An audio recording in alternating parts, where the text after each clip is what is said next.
The story begins with a mythic world video game. A game released 10 years ago as a dating sim targeted at female players, but surprisingly, it ended up attracting a sudden surge of male players. The game features allow players to select from a diverse range of characters, starting with easy-to-play and highly effective ones, to extremely difficult characters that, however, are not effective. And among this forest of characters, there is a discarded character due to being particularly hard to level up, plus extremely poor abilities. Yet, there is a madman who has mastered this character, Baek for 10 relentless years. At this moment, he is twisting his knuckles to warm up, and this is the very person who chose to play that discarded character. On a beautiful day, with fresh and warm air, Baek was sipping a cup of warm tea, eyes fixed unwaveringly on the computer screen. He was reading posts on the game forum. There were many new posts, and it seemed something quite interesting was happening. Just as he clicked on a post, a series of player comments appeared. The game encountered a stupid dragon. Suddenly it appeared and wiped out all my game data. How is this possible? It said my character died and can't log in anymore. What the hell is happening? My character was suddenly deleted. Reading this, Baek was quite confused. What kind of final boss is this in a dating sim game? I thought the game would end if the two characters got together. Scrolling down below, he noticed a post that was getting a lot of attention. Everyone, this boss cannot be defeated. This black magic dragon with a razor-sharp horn has an innate magic resistance of 99%, no cooldown, always causing me trouble with its spell absorption skill, and something shooting magic as well. How can I kill it? This must be a game bug. Baek suddenly realized this was a post by a famous trickster. Curious, he put down his teacup and exclaimed, "The final boss is really interesting." At this moment, he propped his chin with his hand, looked at the forum post from other players, and analyzed, "That's strange, a magic immune monster in a world full of magic. How absurd, definitely a game bug." People were complaining their characters suddenly disappeared without a trace. At the same time, a notification appeared on the screen, "The Black Magic Dragon Dark Knight 13th Moon has appeared." Baek curiously clicked to read the game's storyline again. In the mythical world, there is a cult society called the Black Magic People. Their goal is to help another world called the Persona Gate dominate the world. When they achieve this goal, the Black Magic Dragon will appear, and 90% of the continent will be occupied by the Persona Gate. Reading this, Baek was surprised with his mouth open, exclaiming, "I've only been doing PvP without paying attention to the game's story, but this time it's really chaotic." He felt a bit puzzled, thinking, haven't I been avoiding confrontation with it? Or maybe I should try a little. Thinking and acting, he began moving the mouse to the notification bar state. "Do you want to fight the Dark Magic Dragon? Please select yes or no." Without further thought, he chose yes. "I will showcase the skills I've honed over the past 10 years. Baek said confidently. Briefly about Baek character, he is the only character who cannot use magic. Although in the game, everyone can use magic, but precisely because of that, even experienced players refuse to choose to play as such a useless character like him. Frankly speaking, this character is even weaker than the secondary characters. But of course, he can use a little magic and only has a single spell. Returning to the game, at this moment the Dark Magic Dragon was gathering a huge fireball in its mouth. Immediately after, it opened its mouth wide and spat out the fireball. That force raced toward Baek at an extraordinary speed. Faced with this life-or-death situation, Baek remained quite calm, then curled his lips into a disdainful smile. He immediately used his super-level blink skill to rush forward and slash the dragon's neck, repeating this blink after blink. Baek blink spell allows him to quickly teleport to another location within a range of 3 to 10 meters. However, the blink location is random, so if he doesn't control the distance well, he will die instantly due to the extreme speed and collision force. Moreover, the cooldown time and mana cost are quite ridiculous, plus the 2-second immobilization penalty after using this skill. Therefore, anyone can learn it but no one bothers to use it. However, Baek was in a different league. He mastered Blink, and could also control the direction and distance of the teleportation. Even more miraculous, he knew how to resist the penalty of this skill, without consuming any mana at all, and Baek character didn't have mana stats to begin with. Unlike other spells, Blink was essentially just a movement skill. But Baek Yuseol had become obsessed with this character because everything was based on skill levels. For the past 10 years, he had only played a single character who didn't use magic in combat. At this point, Baek Yuseol surged forward, slashing a long path across the face of the dark demon dragon. Not only that, but he decisively sliced the monster in half. Truly no ordinary feat. Immediately after, he stood proud like a godly figure. A notification appeared: "You have defeated the final boss of the Dark Moon episode." In reality, Baek Yuseol was also surprised, exclaiming, "What? I already killed the Dark Demon Dragon final boss. I know I equipped rare relics from head to toe, but this is still a worthless character. It's truly miraculous, but in any case, it's wonderful. I have to brag on social media that I just killed the Dark Demon Dragon." Before he could even post the article, the computer displayed numerous identical red error notifications because it had reached the 90% error conclusion that the mythical world was destroyed. "However, you have come very close to the true ending." Looking at these lines of notifications, Baek Yuseol gasped in amazement and exclaimed, "What is going on here?" Before he could regain his composure, another notification appeared: "Please proceed to the true ending." At this moment, he was utterly panicked, shouting, "What is this?" Then our protagonist mysteriously disappeared right in his own room. Upon opening his eyes, he was struck by the sight of a strange place. Baek Yuseol was now lying flat on the ground. He struggled to sit up, feeling quite dizzy. Puzzled, he raised his hand to cradle his head, lamenting, "What has happened?" His body suddenly trembled violently. Looking around, he exclaimed, "Where am I?" Suddenly, he was drawn to a certain light. Immediately after, he realized it was a mirror. He approached and leaned close to the mirror. What he could not believe at this moment was his current appearance, a very familiar face that had accompanied him for over 10 years, that was Baek Yuseol himself. But before he could understand what was happening, suddenly a notification appeared before him. Episode 1, Escape the Pursuit. Baek Yuseol suddenly realized this was none other than Baek Yuseol's opening mission. Impossible, am I dreaming? At that moment, he touched his pocket and found something, which left him stunned for a few seconds. The first thing pulled out in front of him was the Stella Trainee Enrollment Certificate. At this point, although he didn't want to admit it, Baek Yuseol could already guess where he was. It had to be the world of mythology. So from now on, I'll be Baek Yuseol. Thinking this, he covered his face in utter anguish, but he needed to think more logically. That voice told me to reach the true ending, but from my knowledge, this game doesn't have a real ending, it has countless possible endings. At that moment, his eyes suddenly filled with panic.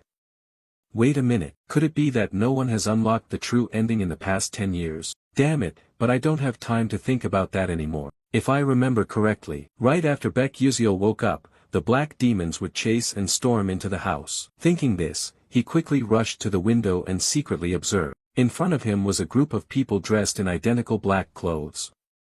Under the snowfall, they frantically searched for him, shouting loudly, "Damn it, where did that bastard run off to?" Seeing this, Baek Yuseol crouched behind the door. He glanced out furtively, thinking to himself, "This is bad, they've already arrived here." Meanwhile outside, at this moment, a man with white eyes spotted something. He pointed far up ahead and shouted, "Hey guys, there's a house over there, let's go in and search it." After he finished, the whole group responded in unison. Realizing the important problem right in front of him needed immediate handling, but he himself was worried, not knowing what to do now. He recalled that there seemed to be a time limit to avoid them, but alone, he could not fight back. While he was flustered and unsure of what to do, the system suddenly appeared. "You can use Blink." Baek Yuseol was confused. Could he really use Blink? Born with mana leakage syndrome, Baek Yuseol, who could not accumulate mana, could only place his hope on one thing. That was the magic he had spent his whole life practicing. Back to the present, outside the snow kept falling, blanketing the entire forest in white. Inside this old house, Baek Yuseol kept pondering the system's suggestion. But currently, his Blink skill was only at level 1, with a maximum range of 9 meters. At this moment, he was extremely puzzled. How could this damn system tell him to use Blink? He wasn't sitting in front of a computer playing a game with a mouse to blink like that. Outside, the members of the Black Demon cult were running wildly toward the house. The sound of footsteps growing closer made Baek Yuseol even more panicked. Damn it, they're here. I have to act now. There was no more time left. Damn it, I'm going to risk it with you guys. Over there, as they arrived, they discovered something. Their eyes turned furious. One shouted, "Boss, I found that bastard. Chase after him quickly, capture him alive for me." They frantically ran after from behind, mouths wide open, shouting loudly, "Stop, don't let him escape, catch him." Meanwhile, Baek Yuziel was running for his life up front. This was also the first challenge in the Blink tutorial to lose the pursuers. While running, he thought that they were wearing magical shoes, so they ran faster than him. Therefore, the only way for me to escape was to use Blink. Calm down, I've used it countless times before, so of course I have to know how to time it perfectly. At this moment, they had caught up right behind him, shouting, "You brat, why won't you stop?" Glancing back, he suddenly realized, damn it, they've caught up already. But the truth is that Blink has a weakness: if the user can't control the distance well, they will collide with other objects and die instantly. However, if it were me, things would be different. Baek Yuziel thought to himself as he ran. At the same time, the leader of the Black Demon group caught up right behind him. He raised his sword and shouted loudly, "Let me send you to hell, die you dog." At the critical moment, hanging by a thread, between life and death, Baek Yuziel used his Blink skill to escape. He suddenly joyfully thought, "Awesome, it worked," leaving the Black Demon's group gaping in astonishment. "Hey, what was that? Blink?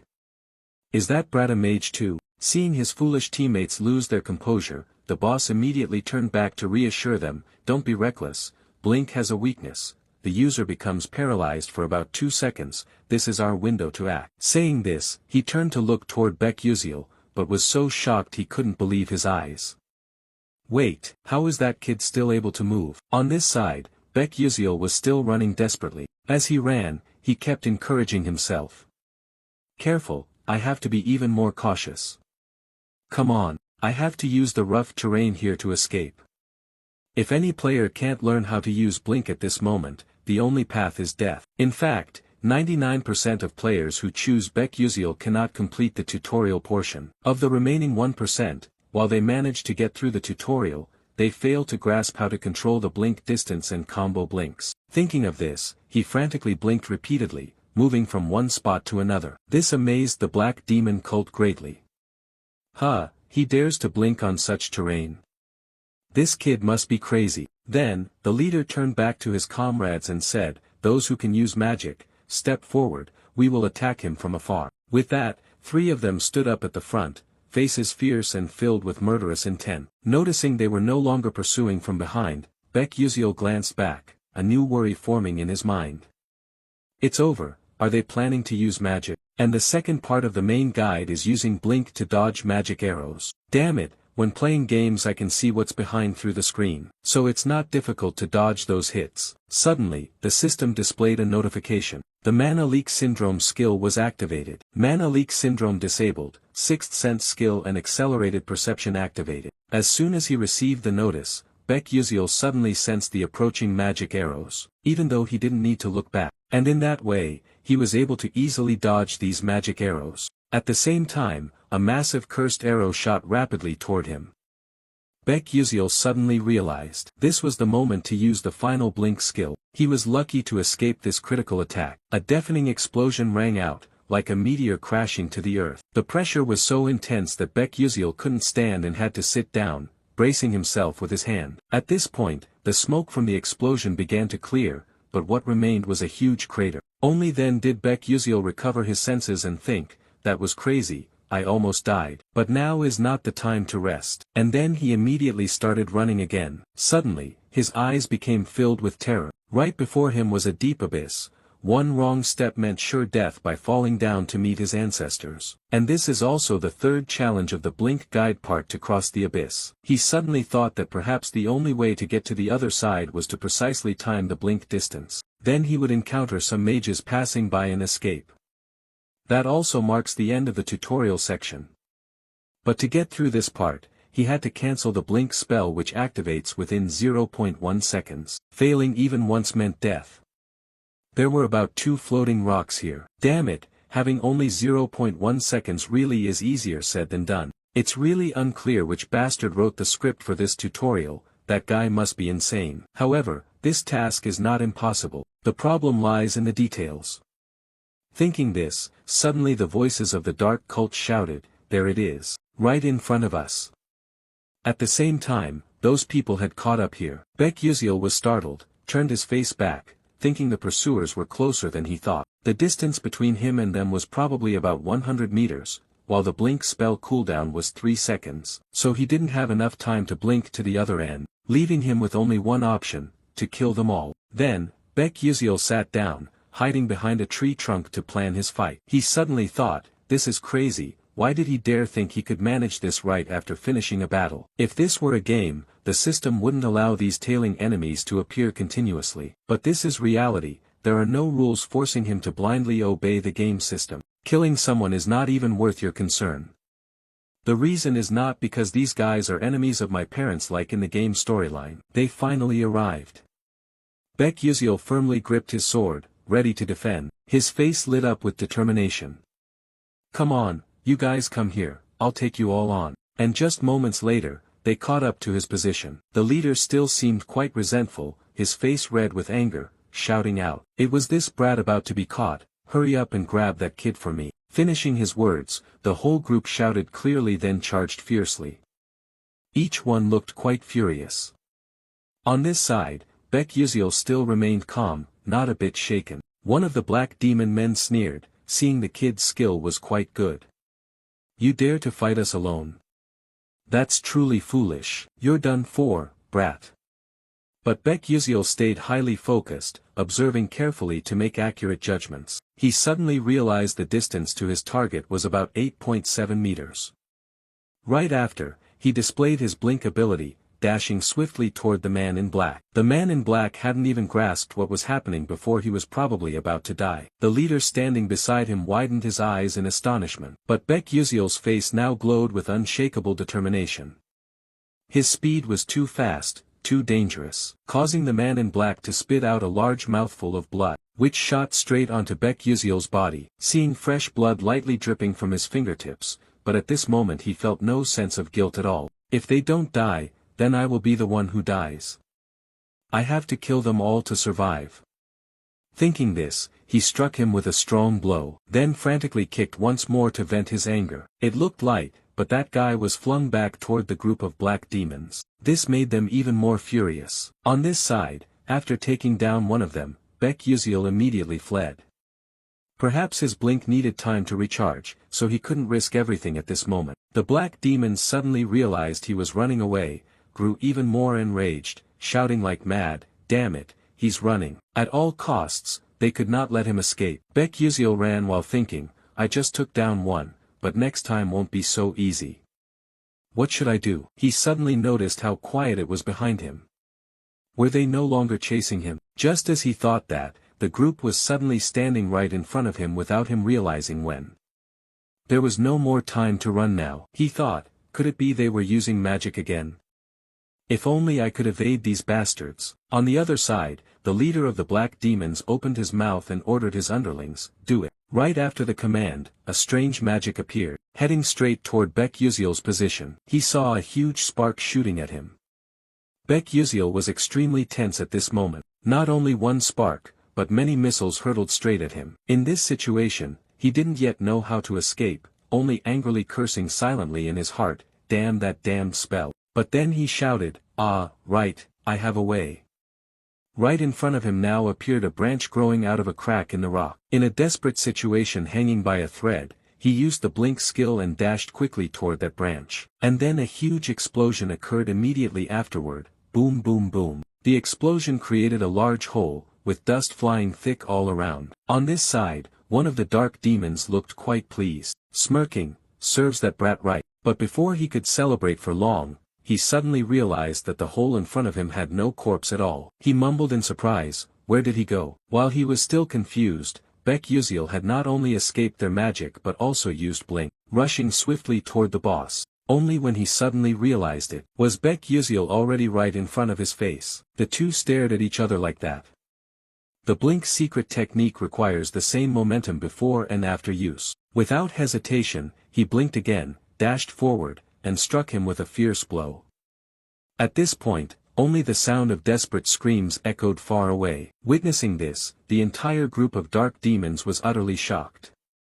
What is happening? Not stopping there, Baek Yuziel pressed the sword deeper through this guy's body, causing him to cough up blood and die instantly. Even now, they still didn't understand where this brat got such powerful magic, or why he had become so brutal. After dealing with the two, Baek Yuziel was exhausted, his whole body smeared with blood. He thought to himself, now that I have taken down these two, but I have to hurry before they recover. The scar-faced guy spoke up, this freak, his reaction speed is incredibly strange for a mage. Who the hell are you? After hearing that, Baek Yuziel thought to himself, my reaction speed must be superior to all the other players. But that's only in the game. Here, I can't keep dodging their attacks forever, especially at this close range. I have to take them all out quickly. Thinking this, he recklessly charged in to attack. The scar-faced guy who had been observing until then exclaimed, I recognized your movement style. This kid only uses blink and a dagger. I just need to defend my face and neck. He can't touch me there. He held his defensive sword tightly with a provocative attitude. Come on, come here. Then he shouted loudly, Ice Tide. On this side, Baek Yuziel was still showcasing his excellent blink skills, while the scar-faced guy unleashed a powerful force directed at him. He was quite confident in his combat ability, thinking, I'm about to catch you, now let's see how you writhe in pain. But before he could gloat for long, he was utterly shocked. Baek Yuziel was not only unharmed but also quickly rushed toward his companion, instantly beheading him. Witnessing this, the scar-faced guy's hair stood on end, and he trembled as he exclaimed, damn it, before, you only knew how to hide like a rat, but now you dare to fight back. Baek Yuziel was covered in fresh blood all over his body and replied coldly, yes, but that was the old me. Anyway, I have to thank you all for helping me become stronger day by day. After hearing that, the scar-faced guy retorted bitterly, you son of a bitch, that's only because we went easy on you, now die. With that, Baek Yuziel took strong, determined steps forward. His face was full of murderous intent, looking extremely fierce. Then he quickly hurled his spear toward him. Seeing the spear advancing, the scar-faced guy guessed in his heart, blink targeting an undefended spot, surely he plans to throw the spear for me to block and then ambush from behind. Ah, dream on, honey, no chance. Thinking this, the spear came close to his face. This guy simply lifted his sword gently, cutting the spear in half. He smiled smugly, thinking now all he had to do was turn around and hit him once to finish it. But it seemed his judgment was wrong. Suddenly, he froze in place, weakly uttering, "Huh." Then he gritted his teeth, his face twisted in an incomprehensible pain. At this moment, Baek Yuziel did not attack from behind as he had guessed, but struck directly in front. He used all his strength to pierce through his heart amid his surprise. The scar-faced guy still refused to accept defeat, weakly shouting, did he intend to attack from the front all along? Thus, episode 1 of Escaping the Chase was completed. After killing them all, the system displayed a notification, you have gained additional experience, and received a bonus gift from the Constellatio project for developing a unique story. Baek Yuziel looked quite exhausted at this moment, slumped over, his breathing becoming rapid and erratic, gasping. He glanced down at his blood-stained hand, then quickly looked around. Like many other transmigrated characters, at first they just considered it a dream. Baek Yuziel recalled the moment of fighting to survive here just now, that was his first blink in this world, and also his first battle. Moreover, it was his first kill. The truth was that he had killed a human to survive. After a while, Baek Yuziel slowly stood up. He raised his hand to brush the dust off his clothes, stood looking at the road ahead, telling himself that since he had transmigrated here, he needed to leave this place quickly. Suddenly, a thought flashed in his mind. He turned to look back at the group of people he had taken down. At this moment, he was still quite hesitant, his eyes carrying a hint of melancholy. But then he bent down to quickly search their pant and shirt pockets, inspecting and pondering. Although this might be somewhat cowardly, he had to be practical. Currently, he didn't have a single penny on him. After a moment of searching, he finally found a pouch of gleaming gold coins. He inwardly rejoiced, wondering if it was about 200 million or more, finding some luck in this misfortune. Done, but before he could celebrate for long, he shifted his worries to another issue. He turned his face toward the road ahead, feeling discouraged. In front was a deep, sheer cliff. If he slipped down there by misfortune, it would definitely mean death. Standing on the edge between life and death, Baek Yuziel anxiously wondered how he could cross this cliff. Suddenly, a loud call came from the other side of the cliff. Is anyone there? He immediately looked up and saw a group of people standing opposite. Baek quickly waved, calling back, "Hey, this way, I'm over here." He realized that this group was the team of mages who appeared in the guide section. Right after that, he shouted like crazy, "I'm here, I'm here." Someone on the other side replied, "But there's no bridge nearby, are you sure you can cross?" Baek answered, "Is that so? I'm on my way." Upon receiving his signal, the girl turned to tell the others, "Then let's wait for him a moment, he said he can cross." The young man with blue hair standing beside her voiced his doubts. "Crossing this cliff is no simple matter, he'd have to be at least a third-rank knight to manage it, but can that young guy really do it?" The girl replied, I'm not sure either." As she spoke, her eyes suddenly widened in surprise. He was leaping lightly and skillfully from one rock to another. Everyone gaped at this scene, each person watching tensely. At this moment, Baek was fully concentrated, striving to overcome each segment one at a time. As fast as a lightning bolt, he had crossed half the episode. The whole group stood watching this scene, unable to believe their eyes, exclaiming, "What kind of move is this? Some kind of blink magic?"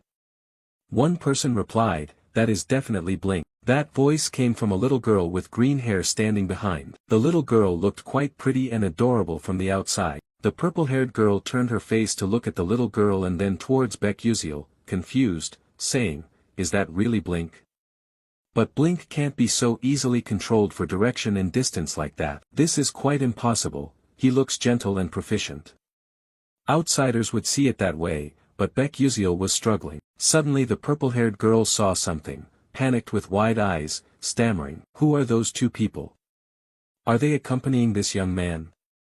At this moment, on the other side, two men dressed in black were approaching the cliff. Here, everyone was still confused. When one of the men over there began to use a magic staff to create an orange power radiating around, then he aimed his hand straight forward, forming a sinister formation, and hurled it straight at Baek.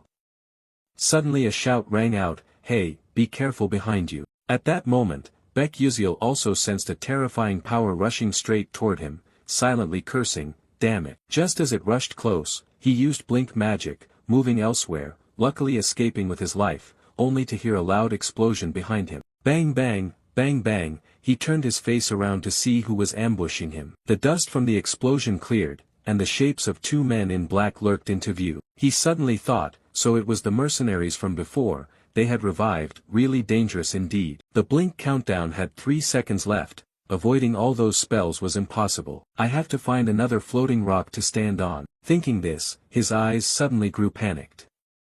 What was that? It turned out the dark mages would not let him escape easily. They immediately activated another spell and fired it straight at him. Fortunately, Baek managed to lean to one side to dodge that force. But perhaps the real difficulty was only just beginning. Suddenly, the rock under his feet cracked into 2 pieces. He tried to hold his ground, but it seemed impossible. Immediately after, he fell backward. But he did not feel discouraged. He was still struggling between life and death. He told himself he had to live, must live, but life seemed like a dream. All the floating rocks were too far from where he fell. Even with just a glimmer of hope, he only wished to land on one of them. Then his eyes brightened as he saw a nearby rock. Perhaps luck and heaven still did not want to take his life. He used blink magic to dart towards that rock, and luckily, he managed to grab hold of it. At that moment, he clung tightly to the rock, glanced back, and exclaimed, "Have I really survived?" Before he could recover, a terrifying orange power came rushing at him from behind. Baek suddenly thought that he might die here, but when it had rushed right at his feet, when he was in despair, convinced that he was going to die, suddenly a blue power surged forward. Immediately after, 2 forces collided, creating a huge explosion. Boom boom boom. Its overwhelming pressure radiated intensely. He struggled to hold on tightly, and then after the rain, the sky cleared. Only the dust from the explosion remained around. He was still alive, thinking, how could the protagonist die so quickly? He was stunned and wondered, what was that magic just now? Ice wounds wrapped in lightning. Who could combine 2 skills into one attack like that? And even more impressive was the calculation of the bullet's trajectory accuracy, without wasting any mana. Who could perform such a perfect strike? Far away, the crowd was staring intently at the green-haired girl standing in the middle. Her face showed no change in expression, extremely cold. Everyone who saw this scene was shocked pale. One confused person spoke up, saying it's impossible. Could she really do something so extraordinary? Meanwhile, the two mercenaries at the other end, realizing they were still far behind, wisely turned their backs and retreated. Baek Yuziel watched their backs disappear into the distance, breathing a sigh of relief.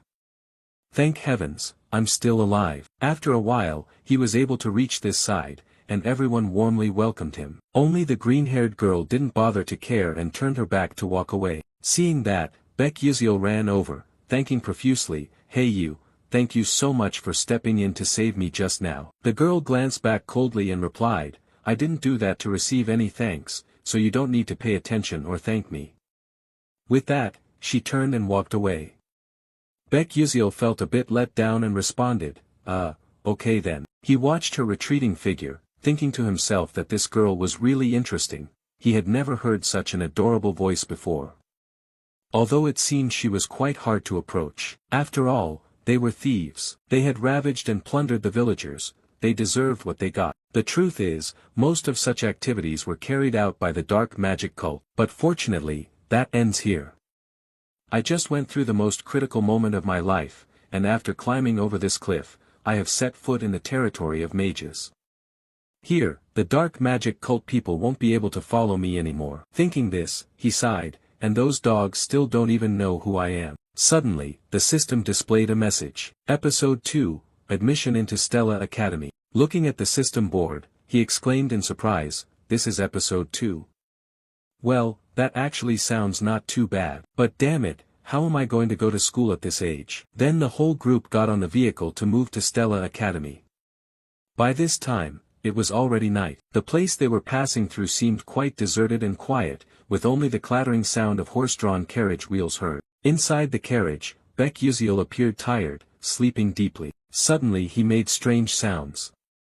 He was in a trance, drifting into a dream. Images from the past suddenly appeared, a rather cute little boy grabbing his mother's shirt excitedly calling, "Mom, Mom." The mother smiled kindly and replied, "My dear son, when you grow up you will become a mage. I believe you can do it, my good Yuziel." But according to the diary his mother kept, it seemed his parents struggled greatly to raise him. At that time, he promised himself to study hard to make his parents happy. Whenever he studied late into the night and fell asleep on the desk, his mother would gently cover him with a blanket. But then one day, after hearing the doctor speak, his mother was extremely worried.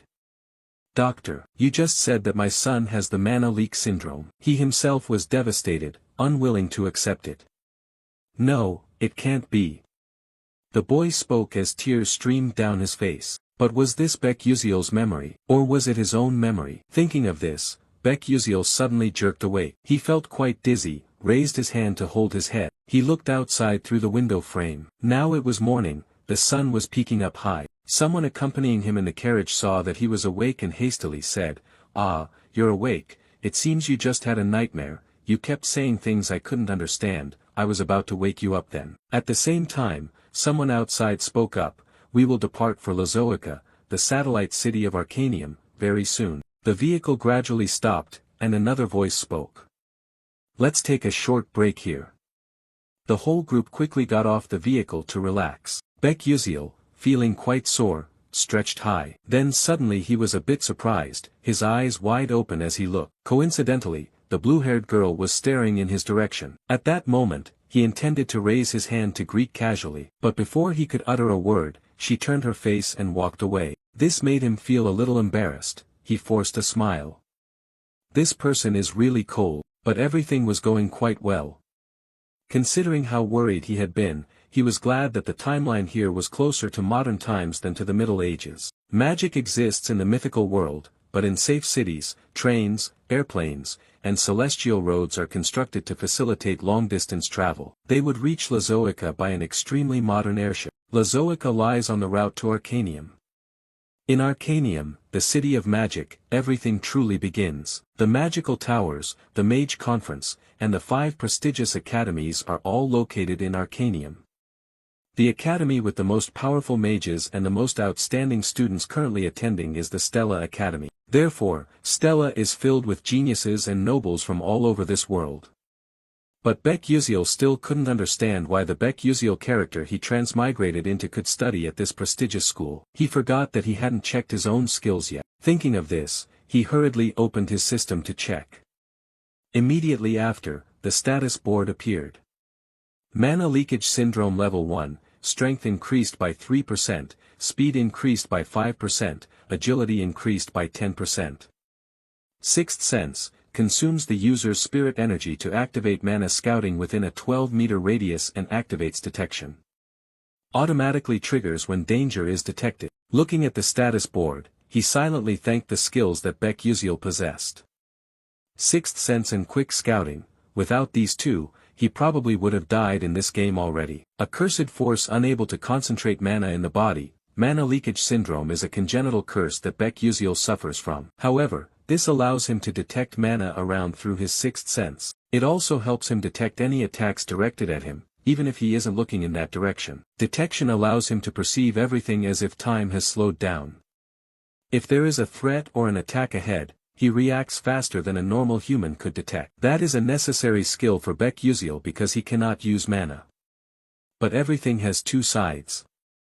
Using the sixth sense for too long consumes a lot of mental energy, and overuse can cause many unwanted consequences afterward.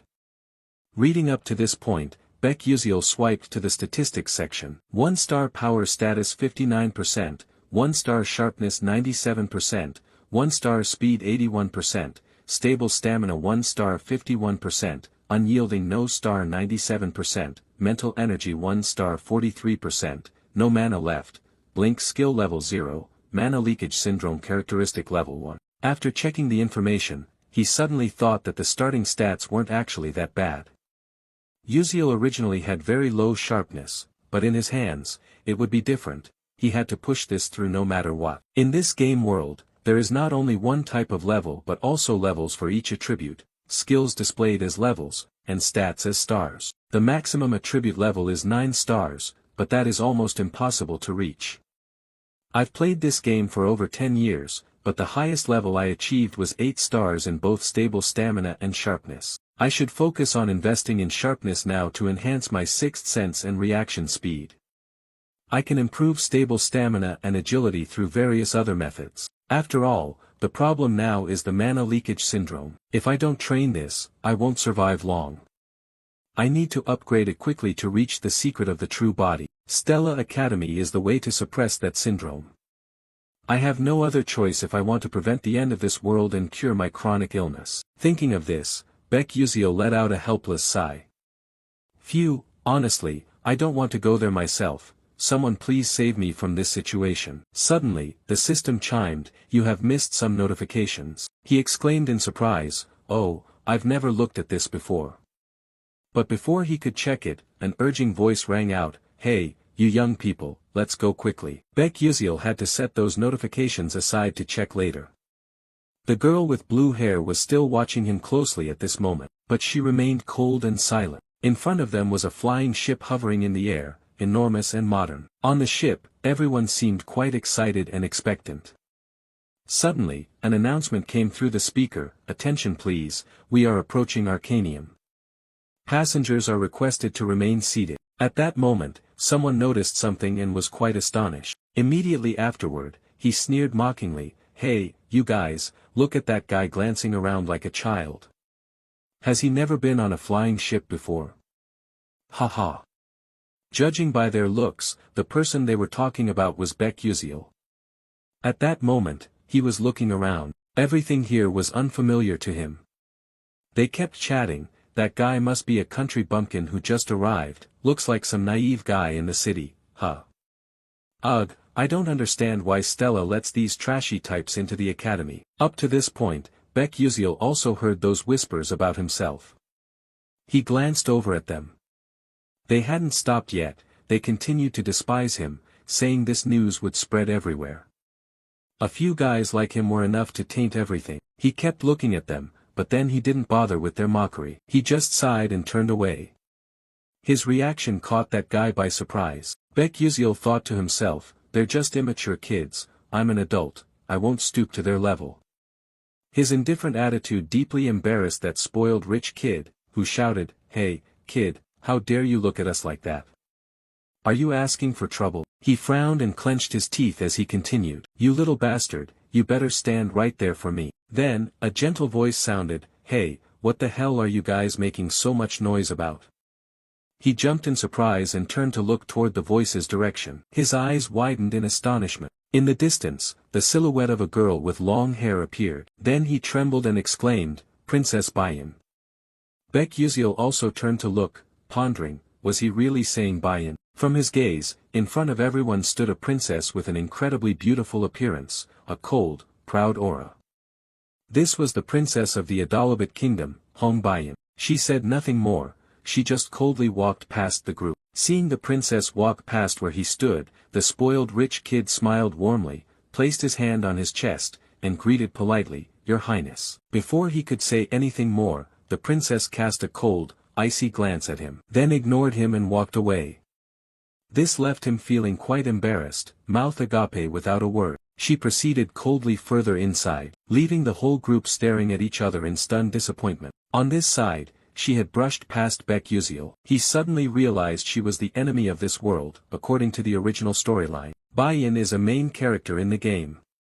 She and the female lead are always at odds, but in the end, it's Bayan who dies. No matter which path is chosen, she still meets a tragic death in most endings, or must commit suicide due to being bullied by the entire academy. She endures the most shameful experiences in front of everyone, as if the developer resents her and wants her to suffer everything. At that moment, he grew quiet, recalling he had heard that she was very famous among players. Indeed, she was very beautiful but too cold, as if she would kill him if he dared to start a conversation. Suddenly, his stomach rumbled, he reached up to rub it. The immediate problem was to fill that empty stomach first. As soon as he stepped onto the second floor, at some stall, he saw quite a variety of sparkling pastries. He randomly picked one, but as soon as he held it, his face paled, thinking, oh, why is this so expensive? Nevertheless, he shrugged and ate to fill his stomach first. After eating, Baek Yuziel stepped out, stunned like someone who'd lost his ration book.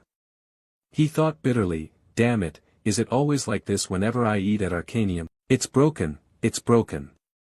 At this moment, the announcement speaker sounded again, informing everyone, we will arrive at Arcanium in 10 minutes. Please all proceed to the ground floor. Repeating, we will arrive at Arcanium in 10 minutes. Please all proceed to the ground floor, thank you sincerely for your attention. After hearing this, Baek Yuziel smiled and thought, finally it's starting, after all, this is now his reality. Thinking this, he excitedly exclaimed, let's get started. After a while, the group arrived at Stella Academy. Looking at the unfamiliar crowd here, Baek Yuziel felt quite out of place. He took a deep breath, thankfully, he had solved the immediate problem. The people from the Dark Demon sect could no longer track him, but could he survive in this place? Surviving in this world is not at all easy. He wished for something useful in this situation. Thinking of that, he suddenly realized he hadn't read the system notifications from before. He opened the system to check. The notification read as follows, the Stellar Project grants you a special reward. Choices: 1. A weapon you used in the game at a lower level, 2. A skill you acquired in the game with less power, 3. Experience. Looking at the status line, he pondered thoughtfully, oh, it seems this system has a bit of ethics after all, but let's see, what should I choose? Should I choose the 2 flashlight reflective? As if reading Baek Yuziel's thoughts, the system immediately replied that according to the search results, the ranking of such equipment is too high, so it will be downgraded. You continue to ask, what about the Super Blink? The system responds that according to the search results, this skill is an upgraded version of Blink, so it cannot be obtained, however, you can use rewards to enhance the Blink skill. After reading this, you stand stunned, silently cursing, that damn system, do you really have to downgrade it? Seeing you complain, the system immediately explains that due to a lack of narrative energy, we cannot fully materialize it. Huh, what's that? You look puzzled. The system continues, the force that affects the course of the story is called narrative energy. If you continue to explore hidden episodes, it will accumulate. Therefore, in the short term, you cannot possess items that are too powerful, because you are just a novice. You anxiously wait for the next response but see no further display from the system. You ask again, what about the crest goggles? The system replies that based on the results, we conclude that it can be provided. Then let's take it. Having said that, the system immediately throws you the crest goggles. He held the glasses in his hand, looked them over with discouragement, thinking he never imagined a day would come when he'd actually have to wear this damn thing. Note, that the crest glasses are items that contain all the information players have gathered while playing the game in the mythical world. Players can't recall or read information about the monsters they've hunted or knowledge they've acquired themselves, so they developed countless information storage items in their own ways. Baek was no exception. He used the crest glasses to store information. Excited, he put on the glasses to check. A source of blue light radiated from them. Then a message appeared. Crest glasses with no description level, unable to recall last night's dinner, no matter, because these glasses keep detailed records of everything you have seen and learned. Special feature, sealed crest directory, activated using mental energy. He opened another directory to look. The system displayed a message again. Ingredients for alchemy, hunting grounds, dungeons, characters. Up to this point, he felt quite satisfied. This place is exactly like the real world, so I honestly don't know what to say about what I can do using the system. But with these glasses, I can recover about half of the energy I've previously used. Suddenly, there was murmuring behind him. Hey, isn't that Acel? Oh, you mean the eldest daughter of the traitor Dutch Malf? Oh, how dare she show up here? TSK, keep your voice down, she'll hear you. Hearing a familiar name in the story, Baek was curious. Acel, huh? Now that you mention it, one of the skills of the Crown's View allows me to register or check information about characters in the plot. Let me see what she's like. Immediately, an information panel appeared. Name, Acel Malf. Description, a fake hero, an ice/lightning mage, who likes drinking pickle juice before eating pizza. The eldest daughter of Dutch Malf, her father's death led to the decline of their house, with the outcome that she will die. After reading, Baek thought silently, oh, so it turns out she is a fake hero. To talk about Acel, a fake hero has one thing I have to point out. Although the world I'm in is the mythological world inside a game, the truth is that this world is based on a romance novel called Don't Love the Princess. That novel tells the story of the heroine Acel. She lost all her loved ones, grew up by confronting the villain Bayan's conspiracies.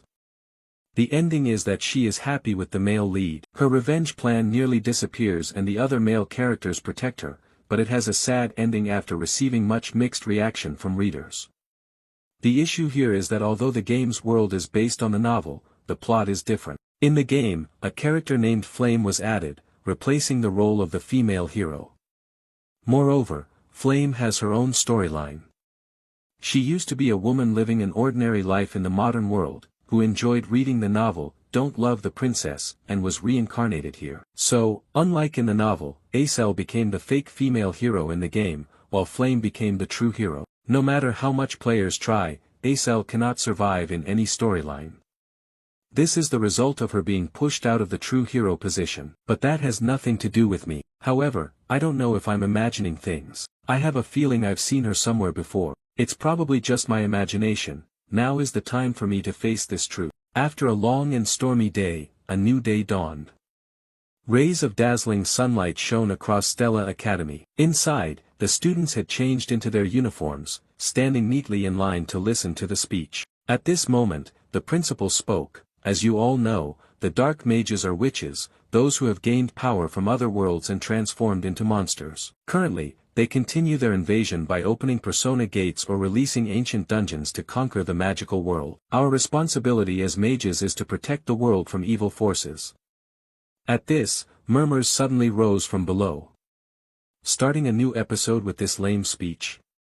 Indeed, it's really dull. At the same time, the speech continued to echo, and right after this, we will attend the oath-taking ceremony for the 4 students with the highest scores, who also represent the new students. Come on, please come up here. Immediately, the exemplary faces stepped up one after another. They were all handsome young men and beautiful young women with radiant faces. Looking at them, Baek silently thought they were all shining faces, as if they were the main characters themselves. But who is the one shining the brightest here?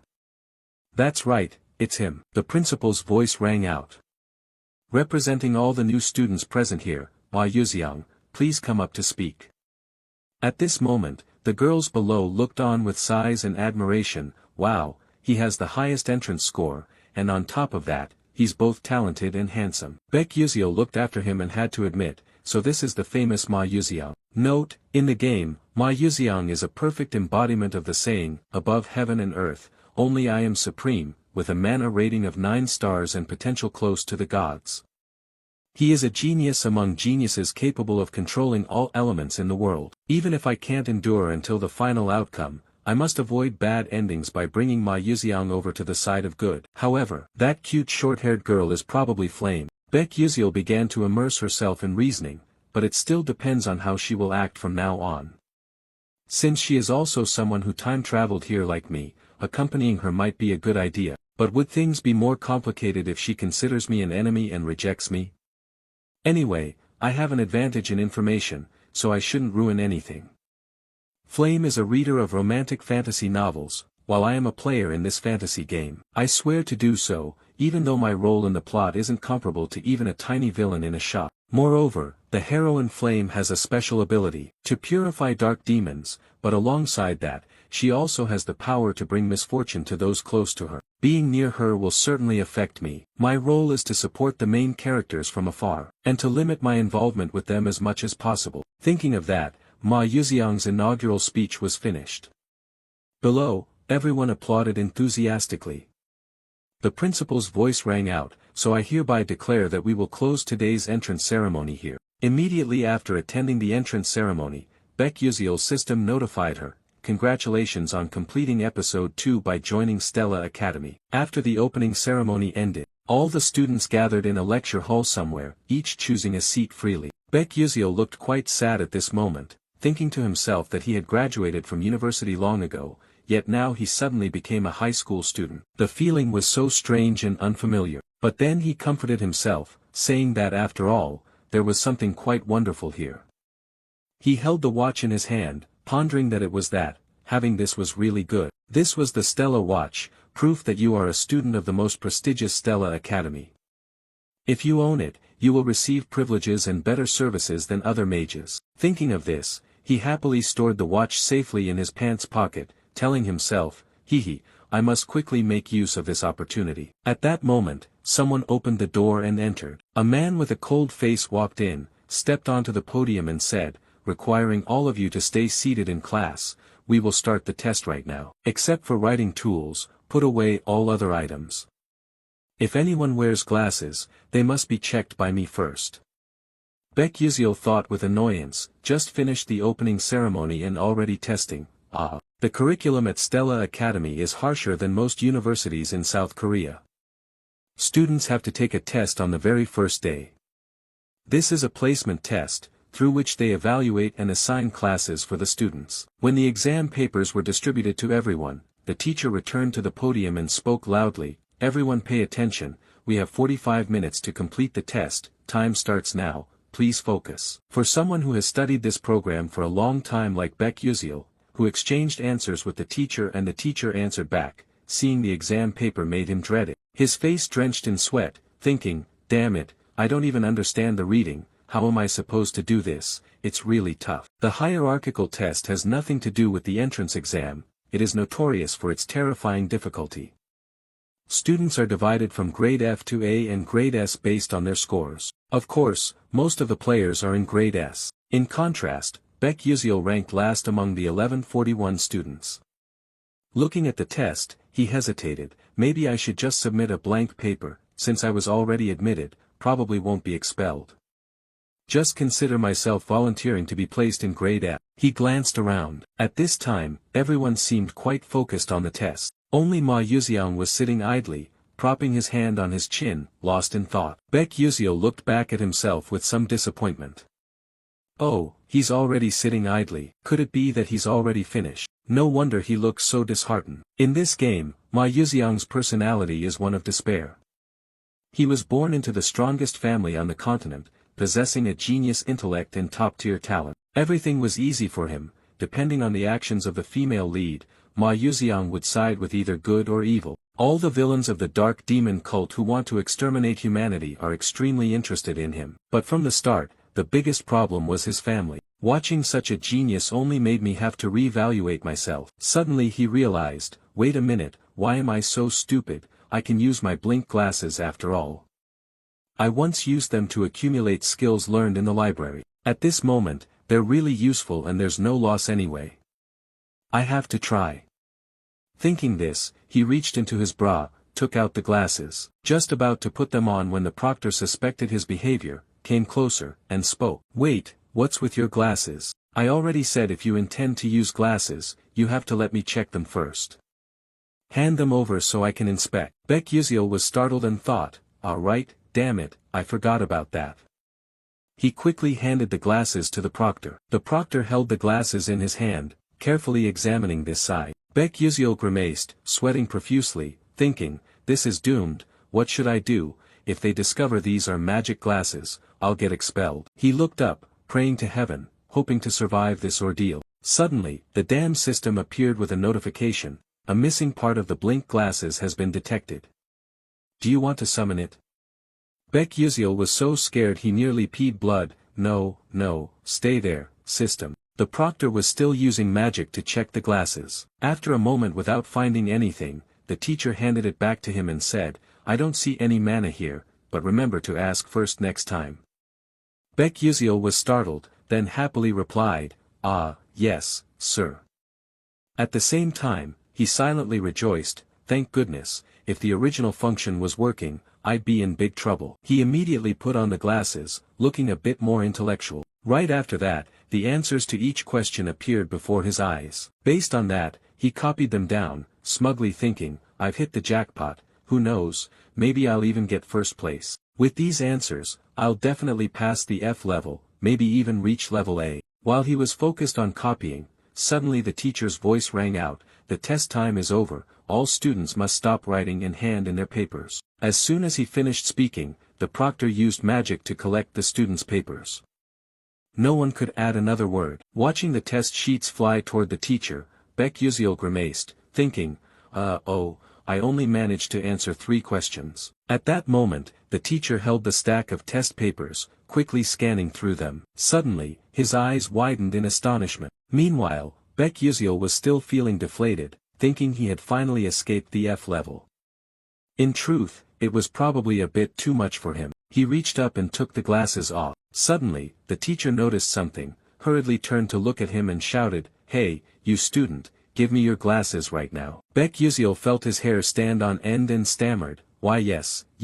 The teacher took the glasses and thought deeply, strange, it can't be. Then he turned to the boy and said, hey you there, call Dr. Gravan for me right away. The boy replied, yes, sir. Baek Yuseol felt confused inside, what suddenly got into the teacher? I even wrote carefully to avoid any suspicion of cheating but now it's ruined, or maybe I've already been found out. A little later, in the doctor's room, the teacher's anxious voice rose, Doctor, what do you think? The person holding the magnifying glass for inspection was none other than the necromancy professor, Dr. Gravan. He responded, it really is suspicious that the boy answered this question correctly. The teacher hurriedly asked, then is he cheating? The doctor replied, cheating? He's not cheating at all. I don't sense any necroenergy from the magnifying glass or any other item. He is definitely doing it with his own ability. At this moment, Baek Yuseol pretended to limp and put on a wronged expression. The doctor laughed with interest, patted his shoulder and said, this is really interesting, I never expected to encounter this case at the end of my life. Anyway, Professor Lee Hanwol, remember to apologize and guide him a bit more. The teacher answered a bit shyly, yes, sir. The teacher answered a bit shyly, yes, sir. Then he turned to the boy and said, I misunderstood you, please forgive me. Hearing that, Baek Yuseol smiled with his eyes closed, thinking to himself, actually, I did cheat, teacher, but if the original feature activates, I'm done for. Then he replied, yes, it's nothing, teacher. A while later, in Professor Lee Hanwol's office, the teachers were focusing on grading the tests when they came across a certain student's paper. The teacher suddenly held the completed paper in his hand, looking at it for a long time as if he couldn't believe his eyes. Suddenly a voice called out, oh, Professor Lowen, is this the test from the first-year students? Lee Hanwol responded, yes, sir. The woman cheerfully added, I heard that there are many outstanding students this year. This woman is a senior council member of the Stella Academy, Professor Edel Taimen. Lee Hanwal answered, that's right. This year we have quite a few exceptional students. From the most prestigious family in the fire magic world, Princess Bayan of the Fire Nation Adalabit. Then also the heir to the Scalvan Empire, Jeremy Scalvan, who surpassed all his older brothers in the war for the throne at just 12 years old thanks to his magical talent. And coming from the world's grandest magic tower, the Full Moon Tower, the heir of Tower Master He Wunriang also enrolled this year. Hearing this, Professor Edel Taimen was impressed. Oh, I heard that creating exam questions for elite students from famous families is very challenging. This year is sure to be interesting. Professor Lee Hanwal replied, as long as the elder is satisfied, I am happy. As Professor Edel Taimen said, this year's test has a new format. The first 3 questions are very difficult to solve with just ordinary academic ability. They are clever riddles with hidden meanings, testing agility. If unable to solve them, do students quickly move on to the next question? Secondly, how students deal with a problem never before seen in any book. The era of rote learning magic theory has passed, now is the era of practical combat, requiring quick assessment and creative thinking. But that question required no answer. Over 1,000 out of 1,141 students left their papers blank. The remaining 100 students tried to find answers but did not produce a correct one. Among the new students, only 3 answered correctly. Ma Yuxiang, a genius of the century who appeared like a comet but no one knew which clan he came from. Flame, a student introduced to the school by the principal. Though a commoner, her talent was recognized, only slightly behind Ma Yuxiang. And finally, Baek Yuxiel, a character with no notable reputation. It's no surprise Ma Yuxiang and Flame were considered geniuses, but Baek Yuxiel had a very low entry score. Yet unexpectedly, she solved all 3 difficult questions, especially since she left the rest blank without even attempting them. The professor standing beside saw Lee Hanwal silent and curiously asked, "What's wrong? You seem interested in the kid's scores." Lee Hanwal answered confusedly, it's just that I can't explain the scores of some students." She continued, "Oh, that makes sense. After all, those formulas don't really solve anything. The kids don't know them, but you can still solve the problems." "But do you think this child is a genius?" Lee Hanwal asked. The elder calmly replied, "It might just be luck." With that, she turned her back and walked away, leaving Lee Hanwal dazed. The teacher felt puzzled and sighed deeply, then looked up your admission file. There was a note attached to the file stating a special admission due to a highly rated ability to control blink. At this point, Lee Hanwal had to accept the truth, thinking it's no wonder the principal personally made a special admission. But studying combat magic while specializing in blink? That's really interesting, but we will soon find out whether this is a coincidence or if this child is truly special. After the exam results were out, the school divided students into separate classes based on them. At that moment, everyone eagerly went to see which class they were assigned to. All you could hear were people asking each other, "I heard the class assignment results were posted on the bulletin board. I'm so nervous, my mother told me if I don't get into Class A, I shouldn't show my face at home." Baek Yuxiel trudged behind, feeling discouraged, thinking it's unbelievable that there would be a day he had to check his own class assignment.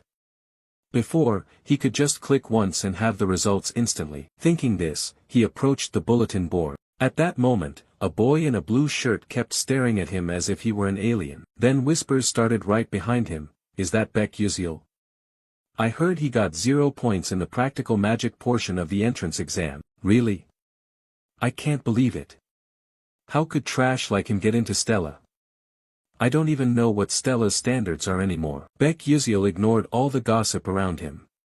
What mattered most to him at this moment was which class his name was on. Everything else was of no concern. He walked up to the bulletin board and glanced through it once. Confused, "Wait, where is my name?" He was utterly shocked, thinking, could it be that I failed just because I only answered 3 questions? No way, I'm definitely doomed. While still disappointed, the group of friends continued chatting. "How come he's so sure there must be some mistake? It's really strange. Uslek of the Marquis household ranked 29 yet got placed in Class A, even the perfect theoretical score holder ranked 17 was assigned to Class A, so why was he?" Hearing people mention his name with hushed tones, Baek Yuxiel was curious and puzzled. "What's going on?" should I go check it out? After all, I already failed. Thinking this, he decided to approach the crowd to listen in. Suddenly his eyes widened in shock when he saw his own name. Why was his name there? Impossible, could there be some kind of mistake? What is this? The most special ranking any student could dream of, Rank S, gathering the finest students of the prestigious Stella Academy. Unlike classes with students of various levels, Class S only had 41 students and consisted of a single level. At that moment, he rubbed his head thoughtfully. I got placed in Rank S, if only this were some kind of error, this is crazy. Now I'll be running into the main characters of this game more often. Getting involved with the main characters only shortens my lifespan further, I can't even change this. Well, I guess I have no choice but to try living quietly. Everything will find a way to be resolved eventually. Outside, the academy remained quite normal and quiet, but in some hidden corner of the academy, a woman angrily slapped Princess Bayan hard across the face. She frowned and shouted, "You got all 3 questions wrong." Even Princess Iso of the declining duchy managed to answer 2 correctly. This woman is Fire Element Professor Hong Yil, who is also Princess Bayan's mother. She continued, "You couldn't answer questions that even bugs can get right. That means you are even lower than a bug. You should take a good look at yourself. Do you understand?" Bayan weakly replied, "Yes, mother." The mother was still annoyed and gave her daughter a sharp look, then sighed, and choked up as she continued, "Listen to me, Bayan, you must not become like me, a person exiled from the kingdom and now holding this foolish professor position. You must not become a disgrace to the kingdom." Saying this, she bent down, gently placing her hands on her little daughter's cheeks. She said, "You have to become someone who surpasses your older sister." Then she smiled kindly, like any other mother, tenderly looking at her child. "You understand what I mean, don't you?" Bayan's cheeks were now flushed red. She thought for a moment and then replied, "Of course, mother, I understand." But the truth was she was deceiving herself when she uttered those words. She didn't understand anything. She had lived the way she was taught, handling everything mechanically. But this time, those issues involved magic, spells, and even formulas, things she had never learned before. So what should I do? Thinking this, she broke down in frustration, tears streaming down her face. Why are you tormenting me like this?" At the same time, in the S-level classroom, the students had all gathered. Baek Yuziel sat alone at the top desk, depressed, holding his face, thinking he was doomed. Of course, he was transferred to a place full of oddballs like that. And it's not like he was trying to get close to them either. At that moment, whispers broke out, "Why was he here?" That was what she was talking about. She couldn't understand it at all. "Did you know, our families opposed and asked why he was in the S class. He just said Baek Yuziel was qualified to be in S class. Seriously, that's really strange." Though those people whispered among themselves, Baek Yuziel still heard that conversation. Feeling isolated, he thought maybe he was the one being abandoned. But that was also true. They had worked hard training since childhood, so they would be very disappointed to learn someone like him was in their class. A person's class would change based on academic performance, so this was normal. Even the S class was no exception. A person could be demoted to a lower class, or there are also students who advance from Class A to Class S later on. Well then, at that time, I will find them to have a talk. Baek Yuziel glanced around at the quite familiar people in the game, yet by some miracle, he had become classmates with them. Thinking about all of this is truly amazing. The characters in the game are standing right in front of me. In a few years, most students in this class will become famous throughout the continent, and 5 of them will have the potential to betray the Magic Council. Ma Yuziang is also one of them. It would be so good if Flame could prevent that from happening from the start. Suddenly, Professor Lee Hanwal entered and spoke, "Hello everyone, please quickly settle into your seats." Hearing that somewhat familiar voice, Baek Yuziel turned his face toward the podium. At this moment, the powerful professor was speaking, "I am very honored to meet you all. Some of you may have seen me before, but I will introduce myself as usual. I am the professor of Class S, Lee Hanwal." Hearing this, the students below started whispering and discussing. One said, "Oh, so that's the famous Professor Lee Hanwal." Someone next to him responded, "The number of dark magic beasts he's hunted has almost reached 4 digits. It's brutal, they even call him a level 7 magic warrior, he truly is on a different level." Seeing the students stunned and chattering, Professor Lee Hanwal spoke up to remind them, "Now, please be orderly. This year, it seems there are many talented students here, and there is even a special exemption student. As you all know, this academy is where we nurture battle mages, also known as magic warriors. You will experience a strict educational environment for 3 years. I expect all of you to keep up with the curriculum. I want each of you to show me the best abilities you can develop during your time at this school. So now, does anyone have any questions?" Facing the teacher's question, the whole class remained silent. The teacher smiled and continued, "Good, then let's begin the lesson." At that moment, outside the door, the silhouette of Princess Bayan was entering. Seeing her with a bruised cheek, everyone was quite surprised, and Baek Yuziel was no exception. He thought in surprise, Bayan is the one who always follows rules more than anyone else, how could she be late? What happened to her? She approached the teacher, apologized, and said something, her face showing signs of exhaustion and disappointment. Curious, Baek Yuziel took out his crowbar glasses to check. As soon as he put them on, an information board appeared. Bayan, fire element antagonist mage, likes red ginseng candy, occasionally blames herself, only drinks coffee with milk Akalia style. Has an evil mother, fate destined to die. After reading it, he suddenly thought, not much has changed. Her fate destined to die. But if Acel dies by flame, Bayan will die with her. It can be considered the inevitable destiny of a villainous character. I would save her if I could, but I am not in a position to save anyone. Thinking this, he felt a bit melancholic and took off his glasses. After hearing her explain the reason for being late, the teacher spoke up, "You should find a seat." Over here, Baek Yuziel was still sighing sadly, thinking he felt quite bad, but he could only keep his distance. Then he absent-mindedly followed the flow of his thoughts. Suddenly, Bayan approached his seat. Her eyes were filled with resentment and sadness as she looked at him, while he still couldn't understand what was happening. Immediately after, Bayan sat down in the seat next to him. Baek Yuziel was bewildered, thinking, what's going on? How do I feel right now? Could it be that everything has been distorted from the start? After everyone settled in their seats, the teacher spoke, "So before we start the lesson, we will have a ceremony to inherit the magic wands for you all. Class S and Class A will hold the ceremony together, and the teacher will explain the details later." Baek Yuziel listened and felt a bit confused. An inheritance ceremony, it sounds quite troublesome. But then he smiled, showing anticipation for the day the event would take place. At Stella Academy, there are 2 major events. One is the Soulmate Pact and the other is the inheritance ceremony. At a prestigious academy like Stella, the inheritance ceremony holds an extremely special position. After a while, the students from Class S and Class A gathered in a rather mysterious place. Professor Lee Hanwal spoke up, "Is everyone here yet? There are many magic wands prepared here, from the lowest rank to the medium level. What you need to do is go to the magic wand you like and take it. The process of exchanging the wand after choosing is very complicated, so the teacher hopes you will choose carefully." After hearing that, Baek Yuziel suddenly thought that although the teacher said so, we are not the ones selecting the magic wand, but something else. In this world, magic wands only react to the person they recognize, creating a resonance effect. That also means you cannot just use a high-level wand simply because you want to. Thinking this, he stepped closer to the magic wands floating in the air. He looked around, hesitating greatly.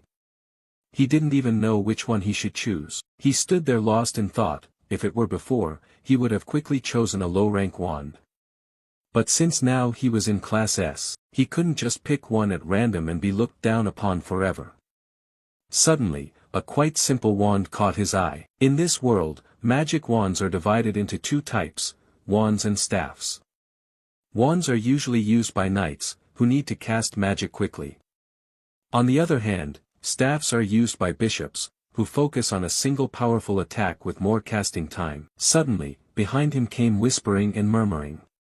"Hey, which one do you think he'll choose? Because he's studying in Class S, so surely he won't have any problems with resonance." Baek Yuziel realized that they were targeting him, but he ignored everything, thinking those kids can say whatever they want. He didn't bother to care and tire himself out. Suddenly, someone called him from behind. Baek Yuziel was confused, not knowing who was calling him, so he turned around to look. A stranger's face appeared, so he asked, "What's the matter, and who are you?" This guy had a bit of arrogance on his face and boldly replied, "I'm Uslek." Baek Yuziel still couldn't remember who he was after hearing that, thinking he must be some minor character. this was the first time he'd heard that name.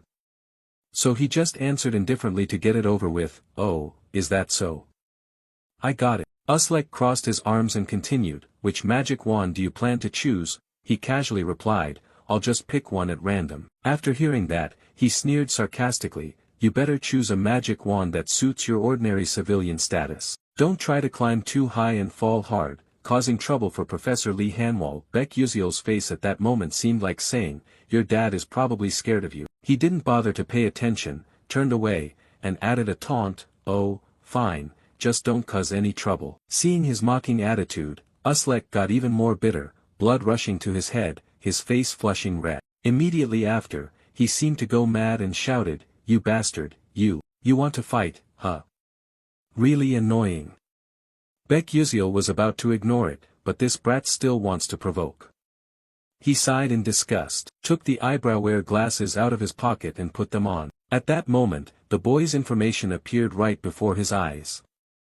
Uslek Chechbalen, son of Marquis Chechbalen, subordinate of Prince Jeremy, level of dissatisfaction 3. After reading, he took off the glasses and put them away, a bit disappointed, thinking, seriously, is that all the information there is? Then he raised his face looking toward him, sighed tiredly, wondering if he had anything special. Uslek then pointed at a staff arrogantly and said, "Anyway, I'm going to choose that one, so watch carefully." In the direction of his hand, Baek Yuziel saw it was a magic staff. Moreover, it was the Edmuri Edamirai staff, apparently the highest rank here. An average high-level magic staff usually used by professional mages. On the other hand, no matter how talented you are, an average low-level staff is already the limit for apprentices. Even professional mages rarely use low-tier average magic staffs. The only high-level average magic staff here besides the Edmuri Edamirai is none other. It is mainly kept here to flaunt, everyone knows no apprentice here can obtain it. At that moment the teacher spoke again, "You should stand in front of the magic staff you like." Upon hearing this, the apprentices one by one moved forward in front of the magic staffs. It seems that everyone has found their own choice. Immediately after, blue lights radiated all around. Behind, the astonished trainees exclaimed, "Wow, didn't Haywen's chosen wand turn out to be Hayden Amikatan? That's a medium-ranked wand." Prince Scalvan also managed to choose a medium-ranked wand. Observing the scene around, Baek Yuziel also spoke up, "Princess Bayan selected Suavitor Lahaven, which is also a medium-ranked wand. How many people can pick a medium-ranked wand? This year is truly crazy." Uslek was even more bitter now, grinding his teeth in rage. He said, "Damn it, just you wait, I can do it too." As soon as he finished, he made up his mind and headed straight for the wand in front of him. He walked amid the stunned onlookers. Gasps of alarm rang out. Isn't that Uslek? Can he resonate with a high-level average wand? Uslek reached out his hand toward the wand, grinning confidently, like I'm going to make you all gape in awe. Let's see what a true Class S talent is like. Then he clenched his hand firmly on the wand. Instantly, tiny sparks of electricity flickered around. Shortly after, there was a loud explosion. Boom boom boom. Its overwhelming power radiated intensely, dazzling everyone nearby. This did not surprise Baek Yuziel too much. He blinked. Just as he predicted, he had failed. At that moment, Uslek was thrown far away by the force emanating from the wand. He lay flat on the ground, gritting his teeth, unwilling to accept defeat. The nearby trainees who witnessed this scene panicked and shouted, "Oh no, it looks like he's seriously injured. Hey, someone quickly call the professor to come up here." A high-grade intermediate magic staff was impossible, so how the heck is this guy so reckless? Baek Yuziel just sighed, thinking, who climbs high and falls hard like this anyway? Humph, little brother, it would have been better if you had given up this idea from the start. As he thought this, suddenly the figure of a trainee approached the staff. He seemed quite confident, whistling as he walked. It turned out that the true owner of that staff had already been decided, and the person who had this confidence was none other than Ma Yuziang. He stood looking intently at the magic staff in front of him, then broke into a triumphant smile. It seemed he was quite satisfied with his decision at this moment. But at this action, the surrounding students suddenly cheered, "Oh my god, is he planning to take the high-grade intermediate staff? I don't think he can resonate with it." Ignoring the surrounding chatter, Ma Yuziang coldly reached out and touched the magic staff and gripped it tightly. Immediately after, it emitted a dazzling light all around, yet he remained still, unaffected in the slightest. Its overwhelming presence was so strong that everyone around had to raise their hands to shield their eyes. As expected, Ma Yuxiang was able to resonate with this magic staff. Holding the magic staff in his hand, he smiled brightly. The image of him at this moment was truly radiant. The group of trainees around still couldn't believe the truth before their eyes, exclaiming, "It's truly unbelievable, no way, how could a first-year trainee get a mid-level high staff? Oh my god, how could this happen?" Baek Yuziel wasn't too surprised, sighing as he thought he had already guessed it. "And from now on, even more people will know how talented he is." Suddenly Ma Yuxiang glanced in his direction. This made Baek Yuziel uneasy, not understanding what he was looking at. Then Ma Yuxiang smiled friendly and approached. Both of Baek Yuziel's eyes suddenly turned cold, his hair standing on end, thinking, damn it, is he crazy, why is he smiling like that? But he suddenly recalled the storyline in this game. Flame also owns another mid-level high staff named Terrivon. However, this is exactly where their paths split. If Flame succeeds in getting Terrival, Ma Yuxiang will be interested in her for her talent, opening a path for him.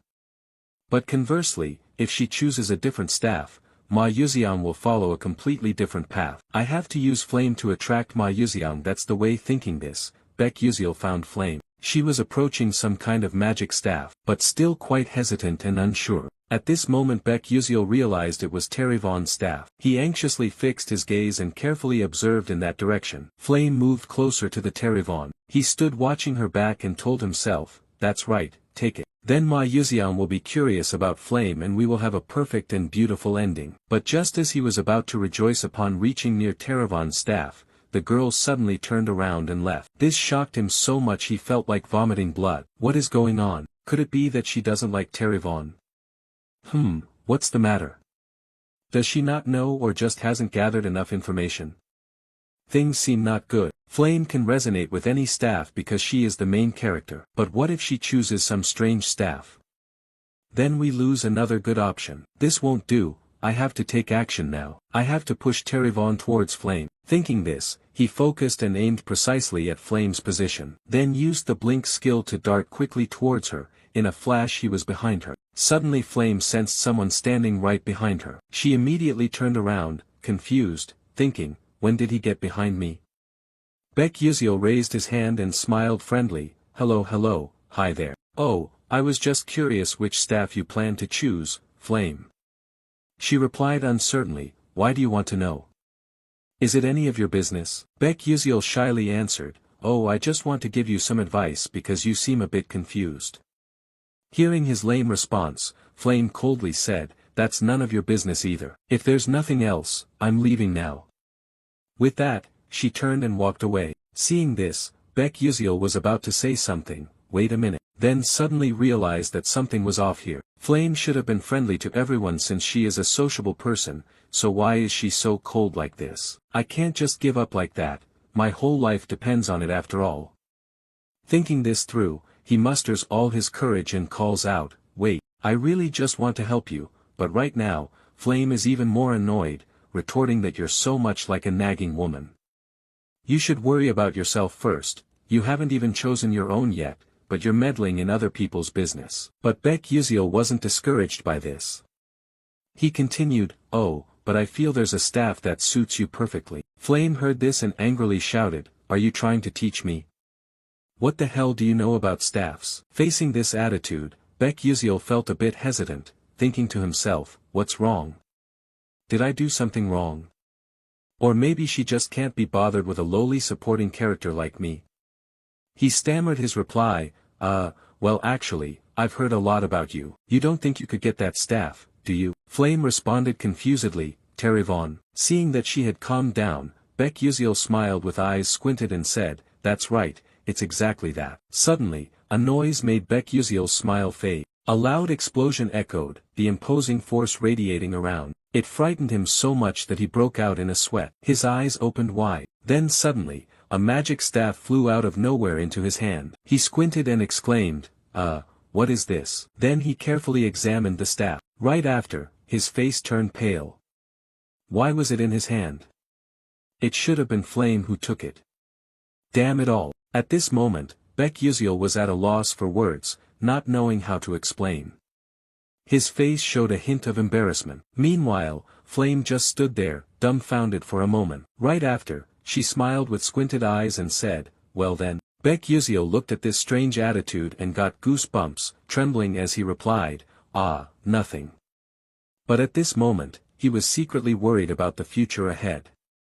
"So, it's over, my life is ruined. At this rate, even if I want to live in hiding, I can't anymore." So, the inheritance ceremony ended, but it seems its aftereffects still linger. At this time, on the school grounds, Flame was strolling slowly behind a group of some trainees. By chance, she overheard the conversation of two young men ahead. One said, "Hey, have you heard any hot news? This year, 2 students obtained the high-level episode staff." The other, surprised, replied, "Really? Until now, only 5 people have done that. Now there are 2 more." "Yes, that's right, but it's very strange," one of them said. One of the 2 only used Blink in the magic test exercise. Blink is just a basic magic, so how could that be? My parents once said Blink is a rare magic. This is really odd, isn't it? Their conversation also made Flame think, even she didn't understand this matter. After a while, Flame arrived at the self-study room. The atmosphere here made her feel comfortable, and she exclaimed, "Finally, some quiet at last. All day today, wherever I went, I kept hearing whispers and rumors about that matter. The news that 2 students obtained the high-level episode staff has spread everywhere, but I still don't understand who he is. Why was he able to obtain the Terryvon staff? I read the original novel 3 times in a row before transmigrating here, but this character Baek Yuzil never appeared. They say no one can claim Terryvon, but he resonates with it so easily. No, he's deliberately showing off to me, rather. Anyway, let's just drop this matter, thinking about it now is useless." Suddenly, someone called out to her, "Flame, are you planning to self-study as well?" Hearing someone call her, she turned around and smiled brightly, happily responding, "These kids are really strange. Do you think I'm a bookworm?" The blonde girl continued, "There's never a time when you say there's nothing to do and then just sit to study." Flame shyly replied, "Oh no, not at all." A girl standing nearby asked curiously, "But Flame, why do you call us kids? We're the same age, right?" Flame had to make up an excuse to get by. "Well, I guess it's just a habit. Where I used to live, people often saw me as an old lady, hee." But in truth, she knew well she was living inside a novel, so there was no way she could act childish. Another voice spoke up, "So, are you planning to study alone today?" Looking back, she saw a cute girl with red hair and suddenly wondered if this was Jackie. Her style was surprisingly similar to hers, she thought, but still answered cheerfully, "Ah no, there's an upcoming episode meeting, so I'm planning to join." "Well, I'll go first then." "Alright, next time let's meet for drinks." Without another word, Flame hurriedly turned her face and left, not forgetting to wave goodbye and say, "Bye-bye." Just moments ago, she was cheerful and cordial, but now she has returned to her cold demeanor. At this moment, she suddenly thought that for an adult like herself, going back to being a student is really tough. Lost in silly thoughts, she didn't pay attention to what was ahead. Immediately after, she bumped her head sharply against someone. Then she held her head, moaning, "Ouch, that really hurts." Suddenly, the person she collided with spoke up. Hearing this warm voice, she was surprised and looked up. "Hey Wonryang, was that you?" The young man immediately asked, "Are you okay? What were you thinking about that you were walking so hastily?" Flame replied, "Ah, I'm fine." He looked at her for a moment and then asked again, "You don't look very well, is something wrong?" Hearing these warm words of concern, Flame's eyes suddenly sparkled, he was worried about her. She shyly replied, "No, not at all." Hearing that, the young man changed the subject, "Well, it's good that you're okay. And you're also going to self-study, right?" "Yes, that's right." "Are you also going to the training room reserved for the senior level?" "Training daily, how could I be lazy?" "You're really dedicated." Hey, you shouldn't say that." "Oh, really?" So a little debate, like cats and dogs, just took place. After that, the young man said nothing more, just looked at Flame with affection and smiled. He waved his hand in front of her and said, "Well, I'm heading off now. See you later," he said and left, leaving Flame confused. She imagined some romantic story, but that didn't happen. Flame was a bit disappointed, turned away and left, thinking, such a dull person. Suddenly, her eyes widened in shock. From behind the nearby door, the purple-haired girl was still secretly watching her. Seeing that, Flame raised her hand and waved. But that friend said nothing and simply walked away. At this action, Flame felt a little confused. But then she thought it was already late. It was not the time to chase after her. After a while, she finally arrived at the self-study room. Standing in front of the room, she silently thought, it's a special supplemental meeting. As far as I remember, in the original novel, Acel and Bayan would attend this meeting. I'm curious to see how the heroine and villainess of this novel will face each other. Immediately after, she opened the door and walked in. Just as she predicted, all the important characters were already present. She slowly swept her eyes around the room. What caught her eye was the host, an A-rank trainee. He seemed quite surprised by the presence of the members here today. Flame quickly chose a seat up high to easily observe everything. As she sat down, she thought this was a supplemental meeting for students aiming to level up. No wonder it looked like a lot of famous S-rank trainees were participating. At that moment, Flame noticed Ma Yuxiang and Baek Yuziel. Seeing the two happily chatting surprised Flame quite a bit. In this world, it was surprising that Ma Yuxiang would be interested in Baek Yuziel, who had no reputation at all. Flame thought this was not just a coincidence, and it was also very unreasonable that Baek Yuziel couldn't answer any questions except for those three hellish difficult ones. Perhaps from the very beginning, Baek Yuziel already knew that if he solved those questions, he would definitely be ranked S. And if Baek Yuziel truly knew the future in advance, then his actions at that time were indeed extremely terrifying. Over here, Baek Yuziel was sighing wearily, wishing someone would just throw that name out of sight for him. On the other hand, Ma Yuxiang was the opposite. He grinned with his eyes squinting and asked Yuziel, "Oh, Yuziel, why are you sitting here? With your level, you basically don't need to attend classes like this. Or do you have some hard-to-say reason?" Baek Yuziel forced a smile and replied, there's really no special reason.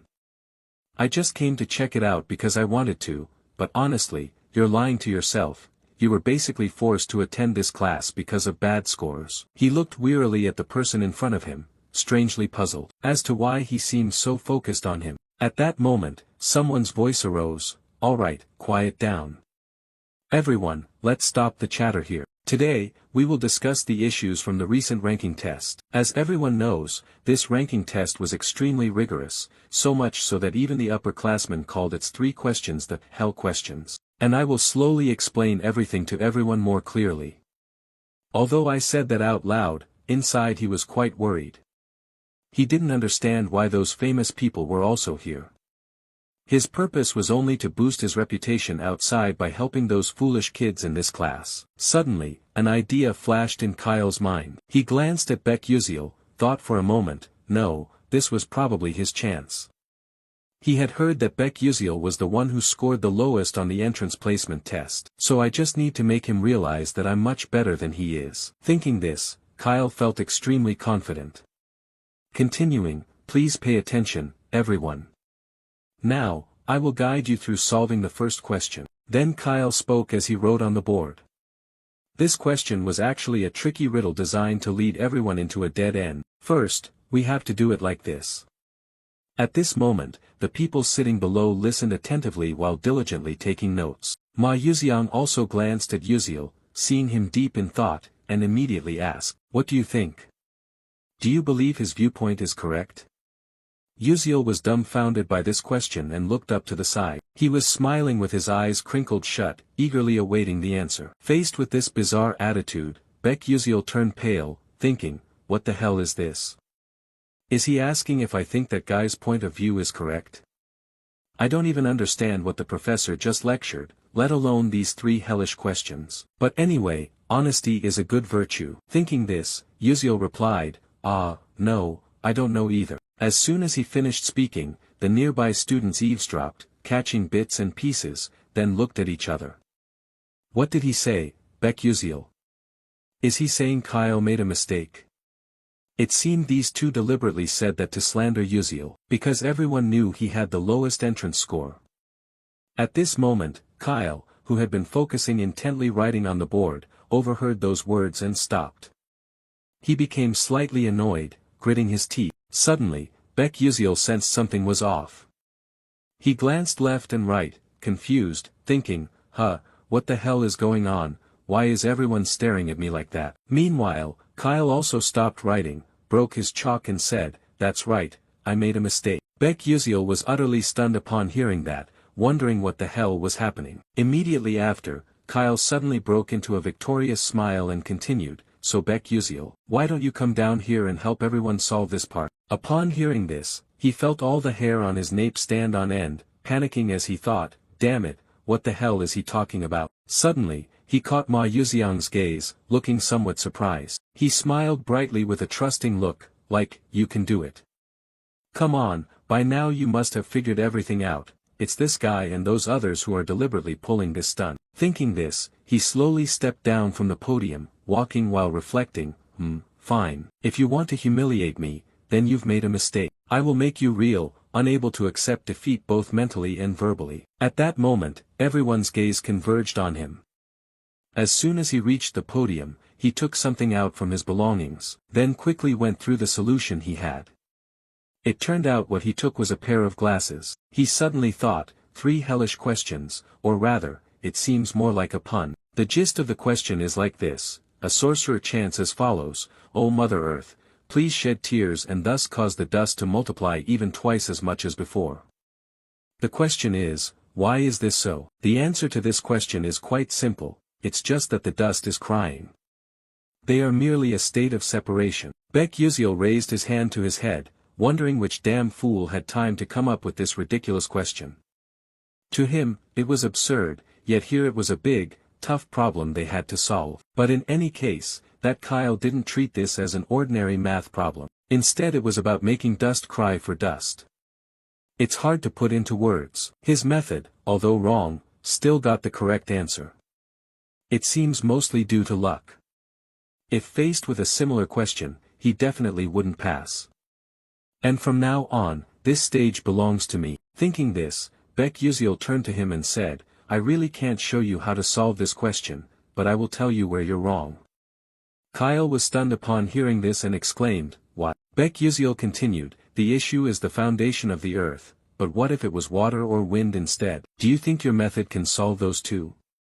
Kyle replied, "If so, I will use another method that is easier to understand. But if you do that, you'd need many different methods to solve the same type of question. Therefore, you only got the right answer by luck. This doesn't mean your answer is what the question's originator intended." After hearing this, Kyle opened his mouth to explain something but could only mutter, "It." He had no choice but to accept the truth. "You were right." Looking at Kyle's face now, Baek Yuziel felt a bit embarrassed, as if he had disappointed him too much. He continued, "Anyway, its solution will be like this." Kyle listened intently while taking notes. The group of students below also focused and took notes after hearing this. This deeply astonished Flame. She didn't understand why everyone else was taking notes on what he said. Acel and Bayan should have joined the debate, right? But now both of them are busy analyzing his way of solving things. Can this really be possible? It's ridiculous. At this time, outside the sky was already getting dim. Inside, Ma Yuxiang raised his hand to say goodbye to Yuziel. "Bye-bye, see you tomorrow." He smiled brightly and then left. Baek Yuziel reluctantly raised his hand in return, "Goodbye." As Ma Yuxiang's figure gradually disappeared, Yuziel finally raised his hand to cover his face, thinking disappointedly, "Damn it, if I keep getting involved with Ma Yuxiang like this, it's over.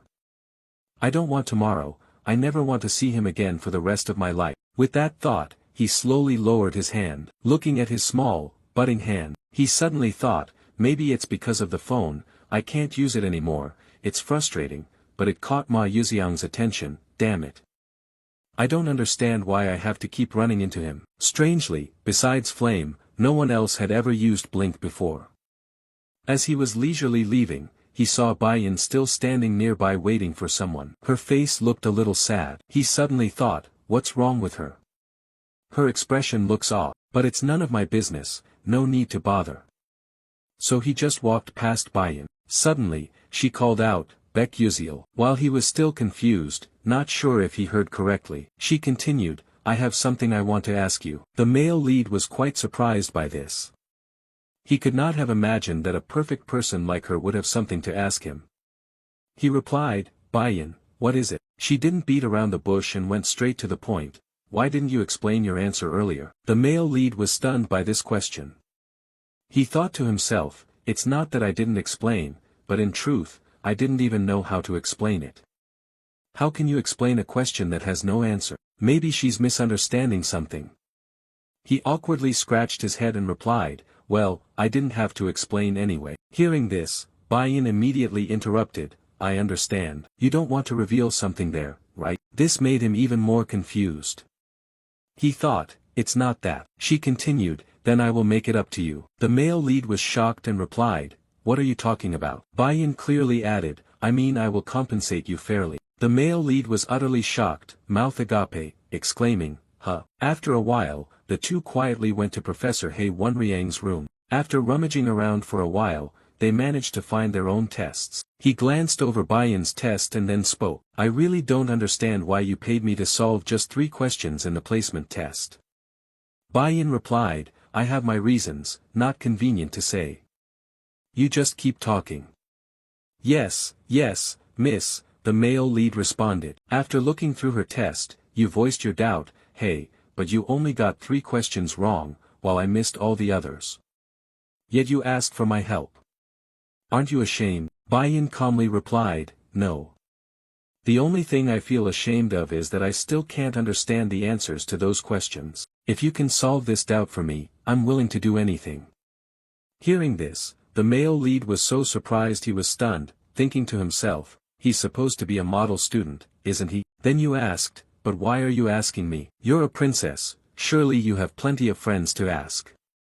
The girl stammered in response, that, in fact, among 1,141 freshmen, only 3 people answered these hellishly difficult questions correctly, and you are one of them. The male lead was so shocked he gasped, what? What did you say? The girl, somewhat embarrassed, continued, those questions had no official answers, yet Ma Yuxiang, Flame, and you were all able to solve them. That's the thing that makes me feel most ashamed. The male lead, unable to stay calm any longer, his hands shaking, replied, no, wait. Then you abruptly stood up, mouth wide open shouting, those 3 questions were meant to trick us, right? Nobody could solve them. Why didn't you realize that while solving them? Bayan answered. After hearing that, you tried to suppress your anger and sat down. You suddenly thought, this is crazy. Now I understand why I'm put in Class S, and why Flame stops me. I have no idea about the game's setup in this world. I also didn't know about those tricky questions. But maybe Flame is different, because she has read the entire novel. Even if she doesn't know the game's storyline, she would surely know the setup in the story. For example, those 3 tricky questions. But since a secondary character not in the original novel appeared, Flame had to acknowledge the existence of this Baek Yuziel. Damn it, no wonder she acted that way. Bayan was confused by his reaction and asked, what's wrong with you? The male lead replied indifferently, nothing, don't worry. Don't forget you promised to help me with something if I explained the answers to you. Bayan replied, yeah. The male lead continued, I only have one small request, to turn my staff into a demonic sword. The blacksmiths in your kingdom can do that, right? After hearing that, Bayan was quite surprised and said, but only low-ranking mercenaries use that kind of weapon. Why would a future mage like you? The male lead didn't let her finish, cutting in, it suits my taste. Alright, you can't say that's a flaw anymore. Then he looked at her expectantly and continued, what do you think? Do you think you can make it? The girl thought for a moment then confidently replied, of course. That's way too easy for me. This is the best answer of the day. The male lead seemed very satisfied, his cheeks suddenly flushed red, thinking, wonderful, the sun is shining. Thinking this through, he calmly explained, so I'll tell you how to solve this question first. He pointed to the test paper and clearly said, that way is for you to change your own perspective. The girl, quite confused after hearing that, said, how do I change my perspective? The male lead knows Bayan's weakness is that her magic is very mechanical and she has gotten stuck in it. Bayan only realized this when she became a second-year student after losing to Flame. I don't think I can help her realize this now, but I hope to guide her in the right direction. So what I need to do now is. Thinking this, he continued, do you understand what a riddle is? Before this question, Bayan was a little surprised, then she replied, a riddle? I think I've heard about that. The male lead continued, then let me give an example. What is between the knees? Immediately after, the girl rested her chin on her hand, racking her brain and answered, the inner side of the knee, right? The male lead casually said, you're wrong. Bayan still didn't understand and asked, why is that? He then emphasized the question once again, what I'm asking is which letter stands in the middle of the word knee and the word knee. You get what I mean, right? The girl realized she'd been tricked and felt extremely annoyed. Meanwhile, Baek Yuziel, seeing her frustrated expression as if ready to explode, timidly said, hey, come on, don't glare at me like that. Calm down, just sit down and look at this question first. It also has its own formulas and tricks that you haven't learned yet. So what I mean is, when facing a problem, you need to solve it more creatively. But can you do this just with your own creativity? Bayan fell silent after hearing that. She responded, ashamed of herself, no, that's impossible. Only then could the male protagonist breathe a sigh of relief and smile as he continued, of course. Although understanding many kinds of spells and how to apply them is extremely important, but for a sorcerer, the most important thing must be seeing this world through your own perspective. Magic will transform unpredictably, even if it's only the smallest changes. But on the other hand, you only think about the things you've seen and learned from books. Those are all still unrealistic theories. Magic isn't just about memorizing and casting spells. You may be better than me at analysis and evaluation, but you lack the most important thing for a sorcerer, which is creativity. After a long analysis by Baek Yuziel, Bayan fell silent again. She pondered every word he had just said, unable to deny it or hold back her emotions.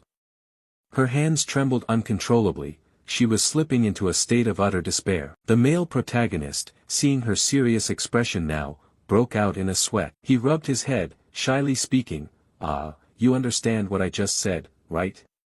Even though it sounds a bit complicated and abstract. Bayan replied confidently, of course I understand. The male lead smiled awkwardly to pass it off, thinking, this is really interesting.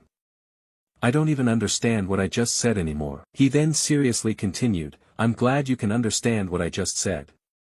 So let's get started.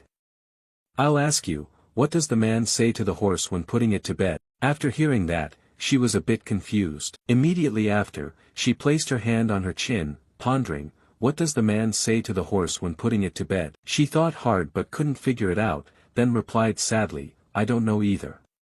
The male lead then explained, the answer is very simple, it's time to go to sleep. Then he continued with a series of other questions. Why don't they work harder?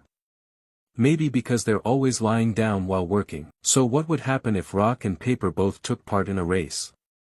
I don't know either. My answer is that in that case, the rock would roll while the scissors and paper would not move.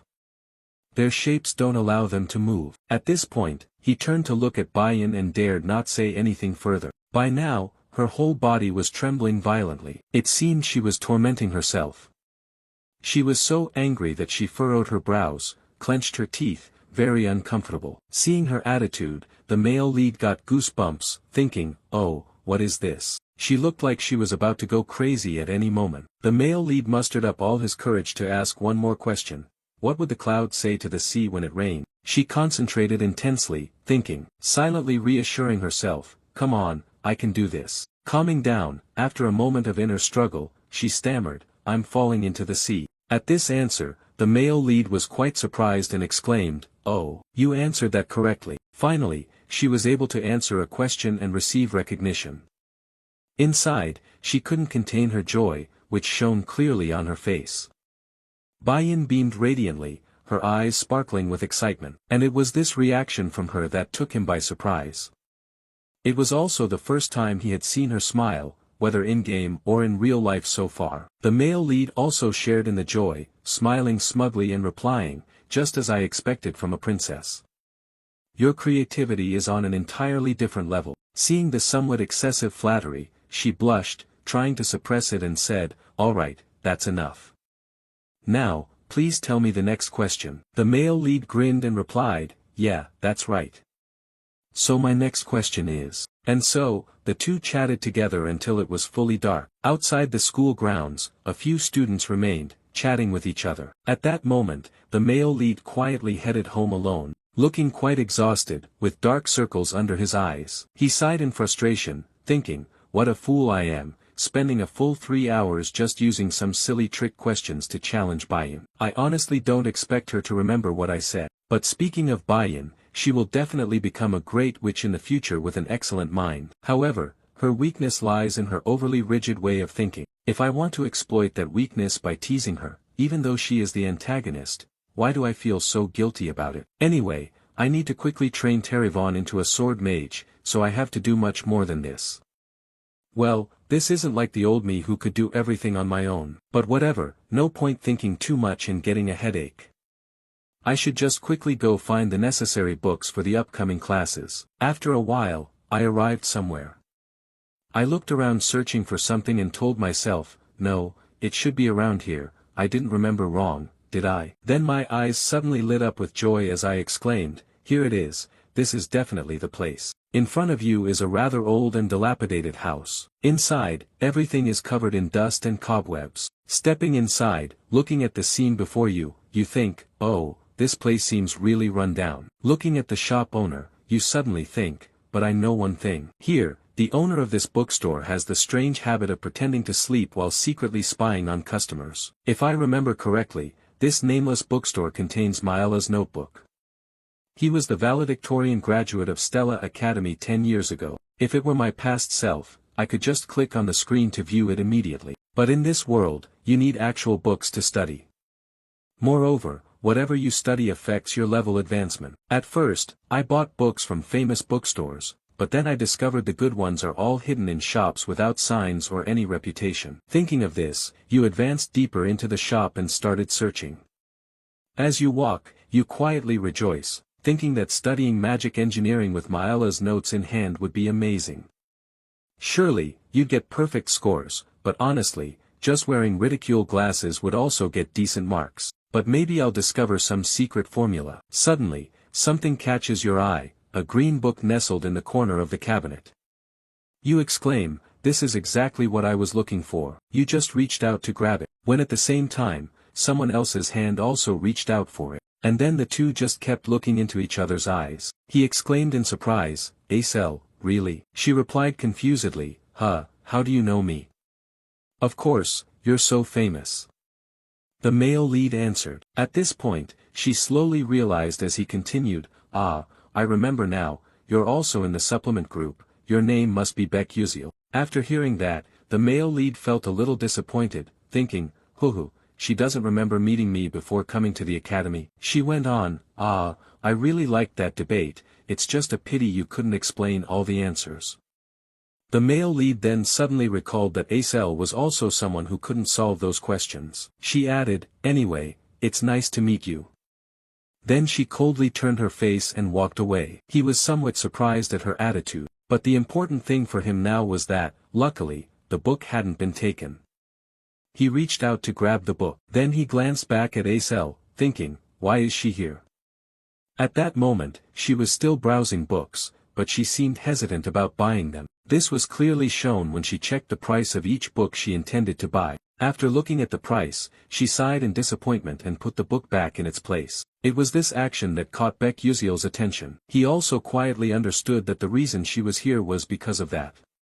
This bookstore usually sold second-hand books, so the customers were often poor students like himself. Someone from a fallen family like Acel, who has lost everything, can only come here. Her father was probably killed by members of the dark demonic race. He suddenly felt she was quite pitiable, it was really sad. A princess like her had to buy old books, and on top of that had to look at their prices for fear of not having enough money. Moreover, Acel also had a tragic end in the original novel. She died before Flame, who became the main character in this world. It can be said that the unluckiest character in the game is Acel. Thinking of this, he had already found some books he liked. They seemed quite thick and heavy. He placed them in front of the shop owner and said, I'll pay now, please. At the same time, Acel also came to the checkout and looked at the pile of books he had chosen. Standing beside him, she could only wish. She seemed surprised to see him buy so many books. The shop owner was also taken aback and replied, all of these. The male lead just nodded slightly and glanced in Izel's direction. She looked a bit melancholic on this side, so he asked, "Are you okay?" She replied indifferently, "It seems you are like me in that you pick only good books." The male lead felt a bit embarrassed after hearing this, wondering if she had just intended to insult him. He then responded, "Which ones?" Acel continued, "All of those." "Why are you reading books about advanced sealing theory?" Sealing theory is an ancient art that requires items. Therefore, nowadays, when alchemists and magic engineers have become more advanced, that skill is rarely used anymore. He immediately answered, "Oh, this blink. It really isn't very useful." After hearing that, the girl thought he might be crazy for choosing them and said strangely, "So you actually know that too?" He replied nonchalantly, "Of course, that's why I took it." Hearing this, the girl was so surprised that she widened her eyes and exclaimed, "Huh, what?" The male lead hugged the stack of books and smiled slyly, saying, "Because everyone thinks like you do, which makes it easier to get high scores in this class. Alright, I'll go first, bye-bye." As he walked away, he thought to himself with satisfaction, just as Acel said, few people want to study the theory of sealing. But precisely because of that, I'll spend less time and it'll be easier to get higher scores than other classes. But with these few books, this semester will be simple. Then he left, leaving Acel in astonishment. The girl felt confused, although she wanted to ask more, her pride stopped her from speaking. Scene changes to the next day at Stella Academy. At this moment, Acel nervously walked down the hallway. This was the first lesson of the void theory, also her first class since enrollment. She suddenly thought, since this subject is easy to score in, it probably won't be too bad. Then she also arrived at the classroom. By now, quite a few students were already there. As she found an empty seat and sat down, she accidentally overheard the conversation of the friends next to her. "Hey, you're studying nihilism too?" But I think I'm in trouble. I registered because everyone said this class was easy, but it seems the rumor has spread far. All the smart kids are in this class, so we're really doomed." After hearing that, Acel could only sigh, thinking she had no choice, but she would try her best in another class. After a while, the lesson ended, and everyone got up to leave. Each person looked quite tired and complained to each other, like, "My butt is numb from sitting. So hungry, what should we eat for lunch today? Let's go to the canteen and decide." Acel felt lost, quietly trailing behind alone. She sighed sadly, thinking, "Oh no, what should I do now?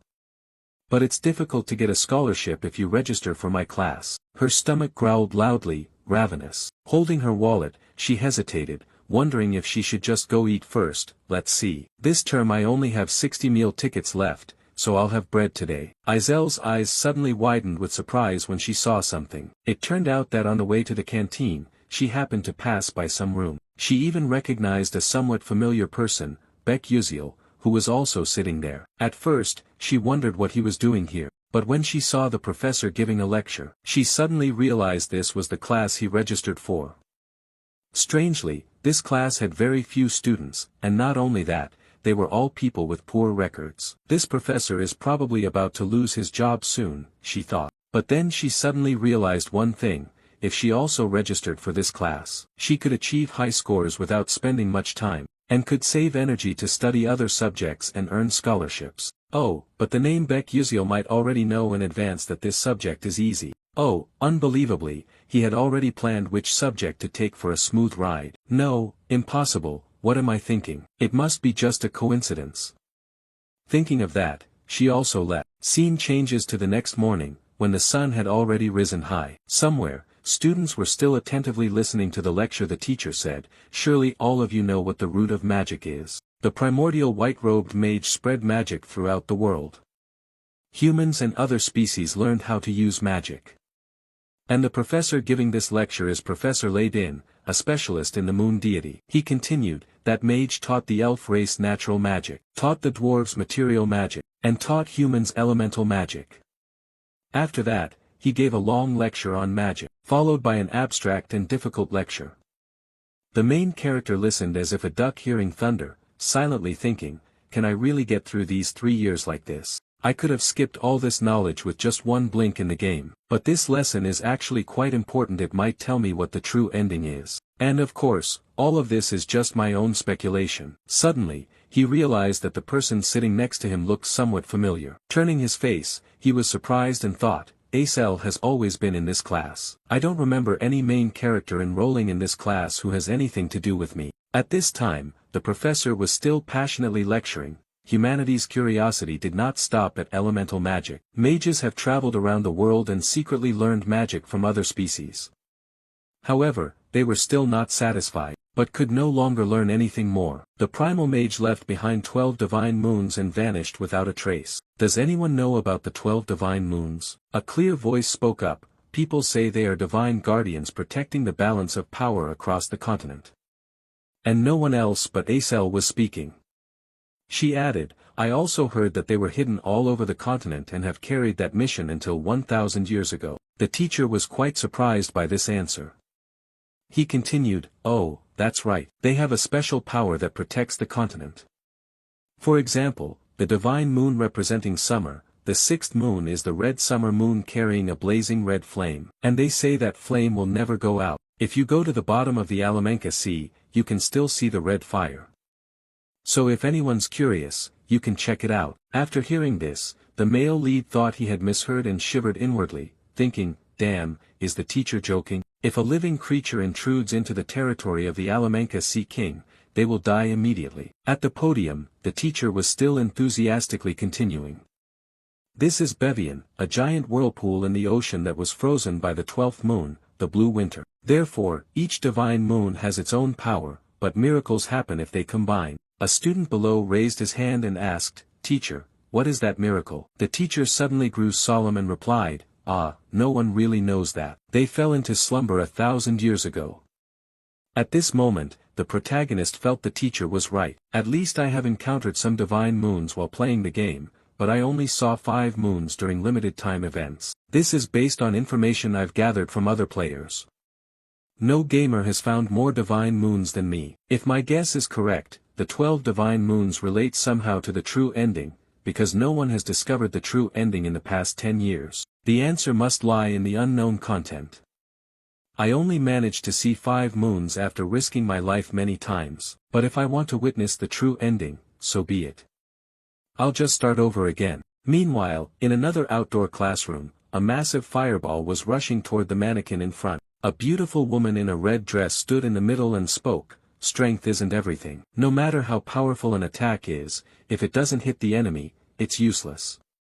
This woman is Professor Hong Yil, the fire class instructor. The professor was walking around observing the students applying theory into practice. Suddenly she sensed something was about to happen. Immediately, a huge fiery force rapidly dashed toward the position of that dummy. And then boom boom boom, a great explosion occurred. The professor looked at this source of power with apparent satisfaction, but suddenly her eyes became extremely astonished. Yet after that big explosion, the smoke gradually cleared. The silhouette of that dummy was not only untouched by flames but remained intact. Professor Hong Yil looked at this scene with some disappointment, exclaiming, that's the truth, Baiyan. Upon hearing this, the girl trembled all over. Baiyan sadly sat down to rest. Her eyes could not hide the disappointment, thinking to herself that she had once again let her mother down. Her mother would certainly be very disappointed. Suddenly a voice called out, Princess. Looking up, it was a friend with cute red hair braided into 2 sides. She smiled with her eyes squeezed shut, asking, are you okay? Then she slowly sat down beside Baiyan and continued, don't be sad anymore. You look truly wonderful, Princess. Baiyan replied indifferently, what do you mean? If you used magic like me but it was much stronger, what good would that be? I didn't even hit the target. The girl answered, but your magic is really amazing, it's super cool. Honestly, I have known you since I was a child.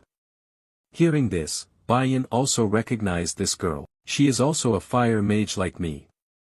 It seems her name is Arshuan. I think I've heard it somewhere before. People say that a fire mage prodigy has appeared, but even so, it means nothing compared to my magic. Thinking of this, Baiyan exclaimed, it's amazing that her accuracy is that high. The girl shyly replied, but if I practiced more, how could I possibly compare? Baiyan stood up abruptly and continued, but that's only enough for the weak. Anyway, talking with you already makes me feel much better. Goodbye. After saying this, Baiyan left immediately, leaving behind the 2 braided girls sitting there in a daze. Scene shifts to some castle, which appears quite neat and orderly. Baiyan is also present here, but she looks rather tired. At this moment, a voice spoke up, "Princess." A strong woman standing respectfully behind appeared. She continued, "Welcome back, madam. And she is Bayan's personal guard named Iaj. Madam, some warm tea and candies have been prepared." Bayan replied, "Thank you." J. Terran continued with the task of adjusting the magic staff you entrusted to me earlier. "Because that staff is very good, they say it can produce a high-level magic sword." Bayan listened while eating a cake, somewhat doubtful, and replied, "Is that so?" J. Terran went on, "However, there are some questions."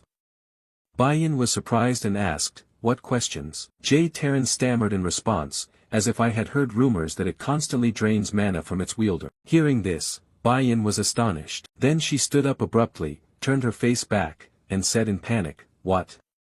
Isn't that a dark artifact?" J. Terran suddenly grew serious and continued, "Not exactly, it resonates with the energy of nature." At that point, Bayan became deeply confused and murmured, "Impossible, something that drains its owner's mana yet resonates with the power of nature. But then, why is that magic staff only considered intermediate level?" J. Terran answered, "That is precisely why it remains at that level." What do you think about this? Its original ability still strongly enhances the user's mana and makes it stronger, or even elevate it to advanced level. But perhaps because it only absorbs mana without releasing any, it is downgraded to the intermediate tier. Hearing this, Bayan could no longer remain calm. She jumped up and shouted, "What? Advanced level? How could a student possibly use it?"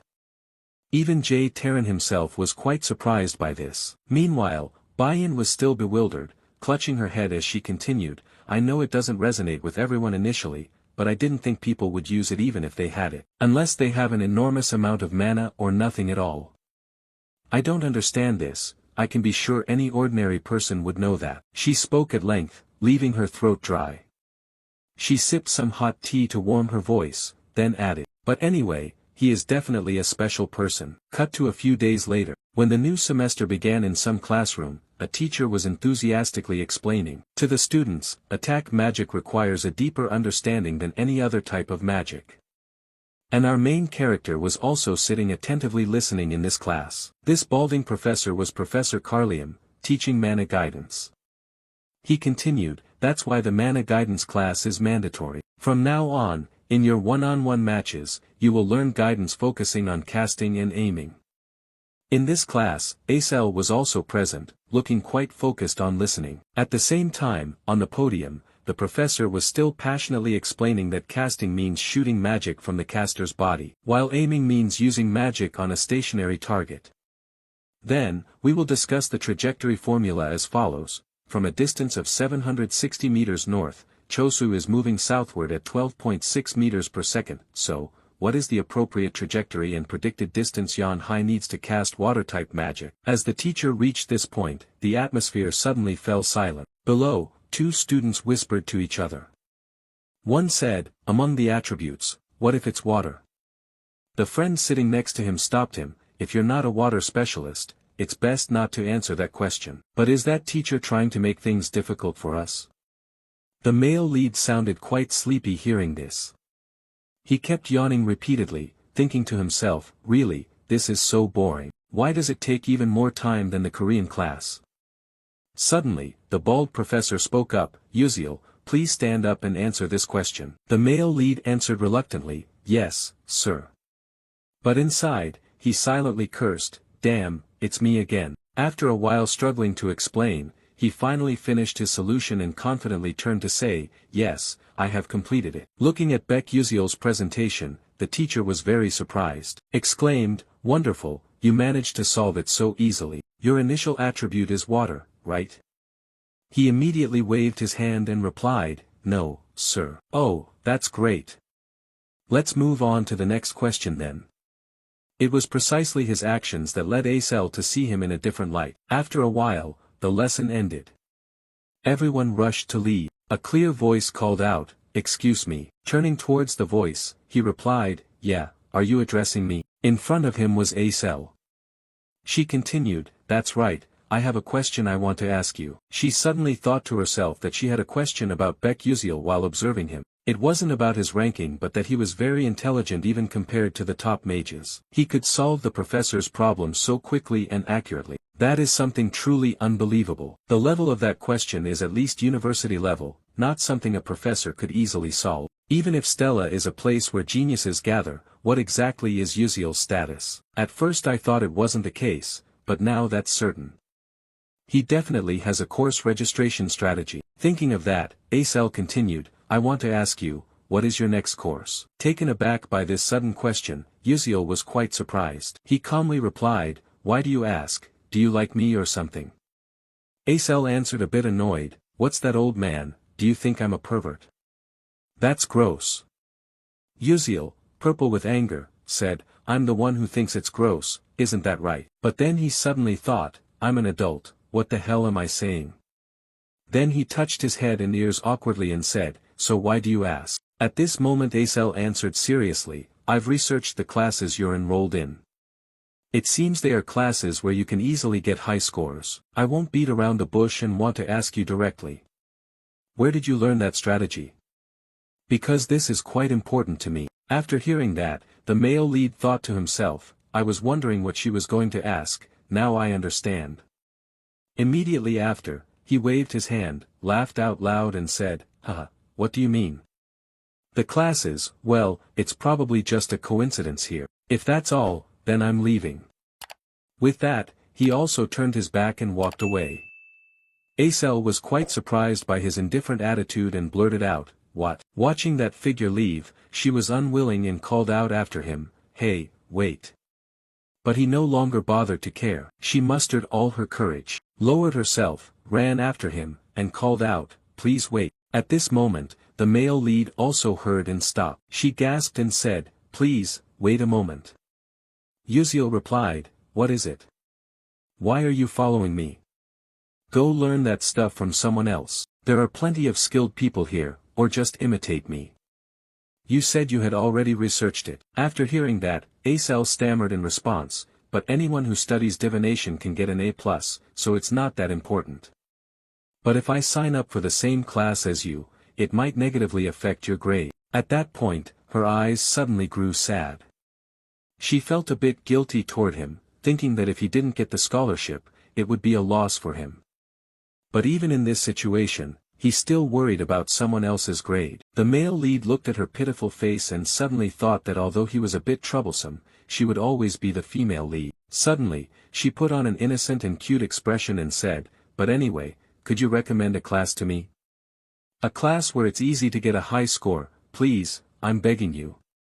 The male lead immediately replied, do you think that look can persuade me? The girl raised her hand to her cheek, caressing it, looking puzzled as she continued, that's strange, isn't it?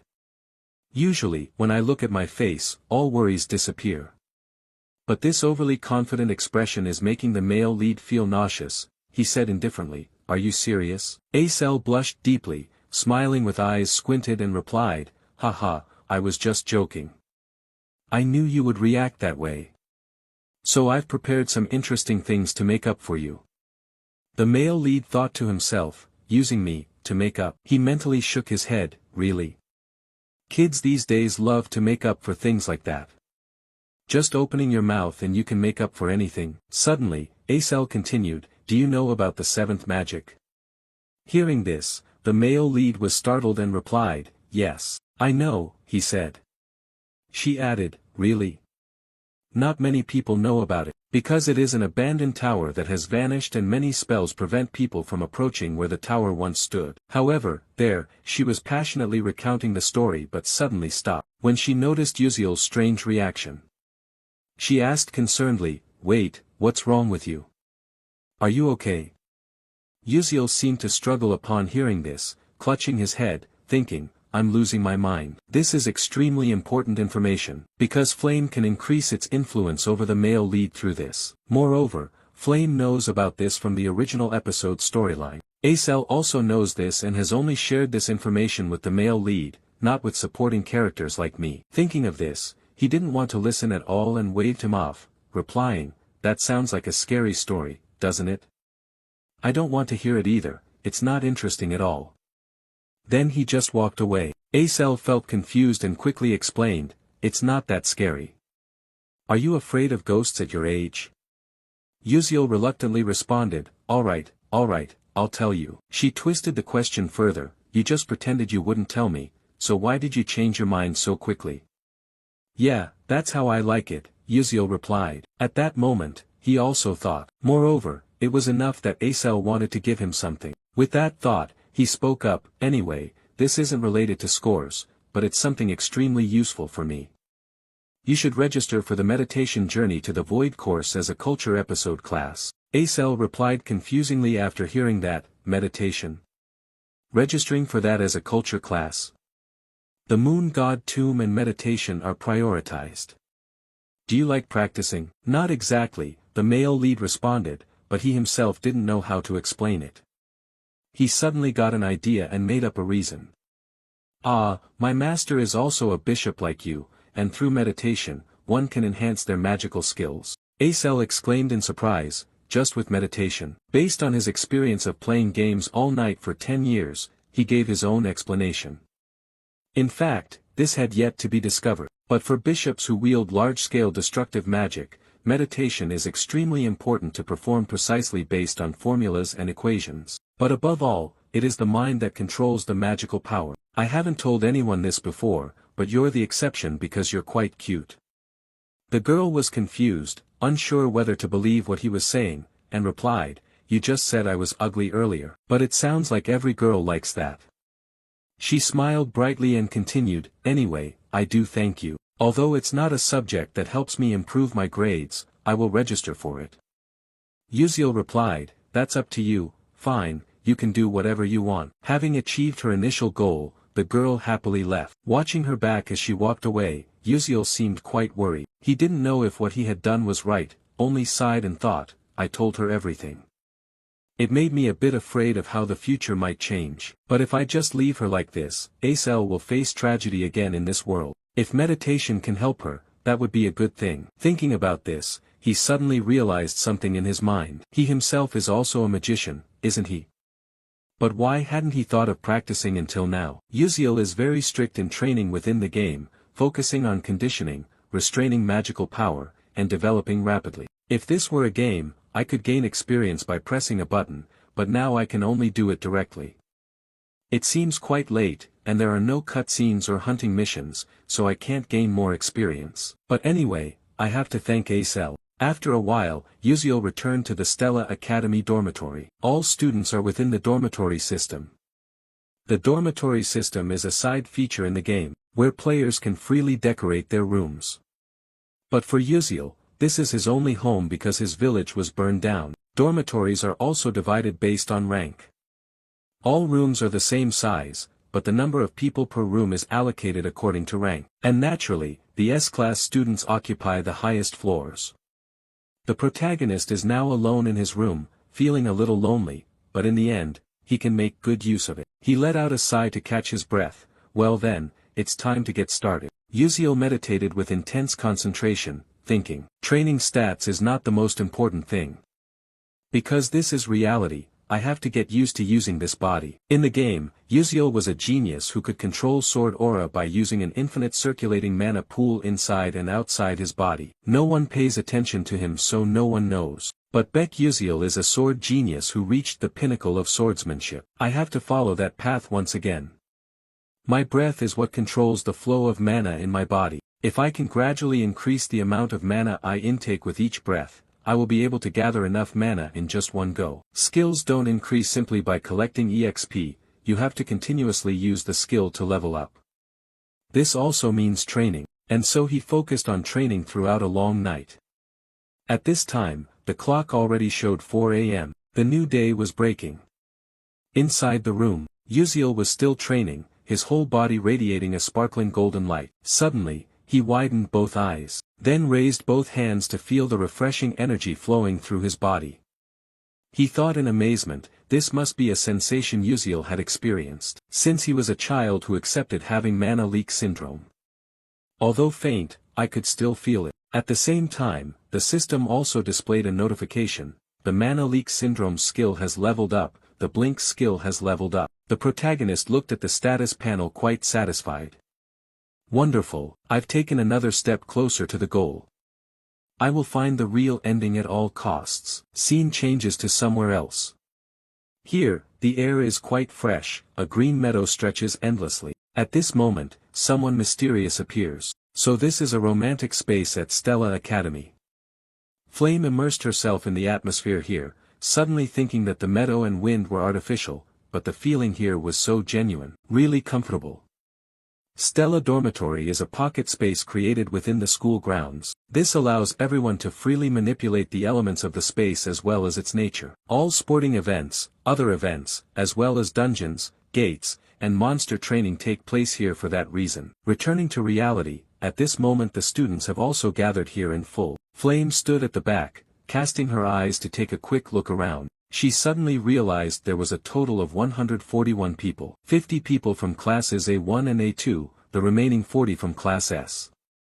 If it were like the novel, there should be 39 people from Class S. I thought including myself it was 40, but unexpectedly there was one more person. That's right, where did Beck Uziel come from? In the novel, the first-year class only had 1140 people, and including myself made 1141.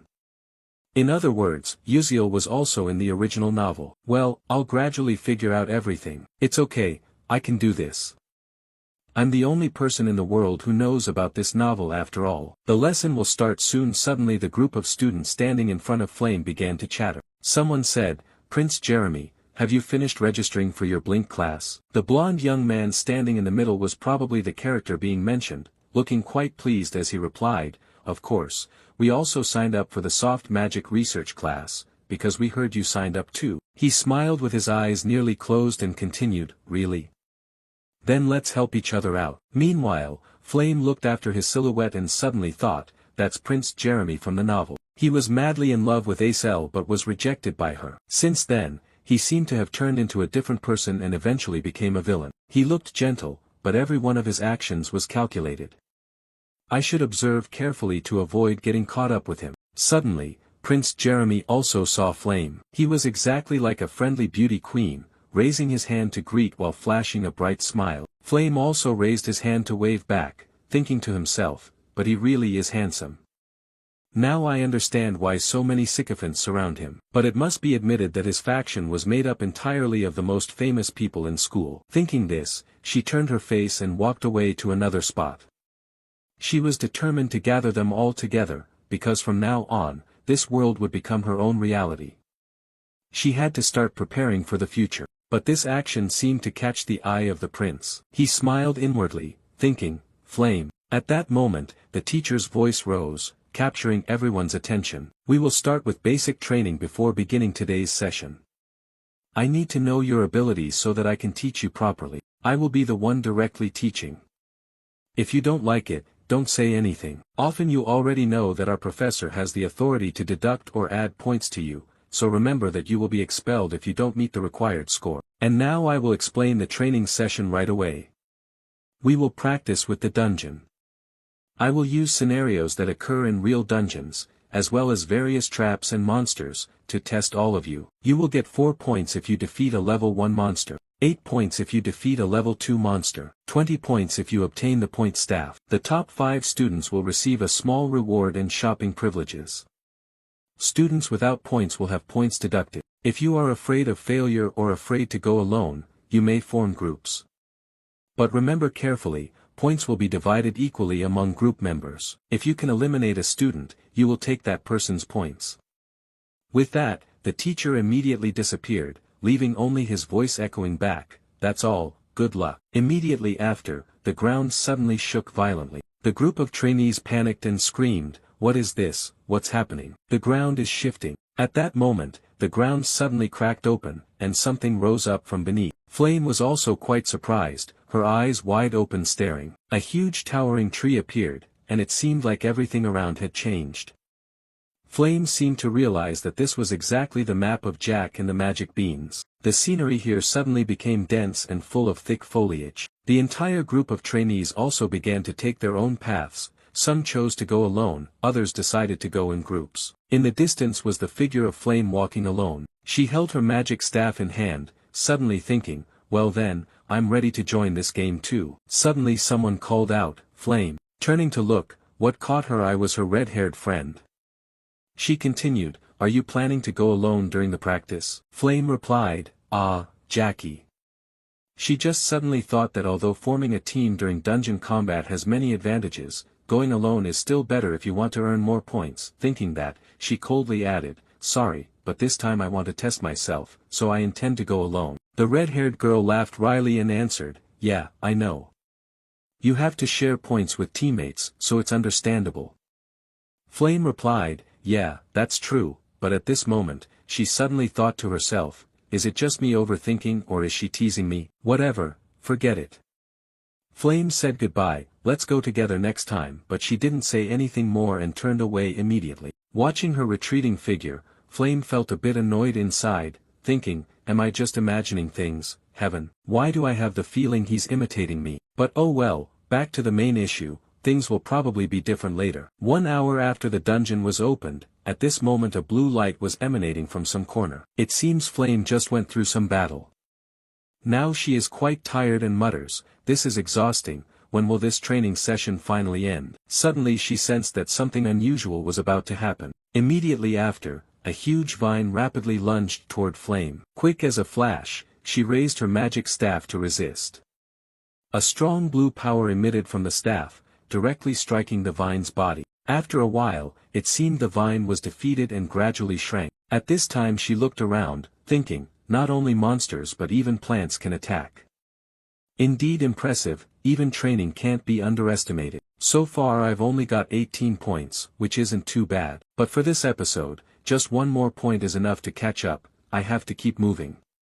And so, she proceeded deeper into the dungeon. Suddenly she became astonished, eyes wide open. In the distance, there was a rather faint figure, but due to the glaring sunlight, Flame couldn't see clearly yet. Oh, feeling confused, is it a monster? No, it should be a human. But why would a student be able to hide at this level? But anyway, I'm also using natural camouflage to hide myself. With special abilities in control, defense, destruction, and healing, she told herself that ambushing the opponent now didn't seem like a bad choice. Just like that, Flame quietly and carefully took step after step toward that shadow. As she got closer, she suddenly realized that the person was Uziel, yet he was walking alone. She remembered that other students wanted to form a team with Uziel. Could it be that he had rejected them all?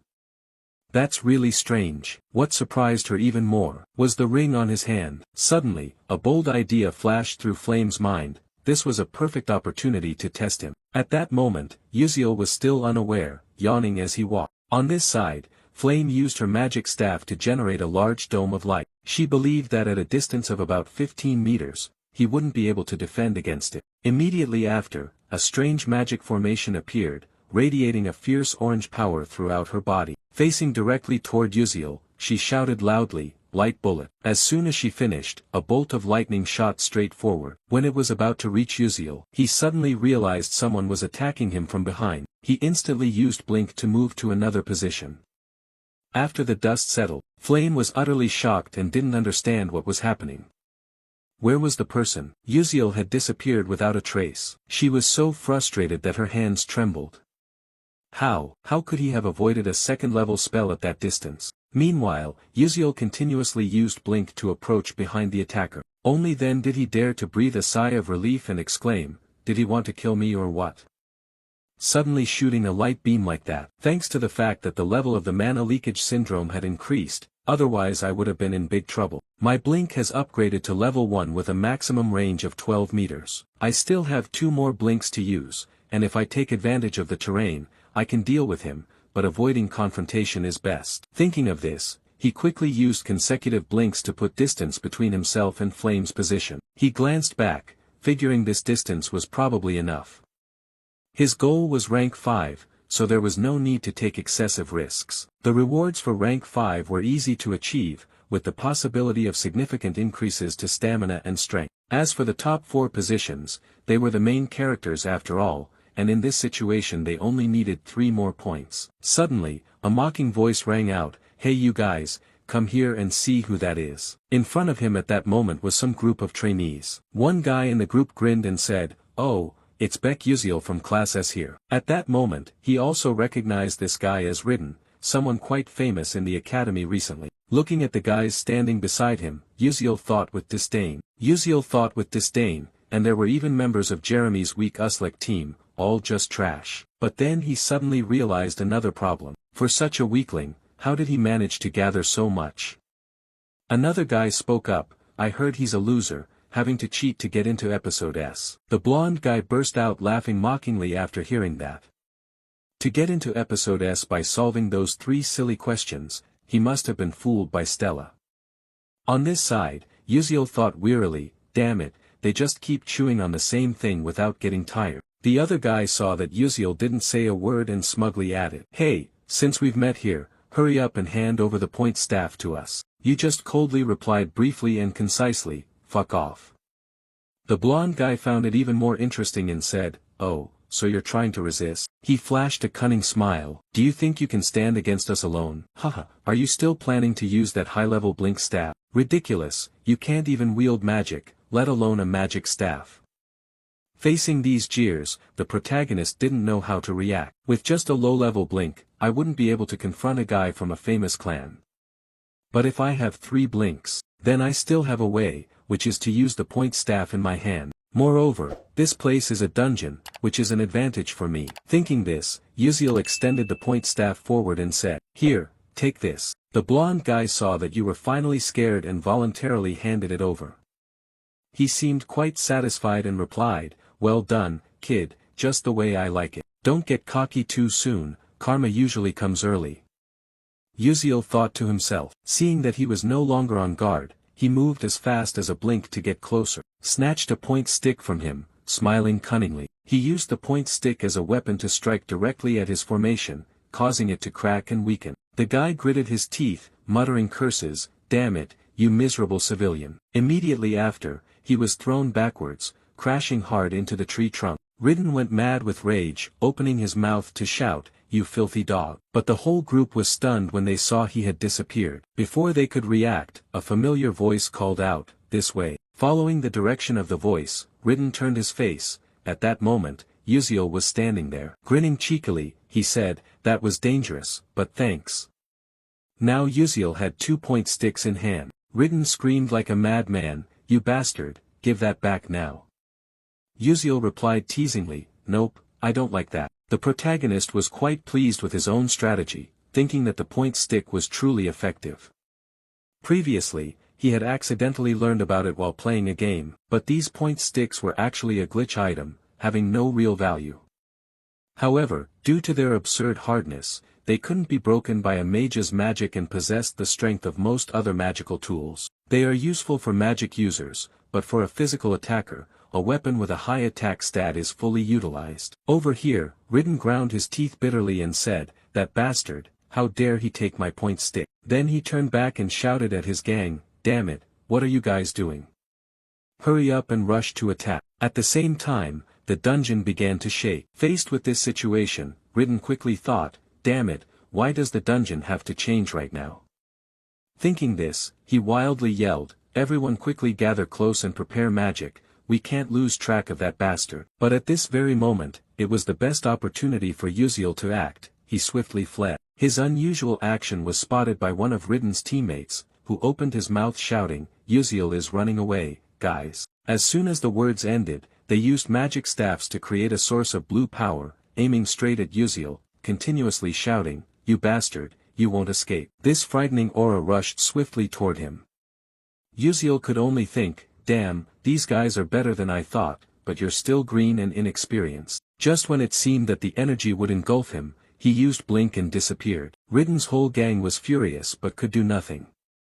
He blinked again, damn it, but he moved too fast, I couldn't see him anymore. While everyone was looking straight ahead, it seemed Uziel had slipped out like a lightning bolt to the rear.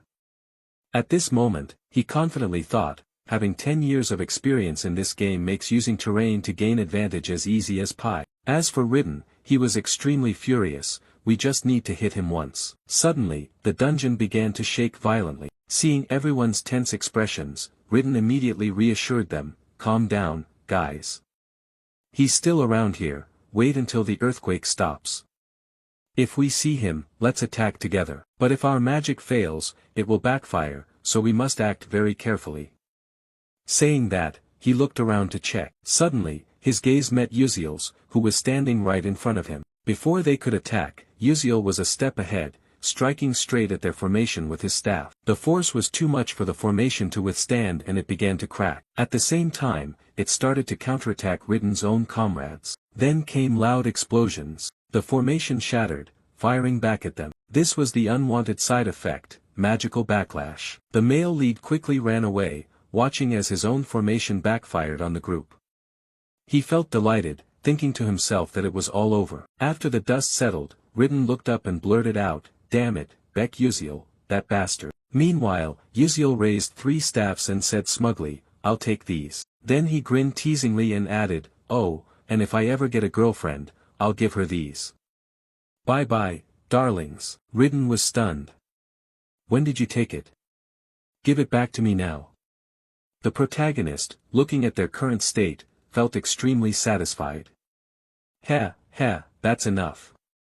Taking the last piece from them would be troublesome." He added, "Ah, that last scene was really interesting.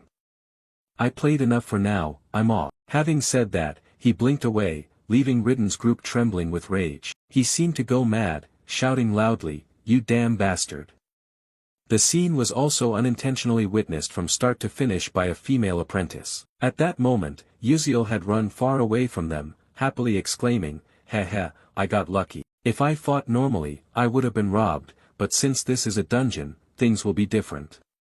This is the experience of a seasoned person, but I keep feeling something strange, coming from somewhere." By the time he suddenly realized it, it was already too late. A massive fireball was hurling rapidly toward him. Seeing this sight, the protagonist was shocked and exclaimed, "What the hell is this? Where did this rain of fire come from?"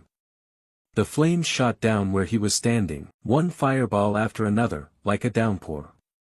Wherever the fire hit, it exploded. He couldn't fight back, only able to blink away to dodge. He ran for his life, his face no longer calm.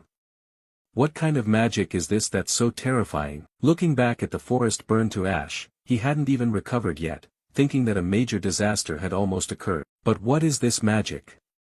Who would want to kill me? From behind the smoky haze, the silhouette of someone approaching appeared. She stood before him and shouted loudly, "Hey, you civilian. Why didn't you take another staff from them?" And the girl who wielded fire magic was none other than Princess Hongbayan. The male lead was surprised, thinking to himself, "Why is she here?" Thinking this, he awkwardly scratched his head and ear, saying, "Hey, maybe you're mistaken. It's not like I can take whatever I want, and even if I took those staffs, what does that have to do with you?" She felt awkward after hearing this, realizing she might have been a bit tactless. But Beck Uziel was suspicious. "Could it be that you want to take from them and then steal from me? What kind of crazy idea is that?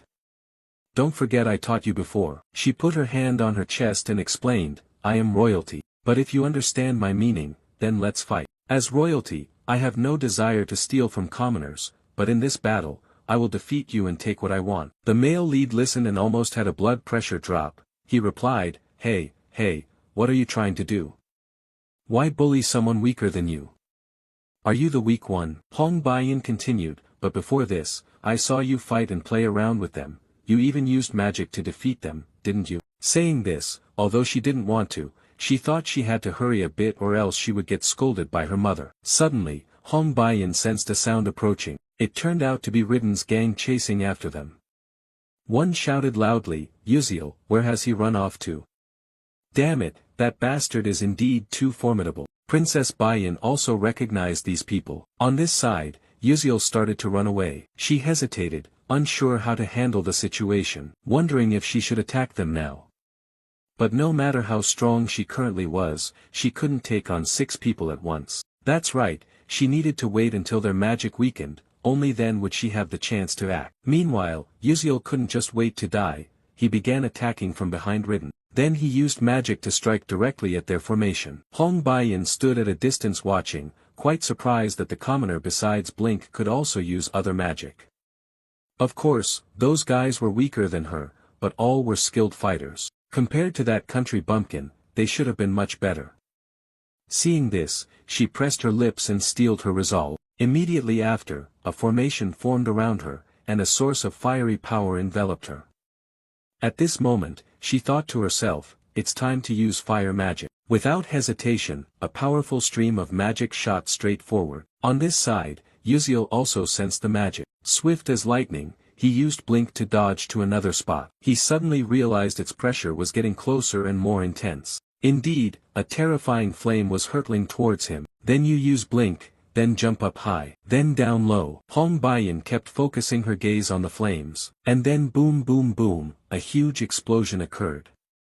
The protagonist finally dared to breathe a sigh of relief. Her magic really is dangerous. Luckily I have good intuition, otherwise I would have been dead. But I've already used blink twice, now how should I face her? Baiyan suddenly spoke up, why didn't you take out your magic staff this time? Uziel replied speechlessly, I'm already holding your magic staff. Then what about the one given at enrollment?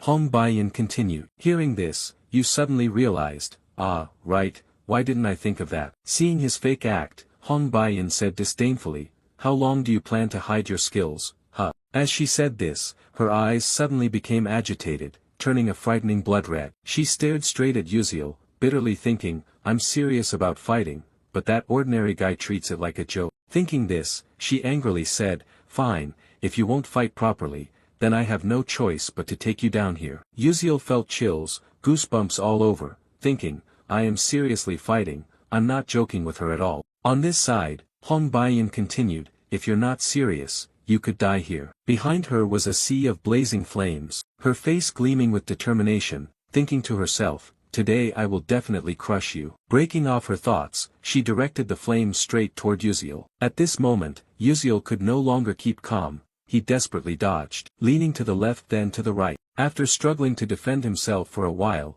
he was amazed by the scene before him. He slumped down, confused about what to do next, but he knew now wasn't the time to rest. He jumped up and looked at the huge fire in front of him, suddenly thinking, even if I blink to avoid it, her attack range is just too wide, what should I do? Suddenly, he heard a sound from behind. He quickly turned around to observe. A bold idea sprang to his mind. Immediately after, he showcased his blink skill. Lightning fast, he leapt higher. At this spot, the fire hadn't spread yet. Looking back, the fire burned hotter and expanded wider. Uziel stood hiding behind a boulder, lucky to have escaped death. He cast his gaze downward, thinking that this time he had been fortunate to avoid it, but it was still quite difficult. Even if I manage to get close to Hong Bei, the flames around her will flare up to protect her as I approach. I understand this very well because I have fought many fire mages before, but her rank is much higher than I had thought. If this were an open plain, I would have lost in less than a minute. The battle wouldn't even have taken place. Uziel watched the fire shooting out like rain. Suddenly, an idea came to him. I will take advantage of the power of these guidance rods. His eyes became more resolute.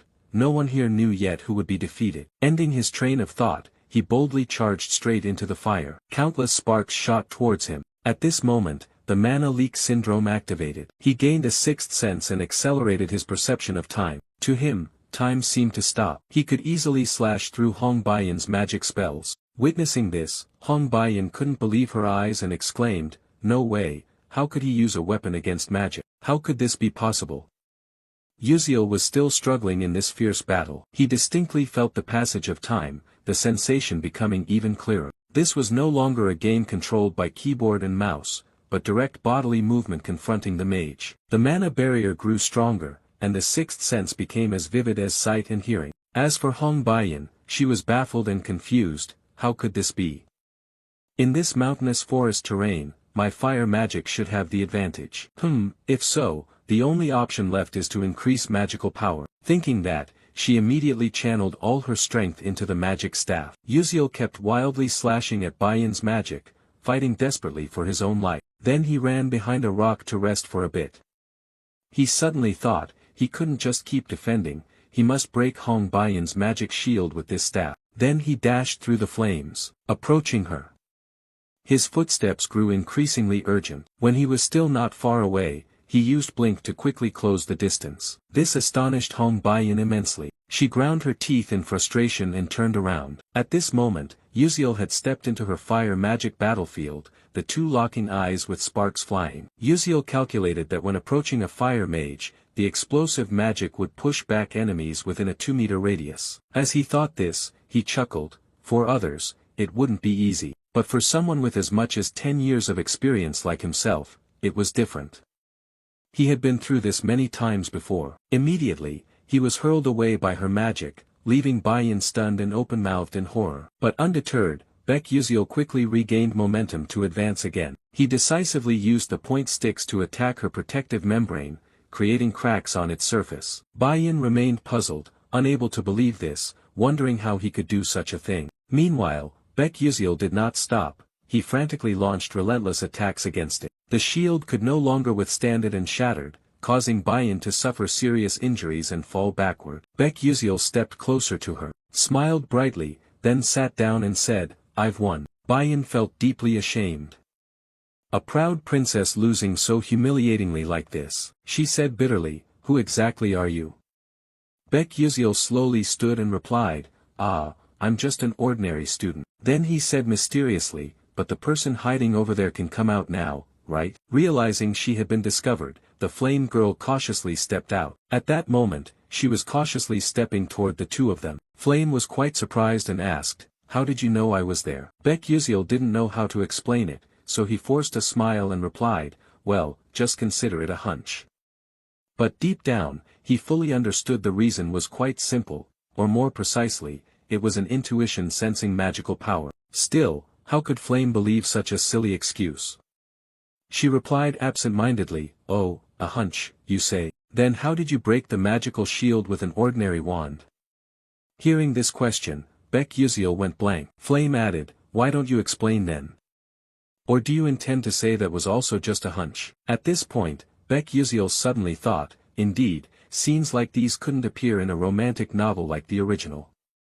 It made sense why Flame was curious, but he couldn't tell the truth. Thinking this through, he quickly had an idea, pointed at the rod in his hand, and said cheerfully, "Oh, this thing, this rod is really hard." Flame heard it and said annoyed, "What does that have to do with anything? Hard or not, do you think just waving it around can break a magical shield? If that were true, then the knights in this world would have already beaten our mages to pieces." Baek Yuziel admitted this. He thought to himself, "That's exactly right. You're completely correct." Baek Yuziel's evasive answer only made Flame feel more confused. She exclaimed, "Until now, I have always felt something strange but never had the chance to ask, Baek Yuziel, who are you really?" Bayan stood beside, ignored like invisible, but having been eavesdropping all along, she couldn't help feeling surprised. Meanwhile, facing Flame's rapid-fire questions, Baek Yuziel's face broke out in sweat. He was frantically thinking of a way out. Could it be that the time has finally come?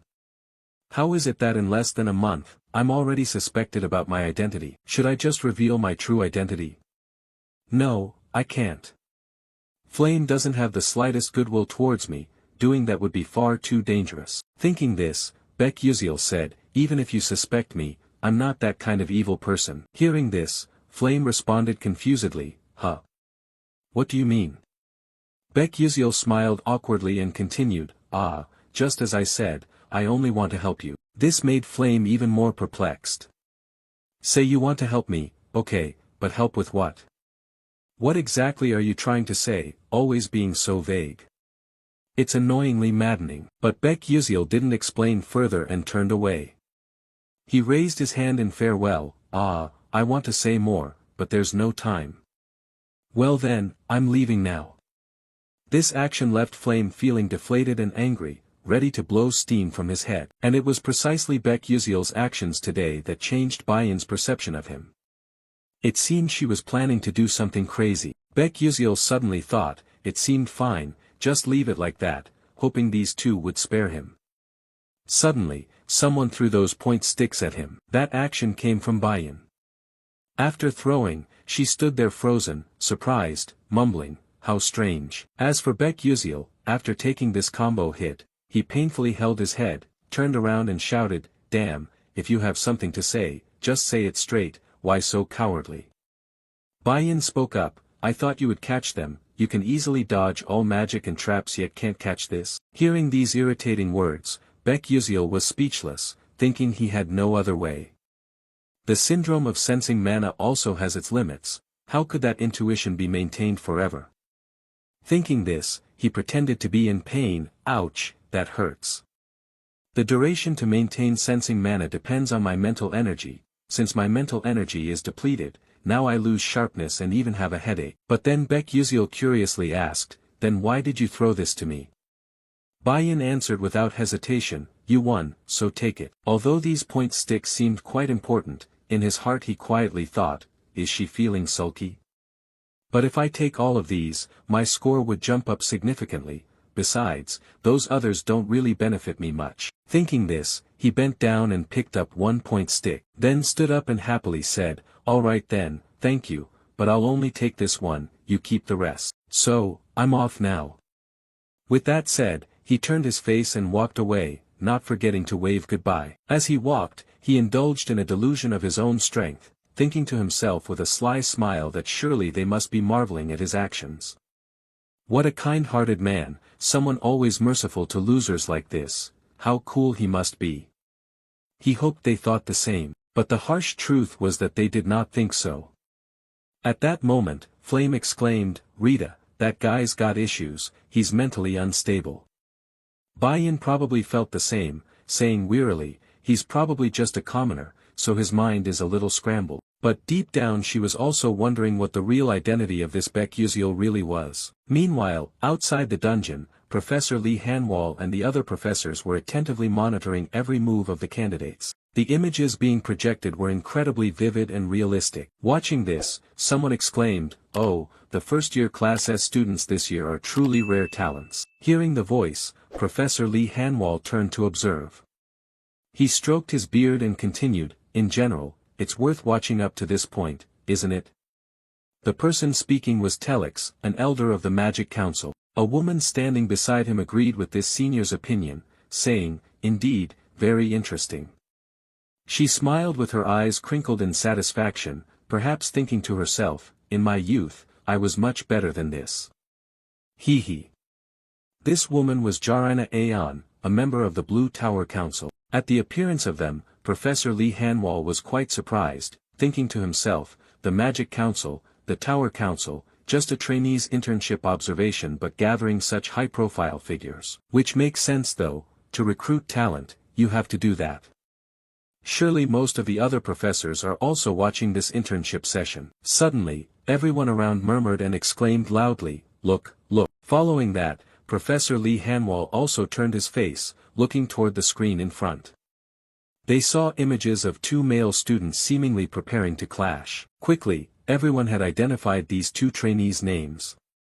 They exclaimed, Hyun Yang and Ma Yuxiang are facing each other now. Immediately after, Hyun Yang made the first move. He used his magic staff to create an extremely powerful spell directed straight at his opponent. On the other side, Ma Yuxiang showed no fear at all, calmly standing and observing. And then as it came close, he channeled energy and blinked up high, even blinking 3 times consecutively to dodge the opponent's magical force. This amazed everyone present.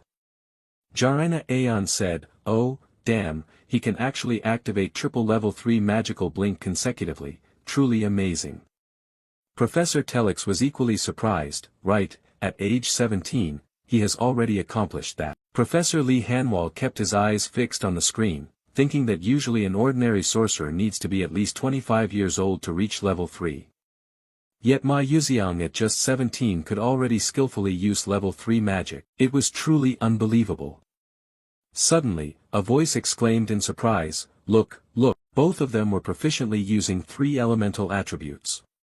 The battle grew more intense and dramatic between 2 evenly matched opponents. Witnessing this, Professor Lee Hanwol also marveled, thinking a normal sorcerer could only control 1 attribute and would have to train hard just to manage 2. Indeed, mastering 3 attributes is proof of innate talent, and they had been bestowed that talent from birth. Watching this, Professor Lee Hanwol suddenly widened his eyes in astonishment and exclaimed, is that the final phantasmal beast? At that moment, a giant hawk appeared, its gaze filled with murderous intent radiating all around. This made Ma Yuxiang and Hyun Yang startle and pause. But before they could react, the bird suddenly opened its beak and let out a painful scream. Its dreadful cry echoed throughout the dungeon. Then it slowly fell down. This terrified the 2, leaving them speechless. They didn't understand what was happening either. The bird fell right before them, lying flat on the ground. Immediately after, a gentle voice spoke up, "Oh my, are you two fighting?" That voice came from the girl Acel standing above. She hesitated slightly before continuing, "I'm sorry for bothering you two." Up to this point, Professor Lee Hanwol was lost in thought. Oh, that girl is Acel. But the hidden monster only appears when certain specific conditions are met. Not only is it hard to find, it's also very difficult to defeat. Yet that girl was able to hunt it down all on her own. However, in the face of her achievement, the professors behind seemed not to expect this and even felt a bit of pity for the poor girl. One said, "The eldest daughter of that traitor, such a shame. If her father hadn't committed such a heinous act, her talent would have blossomed even more." As he spoke, he suddenly widened his eyes in astonishment. "Huh, what is that?" "That is the princess of the Adalabit kingdom. But who exactly is that opponent of hers?" His face looks unfamiliar. At this moment, Professor Lee Hanwol couldn't keep calm anymore, exclaiming, "What, that magic? Could it be Blink?" Speaking of Blink, over the past 100 years many scholars have tried to master it, but all either died or became disabled, so they had to give up. It truly is a magic spell that cannot be easily controlled. Yet that child can control Blink so skillfully as if it were his own limbs. Elder Telex of the Magical Council thought silently. He was no less astonished than Professor Lee Hanwol. In that silent atmosphere, someone couldn't help but ask aloud, "Who exactly is that teenager?" Professor Lee Hanwol immediately responded, "The student's name is Baek Yuziel. He is an exceptionally special student who can use Blink as his signature magic." Upon hearing this, everyone was extremely astonished. Another person spoke up, "Blink can be a signature magic. This is completely different from the innate talents of Ma Yuziang, Hyun Yang, or Acel." Elder Telex also said somewhat confusedly, "Oh, is that so? But why doesn't he use other magic and just play around? If he used magic, the one-on-one duel would have ended already. I really still can't understand." No sooner had he finished speaking than someone entered and said, "No, he is fighting for real." Following the direction of the voice, everyone present turned their faces to observe. The sudden appearance of this person shocked them into stammering, "Are you Eltman Eltwin?" He added, "From the very beginning he was really fighting, you all just didn't see it, right? That's truly interesting. I mean, watching that pupil fight reminds me of knights who existed in ancient times." Upon hearing this, someone exclaimed in utter shock, "You said knights? Oh, how can this happen? It's unbelievable." Telex was no exception. He said very surprisedly, "Do you mean the knights disappeared along with cold weapons?" Note, cold weapons are those unrelated to fire or explosions and don't use gunpowder or other explosives. But how could such a young student possibly do it? It's truly miraculous. Professor Lee Hanwol still hadn't taken his eyes off the screen. Finally, he probably realized the issue and thought to himself, well, so that's how it is. The knightly way really isn't bad. The knightly way refers to the fighting spirit of those who wield swords in this magical world, heroes who have battled evil and protected the world since ancient times. Knights always fight with a magical sword, but to exist and fight using a sword, that was considered impossible. Yet this student was truly swinging his staff as if it were a real sword. Moreover, if Eltman Eltwin's speculation was correct, that kid was truly a rare talent. The principal of Stella Academy, renowned as the best magic school in the world. Eltman Eltwin was a 9th-level master mage and also one of the 10 great sages of the continent. If this was the great sage's thought, then the first dungeon training session had concluded. At this moment, on the practice ground dedicated to Class S students, a student was diligently training. Here, he used his magical staff to generate mana and attack the dummy in front of him. After a while of training, he grew exhausted and stood there panting heavily. Suddenly, he realized the mana in his staff was nearly depleted, but it seemed he was still dissatisfied with his own strength. Thinking to himself, "Damn it, this isn't enough yet, I'm still far from where I want to be." Among the 141 participants in this dungeon training session, 39 people failed to meet the criteria and were eliminated. Acel was the one who defeated the final boss, ranking first. He himself stood in second place. Ma Yuziang was in sixth, but he did not feel that he had won. He recalled the moment during the fight in the dungeon. At that time, when the final boss appeared, if he hadn't entered, he might have known the true power of Ma Yuziang. Thinking of this, He Wenriang was bitter and clenched his teeth, unwilling to accept it. Perhaps from their first meeting, he had already felt irritated with the name Ma Yuxiang. He did everything gently, but whatever he did, Ma Yuxiang showed results far beyond expectations. In this training session, he had arranged magic arrays everywhere and carefully calculated their movements. Despite that, Ma Yuxiang easily blocked the attacks and stopped them. No matter what I do, I just can't beat that kid. Is his talent thick and high like a fortress wall? No, that's not it. Right now, I don't have time to blame myself, I have to try harder. At the same time, Baiyan also just entered this training room. What caught her eye was the image of a male student wielding a magic staff, creating a huge whirlpool of power. Looking closely, she was quite surprised, thinking, oh, hey Wonriang. That kid is always so calm, yet today he's frenziedly training as if poison. But although this wasn't what she wanted to say, thinking this, she used magic to create a fire spell. Her whole body radiated blazing orange light. Immediately after, she aimed straight ahead and unleashed a spark. Then, a loud explosion erupted. It seemed her mood today wasn't good either. Could it be that she was angry about something, which made her crazily train like this? The flames kept burning fiercely, and the loud explosion caught He Wonriang's attention. The boy stopped and turned his face to observe, to see who could produce such a powerful magic flow. Meanwhile, Baiyan was still very upset, feeling annoyed and unable to believe she was only third. Even though she had earned extra points, and the Queen Mother was quite satisfied, if she didn't regain her form, she would be punished. Damn it, a commoner always acting high and mighty, how unlucky. Ending her thoughts, she unleashed a very strong strike, a blinding light spreading from the explosion in front of her. At this point, Baiyan was exhausted, standing there panting heavily.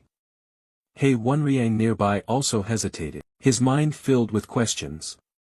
Wow, what's wrong with the princess today? But maybe because of her mood, the princess's magic had become more accurate than before. It was truly surprising that Princess Baiyan's fire magic had such destructive power, yet she could control it so well in such a short time. Baiyan was also quite surprised at her own achievement, thinking how damn it was. Although unwilling to admit it, Yuziel's special lecture was not without effect. By applying those pun riddles, my magic has increased significantly. Even though he is just a commoner, with both the worst scores and personality, Yuziel is definitely the only one who knows how to overcome his weaknesses. But why do I still feel so frustrated like this? Oh heavens, oh heavens. Suddenly, someone called out, Your Highness. Jay Terran, what's the matter? The woman continued. Yes, the Terivon scepter you requested earlier has been repaired. Should I tell Yuziel right now? Looking at the scepter in front of her, Baiyan replied, Yes, that's better. After hearing that, Jay Terran replied, Yes, I know. I'll be going then. Then she turned away and left. But suddenly, the princess thought of something and tapped the shoulder to call back, Wait. Jay Terran was confused, What is it, Your Highness? A while later, at the second main tower, Baiyan held Yuziel's scepter in her hands, filled with hesitation. She thought, Since I heard Yuziel is here, I came. This is the second main tower, where the professor's research rooms are. But what is he doing here?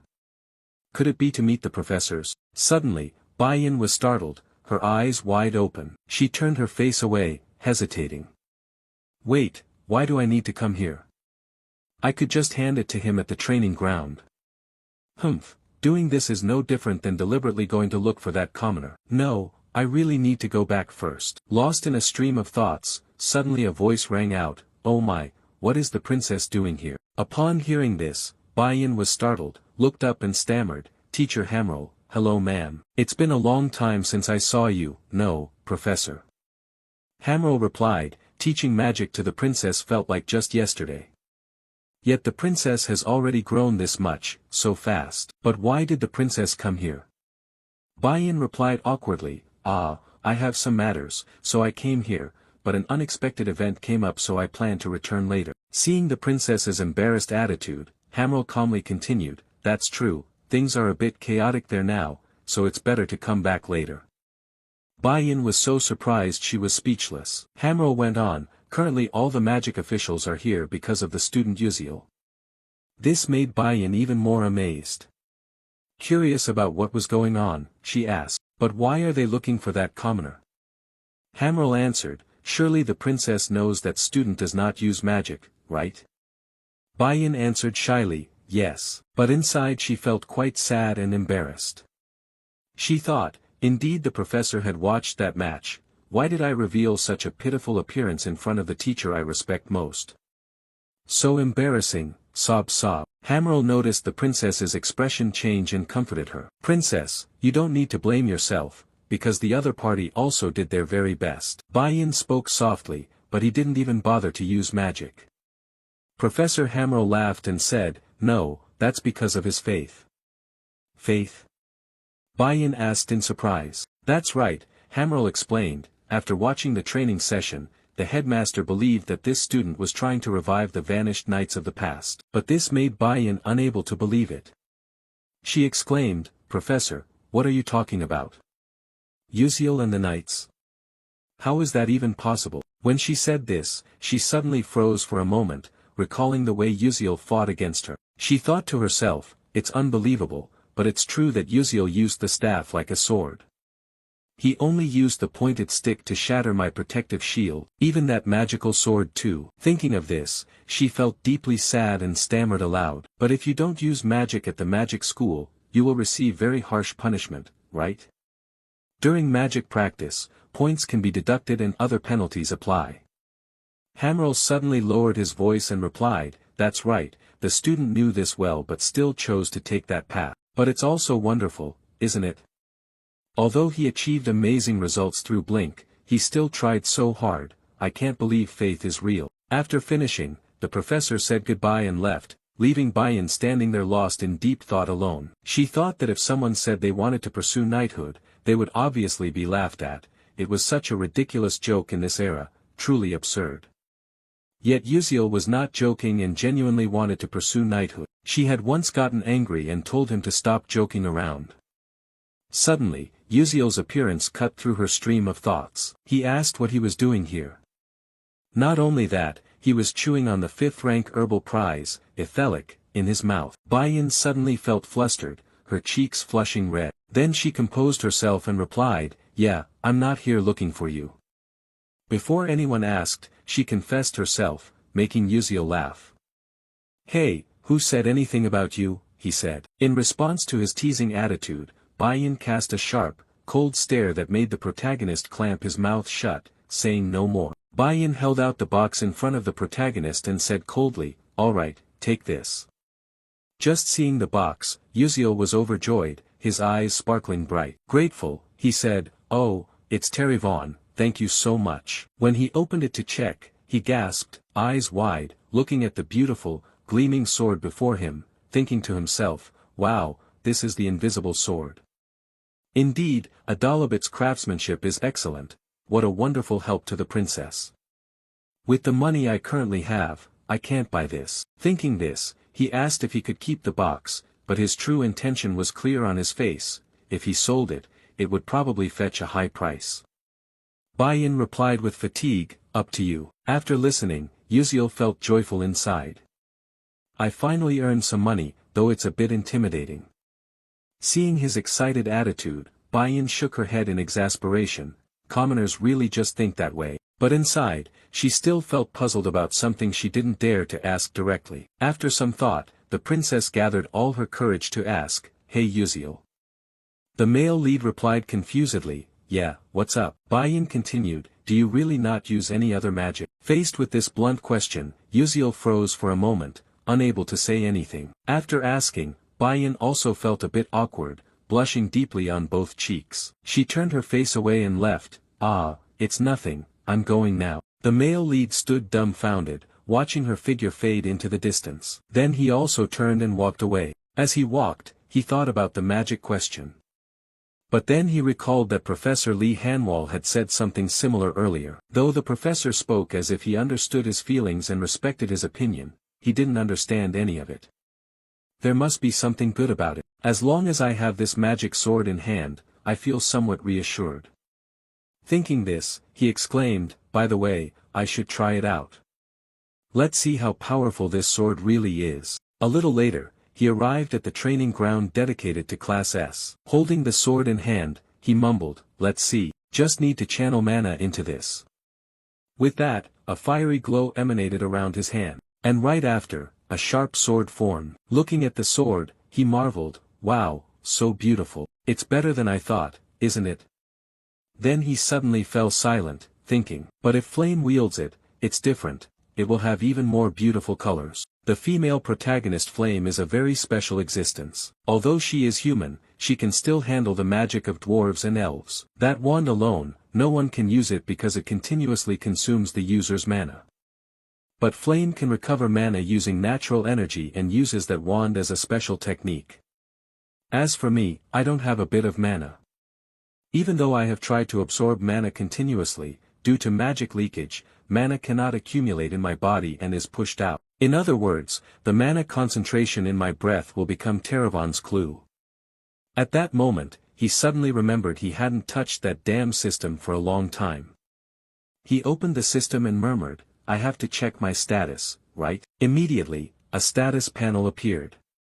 Uziel's attribute values, muscle strength 77%, senses 29%, agility 87%, stamina 55%, endurance 97%, mental power 43%, mana experience remaining 0. Skill, blink level 1. Trait, delay due to mana leakage level 2, muscle strength plus 5%, agility plus 8%, senses plus 15%. The sixth sense is activated by consuming the user's mental power, detecting mana within an 18 m radius, and automatic perception acceleration activates when it detects the user is in danger. Blood circulation speed plus 1%. After reading the status board, he happily thought it was great. He had consumed the rank 5 reward herb, so his muscles had grown a little. But in the future, with a weapon, he could accumulate experience more directly. I have to practice using the sword, I'll probably be very busy from now on. Transition to the next morning at the academy, in a classroom, the voice of a mage echoed. Starting today, we will practice true magic spells. Everyone spread out and raise your magic staffs to practice. This professor is Professor Varian, the defensive magic instructor. After explaining for a while, he went down to observe the students practicing. Everyone seemed very focused, only the shouts could be heard loudly, magic shield, magic shield. The professor looked quite pleased, smiling with eyes nearly closed, thinking that this year there are many excellent students. It's good to rank by levels. Suddenly, he was shocked and froze. While all the students were enthusiastically practicing, Uziel was just standing still doing nothing. The professor silently thought, is that student really the rumored S-class student? An S-class student but from a commoner background, possessing a mid-level magic staff. Moreover, he ranked 5th in the recent dungeon training session. Damn, it was irritating to watch. Thinking this, Professor Varian approached with a fake smile and asked, hey, you there, you're Uziel, right?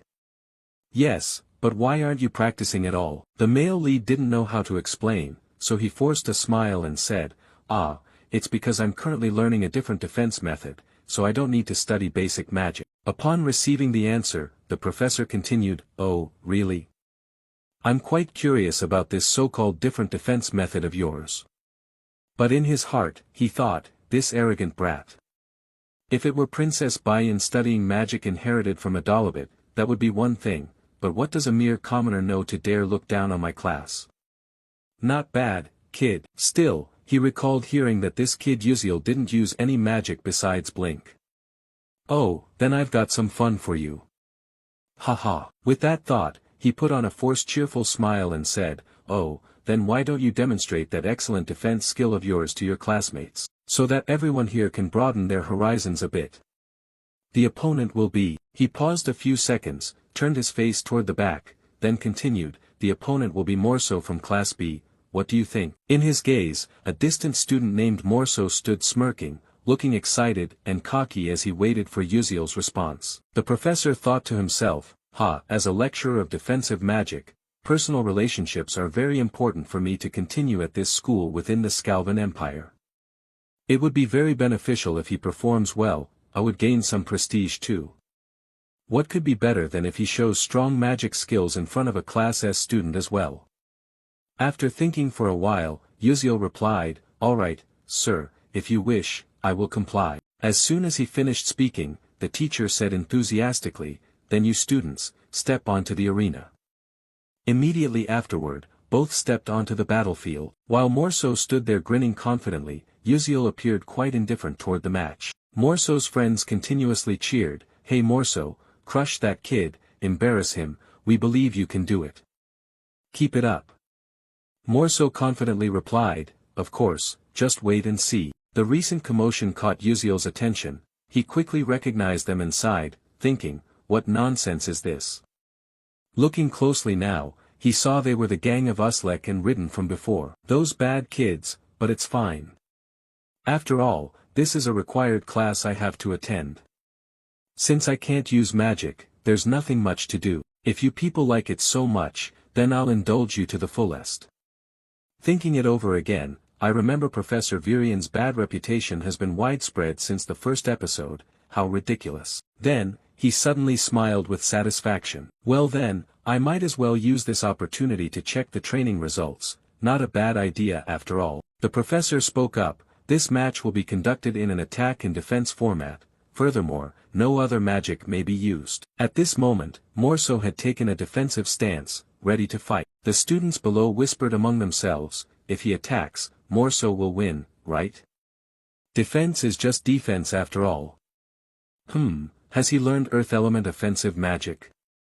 It's said to be very hard to counter." But Prince Jeremy was extremely calm, paying close attention. The professor's voice rang out. "Alright, get ready to start. Show me your best skills." Immediately, Morso used his magic staff to create a formation in front of him, and a giant stone appeared. Seeing this scene, the students below were terrified and exclaimed, "Enough. That's second-level magic." In basic magic practice, the unspoken rule is to only use first-level magic. Is Uziel okay? But Uziel showed no fear. He remained calm, focusing intently on every movement of his opponent. Morso thought angrily, "Damn brat from Class S, so arrogant. Take this gift from me." With that thought finished, he shouted and sent the stone flying down. Immediately, the stone hurtled straight forward, an overwhelming aura radiating powerfully around it. Uziel also sprang into action. He channeled mana into the magic staff in his hands, and instantly, a sword appeared. Without hesitation, he swung forcefully forward. The stroke seemed gentle but its power was not to be underestimated, and the opponent's stone was shattered into clouds of smoke by Uziel's slash. Even the teacher stood stunned for a moment, speechless. Prince Jeremy didn't seem overly surprised. Morso was so shocked he trembled, exclaiming, "No way, has my magic disappeared?" The truth was that Uziel had sliced it away entirely. The students below murmured in amazement. One remarked, "It looks like he cut the magic with a sword," while another replied confusedly, "But the magic really vanished." "That's impossible." The one heartbroken at this moment was none other than Professor Virian, who pondered, "It can't be as simple as slicing it away and making it vanish. That's illogical." Yet, has Uziel truly annihilated Morso's magic? Within all magic, traces of mana always exist. If the mana is separated, the magic disappears. Could that be the method Uziel used? Meanwhile, Uziel lifted the sword to examine it, smiling with satisfaction. He thought it worked better than expected. Although he had only neutralized second-tier magic, staying to practice on the training ground for just a few days already yielded such good results. "Excellent, this clearly makes it worth trying. This is truly my battlefield." Morso, frustrated, clenched his teeth and muttered, "Damn it, how dare a commoner block my magic." The professor began to contemplate. If Morso lost here, it would be hard to explain. He couldn't just stand by and watch. Thinking this, he said, "Uziel, I acknowledge that your defensive method can be executed. However, that method only blocks magic one at a time, so it still has limits. For example, what if attacked in large numbers?" These words seemed to hint at Morso. He quickly grasped the professor's meaning and flashed a cunning smile. Uziel sighed in exasperation, thinking that the teacher liked to say so many pointless things. Suddenly, he widened his eyes in astonishment. On this side, Morso had already started to act. He created more stones, truly, a formidable opponent. Immediately, he controlled all the stones to rush toward Uziel, releasing a terribly intense magical energy. Seeing this scene, the group of students murmured among themselves, saying it was a bit too much and that someone might get hurt. Why didn't the professor call for a stop? Morso smiled smugly, thinking this was the end. The piercing stones charged forward. The situation was becoming increasingly tense, and Uziel was shocked, his eyes wide open. Watching the large and small stones rushing quickly toward him, the protagonist thought. There were a total of 11 stones flying in. If he couldn't use blink to cut them, then there was only one way to block them all. Thinking this, as the stones came close, Uziel remained unflinching, gently swinging the sword in his hand to block them.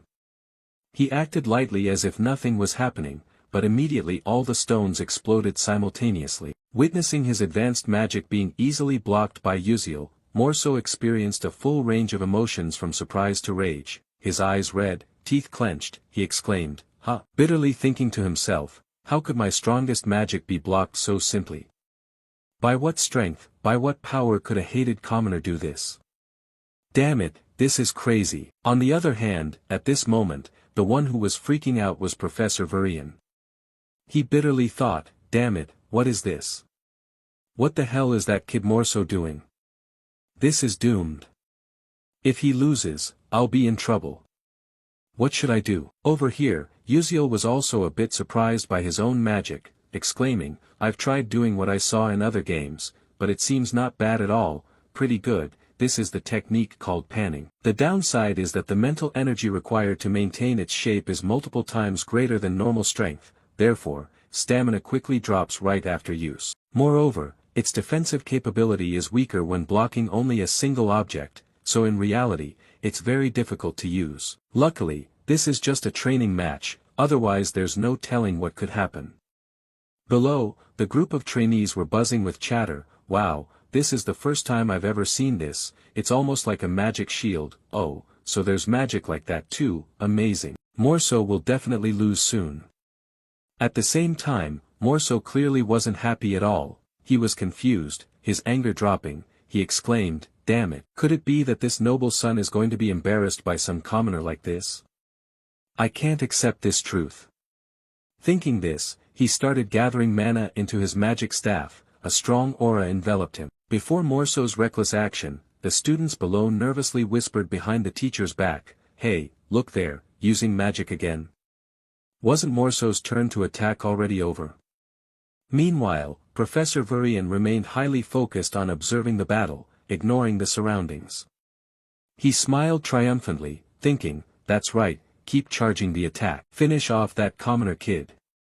Morso shouted loudly, die, this time I won't let you off, I can't endure this humiliation. Suddenly, a voice rang out, teacher. Smiling triumphantly, Professor was startled and turned around, saying, what is it Jeremy? Prince Jeremy smiled with narrowed eyes and said, why don't you let Uziel have an attack turn? Caught off guard, the professor froze for 5 seconds then forced a smile and stammered, well, that's. At the same time, the students began to aggressively bombard the teacher with thoughts, hey, isn't this a basic first-year match?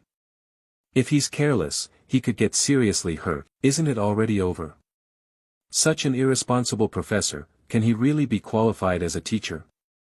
Truly unfit to be an instructor. Varian seemed overwhelmed by the students. Worried, he thought, damn it, I was so focused on the battle that I missed the students' reactions. How could I be so negligent? What should I do now? Jeremy, seeing the teacher remain silent, called out, teacher, will you switch the magic attack turn to Uziel?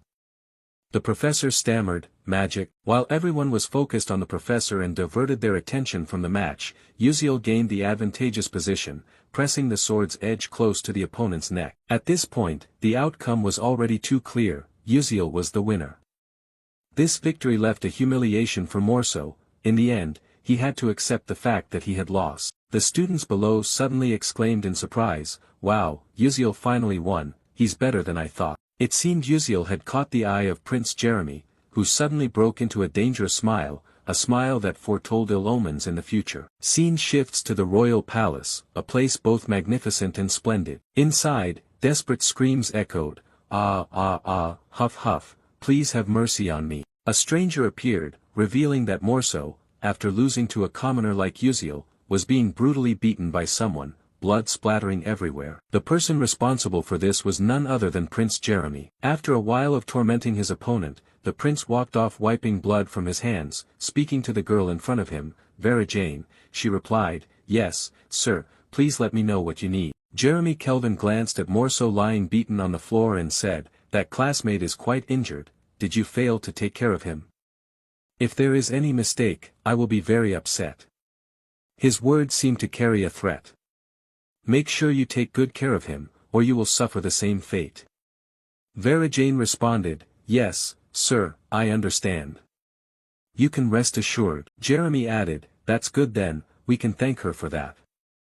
Watching Jeremy's figure leave, Vera Jane worriedly thought, not a loyal minister but a classmate, that's really strange. In the Scalvan Empire, where the power of the empire is determined by magic, Crown Prince Jeremy surpassed all his elder brothers at the age of 12 to claim the throne as heir. Not being a loyal minister meant the Dordan family was permanently expelled from the political arena. In fact, it wasn't only Morso who caught Jeremy's eye, but Uziel's ordinary civilian life would also no longer be peaceful in the future. Cut to the next day at Stella Academy, everything continued on its normal course. In a magic class, an experimental practice session was underway.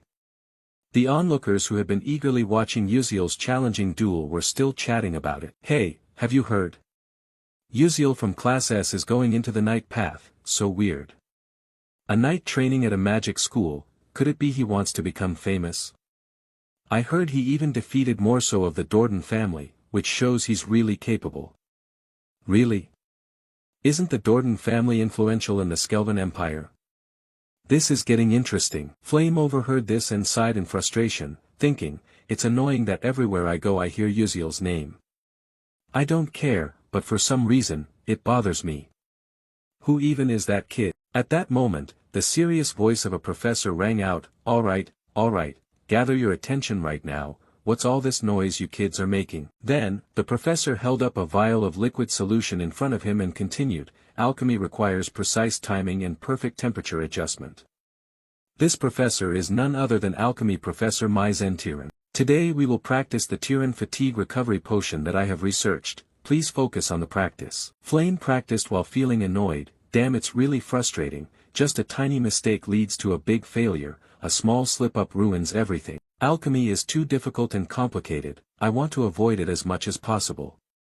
At the same time, the professor's alarmed voice rang out, "Alterisha, you're being dangerous, do you know how you can become an alchemist like that?" The blonde girl stammered, "I'm sorry." Flame stood back observing and thought, "Professor Maizen said I will become a black steed and even better in the future, I probably have to go gather materials to prepare, there's no choice but to diligently listen to the lectures, I believe I can do it." Suddenly, a smug laugh caught Flame's attention, he. Uziel seemed to have succeeded and stood there laughing proudly, he, awesome, this is it. Flame thought wearily, what's gotten into Uziel? Laughing like a madman. At first, I thought he joined this class to get close to someone, but now I see he's just a weirdo. What am I even witnessing? She sighed and thought, well, it's none of my business, I'll just go gather more materials. After a while, the perfect experimental results appeared. Flame was exhausted after struggling intensely, gently wiping the sweat off his forehead, his mind racing. Finally, it was done. Luckily, his high academic achievement allowed him to complete this quickly. Taking a closer look, how is Acel doing? He saw Acel was still fumbling through practice. Flame felt relieved, thinking it was good that she was performing well in a normal way. But wait, normal. If he remembered correctly, in the original episode, Acel accidentally obtained Maella's magic code notebook. So wouldn't this class produce a product similar to Tyran's fatigue recovery medicine? Then why did he make just an ordinary medicine? Lost in thought, suddenly the professor's angry voice rang out, Uziel, who said you are allowed to change the experiment ingredients as you please? Uziel replied, yes, but doing it this way will yield better results. Hearing this, the professor was startled and confused, saying, but the problem is this result is different from the fatigue recovery medicine Tyran I instructed. Looking at the vial, Flame couldn't believe his eyes widened. Amazement filling his thoughts, the high-grade medicine was supposed to be made by Acel, yet Uziel achieved this extraordinary thing. Why was it Uziel who manufactured Tyran instead of someone else? Meanwhile, Professor Maizen Tyran tried to keep a cool head because losing it would mean a fever. He raised his hand to his forehead and sighed wearily, no, this attitude is really inappropriate, truly, coming from common folk means you can't make anything decent. Hearing this, Flame recalled the story's plot while thinking. That dialogue was originally the reason the family was destroyed. This phrase had haunted Acel because the pain of losing her family lasted until the very end of the blink. If Uziel had known this truth beforehand, would he have drawn the criticism of Professor Maizen-Tiran in order to protect Acel? Professor Maizen-Tiran holds significant influence within Stella. If she accused him, his academic record would be seriously affected. Flame thought to himself, why would that kid go that far? Because of anyone? Dying for a girl is the most heartbreaking death. At the same time, Professor Maizen-Tiran shouted fiercely, Uziel, what is that rude attitude? Didn't your parents teach you manners? Call your guardians here immediately for me. Only then did Uziel realize the serious trouble he had caused. He thought to himself, I forgot because I was so obsessed with alchemy that I completely overlooked this nuisance, how foolish of me. He timidly replied, I have no parents and no relatives. After hearing this, Maizen-Tiran became even more irritated, her face red with anger as she shouted, if you do that, aren't you disrespecting me? Are you trying to bypass me? Uziel thought, fine, since I've already been scolded, what else can I do? Oh right. Tomorrow I'll try making kimchi medicine and cola medicine. In the weeks that followed, the quarrels between teacher and student still had no end in sight. Professor Maizen-Tiran said, how many times have I told you, don't use ingredients that haven't been taught? Uziel replied, but after slightly changing your method, the results improved a lot. Hearing this, the professor was so furious he could blow steam, shouting at a stubborn student, you really think you can do that? Immediately, Uziel adjusted his glasses and began analyzing the professor's position. A notification appeared, Maizen-Tiran, 21% dark magic infestation level, feelings of inferiority and jealousy, pseudo-dark magic contract user, Professor Alchemist Episode 8 boss confirmed as dark magic infected. After reading it, seeing the professor trembling with indignation, Uziel thought quietly, good, everything is progressing according to my plan. Episode 8. The boss is infested by the dark magic Maizen-Tiran. She is a villainous character who cannot overcome her emotions and has become dark magic. If the infestation level exceeds 90%, she will transform completely into dark magic. Below 50%, she cannot be detected by current magic. At 21%, since it's impossible to prove or report she is dark magic, the only option is to stimulate the infestation level above 50% to notify the Dark Magic Extermination Squad. If it were an ordinary dark magic infestation, there is a way to return before being completely controlled. But Maizen-Tiran is a pseudo-dark magic contract user, having made a contract with dark magic through her own will. The seed of dark magic is sprouting, so she cannot return to her former self. Uziel thought, Episode 4 hasn't started yet, but I must prepare in advance since there is such a powerful boss, otherwise, other students might also become dark magic and threaten Stella. Maizen-Tiran continued to threaten, if you don't change your attitude, don't expect good results in alchemy. Uziel sighed, damn, that's better anyway. If I attract attention, there won't be any damage, right? It seems that during the time doing exercises, I should maybe work out my muscles, I have to really make her furious. After a while, Professor Maizen-Tiran divided the class into several groups. Standing in front of his group, Uziel held his head in despair, thinking, unexpectedly the practical test turned out to be a group exercise. Damn it, this is crazy. None of the students assigned to his group were happy. Everyone's face was gloomy as if soaking in a bath of misery. Acel was no exception. Seeing the tense atmosphere, Uziel awkwardly thought, oh dear, look at that, everyone looks suffocated and tense, why so stressed out, guys? He forced a smile and said, hello, I am Uziel. The others in the group responded one by one, I'm Sehun, I'm Mao Liwan, and I am Acel. Mao Liwan covered his face, crying and groaning, boo-hoo, our group is doomed, why did I have to be in this group?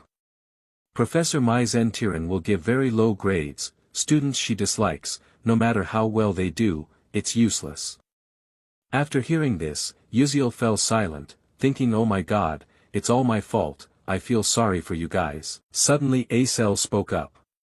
Come on, everyone, cheer up, are we really just going to give up like this? Another person stammered, but, before they finished, Acel continued. After all, in the practical test, at least 3 alchemists will come to assess compatibility. By then, Professor Maizen Tiran won't be able to ruin our scores. Hearing that, Sehun and Marion became more excited, their eyes sparkling brightly. Without saying anything, the whole group turned and smiled as brightly as flowers. Perhaps a glimmer of hope was kindling in their hearts. Suddenly a voice spoke up, "Oh, then we just have to work hard." "How fortunate, I also want to try once." Uziel turned to look at Acel with admiration. Here was the savior. The girl was a bit surprised but ignored him, turned her head, and continued speaking. "Anyway, the Type D enhancement drug assigned in this exercise isn't too difficult to combine with the knowledge we've learned, but we have to find really good ingredients. So who will find the fire lizard tail, the main ingredient of the demon medicine?" Without hesitation, Uziel raised his hand, I will find that. Everyone knows that the corpse of a monster is the most important thing in alchemy, right? You have to choose the freshest one for better results." The whole group seemed to understand this. Someone added, "Good, let's decide on that. Classmate Uziel will take on this task." Inside, Acel thought to herself that seeing his confidence, she could trust him. On this side, Uziel smiled smugly, "Fire lizard tail, huh? I'll have to go directly to the mountain to find it." Cut to the alchemy professor's office. A student walks in, the professor calls out, "Come here." The professor held up a piece of paper and said, "Can you deliver this paper to the first-year students of Class C alchemy groups, but except for Group 12?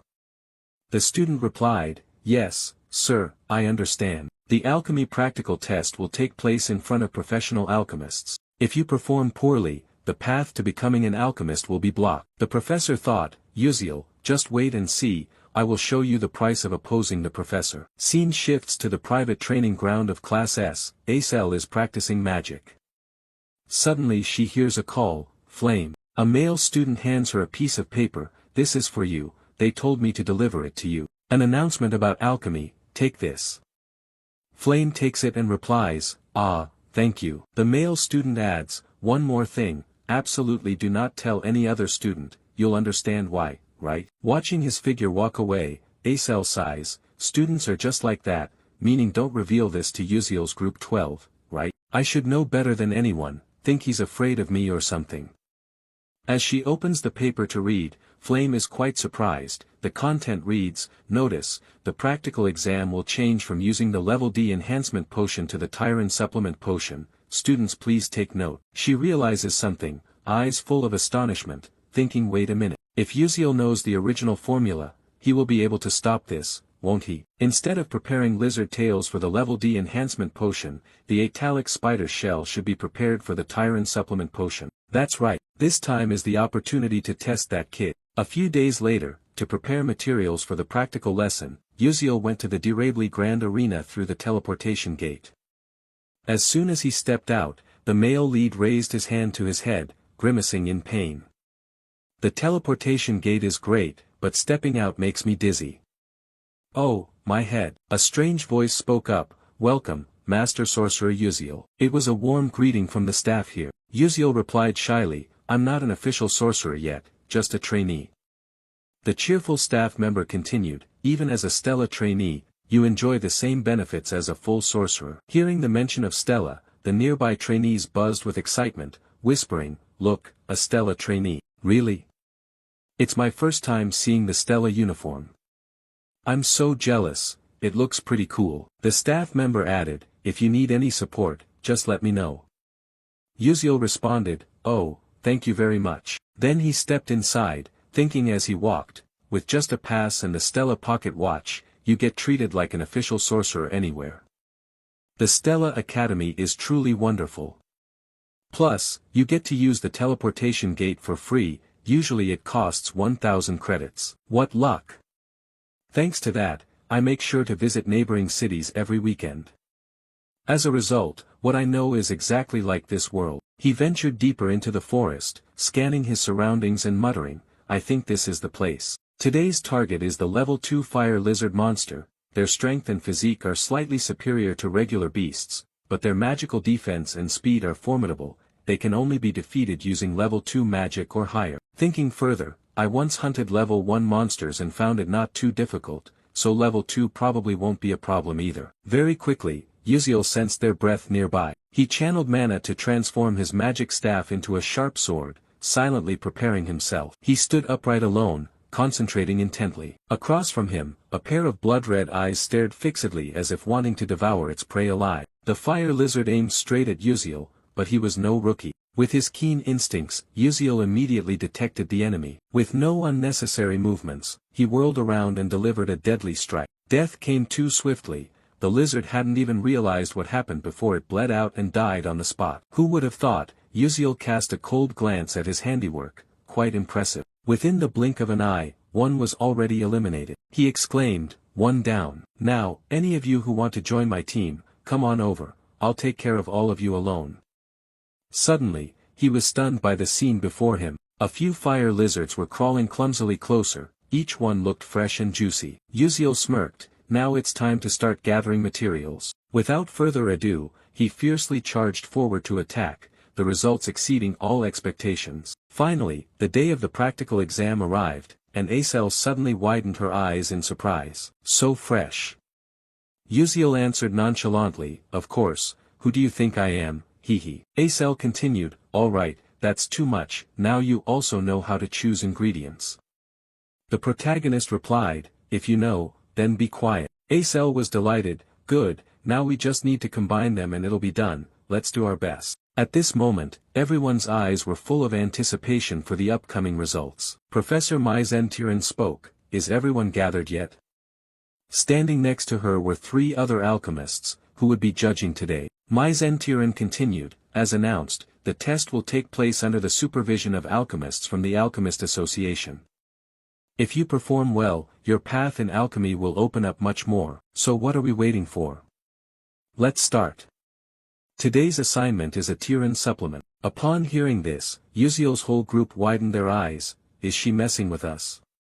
Professor Mage continued, "Has everyone prepared their ingredients?" Acel panicked, "Sorry, Professor, we thought the assignment was a de-enhancement medicine." Mage smirked coldly, "That's true, but I have already announced the change of the assignment, haven't I? The assignment was changed to a Tiran supplement, right everyone?" The truth was, the whole class knew, only Uziel's group was left out. A feeling of isolation and bitterness surged. The protagonist thought silently, "She's playing dirty indeed, I can handle it, but if others fail, it'll be a big problem. I wonder if the original story has a part like this." At the same time, Flame glanced at Uziel's group, feeling a bit guilty, then turned away. Her confused attitude made Uziel perplexed. Acel thought to herself, "What is happening? Could it be that Uziel didn't know the original story's content? Why didn't he stop this from happening?" Professor Mage spoke up, "Student Acel, could it be that you prepared the wrong materials?" Acel anxiously stammered, "That." Mage was irritated. For an alchemist pursuing truth, mistaking ingredients and losing sight of the goal was unacceptable. She smiled slyly, realizing there was no other way. It looked like Group 12 would be eliminated. Suddenly, Uziel raised his hand, "Wait, creating the Tiran supplement isn't that difficult."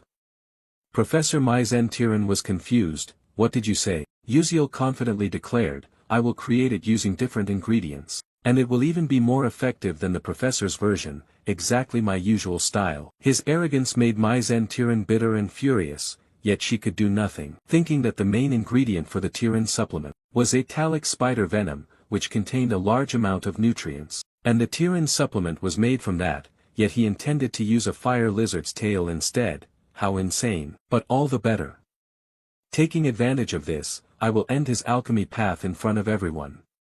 Just wait and see, that arrogant brat. Mage exclaimed, "Very well. You have 1 hour to complete the Tiran supplement within the allotted time." Looking at the fire lizard's tail in front of her, Acel panicked. "Hey Uziel, are you crazy?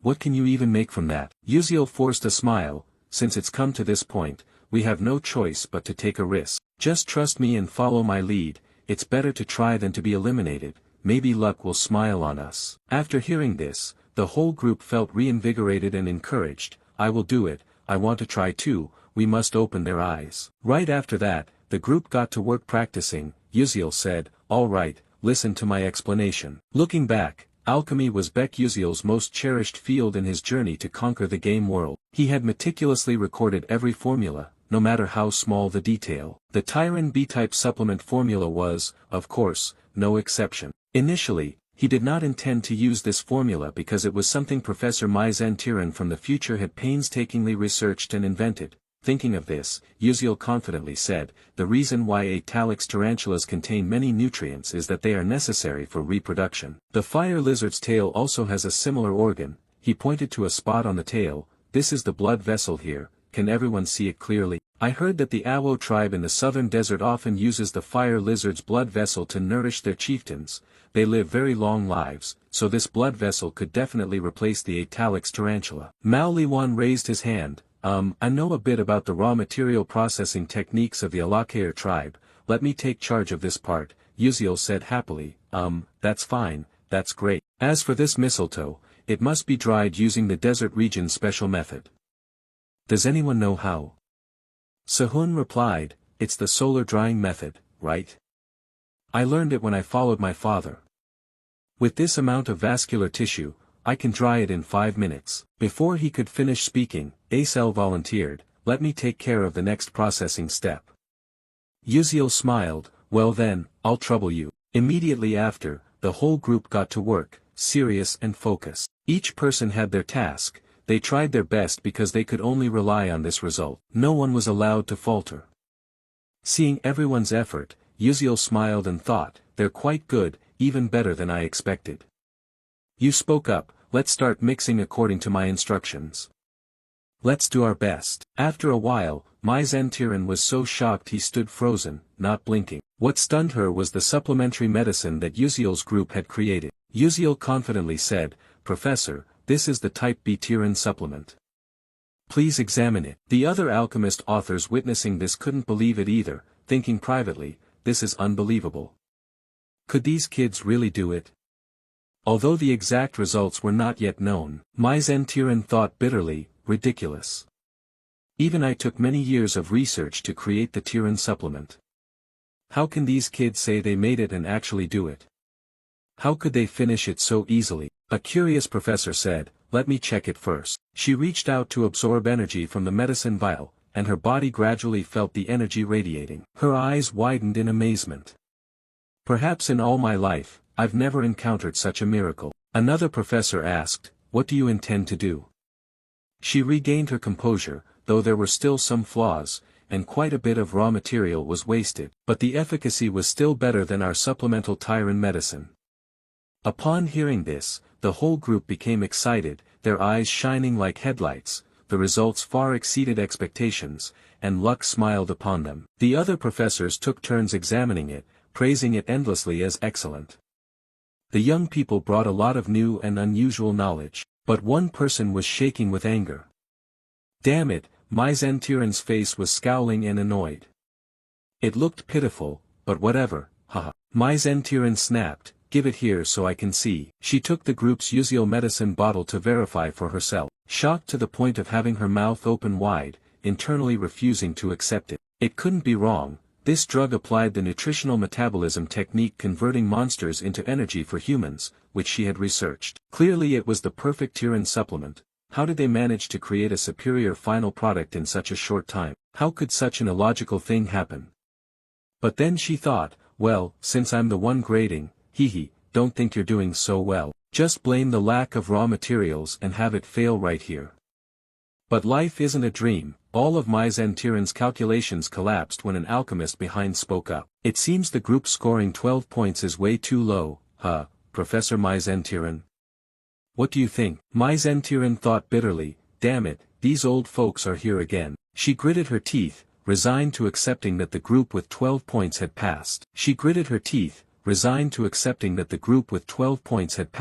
We succeeded. They passed the practical exercise successfully, but one person was probably so angry they were having a heart attack. Maizen face twisted, and she thought to herself, I will deal with you later, Uziel. Just wait. At this moment Maizen dark infiltration rate was increasing. A few days later, at the dedicated training ground for Class S, the trainees were enthusiastically practicing. After a while, Flame was exhausted.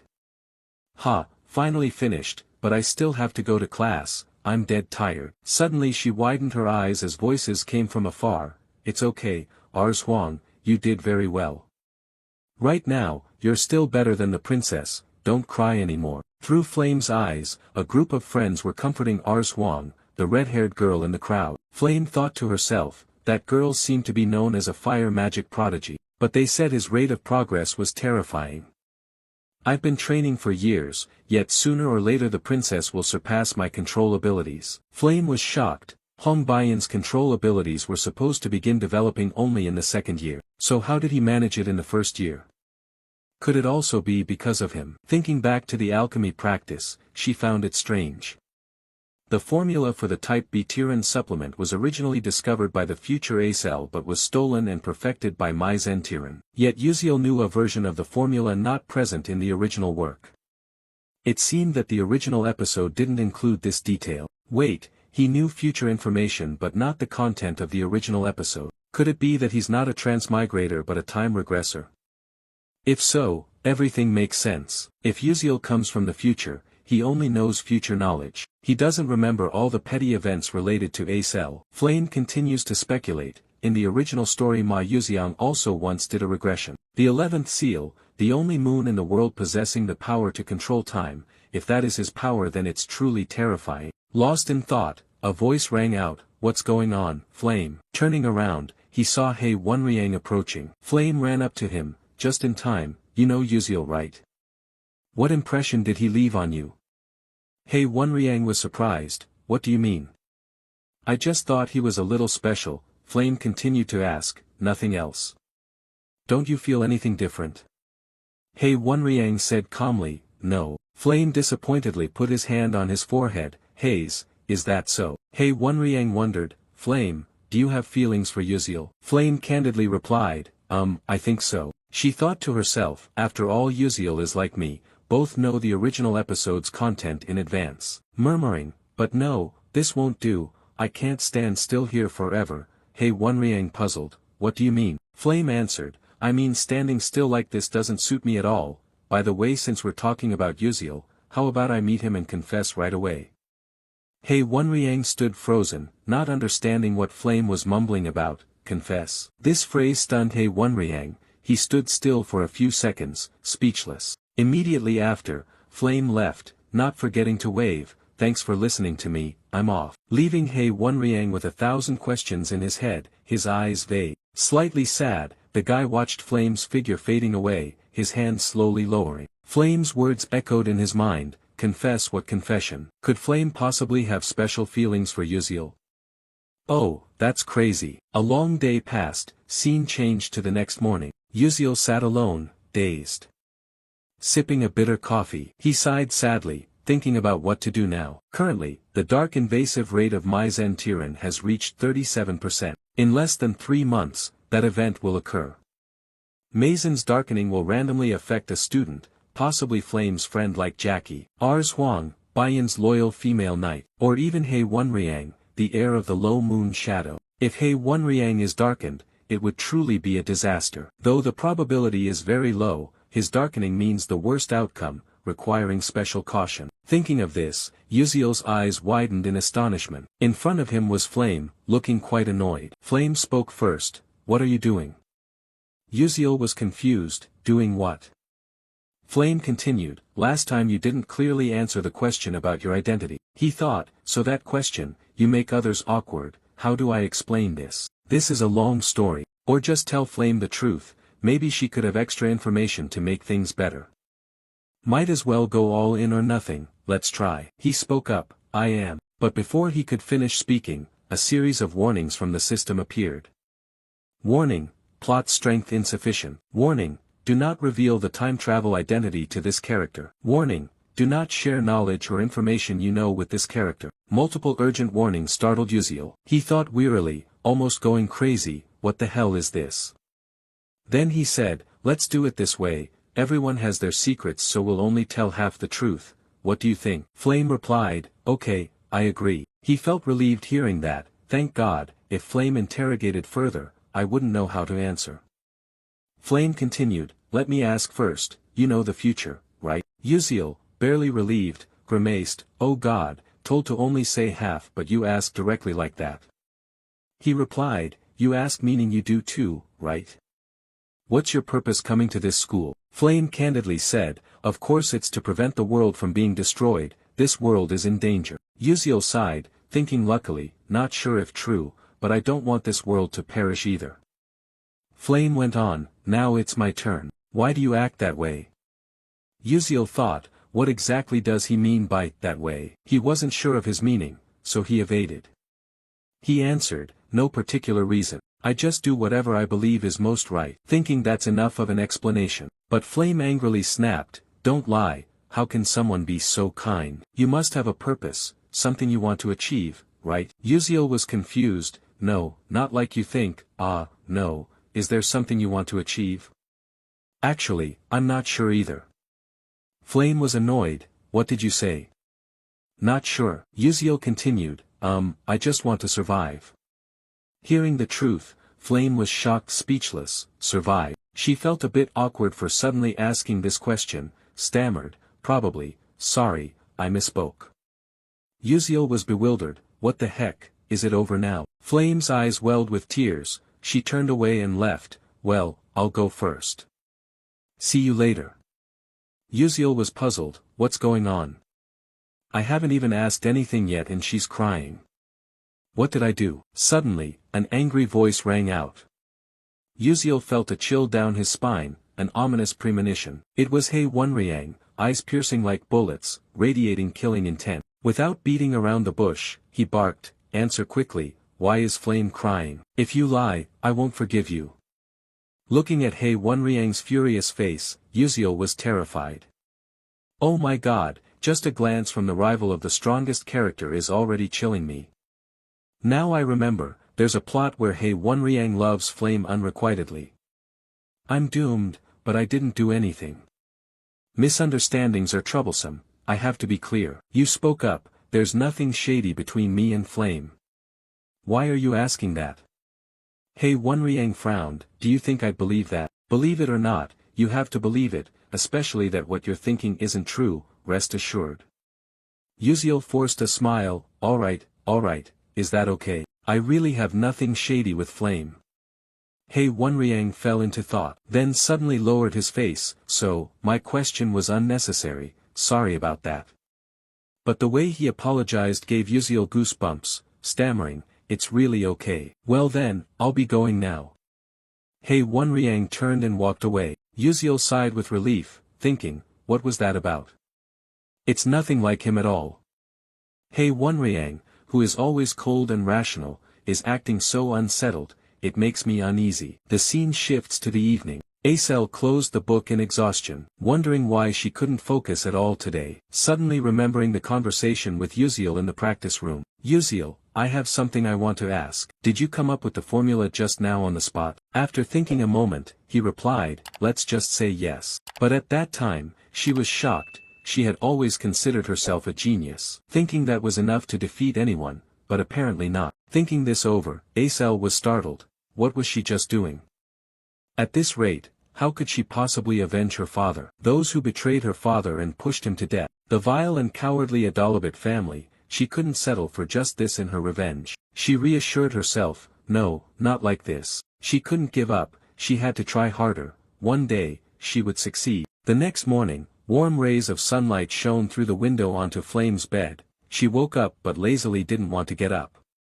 Flame thought, because I like lively places, I chose a 4-person room. In hindsight, I should have chosen a single room meant for S-class students. I picked a 4-person room thinking it would be fun and easy to socialize, but now I regret it. Flame muttered. Yuziel said he didn't know the purpose, no longer doubtful, it was proof that he had time regressed. I remember in the final part of the original work, on the 11th moon once told my Yuziang, I can give you the chance to reverse time, but the price is losing nearly all memories and recollections during the period you return to. After completing the mission, you will disappear from this world. No one will remember that you saved the world, including friends and loved ones. Do you accept this trade to start over? At that time, my Yuziang replied, if that is my destiny, I will accept to save the world once again. But Acel urgently stopped him, wait, I'd rather witness the world's destruction than live in a world without you, let's go together. Izel's persuasion stirred Ma Yuziang's cold heart, causing him to abandon the idea of time regression.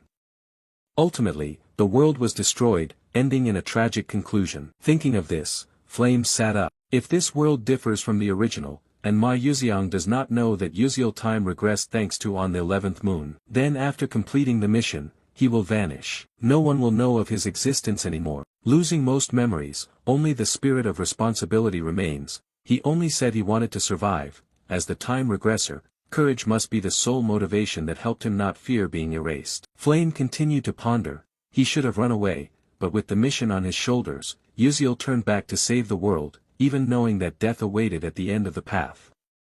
Though afraid, he still accepted it. In that case, I should no longer doubt him. We share the same goal, and I will support him in saving this world. Suddenly, the sound of hurried footsteps echoed. Jackie flung the door open in panic. Flame, Sir He Wenriang is looking for you. He is waiting on the first floor of the dormitory. Flame immediately lay down, pretending to be tired. He told her to send him away and say that he wasn't here. Jackie was confused, but before she could say more, Flame cut her off. I don't know. Just say that. I want to sleep. Don't disturb me. Jackie had no choice but to comply, but a flash of envy toward Flame sparked within her. Being cared for but not knowing how to hold on to it, she quickly went down to the first floor. Outside the dormitory, He Wenriang stood there dazed, his eyes filled with the melancholic gaze of a lovesick man. Jackie ran up. Sir He Wenriang, she thought to herself with relief. But when he turned and saw Jackie, his expression fell. The person he had been waiting for did not appear, replaced instead by a stranger. He Wenriang's cold expression made Jackie feel awkward. Her eyes sparkled as the flames of unrequited love ignited, but he was indifferent. Who are you? His words were like a bucket of cold water splashed on Jackie's face, pulling her back to reality. Her young heart shattered. Seeing her silent, He Wenriang asked again, where is Flame? Jackie replied, he's tired and already gone to sleep. He Wenriang thought that perhaps she was in a bad mood because she had failed to confess to that pathetic guy. What does he have that I don't? I'm cold, I know. I'll come back later. Then left, leaving Jackie staring after him in confusion. Jackie was disappointed. Why? I love him, yet he can't even remember my name. It's always like this, everyone only pays attention to Flame, the outstanding talent who always receives the spotlight and affection. She is as beautiful as an angel. Even He Wenriang secretly admires her. But I am just a nobody, fate is so unfair. Jealousy was building up. Jackie clenched her fists, bitter and truly furious. Cut to the next morning at the main tower number 1 of Stella Academy. A man spoke up. I heard this time Professor Mai Zentiran was severely embarrassed by a student. Mai Zentiran bit his lip, apologizing, I'm useless, I have no excuse. He turned his face away. Surely you know I have high expectations of you, said Vice Principal Aki Haiden. He continued, by the way, is the research on combining the Lu Kim technique with the doctors from the Moon Shadow sect progressing well? Mai Zentiran confidently replied, of course it is. I won't let you down. Aki Haiden patted his shoulder and whispered, good, I only trust you. Mai Zentiran responded, yes, please entrust it to me. I'll take my leave now. After Mai Zentiran left, Aki Haiden sneered in contempt, what a fool. She doesn't realize she's being used. Even if she did, she wouldn't care.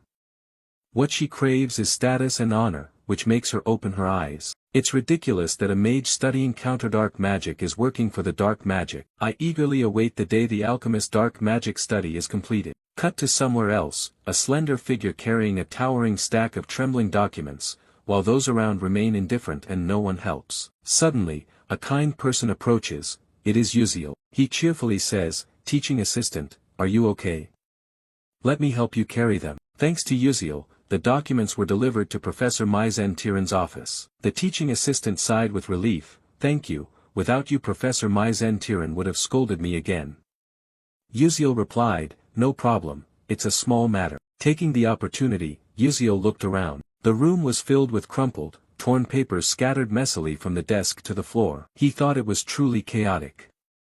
Suddenly his eyes lit up as he stared intently at the board. Oh, what is that? The teaching assistant explained, that's a formula Professor Mai Zentiran is researching with other doctors, apparently called the random spatial exchange calculation. Yuxiel was startled, the random spatial exchange calculation. This is the initial formula of alchemist dark magic study. In Mage Tiren's darkening volume, the dark magic user completed this formula with her, causing devastating damage and engulfing the world in flames. Altarisha, she was the one who changed the whole situation. What if she acts first and deciphers this formula before the dark magic user?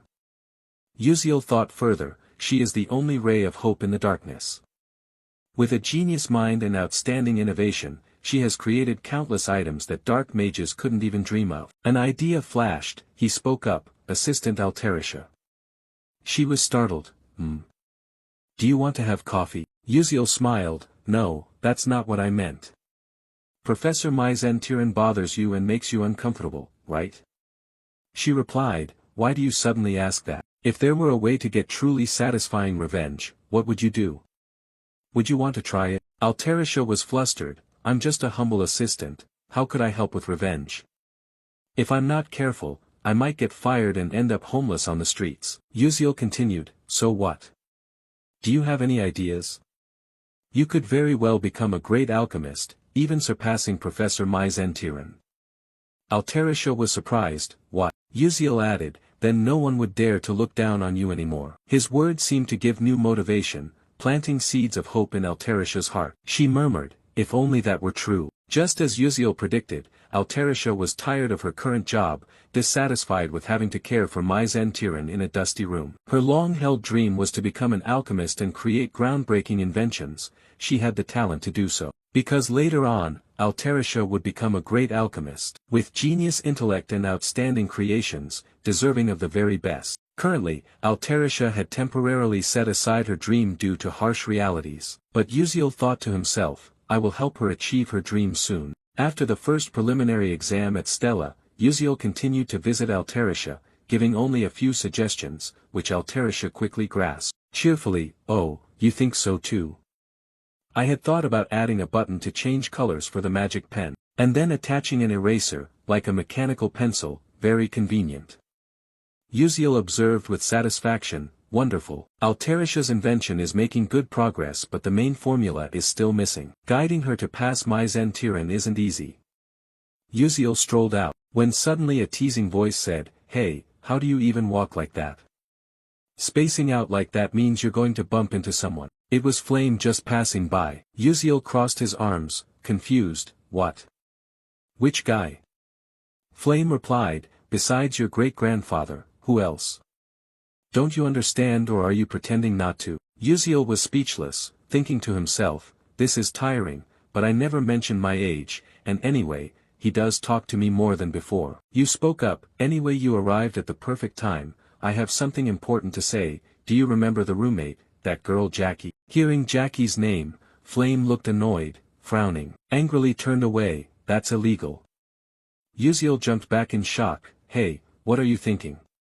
I haven't even said anything yet, you need to take good care of her. Jackie's current condition isn't very good. Uziel thought to himself, if Jackie gets corrupted by dark magic, she will be very unstable. Flame replied, I'm not sure, but we've planned a hunting trip this weekend, I'll check then. Uziel answered, okay, I'm counting on you, but what do you think about going hunting? The hunting season is approaching, the target is Matevis Cemetery, where episode 4 begins, with main characters like Ma Yuxiang, Acel, and Flame all participating. There is even a big battle with a level 5 necromancer. I'm not involved, but obtaining the hidden reward would be useful for contracting a familiar. A few hours later, the scene shifts, Uziel goes to Professor Li Hanwal's office to ask for permission to go out. Li Hanwal holds the paper and reads it, training, but you probably can't learn swordsmanship or knightly arts there. Uziel freezes, unsure how to respond. Suddenly he notices Ma Yuxiang's application for going out and thinks to himself, as expected, they're starting the hunt now, perfectly matching my memory. He persuades, teacher, quite a few people have been hunting recently. Li Hanwal replies, it seems everyone is going to Matevis Cemetery to join the club activities, probably searching for treasure. Ma Yuxiang and He Wenriang are very diligent. Ma Yuxiang said he would return to the clan, while He Wenriang went with Flame. Uziel is startled, what? Without Ma Yuxiang, we can't stand against the necromancer. With the current team formation, we cannot defeat a level 5 necromancer. What to do? I can't request support without evidence, and the plot doesn't allow revealing everything. But I'm not going to let things happen like this. A few days later, at Matevis Cemetery, a male student just killed a giant fish, which lay gasping on the ground. He shouted, saying it's a level 2 monster, a weak piranha. Suddenly, a gruff voice scolds, "Hey, you stupid bastard, don't ruin things. Did you hear the team leader's order?" This is second-year student Kasif Derek. Dok Chulkwang scratched his head and chuckled awkwardly, saying sorry. Chip Derek was annoyed. How can that idiot even laugh? A girl spoke up from afar, "Forget it, talking too much is a waste of words." That was second-year student Ban Dian. She turned to me, saying we shouldn't pay attention to them, just ignore them. Acel replied softly, "Yes, ma'am." Chip Derek turned back and said, "I heard everything, is there a problem?" "It's too noisy. Be careful how you speak in front of the freshmen." Acel thought to herself that she heard there was an opening in the club, so she'd follow along, hoping they weren't bad people. Just as she was lost in thought, the team leader's voice rang out, "Acel, let's go." She replied, "Yes, ma'am." Suddenly, a loud explosion echoed from afar. The whole group was startled and looked in the direction of the blast. What was that? Could there be a fight nearby? Ban Dian asked, "If there's an overlap in hunting areas, should we go greet them, team leader?" Kasif Derek blankly answered, yes." As soon as those words ended, the whole team aggressively moved toward the source of the explosion. Acel suddenly widened her eyes. She spotted Bayan in the distance. Flame and an unidentified group of people were there. They were arguing. Bayan shouted clearly, "I took down the giant piranha first." Flame replied, "Nonsense, it's in our hunting area, so it belongs to us." In front of Acel lay the dead giant fish, its teeth clenched. She thought that the giant piranha was said to be a rare tier 3 monster. They were probably fighting over the spoils. Getting involved would only cause more trouble. Besides, I don't want to face the little sister who killed my father at all. Must leave here immediately. Suddenly a voice rang out, "Come on juniors, if you have anything to talk about just confide in your senior." It was Kasif Derek who cheerfully stepped forward. Bayan and Flame simultaneously shut up and scrammed. Kasif Derek was annoyed. "How dare you say that to your senior?" Bayan replied that if you are a senior then behave properly. What is the captain confused about? Suddenly, a loud rumbling noise arrived, the ground shook. A mysterious source of energy radiated. Flame thought this energy was a bad omen. A skeletal hand suddenly thrust forcefully out from the ground. Everyone was shocked, their eyes wide open. Flame was stunned. "It's impossible," the skeleton appeared already. In front of them countless mummified corpses lay on the ground with gaping mouths screaming horrifically. At the same time, in another area of the cemetery there was a warning sign, "Do not enter alone." The system updated experience, skills, increased stats. Uziel appeared, sighed, wished he could use magic but all he had was blink. Giant fish corpses lay scattered on the ground. He murmured, "It's about time." Looking into the distance he recognized the tombs. "Ah, found them." His expression briefly saddened. He lacked overpowering skills like Ma Yuziang to wipe out a skeleton army and also lacked overwhelming strength. The only option was to fight like a player. Episode 4, The Attack of the Death Necromancer begins. The ground shook. Something quickly emerged. A skeletal monster lieutenant boss appeared 3 times in this episode. With red eyes and bare, nasty teeth, it stared at Yuziel. He thought with his current power, a direct confrontation would surely be death. But I do not intend that. Grab his head and punch him hard again. The unwritten rule of comics is that when someone transforms or summons, you have to stand still and watch. But that doesn't mean standing still means getting caught. The magic staff, the backbone, completes the command rights of the bone general belonging to Yuziel. Now the whole world is yours, let's get started. More and more skeletons appeared on the other side, surrounding the group. A cold aura spread out. Flame thought he had been careless and off guard. This is episode Spirit Master, something feels off. If I remember correctly, the one dealing with this episode is the Demon Yuziang, so why is Acel with this group?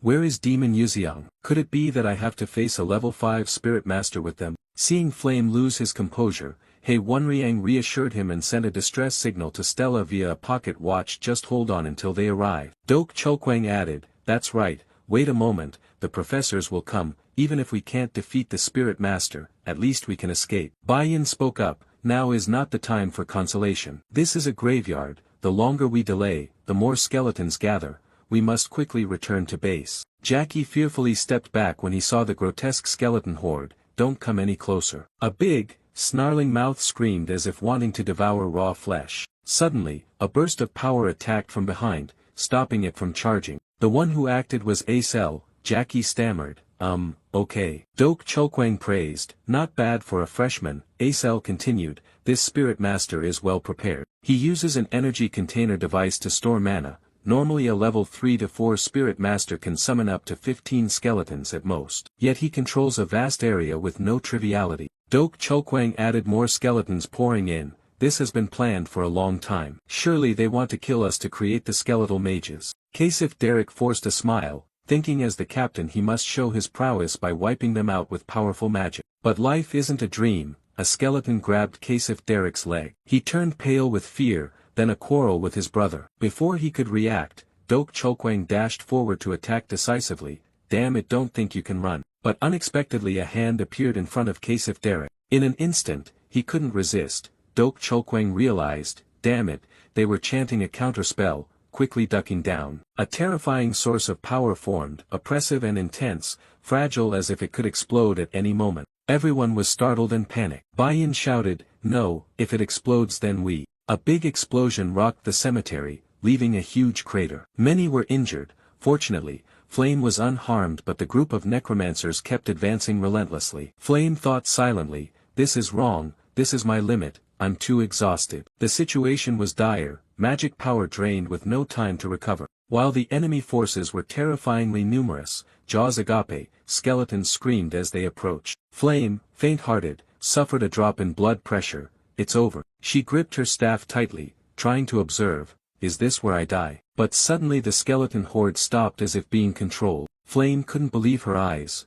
What is going on? Finally stopping. What the hell is this? From afar, Uziel's figure advanced like a deity descending to save the day. Flame was stunned, wondering how he could be here at exactly the right moment. She noticed the skull Uziel held in his hand was that of the dry bone general, much stronger than regular bone soldiers, usually accompanied by elite bone soldiers as escorts. Yet he had captured it alone. Unbelievable. Doak Chokwang regained consciousness and thanked him, saying it was thanks to him they survived. Uziel politely replied, it's nothing. Acel asked how he managed to get the dry bone general's skull. Uziel joked that he fished it out from the bone broth pot but thought silently that he didn't need to reveal he ambushed the summoning spot. His joke left Acel speechless. Uziel remained calm. After all, he had to quickly devise a new plan.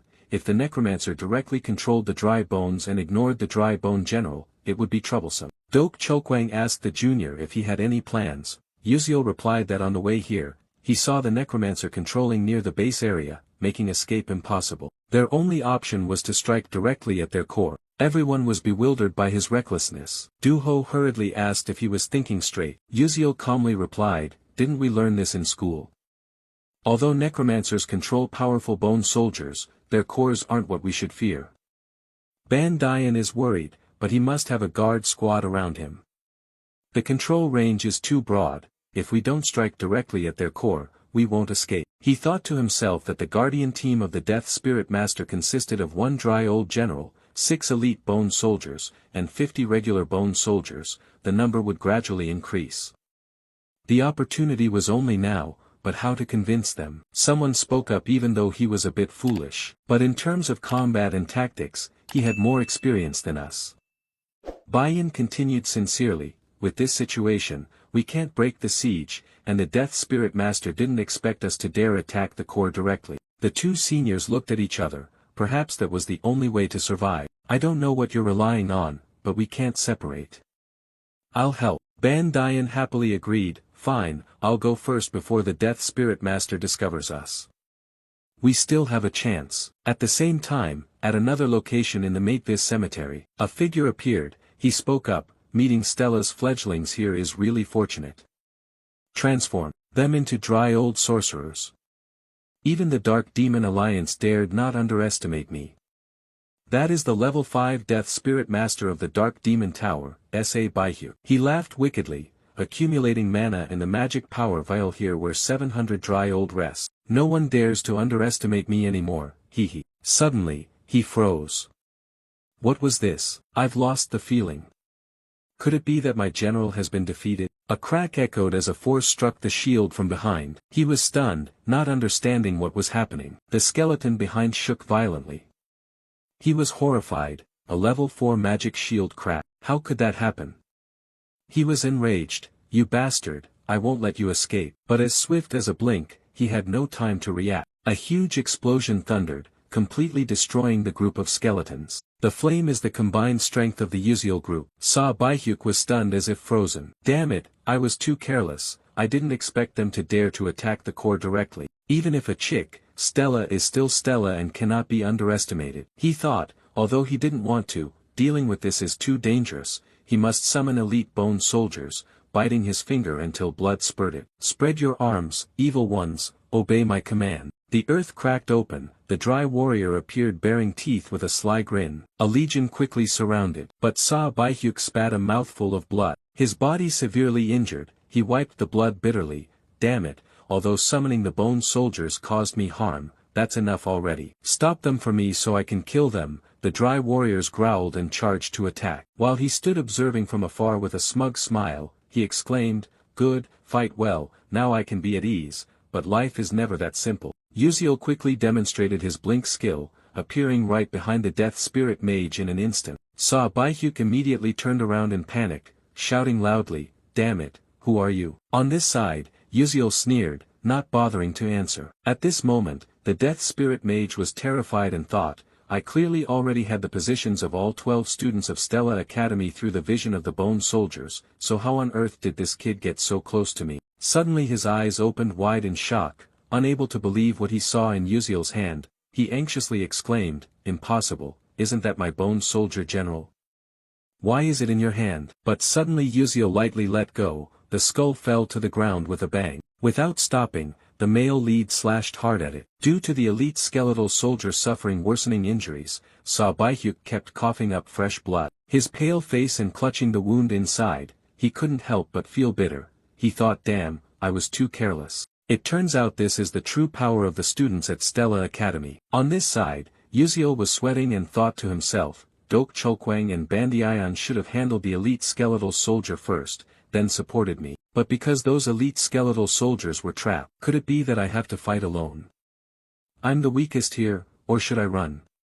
The male lead sensed this move wasn't quite right. Suddenly Baehyuk coughed up several mouthfuls of blood, and Uziel was startled awake. Only now realizing his condition, he muttered, it seems he's seriously injured too. It turns out he overexerted himself summoning the elite skeletal soldiers and suffered internal injuries. Looks like I can do it. Thinking this, he involuntarily smiled with confidence. At the same time, Bayan's flames erupted fiercely. Suddenly Jackie ran over in a panic, "Princess, it's dangerous.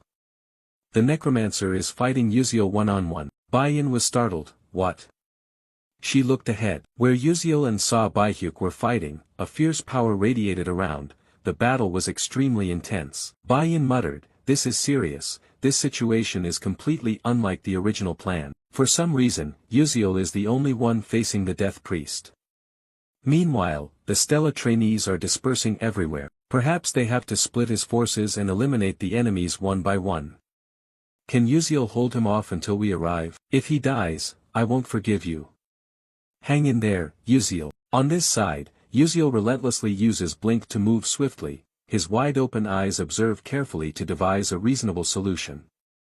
Precise judgment and blink skills help him temporarily avoid Baehyuk's attacks. Knowing he can't dodge forever, Uziel switches to a high-risk, high-reward style like when he was in the game, suddenly blinking close to the death priest. Baehyuk, a level 5 death priest, grits his teeth when seeing Uziel's reckless play and growls, "Humph, you won't defeat me easily, don't even dream about it." After speaking, a cage made of bones enveloped him. Uziel smiled faintly, thinking it's probably no better than this. In case of situations like this, he had already prepared a special cola potion of bone essence. Haha, now this arena belongs to me. With that thought, Uziel threw 2 cola vials at him. Immediately, the bones corroded rapidly. Baehyuk's eyes widened in disbelief as the protective magic he was proud of crumbled away. Recalling how he had bragged earlier, his face flushed with embarrassment. He screamed madly, "You damn bastard! How dare you destroy my bone shield? Eliminate him at once.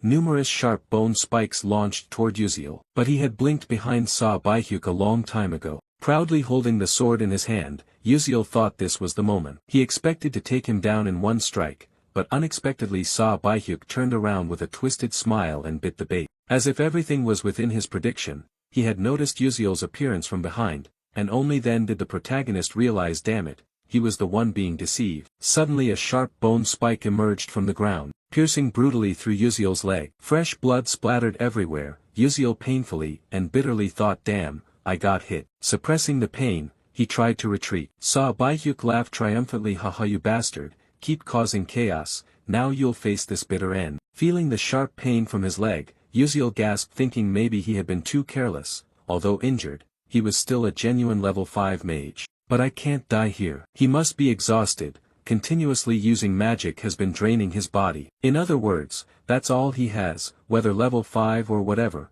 What should I do now? If he takes another hit from me, I could destroy him. But because of the pain, I can't focus. Even my sixth sense isn't working. My head aches like a hammer blow. Blink is hard to use now.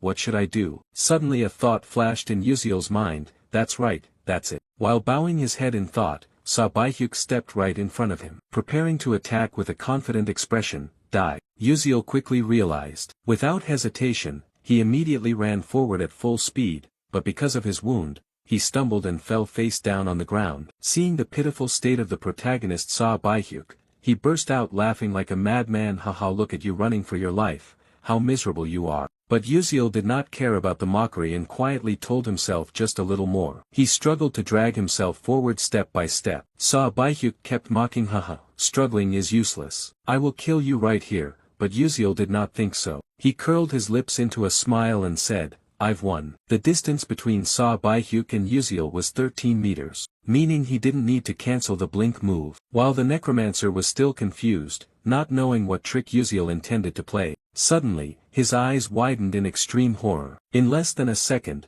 Uziel had blinked right in front of him. The protagonist braced himself, enduring the sharp pain in his leg. He focused all his remaining strength into his sword, then unleashed a critical strike that pierced through Saw Baihyuk's heart. Fresh blood splattered everywhere. At the same time, on Uziel's teammate's side, with the necromancer dead, the skeleton soldiers suddenly stopped attacking to everyone's astonishment. The entire legion of skeleton soldiers vanished into the wind. Seeing this, Dok Chulkwang exclaimed in surprise, could it be that Uziel has defeated the necromancer already? As if waking from a nightmare, Jackie collapsed to the ground, eyes full of disbelief, murmuring, it's unbelievable. Uziel truly defeated a level 5 soul necromancer. The word sounded like a starting whistle, and everyone's emotions exploded, as if returning from the dead. The whole group cheered in unison, we're alive, we're alive. The scene shifted to Uziel. After defeating Saw Baihyuk, he also lay exhausted on the ground. After a while, he slowly woke up, sighed, feeling extremely tired, and thought, I want to go home as soon as possible. Afterwards, the Stella Academy Magic Knight immediately flew to Matevis Cemetery, received the information, and took everyone back to school. As soon as he returned to the academy, Uziel was called out and scolded by Lee Hanwol. Uziel, you said you were going to train in a place with green hills and clean air, but you ended up at the cemetery. It seems the air there is pretty fresh too, huh? Uziel didn't know how to justify Lee Hanwol's sarcasm, so he lowered his head and apologized. I'm sorry, I only got out of the vehicle because I thought something bad was about to happen. Lee Hanwol nodded, I understand what you mean, but rules are rules, you will be punished, and there are no exceptions. However, your willingness to rush into battle without hesitation to protect your friends, even though it violated Stella Academy's regulations, is commendable. You did very well, the school will give you a deserving reward and bonus points. Wait until that time comes, Uziel replied. Yes, thank you, teacher.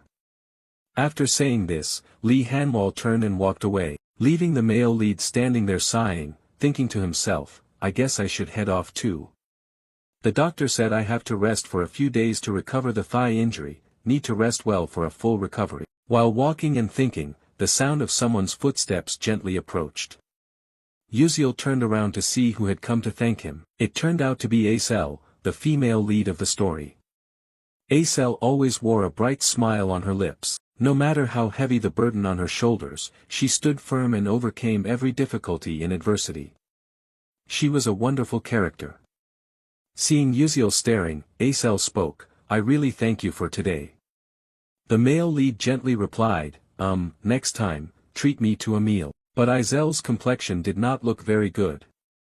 She thought silently, "There was one thing I learned from this event, even before that in this world there are many people more outstanding than myself. I have always considered myself a peerless genius, and that belief has not changed until now. But only when I enrolled at Stella did I realize the truth that this world is vast and full of extraordinary people. I entered Stella with the goal of becoming the best, but I realized it was not easy." Suddenly, Acel spoke up, "Can I do the same? If I try hard, can I be like you?" Faced with this question, Uziel was quite surprised and confused, thinking, "This is not good." If it were the Acel of the past, she would not have asked that. Maybe she has become like this because of me. In the original storyline, Acel had to face every challenge as the main character and somehow, she overcame them all.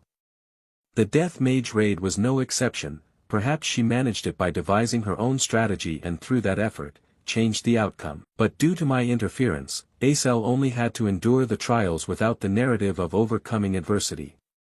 Currently, she still relies on those around her, so despite experiencing many events, her spirit remains fragile. Uziel didn't know how to respond at first, and saying empty words would only hurt Acel more. So he decided to speak his feelings from the bottom of his heart. He didn't need to ask himself. He had demonstrated what others thought impossible. That was his miraculous success. Acel was surprised. "How did you know that?" Uziel replied gently, "Because I have always been watching you." This answer left Acel confused. Her cheeks flushed red with embarrassment. Seeing her reaction, Uziel was startled and thought, "Wait a minute, doesn't this sound like a stalker? What the heck did I just say?" Then he awkwardly said goodbye and left, saying, "Well, I'll be going now." Only then did Uziel dare to breathe a sigh of relief. "Oh God, I almost got caught." Meanwhile, Acel pondered over what Uziel had just said. He said he was always watching me. No one had ever cared for the child of a traitor like me. Even if they did, their only purpose was to scrutinize and criticize my mistakes. No one truly cared, yet he had always been watching me. Uziel's words pierced through Izel's icy heart, flowing through her veins, preserved in her mind. She felt her heart pounding wildly, the flame of passion for magic and a seemingly lost goal awakening again. Before anyone could realize, the sun had appeared on the horizon, a new day beginning in the city. This place is the Magic Council, the gathering spot of the world's most outstanding mages. People immersed in magic to the point they cannot tear themselves away. A momentous event is about to take place. Everyone is talking about the Stella Academy student defeating a 5th-level necromancer. This is truly absurd. What era is this that necromancers still exist? Have the dark mages not vanished with time? Even though it's sensational news, the fact that a Stella student defeated a 5th-level necromancer is true. Hearing the rumors, Uziel thought it was just an award ceremony, yet there were magical reporters and nobles coming to watch. They are really overdoing it. Wait, why does Bayan look so excited? She's openly joyful. Feeling Uziel watching her, Bayan turned back, her face cold as before. "What are you looking at?" The male lead was flustered, "Nothing at all." Then, Li Hanwal looked at everyone and shouted loudly. Everyone fell silent. "Today, we will award 13 brave students who fought against the dark mages. This reward is personally presented by the headmaster." The 13 students were shocked to learn the reward would be presented personally by the headmaster. Uziel also did not expect the pinnacle of humanity, a 9th-level mage. Eltman Eltwin will be the one to present the rewards. He usually appears in the game and almost made it as a main character. Although he is said to be 300 years old, he looks like he is just 18 to 19, always wearing a gentle smile. But he is the strongest wizard in the world, nicknamed the Murderous Destroyer. While everyone was still shocked, Eltman Eltwin walked past each student, patting their shoulders to encourage them. "Well done, keep up the effort and be courageous in the future." Then he approached Uziel. With eyes as clear as a child's, yet who would have expected this to be a 300-year-old principal, whose face is even more youthful than the trainees here. But standing before him, Yuziel felt pressured, swallowing nervously, thinking that just looking into his eyes was already overwhelmingly intense. This is level 9, a rank owned by only 10 people worldwide. I can't look away right now.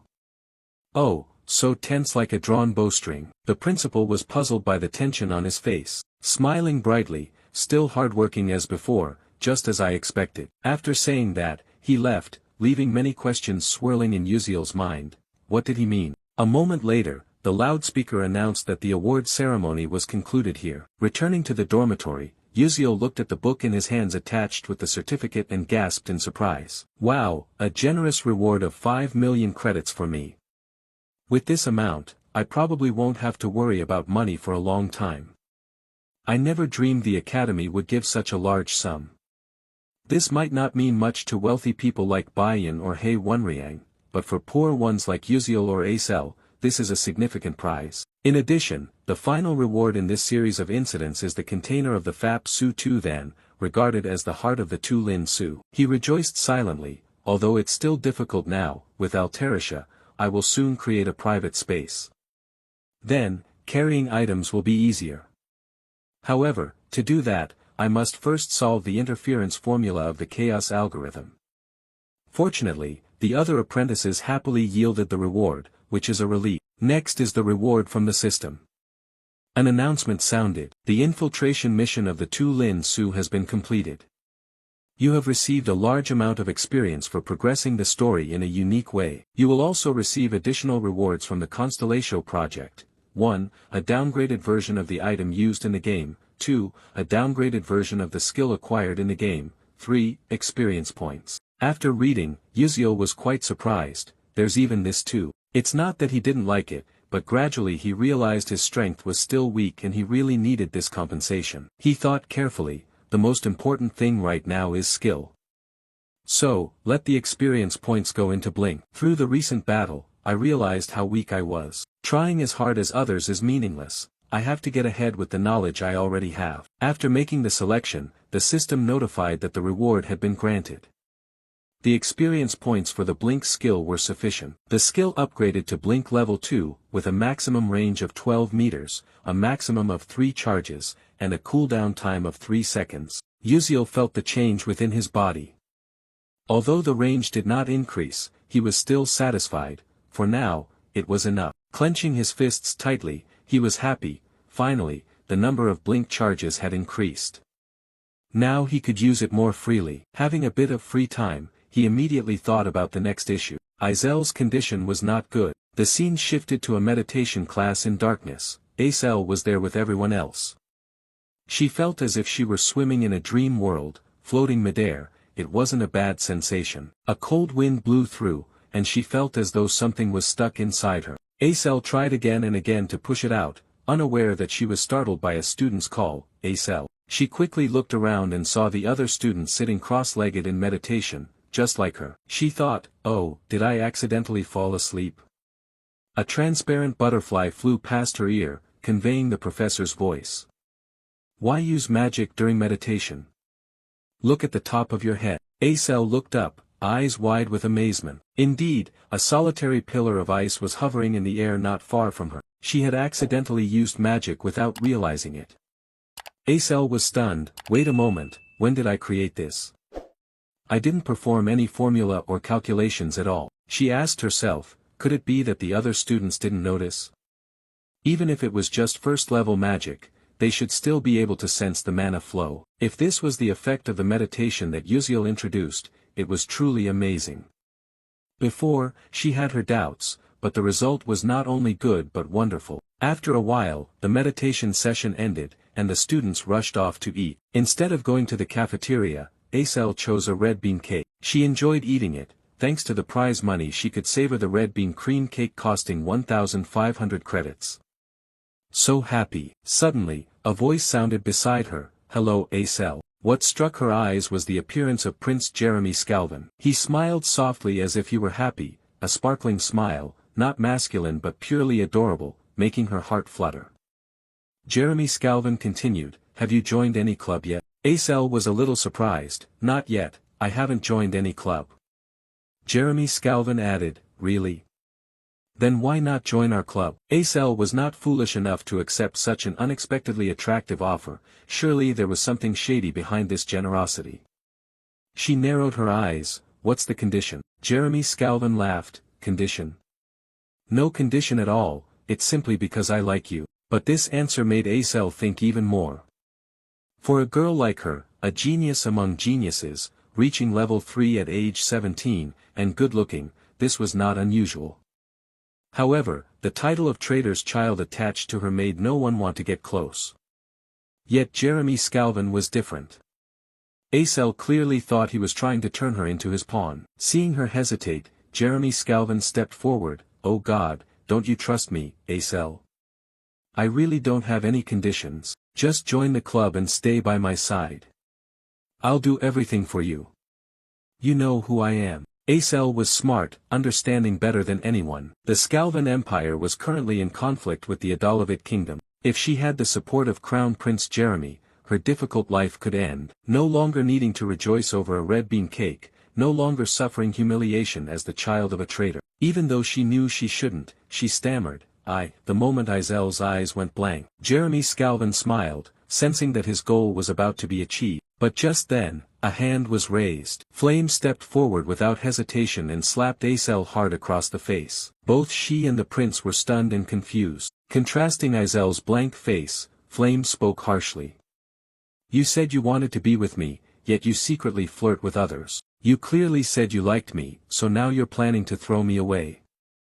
Before anyone could understand, Flame grabbed her wrist and pulled her away. Come with me, we need to talk. Flame Loy Acel left, leaving Jeremy Scalvin confused, bringing a touch of interest before this strong-willed girl. A while later, at the back of the school campus, Flame felt relieved, almost a big problem. Acel was still confused. What's this about? What were you trying to say to me? Flame continued, anyway you should thank me. If you refuse without a reason, that guy will harass you for life. Sorry for hitting you, I'm leaving now.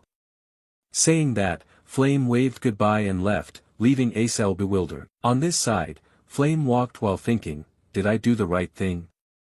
Following the storyline and joining the club, she would be completely destroyed by Jeremy. He would spread all sorts of insults and shameful gossip that even women couldn't speak of.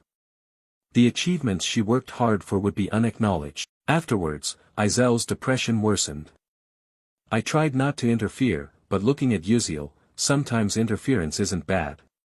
Even though he lost nearly all memories of the future, he still tried to change the bleak events. Flame looked back anxiously, wondering if her lie would be discovered. Scene changes to Jeremy Scalvin's room, where he sat enjoying a fragrant cup of tea, deep in thought. Flame is really adorable. Her expression as she tries to hide her emotions in front of me is so intriguing. Even more than Acel, I want her.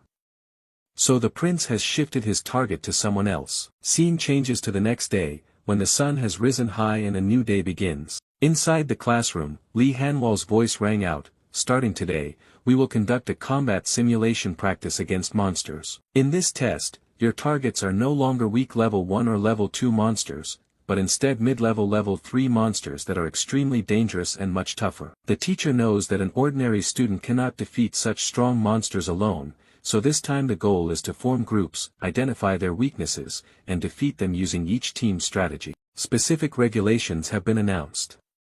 From now on, you can move around and choose a mid-level monster as your target. Moreover, you will have enough time to practice with it. Head to the Stella Dome. To the north is the Fiery Valley, to the south the Ice Sea, to the west the Barren Desert, and to the east the swamp covered in grass. Find the terrain that best suits your group and hunt a mid-sized monster that matches your group's fighting style, then eliminate it. Next, Class A and Class Sham will practice. The evaluation test will take place in 4 days. At that time, you will demonstrate a battle with the monster you have trained against. Form groups of up to 6 people and submit your list to me. Hearing this, Acel stood alone, as no one wanted to team up with her. She felt a little disappointed and thought to herself, ugh, I hate group work the most. This ability evaluation is very important. If I don't do well, I won't get a scholarship. Without a scholarship, I would have to study while working part-time on weekends or during vacations. The consequence was reduced study time. The path to a scholarship grew more distant, progress in magic slowed down, and a bleak future awaited, requiring even greater effort. Suddenly, a voice ahead caught her attention. "Princess, will you form a team with me?" The train of thought was interrupted. Aisel unconsciously looked up and saw countless students surrounding Princess Bayan. They kept giving reasons why they were better than others, truly worthy of the royal Princess Bayan who had the right to choose anyone she wished. But in stark contrast to that scene, Aisel was completely alone, with no one approaching her. Her eyes glanced at Bayan with a hint of admiration, quietly thinking that before Adalvit destroyed her family, there had been only flattering words around her. Both had started from the same point, when her family with the ice attribute was still at its peak, and the Adalvit royal family with the fire attribute fiercely competed to dominate the magical world. The two sides constantly restrained each other, neither was superior. Because of this, Bayan and Aisel were two children born with innate talent. The whole world once focused their gaze on them, believing they were the chosen ones, born into noble magical families with peak talent. Aisel once believed that one day she would become a great magician, until the Adalvit royal family destroyed the ancient clan. Thinking of this, she clenched her fist tightly, telling herself there was no need to be angry. At that time, she thought she was the chosen one, now she could take revenge on Adalvit. Aisel stood dazed with her own thoughts, and just as the seed of worry was about to sprout in her heart, a familiar voice called out from behind. "Hey, are you all alone?" The person arriving was none other than Uziel. Seeing his radiant face, Aisel sighed. "Is something wrong?" Hearing this, Uziel knew he had come at the right moment. Aizel's confidence had not yet been overshadowed by darkness, and this was his chance to help her regain her light. Before the mages at Stella Academy, Uziel smiled brightly and pointed at himself, saying, "Let's form a team together." Over here, Bayan quickly noticed that Uziel had arrived. She felt a little disappointed. "What do you mean, Uziel?" She wondered why he chose Aisel as a teammate when there were countless other options. Aisel was also surprised and asked again, "You just said form a team." Uziel calmly explained, "You know there's no minimum number of members required, right? The two of us can form a team and get bonus points for having few members." Aisel was startled. "Are you crazy? How can just two people handle a mid-level rank 3 monster?" But after saying that, her mind unconsciously became persuaded. A thought flashed. For some reason, if it was with Uziel, she believed she could do it. Seeing that she didn't refuse, Uziel smiled confidently. "So, do you agree?" Aisel froze for a few seconds, lost in thought, then nodded. "I agree. Anyway, I don't really have anyone to form a team with." Uziel replied with a smile, That's the right decision, let me go submit the list." After saying that, he turned and left, leaving Aisel watching his back. Just then, the sound of footsteps approaching. Aisel was surprised by Bayan's appearance. She crossed her arms in annoyance. Aisel was startled. "What's wrong? If you're trying to compete with me, mind your own business. You're a pig in human disguise with no shame." Hearing the contemptuous words from Bayan, Aizel's heart felt like it was being cut with a knife. Then Bayan turned and walked away. Now, Aisel understood that Bayan approached not out of fear of her potential, but because Uziel had been taken by her. Realizing the truth, Aisel clenched her fists and let out a bitter laugh. It turned out, in Bayan's eyes, I didn't exist at all. Bayan continued walking, thinking to herself how frustrating it was. Could it be that I lose to a loser and a civilian? Even though I could form a team with anyone, I at least need the strongest knight for an advantage. She looked around, focusing her attention on Ma Yuxiang, who was hesitating between joining a team or going alone. Without hesitation, Bayan approached. Seeing the princess approach, Ma Yuxiang asked, "Hello princess, what's the matter?" Bayan replied, "Have you formed a team yet?" Ma Yuxiang was surprised. "Not yet, I was planning to go alone." Bayan was a bit surprised but composed himself, then said, "So you form a team with me?" Ma Yuxiang curled his lips. Is that necessary?" That was clearly a refusal, but Bayan was not one to give up easily. She was resolute. "Uziel and Aisel have already formed a team. You know the fewer people in the team, the more bonus points you get, right?" Bayan glanced toward Uziel's team. Ma Yuxiang also looked over and saw the two chatting happily. Bayan continued, "I think they're not targeting normal mid-sized monsters, but special mid to large-sized monsters. I'll say it again, you form a team with me, okay? Ma Yuxiang pondered. Although aware that Baiyan was provoking him, the challenge to compete against Yuziel's team awakened his fierce fighting spirit. Finally, he smiled, alright, sounds interesting. I also want to compete with Yuziel once, let's defeat them together. Baiyan exhaled in relief, great, I'm counting on you then. She cast a sharp glance towards Acel, muttering to herself, just wait and see, this time I will defeat both of them. Time passed, after 4 days of preparation, the simulated battle with monsters officially began. Li Hanwal's voice rang out, alright. We will start the evaluation test for Class S and Class A. Each team has the right to choose the monster they want to face, ranging from easy to hard. While Flame was starting up, the surrounding chatter kept rising.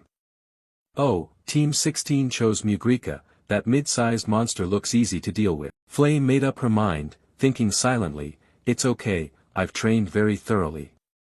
Although she couldn't hunt special monsters for attribute bonus points or big special monsters, defeating this level 3 mid-tier monster alone was enough to get the maximum score. Normally, it takes 5 level 1 mages to handle a level 1 mid-tier monster. If you exploit attribute weaknesses, rich experience, and a favorable environment, defeating higher level monsters is also feasible. Flame told herself that using light magic, which doesn't counter any attribute, she just had to accept it. She decided to keep away from the level 2 special monsters and focus on achieving a high score with her own ability. While waiting for her turn, Flame suddenly saw Acel. She recalled that in the original novel, Acel was pressured by Baiyan and his faction, unable to train or form a group, forced to compete alone and received poor results. Acel lacked the points for a scholarship, had to work part-time to make ends meet, enduring humiliation and oppression from other trainees.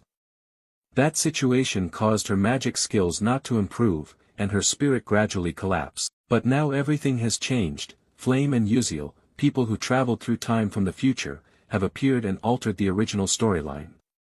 Yuziel chose to form a group with Acel even though he remembered nothing about the past. Thanks to love and patience, Azel's future has become brighter. Just then, a loud explosion echoed, startling Flame to turn back and look at the arena. She saw the monster had been defeated. Li Hanwal declared that Team 16 had completed their round. You all worked hard. The audience cheered. Flame understood her turn was coming, her heart racing with a mix of nervousness and determination.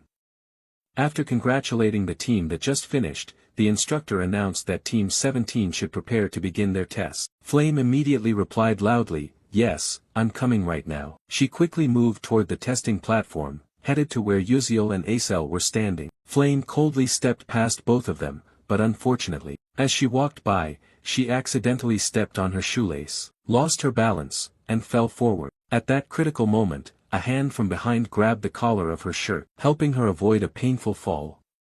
The sight of a small girl hanging suspended in someone else's arms made the audience laugh. Huh, so cute, this girl is even shorter than my little sister. The person holding Flame's collar was Yuziel. The male lead looked a bit embarrassed, asking if she was okay. Flame was flustered from being held like a child, unable to speak.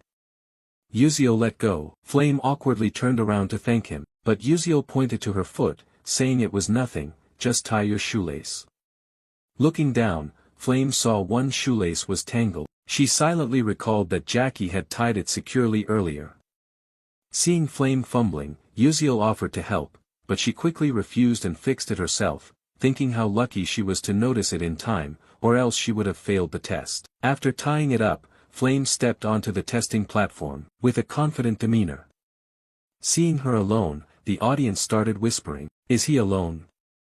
It seems so. Impossible, is she planning to defeat a mid-level monster all by herself? Flame's test started with an opponent that was a giant mid-level monster. Compared to it, Flame was like a tiny ant. The pressure difference was obvious. The endless chatter was that the monster had no special attribute, so it couldn't be countered. Li Hanwal's voice rang out, Group 17, the test begins. Upon receiving the signal, the monster charged at Flame with terrifying speed, but Flame stood still, focusing on chanting the spell, despite the audience's worry. Look at that frantic figure, how could he possibly handle it alone? Upon completing the spell, she whispered, petals followed the wind, and beneath her appeared a golden magic circle. With determined eyes, Flame believed she could do it. Strong vines sprouted from the ground, wrapping tightly around the monster's body, rendering it unable to move. Next, she cast a material transformation spell, hardening the vines like stone, causing the monster to gradually weaken, its body trembling with frustration. But Flame knew it wasn't enough to finish it off. She summoned 3 halos above her head, condensing power for the finishing blow. At that moment, the beast went mad, straining to break the vines. And within a second, all the vines snapped. With fierce, bloodshot eyes, it charged forward, opening its jaws as if to swallow Flame. At the same time, Flame's magic activated. A huge beam of light shot forth, piercing straight through the monster, leaving a fatal wound, a large hole in its body. Flame was exhausted after using nearly all her mana, panting. The giant monster finally crashed down to the ground, causing the earth to shake. The students watched in astonishment. The teachers and guests took off their glasses, put them back on, unable to believe their eyes. Those who had mocked Flame were now silent. Wow, our group of 5 couldn't even defeat a mid-level monster. Who is he? Lee Hanwol declared that Team 17's test was completed and praised Flame.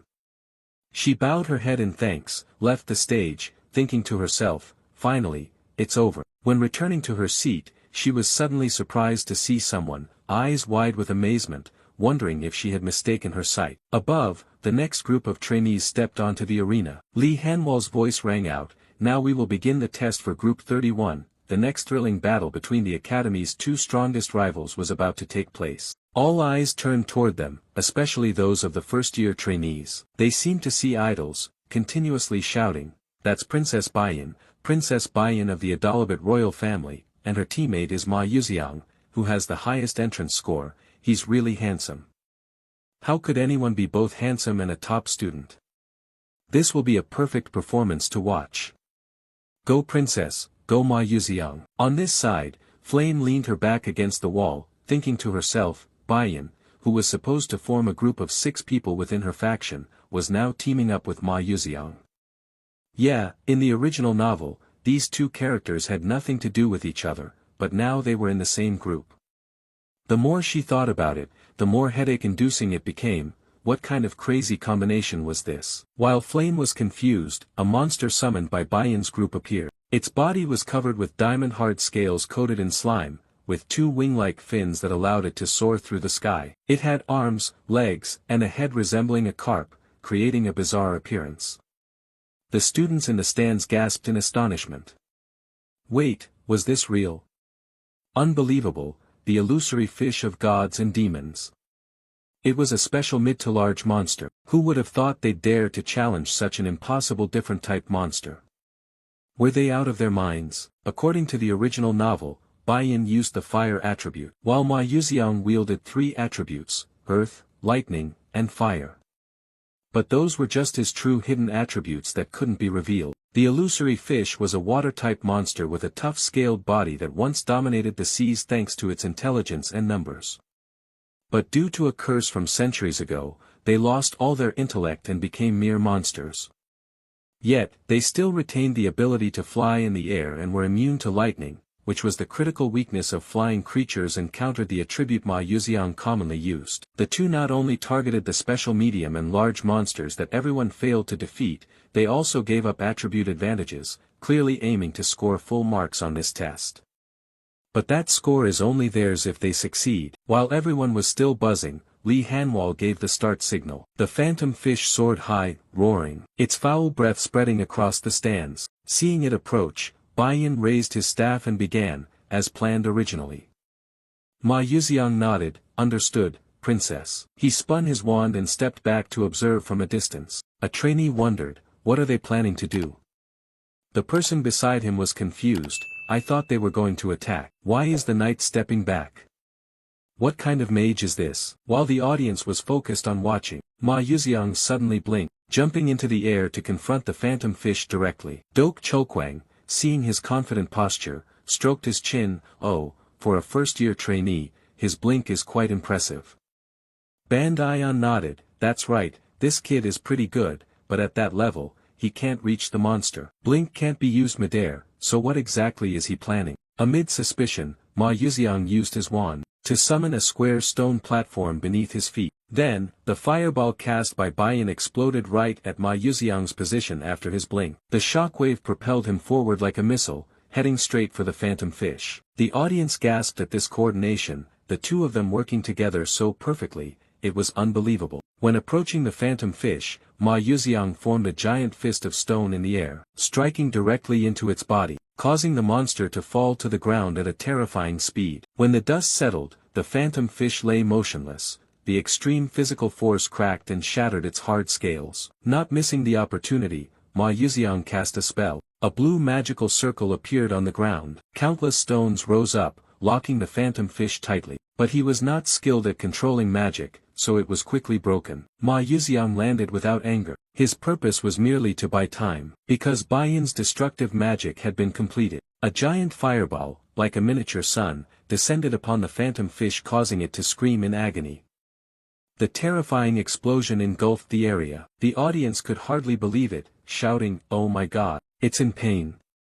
The phantom fish is known for its high fire resistance. After that, Ma Yuxiang continued wielding his wand. He smiled smugly, finishing it off. Just then, a force of lightning struck straight into the monster while it was still reeling from Baiyan's previous attack. Finally, the phantom fish was defeated, reduced to ashes and dust. The crowd's emotions erupted, they applauded enthusiastically. The phantom fish was defeated without a chance to resist.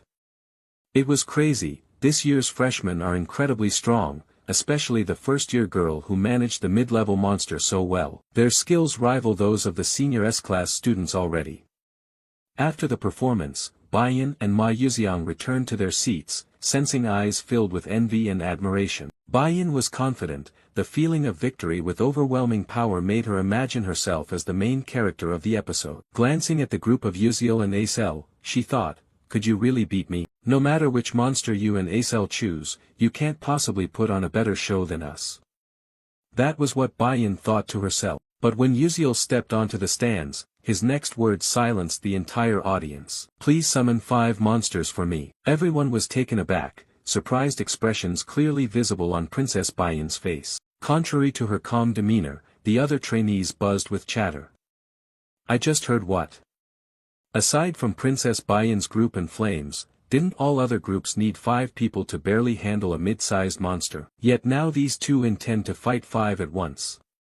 "I've heard rumors about Yuziel, but is he out of his mind?" All attention focused on the male lead. A series of blue lights surrounded the two of them. The summoning completed, the mid-sized monsters appeared in the arena. Yuziel and Acel were surrounded by the monsters, looking like 2 tiny ants among them. At the special observation corner, 2 teachers were somewhat surprised, and the monsterology researcher Viken spoke up. The monsters Yuziel's team summoned included the poisonous frog Heimer Raiden, the black sand bison, Carden, Nami Slime, and the falling monster. Princess Baiyan standing nearby questioned Ma Yuxiang, "Hey, did you notice something?" Ma Yuxiang looked at her somewhat surprised, then turned his gaze to the stands and smiled. "Actually, no, I'm just curious about what Yuziel is planning. I'm also looking forward to his performance." Facing the appearance of the monsters, Lee Hanwol, the host, raised a skeptical question. "I just want to ask one thing, who decided on this monster lineup?"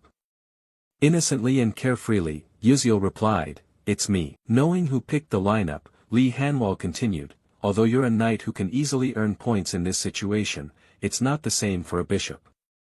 I think this strategy is a bit too much for the bishop."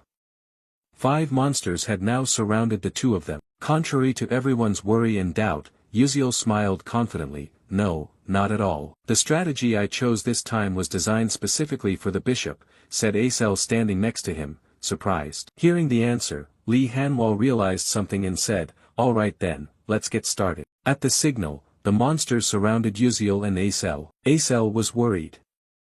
Yuziel whispered, "Can you do it?" Acel replied, "Of course." Yuziel said confidently, "Just believe in me."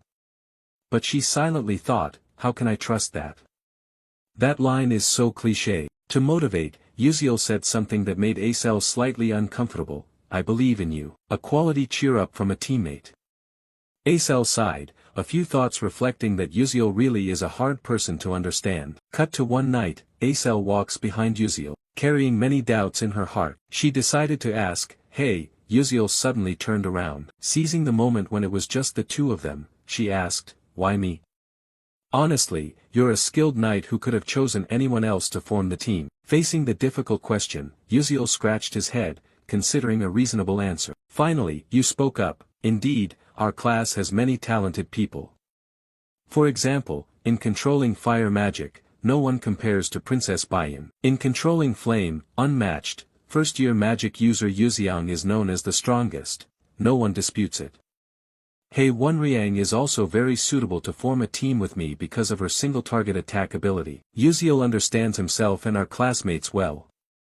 Acel is even more suspicious. So why did Yuziel turn his back and remain calm? I still feel you are the most suitable person to be my teammate, that's all. You turned around and gave a radiant smile. All right, let's continue. Just as expected, Acel looked at your back, her face slightly flushed. This was the first time she saw you serious yet still smiling. Since you spoke sincerely, my responsibility has increased again. Back to the present, Acel clenched the mystical staff tightly. Thoughts gradually appeared. Although I don't understand his intentions yet, he surely has a reason to choose me, so I will show him. Acel condensed magic around her feet. The mystical staff floated before her, focusing on releasing mana. She closed her eyes to sense the surroundings. Within danger, opportunity will arise, and only in opportunity can she fully demonstrate her talent. The trainees observing noticed the change. Wait, isn't that the supernatural resonance skill? One added, no way, that is a special ability that only occurs when a mage of 6th level or higher enters an unconscious state. But if you lose focus, the mana flow will reverse, which could cripple you. After all, he is just a first-year student. While everyone was discussing, Acel became enveloped in a stream of mana, blooming like a flower on the battlefield, surprising everyone. Yuziel looked at her, a series of evaluations appearing in his mind. Indeed, he was right, she was a strong contender for the Winter Queen title. He smiled, then said, then let's get started. This was a battle between two first-year students against 5 mid-level monsters. The only thing he could rely on at this moment was himself. Immediately after, Yuziel dashed straight forward. Blink activated, the sword glowing with a radiant aura. He swung the blade aiming at the belly of the poisonous frog Heimer Raiden. His eyes focused intensely, sharpness evident. A long crack appeared on the poisonous frog's belly as if it were sensing pain. It screamed pitifully, and Yuziel glanced to the side. The first step to attacking the poisonous frog was complete. Next was the black sand bison, he thought to himself. Suddenly, the bison looked toward the screaming frog. Blood-red eyes appeared. Its target was the poisonous frog, not Yuziel. The bison took a deep breath and pulled back its front legs. Predicting this, Yuziel smiled and continued running. Very good, just as I expected. The way to handle 5 mid-level monsters at once was to create a special atmosphere, making them enemies of each other. The match grew increasingly intense and dramatic. Witnessing this, all the students in the stands were wide-eyed and open-mouthed. In front of them, 5 monsters were fighting amongst themselves. They muttered, "Oh my god, what is happening? I can no longer believe my own eyes. Are they really tearing each other apart?" Seeing the plan succeed, Yuziel smiled victoriously. Just as predicted, the plan to make them hostile and slaughter each other has been successful, or in other words, this is the strategy of using others' hands to kill, a dirty trick often used, exploiting the power of others to eliminate opponents without getting involved. Yuziel continued explaining. The professional gamers of Ether World once racked their brains wondering how a bunch of newbies could deal with a pack of powerful monsters. After countless experiments, they found a solution by exploiting the characteristics and attributes of the monsters. He analyzed, first when I attack and wound the toxic frog Heimer Raiden, it emits a red light. This light stimulates the berserk attack instinct of the black sand bison. Then the bison sprays sand around as it moves. When the sand sticks to the Nami slime, it feels uncomfortable, producing a massive amount of water to keep moist. He smiled, well done, the plan is still on track thanks to the barrier on the simulator pedestal. The water level rises very quickly. As if remembering something, Yuziel looked at the carden bird and gave a sly smile. Next is your turn. He continued explaining, a special trait of the carden bird is that when it senses moisture, it emits a piercing scream spanning over 7 octaves. When the water rises, it gets irritated and screams. The scream stimulates the falling monsters, the sound-sensitive species, driving them insane and causing them to attack enemies. Just as predicted, the shout caused the falling monster to rush in and punch and kick the Cardon bird. A supersonic kick distorted the Cardon bird's face, sending it backward into Nami slime. Nami slime was angry, and splashed water into the Cardon bird's face. Everyone thought it would counterattack, but it didn't. The Cardon bird stared at the falling monster with eyes full of murderous intent. The falling monster glared back as if to say, "There's a lot of blood here, if you like it then come at me." The two charged at each other and fought hundreds of rounds. Other monsters also began searching for opponents and attacking one another. In the stands, scholars and professors were surprised.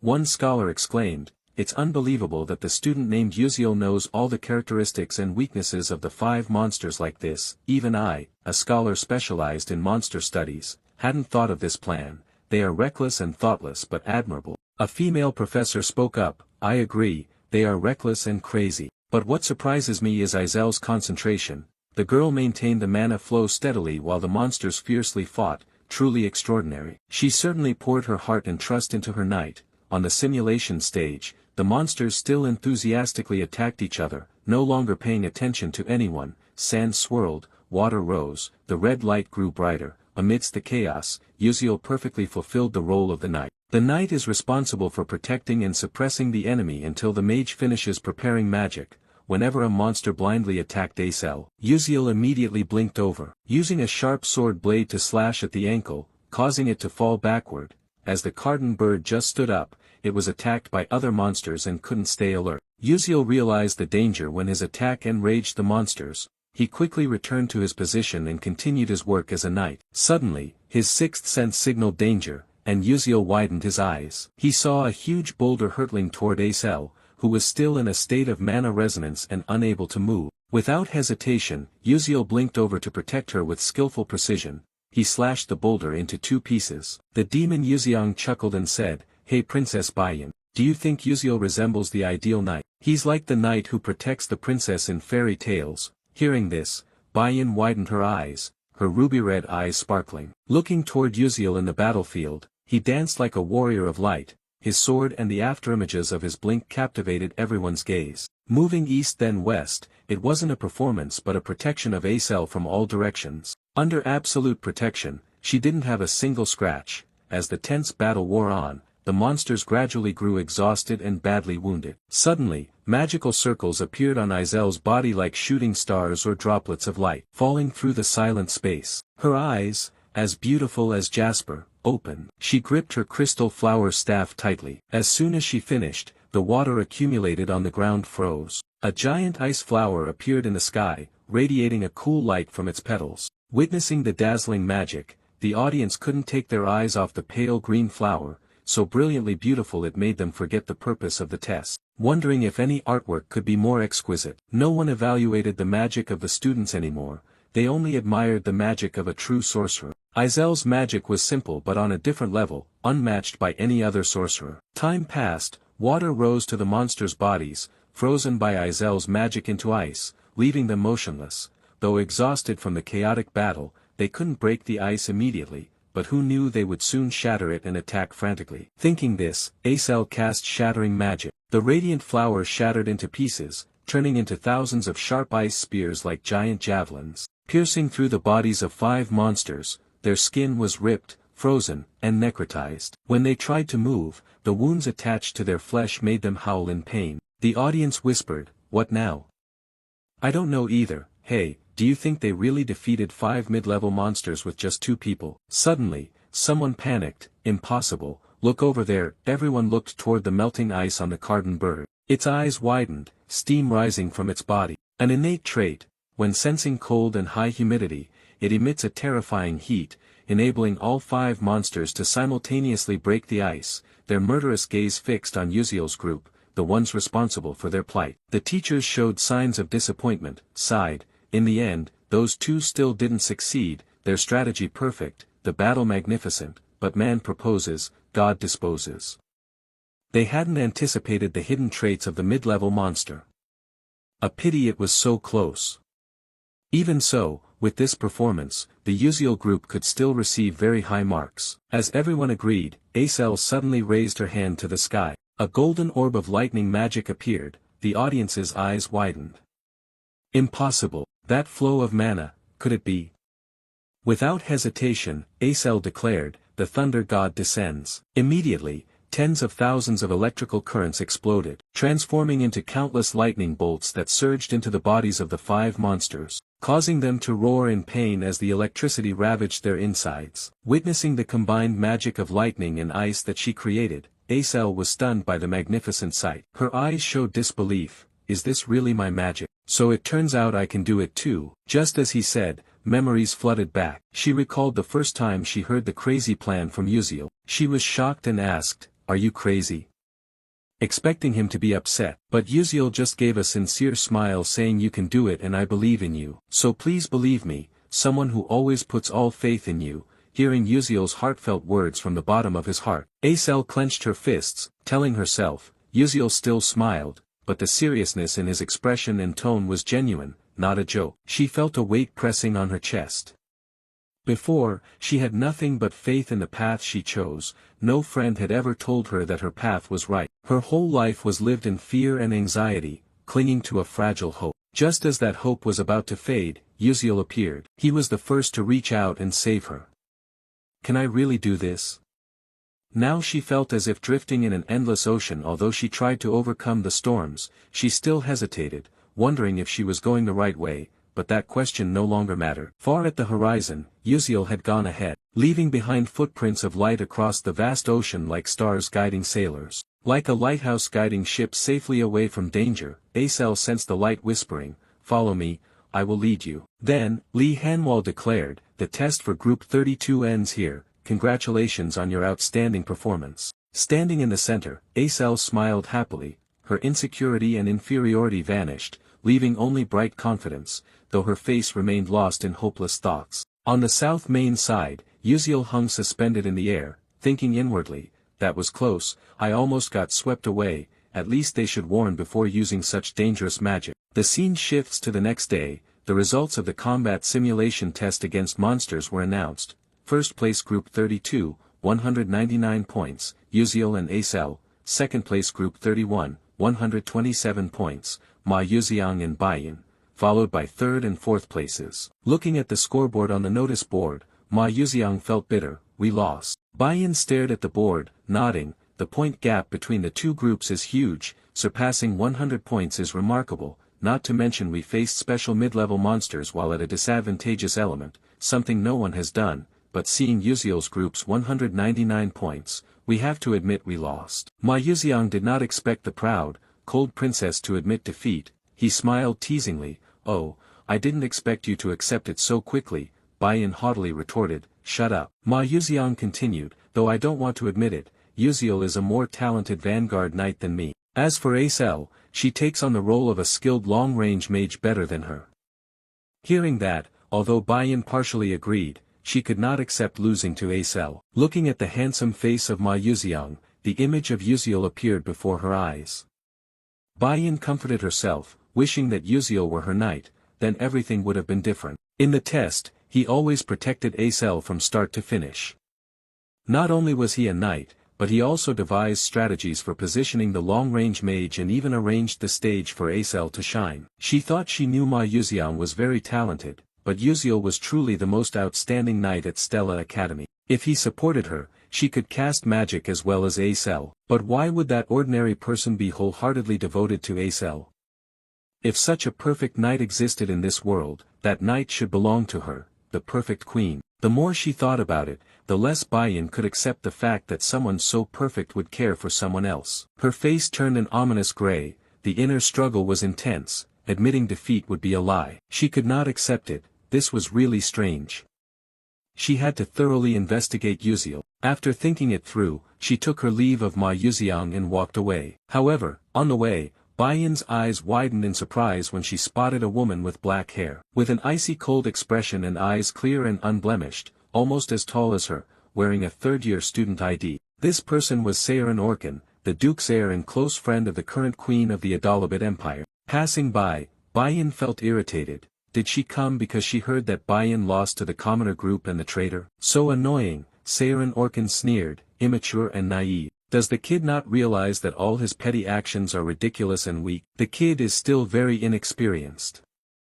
The princess's silhouette gradually faded away, and Seiren Orkan looked on with disdain. Flame was recording daily life in her journal, writing and thinking at the same time, unable to believe that crystal flower magic could be cast so quickly. That has become her trump card signature after overcoming many difficulties. Unexpectedly, she perfected it and performed it in front of everyone. According to the original storyline, Acel should be devastated from the shock of the simulated battle, trapped in Prince Jeremy's cage, gradually withering away over time. But that dark future has changed, probably thanks to Yuziel. She kept thinking, in the original romance novel, Ma Yuziang and Acel faced the apocalypse together. But what if there was an extra episode written by the author that she didn't know about? What if an unknown character loved Acel for life without reciprocation until the world's end? That sounds too far-fetched. After reading many romance novels, strange thoughts circled in Flame's mind. One answer emerged: to rewind time to find love and protect the world where the one she loves lives happily forever, even if the price is being forgotten to exist. In that last moment, did Yuziel feel any regret? Flame's heart tightened, emotions choked her, unable to believe she was witnessing a tragic story from real life, not a movie or book. What does it feel like to trade existence to turn back time? The scene shifts to Yuziel's room. He stares intently at the system board. Episode 5, The Battle Simulation with Monsters ends. Congratulations to the host for gaining a large amount of experience by leading the story in a positive direction. The Constellatio project grants an additional reward. Yuziel exclaimed, "What should I choose this time? I had thought about it before but hadn't decided yet." Blink was enhanced from the previous episode. It's best to prepare for the next episode. The more he thought, the more headache he got, then suddenly an idea flashed. He smiled with satisfaction. Yes, that's it, how could I forget? He said to the system, "I want to choose Leafhanel's leaf key item." The system responded, evaluating the host, "Please wait, ding ding ding, check complete. Congratulations to the host for obtaining Yifhanel's leaf key." Seeing the key appear, Yuziel jumped with joy. Wonderful. Although not as classic as the old equipment I used, this is a rare item only available to advanced players. It opens communication with special spirits but only functions to open a specific dungeon. To use it, you have to go outside. But after the cemetery incident, Stella Academy tightened regulations. What should I do now? While thinking, Yuziel remembered how to leave Stella when he used to play the game. Back then the Academy also restricted going outside like now. What did I do? After a while, his eyes lit up. Right, the club, I need to join a club. Outside, the sun had risen high, casting warm rays. Yuziel began writing his coming-of-age journal. My family had been poor since I was little, rarely eating out like others. Whenever my mother went to work, I stayed home alone, only knowing how to cook instant noodles.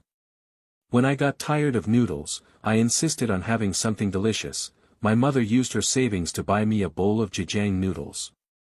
I was very happy.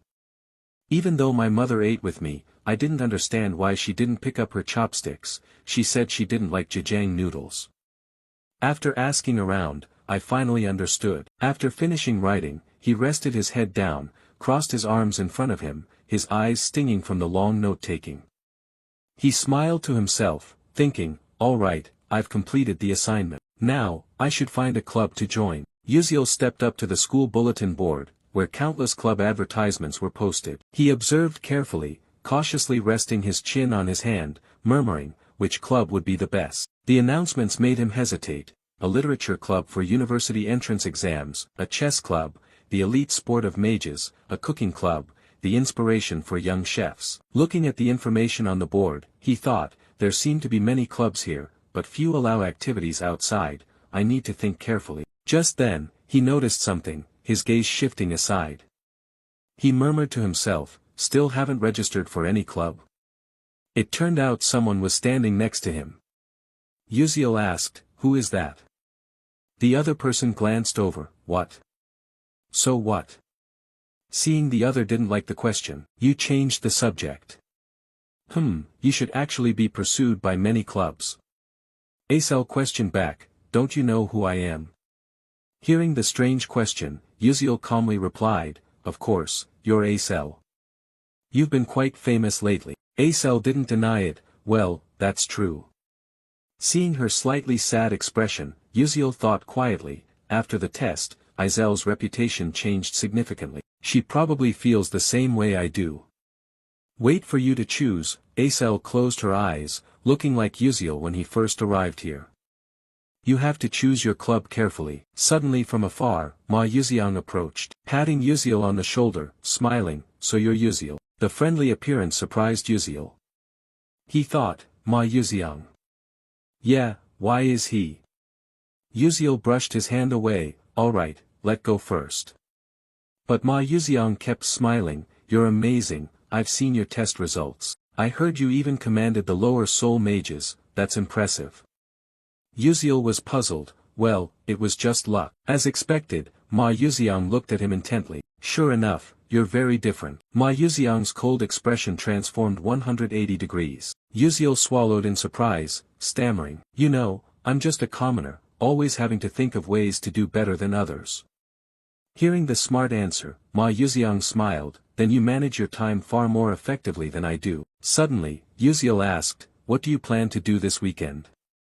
Ma Yuziang was surprised, me. Then he answered briefly, study. Both of them were stunned. Uziel smiled. I asked casually, and he answered casually too. Thanks. Ma Yuziang waved his hand, want more?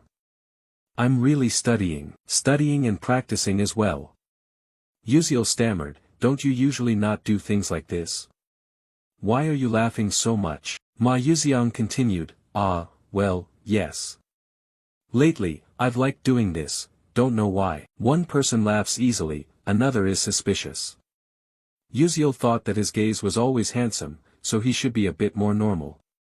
Ma Yuziang went on, practice comes later, what's the reason this time? Isel suddenly spoke up, it's about practicing the dungeon, right? Ma Yuziang added, yes. If you hadn't interfered then, miss, I might have been in danger. Hearing that, Isel got angry, don't call me miss. Uziel summarized the situation, right. In the original story, Ma Yuziang cooperates with Flame and easily defeats Hei Wenriang. But this time, because I intervened, Flame got stuck where I was. Ma Yuziang had to face Hei Wenriang alone. Could that be the reason why Hei Wenriang is acting strangely? Anyway, everything is still good.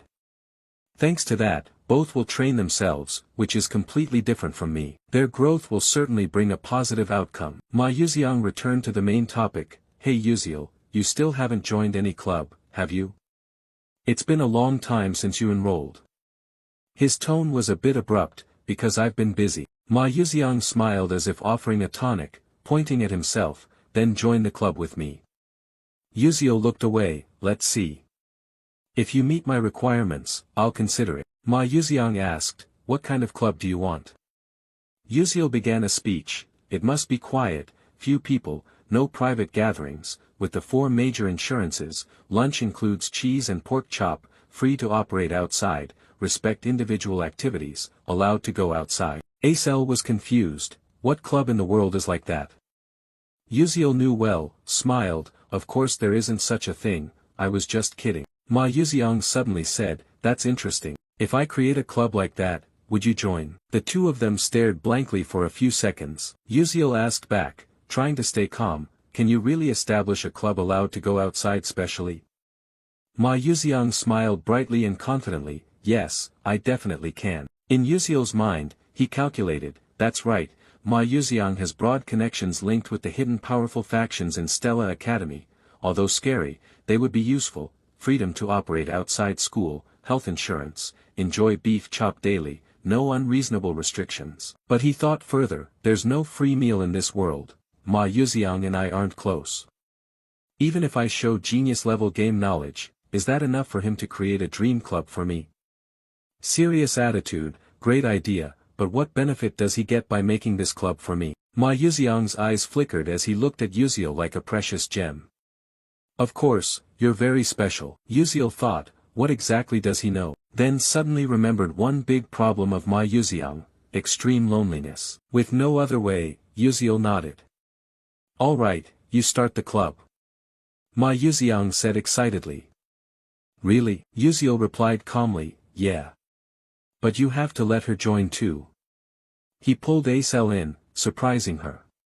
Huh, me too. Seeing the plan was on the right track, Yuziel was smug. In the original story, these two were a perfect match. If they had Acel, she could take care of Ma Yuziang's spirit. He's like a pufferfish that would either die or go mad if he left the water. I don't rely on Flame because she's always with Hei Wonriang. Ma Yuziang was happy, having Yuziel nearby was good enough, and adding the beautiful Miss Acel was welcomed. Acel was annoyed and said, "Don't call me miss, it's irritating." Hearing this cat and dog conversation, Yuziel wondered whether this decision was right or wrong. Ma Yuziang asked further, "So what's the club's name?" Yuziel had it ready. "Leave it to me." A moment later, the application appeared before everyone. The club establishment form, club name, Culinary Club, President Yuziel, members Ma Yuziang and Acel. Purpose, to explore cuisines around the world. Acel was hesitant, "Is this okay?" To reach the special activity seal rank, they need at least one faculty advisor and 5 members. Ma Yuziang's mouth twitched in a smile like a savior. "Leave the members and the seal to me. But finding a faculty advisor is what I find difficult." Yuziel turned to him, "How did you get special permission to go out but still find a professor difficult?" Ma Yuziang smirked, "It's nothing." That smile gave Yuziel chills down his spine. Seeing everything settled, Ma Yuziang took the paper. "Okay, I'll go ask for the seal for the club registration form." Yuziel replied, "Yes, I rely on you for everything." Watching Ma Yuziang's back gradually disappear, Yuziel thought the special activity seal wasn't something just anyone could get. If they stamped it for him, they must be one of them. Cut to the main tower number 1, the office of Vice Principal Stella. He was enjoying his porcelain tea when the door opened. His expression changed as Ma Yuziang stepped in. Seeing the face of the endlessly charming prince, the Vice Principal smiled respectfully. "Oh my, what breeze has brought you here? Welcome young Master Ma Yuziang." Noticing the flattery, Ma Yuziang smiled warmly, "Yes, it's been a long time since I saw you." Ma Yuziang plopped down into the vice principal's chair, crossed his arms with a satisfied smile. "Oh, your seat is more comfortable than I thought, I like it already." Haha. At the arrogant words, the vice principal only gave a faint smile and bowed respectfully. "Thank God, young master, it is an honor that you like it. I'm truly glad to see you grown like this." Ma Yuziang responded indifferently, "Is that so? Life at Stella Academy is great, I meet many interesting friends. This place is much better than home." While speaking, his smile shone brightly. But the vice principal frowned, thinking to himself, "What is this crazy kid doing here anyway?" Regaining his composure, he asked, "So what breeze has brought you here?" Ma Yuziang didn't answer immediately, gently placing the paper on the table. The corner of his mouth curved up full of meaning. "This is the application form to establish a club, we need you to stamp it." The vice principal was stunned. "What did you say?" His eyes fixed tightly on the paper, unable to hide his doubt. A weirdo like Ma Yuziang wants to establish a club? If the family knew, they would be shocked. After a moment of thought, he sighed and nodded, "I understand. An application form to establish a club, huh? First, let me check if it meets the criteria. After all, to form a club the minimum number of members must be valid, that's the rule." But just as he reached out to touch the paper, Ma Yuziang immediately covered it with his palm. The room fell into silence. The vice principal froze and looked up. Ma Yuziang's radiant smile vanished, his eyes darkened like an abyss, and his low voice carried an invisible pressure. He didn't need to check the content. His job was only to stamp. The vice principal's throat went dry. He sensed something terrifying hidden in the boy's gaze and swallowed hard without thinking. He thought he could not resist, in fact, he had no right to object. As long as this kid remained the heir of that great man, he could not refuse. Cold sweat ran down his spine. He reached under the table and took the seal. "Yes, of course I will stamp it, but please keep this a secret," he skillfully reminded him while stamping. When the seal was finally imprinted on the paper, Ma Yuziang felt his purpose achieved and withdrew his cold attitude. "I understand. Thanks, I'm off now." He left the office, and the door closed. The vice principal remained motionless for a moment, then plopped down into his chair, exhaling deeply. "Damn it. A half-talented kid daring to be arrogant in front of me, like father like son. He clenched his fist tightly, his eyes darkening. How could he be so much like that man? But this will end soon. One day I will personally crush the neck of this arrogant kid. The next day, the bell rang signaling the end of class. The professor raised his voice, "All right, class is over. Remember to do your homework." He quickly left. The whole class buzzed with chatter. "Hey, did you see what just happened? That professor always nitpicks nonsense when presenting." Exactly, especially towards ordinary students, he nitpicks even more. After tidying up their books, the students left one by one, only Jackie remained standing there, staring intently at the presentation sheet in his hands, overwhelmed with regret. Damn it, I could have made a better impression, but I ruined everything just because I was worried. Flame saw that Jackie hadn't left yet and, sensing her regret, comforted him with a smile. "Jackie, you presented better today. Don't pay attention to the professor's harsh words, you did great." Jackie snapped back, "Shut up, I don't need your fake comfort." Flame was stunned then upset. This kid, I was worried about her so I came to comfort her, yet she doesn't understand my hardship. Suddenly, a voice from behind spoke up, "It's true though." Flame startled and shouted loudly, "Can you stop appearing suddenly like that? You scared me." She crossed her arms and frowned, "Do you have something you want me to help with?" Uziel awkwardly scratched his head, "It's nothing big. Do you have any close relationship with a professor? I'm planning to form a club and need to find a free professor to be an advisor. Can you help?" Flame raised an eyebrow. "Why don't you do it yourself?" Uziel sighed, "It seems professors really dislike me, so it's better not to ask directly." Flame was speechless and then laughed. "Haha, obviously. With your attitude all this time, arguing with professors during class, sleeping in class, even cheating, you're lucky you haven't been expelled yet." Uziel cleared his throat and looked away. Ahem, no need to say everything. Flame closed her eyes and thought, being a club advisor is quite troublesome, it's not easy to find a professor willing to do it. Suddenly she remembered, "You're close with Professor Maizen Tiran's assistant, right? I saw you often visit her lab." Uziel raised his eyebrows, "Yes, that's right, why not ask her?" Flame crossed her arms and looked at him like he was an idiot. "Are you stupid? This is Stella Academy, assistants can also serve as advisors." Uziel gaped, he couldn't believe he had been running around everywhere without realizing the easiest path was right in front of him. Playing the game in storyline mode, he never noticed this detail. As he walked, he considered the proposal, but when he approached the laboratory, Uziel froze. Professor Maizen Tiran stepped out, holding a blank sheet of paper. Smiling slyly, her sharp eyes hiding something unpredictable. Uziel squinted at her back as she disappeared, suspicious. Why was she here? Without hesitation, he pushed the door open and stepped inside cheerfully, "I'm here." But the smile faded. In the middle of the room, Alterisha looked miserable, wiping away tears, flustered.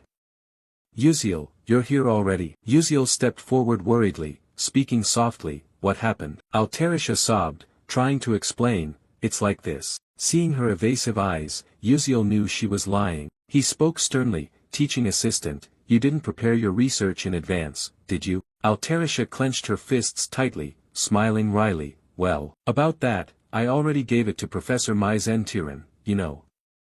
The alchemy seminar is coming up, the professor said he would present on my behalf." Her eyes gleamed with hope, "It's great, my research will be presented before the world's top alchemists." But Uziel interrupted angrily, "I get it. Alterisha, your research has just been completely stolen. Is your name even on it?" Alterisha froze, hesitated, then forced a bitter laugh. "Haha, it's okay, it's also an experience, alchemy is like that. It's not just me whose were taken, everyone goes through the bitter reality and acceptance." Uziel was upset. Is this how they endure to become alchemists? You think even though Maizen Tiran is about to solve the formula, I want Alterisha to complete it herself first. Seeing her research stolen, I can't just sit idly by. Uziel asked, "Teaching assistant, besides that, what other research are you working on?" Alterisha was surprised, "We're tackling the research together. I mean the technique of random digital interference combined with Qigong." She sighed, That technique has existed for 300 years, and no one has solved it yet. I tried following your unique idea, but it still wasn't effective. Uziel smiled confidently. If we can solve it, this research will make a breakthrough. Actually, I've already solved that part. Altarisha's eyes widened, her pupils constricted in shock. What did you say? You really solved it? Uziel nodded firmly. Yes, let me present it. Although she didn't fully understand how it worked, he wrote the enhancement formula on the board. Altarisha looked closely, her eyes flashing images of techniques and alchemical formulas. She gasped when Uziel finished writing, looking straight at her with confidence. But if it were you, definitely it would be different. Altarisha muttered and stepped closer. She meant that if the dispersion ratio and reflection were added to the formula, combined with the Panusan flow and the Trini coefficient, she was completely absorbed, forgetting Uziel's presence. He was secretly amazed at Altarisha's insane focus. Unlike himself, who only copied and memorized, her genius brain must be flashing countless ideas. I shouldn't finish this research for her. Altarisha must complete it herself to become the true author and regain faith in herself. I only provide support. I have no intention of becoming an alchemist, nor do I have the capability or ideals for it. But Altarisha is different. She is a genius who can change the future of humanity. Uziel quietly left the room, closing the door without a sound. His role ends here. For the rest, he trusts Altarisha's talent and waits. Some time later, thanks to the help of Altarisha's assistant and the mage Uziel successfully established a culinary club. As the team leader, he requested permission to go outside and arrived here through the blink gate. Although the process caused some joint pain and the professor repeatedly questioned him, thanks to prior preparation, he was lucky to pass the test and was granted easy travel permission, as long as he did not cause trouble. Along the way, Uziel couldn't help but be enchanted by the poetic scenery. A giant tree, the third world tree, rose high into the clouds, with thousands of branches and leaves spreading wide like an umbrella covering the vast garden below. The characteristic green aura of the world tree, also known as Nam Hoa Lin Yuyan, gently enveloped all things, bringing a sense of peace and happiness. The garden around it is called the Dream Garden. Anyone can enter to pick fruit and enjoy it. Viewed from above, the scene looks like something from a fairy tale, making this place a famous resort spot and even an unmissable photo location in the game. Uziel exclaimed, "Wow, the in-game graphics are nothing compared to the beautiful scenery before his eyes." Just then, a beautiful young woman with pointed ears and snow-white skin stepped forward. Seeing the Stella Academy insignia on her uniform, she smiled warmly and welcomed the mage from Stella. "We warmly welcome human mages here." Uziel smiled in response, "I am very glad to meet such a lovely lady." Another passerby greeted enthusiastically, "May your sincerity reach Mother Earth." Uziel nodded sincerely. "Yes, I express my gratitude to Mother Earth and the World Tree for granting this beautiful garden." They greeted him with the elven salutation he remembered from the Codex of Knowledge. He thought to himself that he had heard how long ago the Altman and Eltruan saved them from the burning and collapse of the Second World Tree. Perhaps it was true, since many elves recognized the Stella uniform and were very friendly. But in reality, few mages master offensive magic, and the test to become a magic knight is extremely difficult, so those holding that title are rare. By the way, many elves have captivating appearances, which Uziel admired as he walked down the street. However, not all elves are stunning at first glance. It's just that the proportion of outstanding appearances in the elf race is higher than in humans. There are still ordinary elves. Among them, Siren, the elf king, stood out the most with a goddess-like beauty that stole the hearts of countless people. She is the character with the largest fanbase in the game and also one of Uziel's favorites. He thought that elf kind was born without gender. Only when experiencing true love does one's gender change according to the person they love. Hoa Siren was born with the appearance of a beautiful woman but had never loved anyone, so according to the game's setup, she had no gender. Later rescued by Flame, she fell for him and chose to become male to stand by the one she loved. Seriously, what a boss. No idea who the hell wrote this storyline. No matter which content branch the player chooses, Hoa Siren never turns female, leaving male gamers both despairing and amused. Lost in memories, wandering around the world's tree outskirts, Uziel found the mysterious labyrinth in the garden of the celestial spirit Leafhannel. He calculated that his skills had improved quite a lot. It was best to prepare for the upcoming event. He opened his inventory, took out Leafhannel's leaf-like key. Grinning, fortunately he could use it earlier than expected. He inserted the key into the rotary lock, but a message popped up. If you open this gate, other owners of the key may be alerted. Uziel flinched slightly. He'd seen this warning in the game before. The key in the game had a similar message, but many were disappointed as no special event occurred. He thought, forget her, at this point what else could possibly happen?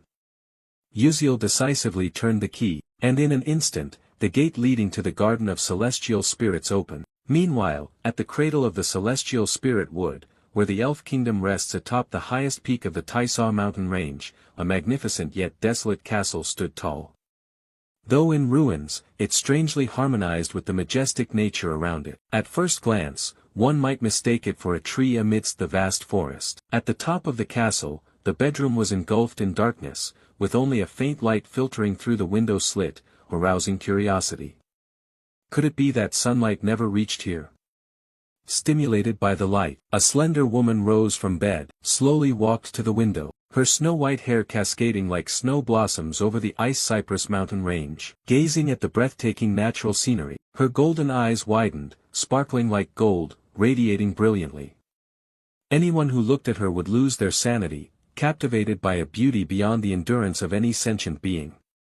She was the fairy queen Hoa Siren, often excessively sleepy early in the morning.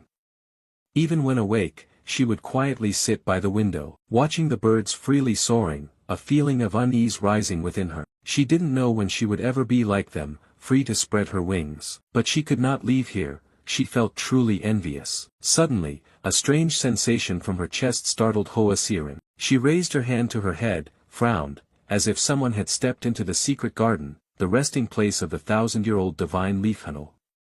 Hoa Siren couldn't believe it. That was a forbidden area, no one was allowed in, so who dared to trespass? Putting aside the matter of where that person got the lost key, she was curious about the identity of the one using it, and decided to go there herself, even though she knew she couldn't leave the room. At that very moment, her heart tightened, pain like hundreds of needles piercing her made her stagger. She had endured for decades without revealing her face, unable to act recklessly, fearing that a slip of the tongue might trigger a curse causing someone to go mad. She clenched her hands tightly, controlling her emotions, telling herself to wait a little longer. The World Tree's birthday was coming, and as the Fairy Queen, she had to appear before all the people. Then she would investigate who that person was. After making up her mind, Hoa Siren continued gazing out the window, sunlight caressing her face. Many reasons kept her living in this dark, secluded place. Whether sleeping or going about her daily life, she always feared someone might accidentally see her flawless, captivating profile. Turning back, Uziel had just stepped into the dungeon when a strong fragrance suddenly hit his nose, causing him to uncontrollably sneeze repeatedly. Damn it, this damn pollen. The sound attracted plant-based monsters in the root dungeon, who rushed to attack. Uziel ran for his life but couldn't keep running forever. He stopped, determined to fight. The battle was fierce, but plant-type monsters are resilient and not easy to kill. Uziel pulled out an alchemy bomb. Fire is the weakness of wood-type monsters. This is why I chose alchemy as my secondary skill. Although I can't combine gunpowder and magic like a high-level alchemist, a level 1 fire bomb is enough to handle them. He threw the fire bomb at the tree roots. Boom boom boom, the bomb exploded, and the monsters screamed in pain. Taking advantage of the moment, Uziel drew his sword, used blink to approach, quickly searching for the weak point. Without hesitation, he thrust straight into the root's head. It collapsed and vanished into nothingness. The system bell rang, congratulating him that he gained experience points. Uziel breathed a sigh of relief. At least these weak monsters gave a decent amount of points. Looking ahead, he continued the journey. The real target of this episode was right before him. There was no time to waste. The system announced that he was entering the labyrinth's boss room. The giant wooden door closed, a gentle breeze passed by, and the scene before Uziel looked like a fairy tale painting, a magical night sky, a bright full moon more splendid than Earth's moon, enveloping an endless field of flowers. Countless stars adorned the night, making it even more poetic, the moonlight shimmering on each petal like a silver layer. Uziel took a deep breath, strengthening his resolve to step toward the center of the maze. His eyes lit up, the woman praying with folded hands on the stone pillar over there. Could it be the divine deity Iphanal, the boss of this maze? The most mysterious beings in the world are divinities, phenomena when a pure soul cultivates for 10,000 years, comprehends the truth, and evolves into a new entity. Even in the world, such existences are extremely rare. But the creature before me is not a perfect celestial spirit. That woman, just before becoming a celestial spirit, had her heart stolen, forever frozen in this state. Uziel cautiously approached, each step filled with vigilance. Suddenly, the ground shook violently, causing him to tremble, his face showing alarm. Just 1 second later, unable to maintain his footing, he collapsed. Uziel realized this was the pressure of magical power. As expected, even in death, a celestial spirit remains a celestial spirit, but he couldn't give up. Thinking this, he fixed his gaze on the charging celestial spirit. Although the pressure made his legs heavy, he still refused to quit. The distance between them grew smaller and smaller. When he reached beside the celestial spirit, Uziel's legs, exhausted, gave way. He panted wearily, when suddenly a system sound rang out. Experience, trait of suppressing magic leakage increased, ability stats increased. Only then did Uziel breathe a sigh of relief, his breath easier, no longer pressed down by the pressure. Indeed, this place is the training ground left behind by a celestial spirit before departing. A miracle that mages across the world frantically seek but none have discovered. The magic veins here, just moving normally, have a 100-fold effect. Thanks to absorbing the celestial spirit's aura through the body, the natural harmony ability skyrockets tremendously. Simply put, enduring all this hardship is just to find a good gym. In real life, I never touch the gym, but here, whether I want to or not, I have to do it. While thinking, Uziel's gaze was drawn to a branch emitting purple energy in the hands of the celestial spirit. Without hesitation, he stepped forward to take it. The system notified, you have acquired a special artifact, the branch of hatred. High grade. Description, hatred does not fade with time, it only burns fiercer. Special functions, 1. Upon first contact, causes an abnormal hatred state on the target. 2. Upon second contact, hatred explodes, dealing damage. 3. Hatred accumulates daily, storing up to 3 months maximum. 4. If the target has risk level 6 or above, damage is halved, one-time use. After reading, Uziel smiled with satisfaction. With this, I can face my Zen Tyrann, the boss in episode 8. Having acquired the artifact, now it's time to start training. A few weeks later, thanks to diligent practice here, Uziel's stats increased significantly. Mana leak delay LV3, muscle strength plus 8%, reflex speed plus 12%, sensory sensitivity plus 20%. Sixth sense, consumes mental power to activate, detects mana phenomena within 24 meters, heightens awareness when in danger, activates automatically, mana circulation rate in blood plus 2%. Looking at the stats board, he marveled that his current stats were around mid-level 2 stars. There's still a long way to go, the main characters already have stats surpassing 4 stars. Since no one in this world teaches swordsmanship, my only option is to thrust and slash precisely through the enemy's weak points. I have to train until I can scrape bones clean, strip flesh until vomiting blood, only then stop. While training, Uziel felt his body change, something stabbing into his chest. He coughed violently, hacking, the sword falling to the ground. The system notified that you have mastered the special spirit energy breathing method. The breath skill of the celestial spirit has been acquired. Uziel's gaze was hazy, everything blurred. His eyes fluttered closed as if losing consciousness, everything dim and mysterious. Suddenly, a strange voice echoed, waking Uziel up. Hey, what are you doing? Can't you hear me? Are you pretending not to hear? I hope you really are. Do you hear me? Answer me, I'm waiting here. Uziel jolted awake. What the hell is this? The sound came again. The voice continued, hey, you heard me, right? Regaining composure, Uziel turned and murmured, are you the celestial spirit Leafhanal? A big question mark appeared in his mind. Did celestial spirit Leafhanal just start talking to him? Astonished, he exclaimed, what's this, a talking corpse? The irritated celestial spirit said, I'm not dead yet, you vile human. Uziel was still stunned. What the, how can you speak? The celestial spirit replied, I've been talking all along, it's just that your ears were deaf so you didn't hear. Why didn't you hear before but hear now? Ah, it must be because you're starting to be like me, just now you were breathing the same breathing technique as mine. The more he listened, the more confused Uziel became, thinking back, just now there was a notification that he had acquired a skill. The system currently displays information, Celestial Spirit Breath LV1 skill, merging with nature through Celestial Spirit Respiration, greatly increasing the circulation ratio of demonic energy in the blood. When used, however, the phenomenon of Spirit Beast Invasion appears. Effect 1, Power increases by 107%, 2, Reaction speed increases by 125%, 3, Sensory perception increases by 147%, 4, Endurance increases by 101%. Maximum duration is 15 seconds, invasion level at 1%. Uziel silently rejoiced, what is this? This skill is so overpowered. Though short-lived, the stats spiked to the level of a 4-star rank. Wait, what does Spirit Beast Invasion mean? It means I will lose my human body. The Spirit Beast maintains form through magical power, but with a physique like mine that leaks magical energy, losing the body means death. This skill shortens lifespan the more I use it, huh? He reminded himself to stay positive. After all, this is a useful skill in an emergency situation. After the silence so far, the celestial spirit spoke. Strange, this is the second time a human has exhaled celestial spirit breath. You resemble that person, presence so faint it's hard to detect, body devoid of demonic energy as if not existing in this world.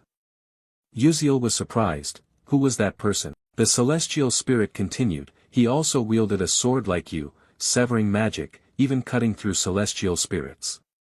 Uziel was shocked. What? He thought no swordsman like that was ever mentioned in a game before. If strong enough to cut through celestial spirits, he must be a true master.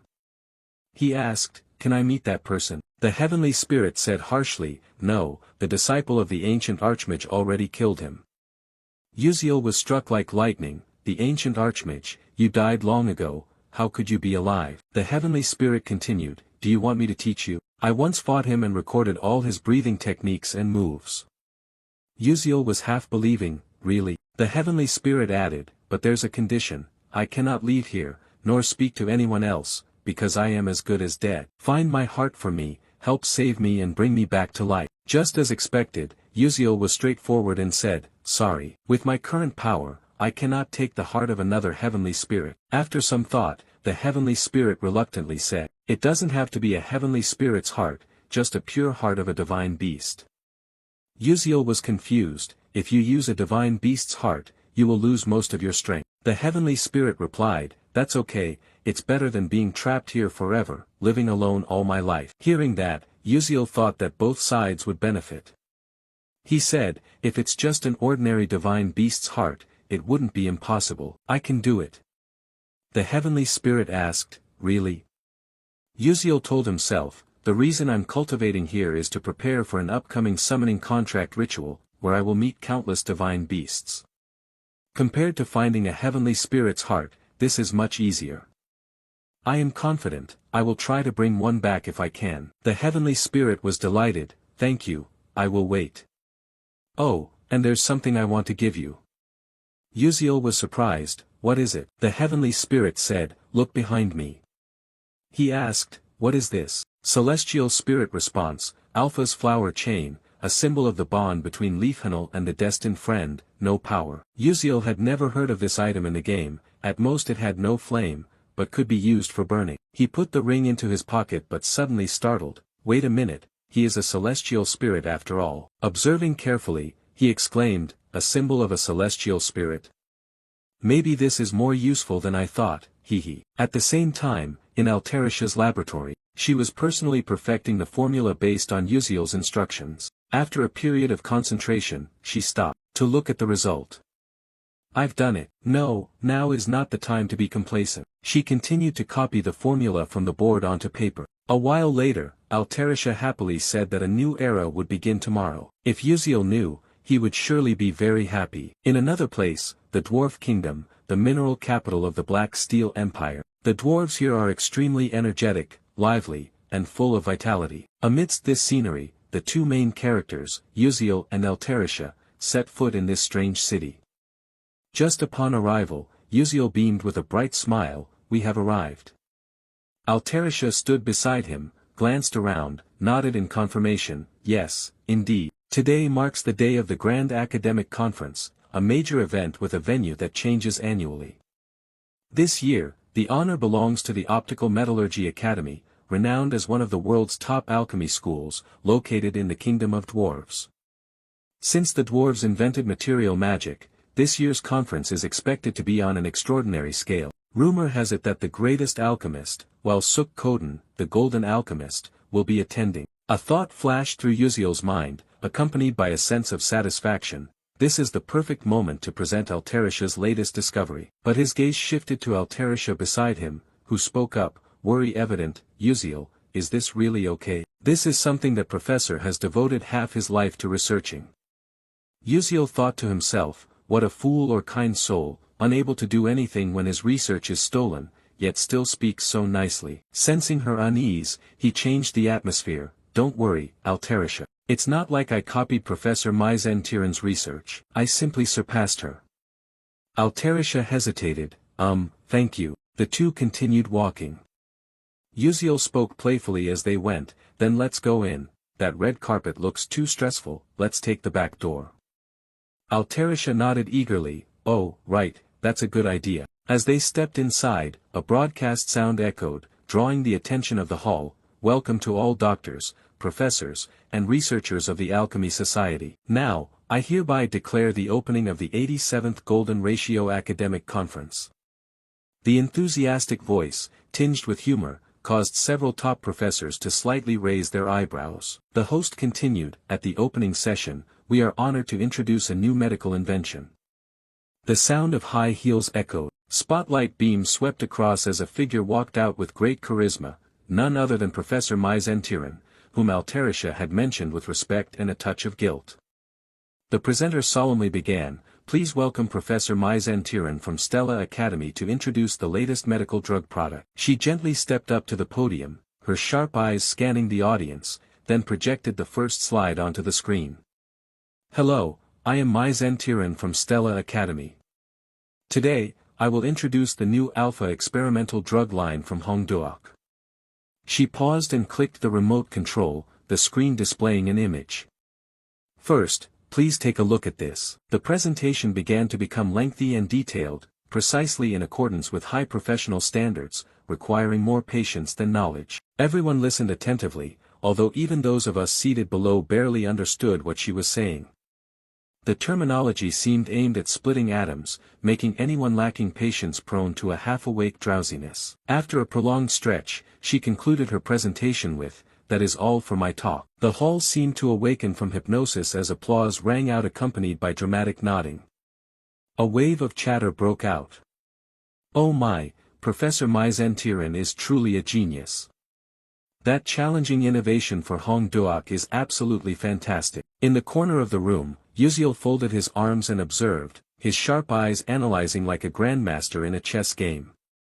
He thought, talking about Altarisha's thesis as if she herself created it, quite convincing, but the joke was only just beginning. There were many ways to retaliate, and now the main course was about to be served. Just as he thought, the main course was laid out. Another character stepped forward, Altarisha from Stella Academy. The atmosphere fell silent as Altarisha stepped lightly onto the stage, standing exactly where Maizen had just left. She looked at the audience, took a deep breath, and began, "Hello, it's a pleasure to meet you all. I am Altarisha, an alchemist from Stella Academy," but no one paid much attention. The audience whispered like patrons at a street tea stall. "Hey, is she from the pharmaceutical company? I really loved Professor Maizen's cell regeneration extraction, absolutely fantastic." Amid the noisy waves, only Uziel focused intently on every word Altarisha said. She hesitated slightly but continued. "The topic I am presenting today is..." At that moment, a faint smile appeared on Uziel's lips as if he knew what was about to happen. Altarisha's next sentence silenced the hall completely. This is a complete summary and thorough understanding of the technique using mixed variable alteration. Silence enveloped like time, standing still, no chatter, no whispers. Everyone turned to look at her, eyes wide as if asking, what did she just say? No one dared to interrupt, but the atmosphere was shattered when an elderly man slammed the table and stood up, his voice sharp. Do you know where you are standing? The auditorium trembled, all eyes turning to Alterisha. Under the pressure, she was slightly flustered, stammering but maintaining her composure. Yes, of course I know this is a wonderful and honored position, especially for someone like me. Her response was humble yet resolute, but the professor was relentless. Then explain clearly what the spell you just cast means. Alterisha gently pressed her hand to her chest, calming herself. She took a deep breath, looked directly into the expectant eyes, and said, please understand it from the perspective of an alchemist. The auditorium erupted like a broken hornet's nest, murmurs spreading. The incantation to transmute variables, impossible, for the principles of magic and alchemy cannot be combined. Indeed, for 3 million years, no one has resolved the contradiction between those two. A renowned professor sitting in the front row, with white hair and deep-set eyes, raised his hand to his mouth and cleared his throat to steady himself. The tense atmosphere was broken when the moderator's voice rang out like a bell to relieve the stress. Please keep order and allow the speaker to finish. But then another deep, authoritative voice rose. If you think it's impossible just because many have failed, then how can you call yourselves alchemists? Everything fell silent. The voice belonged to the man wearing a white robe trimmed with gold, his hair softly curled with a golden sheen, a legendary golden alchemist, while Suk-Koden.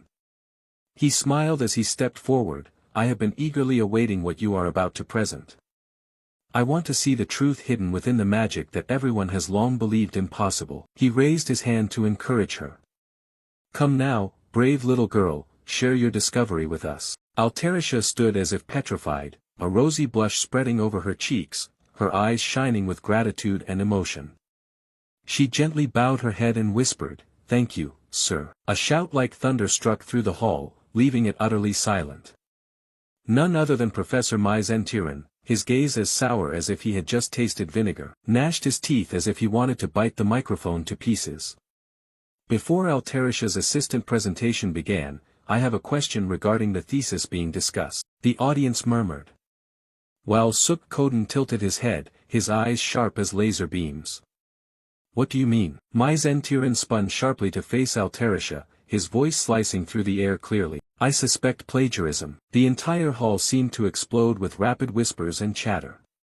Good heavens, plagiarism. The most serious accusation in academic circles. While Suk-Koden burst out laughing, a laugh half amused, half as if ready to sue someone. How ridiculous. Do you know what happens if you accuse plagiarism without evidence? Mage replied, of course I know. He stepped close to Alterisha, spreading arms like performing magic. As everyone knows, the interleaving algorithm for mixed variables has 5 unsolved problems. Only when all 5 are solved can alchemy and magic harmonize. Until now, our academy has only solved 2, and even those answers are incomplete. Uziel folded his arms and listened attentively, eyes narrowing. Mage continued proudly. But I, Professor Mage, have solved 4 out of 5 problems, and the assistant standing here is my assistant. The auditorium buzzed with excitement. Someone whispered amidst the noise, if this thesis is indeed. Mage raised her hand to interrupt, that's right, this thesis is definitely mine. She tilted her head with a challenging smile.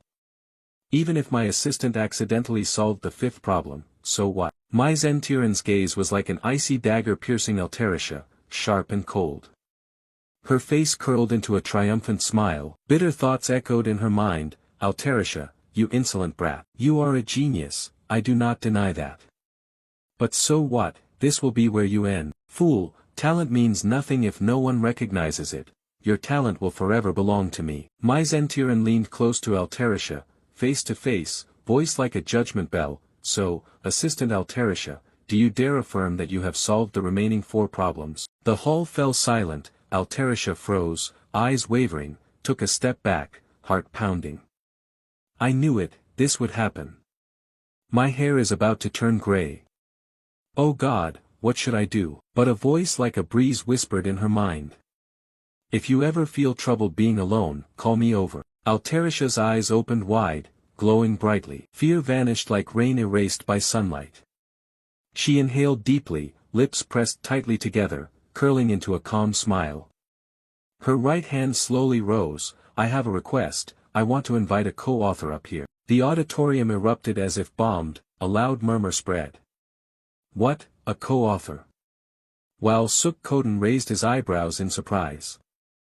Who is that person? Altericia lowered her hand, her gaze directed toward the audience, pointing directly at a young man in the sea of people. My co-author is Uziel. Uziel almost toppled backward, mouth agape, eyes wide as if his brain had just powered down.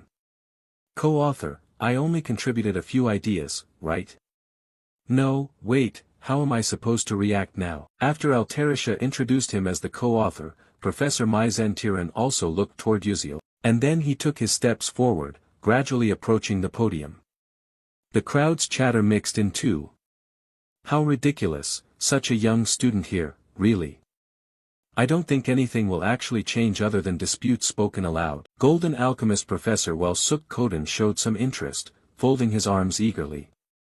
Oh ho, I eagerly anticipate this. On Uziel's side, after moving, he now stood closer to the lectern, his gaze somewhat downward, carrying a slightly somber mood. He gradually moved closer to Professor Mizentiran. Then his gaze fixed straight on the professor, showing no signs of worry or hesitation. He quietly stepped past Professor Mizentiran's side, but suddenly, a surge of magical energy burst forth, originating from the branch he was holding in his hand, and the power of this spiritual force touched the professor's arm. A system information panel quickly updated afterward. The special hatred skill of the defensive branch item was activated, targeting Mizentiran after he passed by. It seemed the professor did not notice this. Instead, he looked over with slight anger and said, "Humph, how rude." Seeing that the other did not recognize it, he gave himself a faint smile as his thoughts materialized. All right, it's effective. He stopped upon reaching the necessary position, and officially faced the scholars below, silence falling first. Then, with an expressionless face, Uziel spoke first. First, I would like to listen carefully to Professor Mizentiran's argument. There is a saying that seeing once is better than hearing 100 times. So let's work together here to solve the cross-training technique. A smile appeared on his face and once again, murmurs broke out among the people, a debate between a professor and his assistant over this report. Sounds really interesting. Agreeing with everyone. Altericia's worry turned immediately towards him, speaking somewhat hesitantly. Hey Uziel, I noticed you seem a bit anxious. You cast your eyes elsewhere, but then you quickly reversed the question. Hey assistant, don't you believe me? Hearing that, Altericia looked a bit confused. Ah no, I believe you. To reinforce her certainty, Uziel added words of comfort. I've been by your side all this time, so don't worry, Assistant Altericia. You can do this, I trust you more than anyone else. Seeing his smiling face, Altericia felt her cheeks flush slightly, her thoughts racing through her mind. Could she really do it? Her hand then clenched tightly onto the collar of her own shirt. Focusing, she adjusted her glasses, but more thoughts rushed in again. That's right, Uziel is correct. She had to trust what she had accomplished during all this time. She neatly adjusted her hair as well. Meanwhile, Mizentiran was left bewildered and unable to control the situation here. After regaining her confidence, Altericia stepped forward to stand opposite Mizentiran and said, then let's get started. Altericia had completely gained her confidence. The method of intersecting variables in alchemy. 300 years ago, an alchemist declared, I have discovered a miraculous formula that can solve this equation. This is the miraculous formation that can resolve the anomaly, but I urgently needed to use the restroom, so I couldn't write it down. Afterwards, he died in the restroom, which made the formula famous. Since that time, countless alchemists have attempted to experiment with it, but the results have been complete failures. Therefore, now no one wants to try it anymore. For this reason, the unsolved formula has been considered impossible. But now someone claims they can solve the random blink caused by the Thoa magic force. A smoker with a cold expression commented, interesting. Information about this person also emerged later. A member of the Moon Mage Tower, Squad 13 of the Destruction Team, Captain Kane. Another girl nearby wearing similar attire yawned long. What's so interesting? Bored to death for sure. Updated info, Vice Captain Hazen Macaron. Then these two appeared here by putting themselves into stealth mode. After finishing the previous yawn, Vice Captain Hazen Macaron looked up and cast a half-glance of judgment.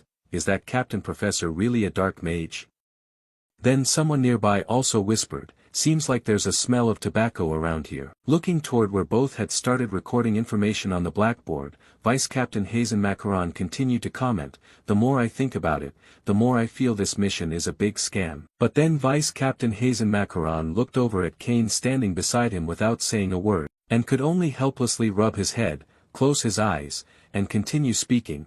What could he do when the captain blindly trusted whatever the old man said? But then she was suddenly forced to open her eyes and look ahead. Not only her, Kane also paid attention in that direction, where both Mage and Altarisha once again faced each other, quickly forming assessments in their minds. Then, the atmosphere in this auditorium changed, right? And then the host's voice rang out again, yes, just after finishing the first difficult problem solution. Moving on to the position of Professor Welsuk Koden, the golden metallurgy expert, who was currently surprised by the information written below. That was observing a continuous flow of information recorded specifically and in detail on the two blackboards. He then offered another assessment, similar yet a completely different approach. And on this side, Captain Kane also formed his own line of thought while intently watching in the same direction, yet Altarisha's explanation was simpler than Mizentiran's. Moreover, the final results had some differences. Below, the host's voice rang out once more, announcing the second difficult problem solution. Again, both returned to their blackboards to continue writing. Above the observation area, a few people had started to gather, and the worry mixed with surprise was clearly visible on their faces. It was truly astonishing. Many had solved the second problem before, but this kind of explanation was something I had never seen until now. This was a problem said to require at least 200 lines of writing to resolve and clarify, yet she managed to solve it with exactly 12 lines. The person they were both discussing was Altarisha. Observing on one side, Uziel crossed his arms and smiled, internally reflecting on his own judgment. The audience's reaction was also very positive. He kept his smile there, and his thoughts shifted somewhat, yet the real part was only just beginning. The host's voice rang out again. Currently, the solution for the third difficult problem was continuing. Would the third problem, which no one had ever solved until now, really be cracked right here? Both were intensely focused on recording their research results on the board, and a bead of nervous sweat appeared on Altarisha's face. Meanwhile, Mizentiran's anxiety was even greater. Both had stopped writing, and while Suk Koden below began to show surprise as the assessments were continuously made. Had she really solved it? Mizentiran, who solved the third problem previously considered impossible, achieved truly impressive results. Although he heard this praise, Mizentiran showed no sign of happiness. Instead, he felt a mix of surprise and confusion. While Suk Koden's words revealed this, but more than that, Altarisha had something even more impressive. Looking at the results hidden within Altarisha, Mizentiran began to feel frustrated and angry. His thoughts quickly overwhelmed him. What was this way of reasoning, after all? On the other side, with a satisfied smile, Uziel then heard the endless chatter of those around interrupting. How could she have come up with such an approach? Even witnessing it firsthand, I still couldn't believe it. All along, the alchemical seniors regarded the 5 difficult problems as separate issues, solving them one by one, but Altarisha was completely different. She viewed all 5 problems as a whole and proceeded to solve them integratively, and that was the difference between Mizentiran and Altarisha. Then, the process of solving the difficult problems continued. Mazen's handwriting on the board began to shake. His calculating thoughts were no longer functioning well. Wait, what is the formula for the next part? He glanced back at his blackboard and began to curse. In truth, he didn't have enough board space left to write, so he immediately turned to a nearby host and shouted, "Please bring in more boards here." The voice grew even more strained and urgent, "Hurry up." But then a familiar sound was raised, instantly dispelling the tense atmosphere. "I've solved it." Mazen's gaze froze momentarily, and immediately shifted to the side, where Altarisha calmly turned her back to the blackboard and looked down at the people below. Then, Altarisha proceeded to explain to everyone, adding a complete analysis and explanation of the interdimensional random interference technique. A flash of light flickered around her, and her deep voice resonated throughout the square. It was just an analysis providing a complete explanation of the interdimensional random interference technique, concluding this complicated matter. Everyone had already begun to lose control of their temper. Insane. And then the sound quickly overwhelmed everything else. Insane, this is truly madness. Am I really witnessing a historic moment in a place like this? Ah, this is so moving. Indeed, a moment of the century. Altarisha, hearing these words from below, felt pleased, and with that came a growing confidence in her mind. I did it. She then turned toward Uziel, standing not far away, and added new thoughts. Thank you, Uziel, this is all thanks to you. Her smile remained, but another voice appeared, Altarisha. Opposite her now was the darkness emanating from Mage. Altarisha looked over with deep concern. Professor. Uziel's footsteps immediately moved to stand beside Altarisha. Then an arm was raised and the magical energy emanating from Mage became increasingly visible. Something was off in the voice Altarisha instantly produced, and then some kind of confession was revealed. How much longer do you intend to make me sad? You stole the thesis, then edited it, and forged it as your own. Does that make you happy? Uziel stepped forward one pace, shielding Altarisha from behind. His eyes showed no emotion as thoughts quickly formed in his mind. Was she trying to become a dark magician permanently? Although earlier than expected, that might actually be better. Not only that, looking at Mage before him, he gave himself new contemplation. If she became a dark magician in front of everyone now, the surges of anger would be uncontrollable. She repeated every word Altarisha said. Altarisha's eyes finally showed resentment. She tried to regain calm by biting her lip, carrying the accumulation of emotions up till now. Altarisha suddenly shouted loudly, I told you to admit it already. Confidence returned to her. On that momentum, Altarisha spoke clearly, my thesis is even better than the professor's. Wasn't the presentation just now enough?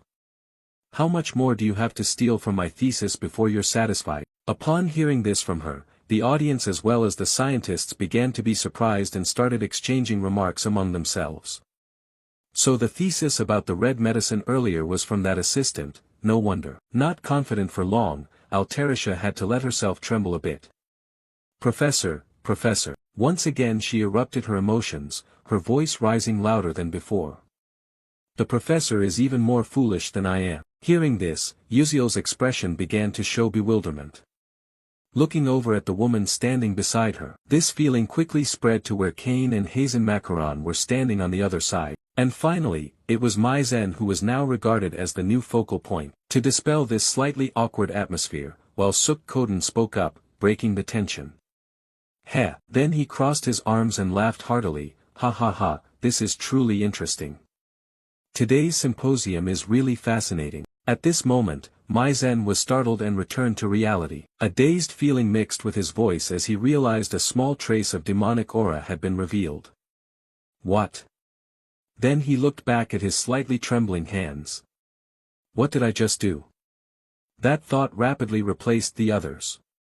This is dangerous. Knowing where all this started, Maizen directed his anger and gaze to one side. His steps hurried and purposeful as he approached Altarisha, embodying a clear threat.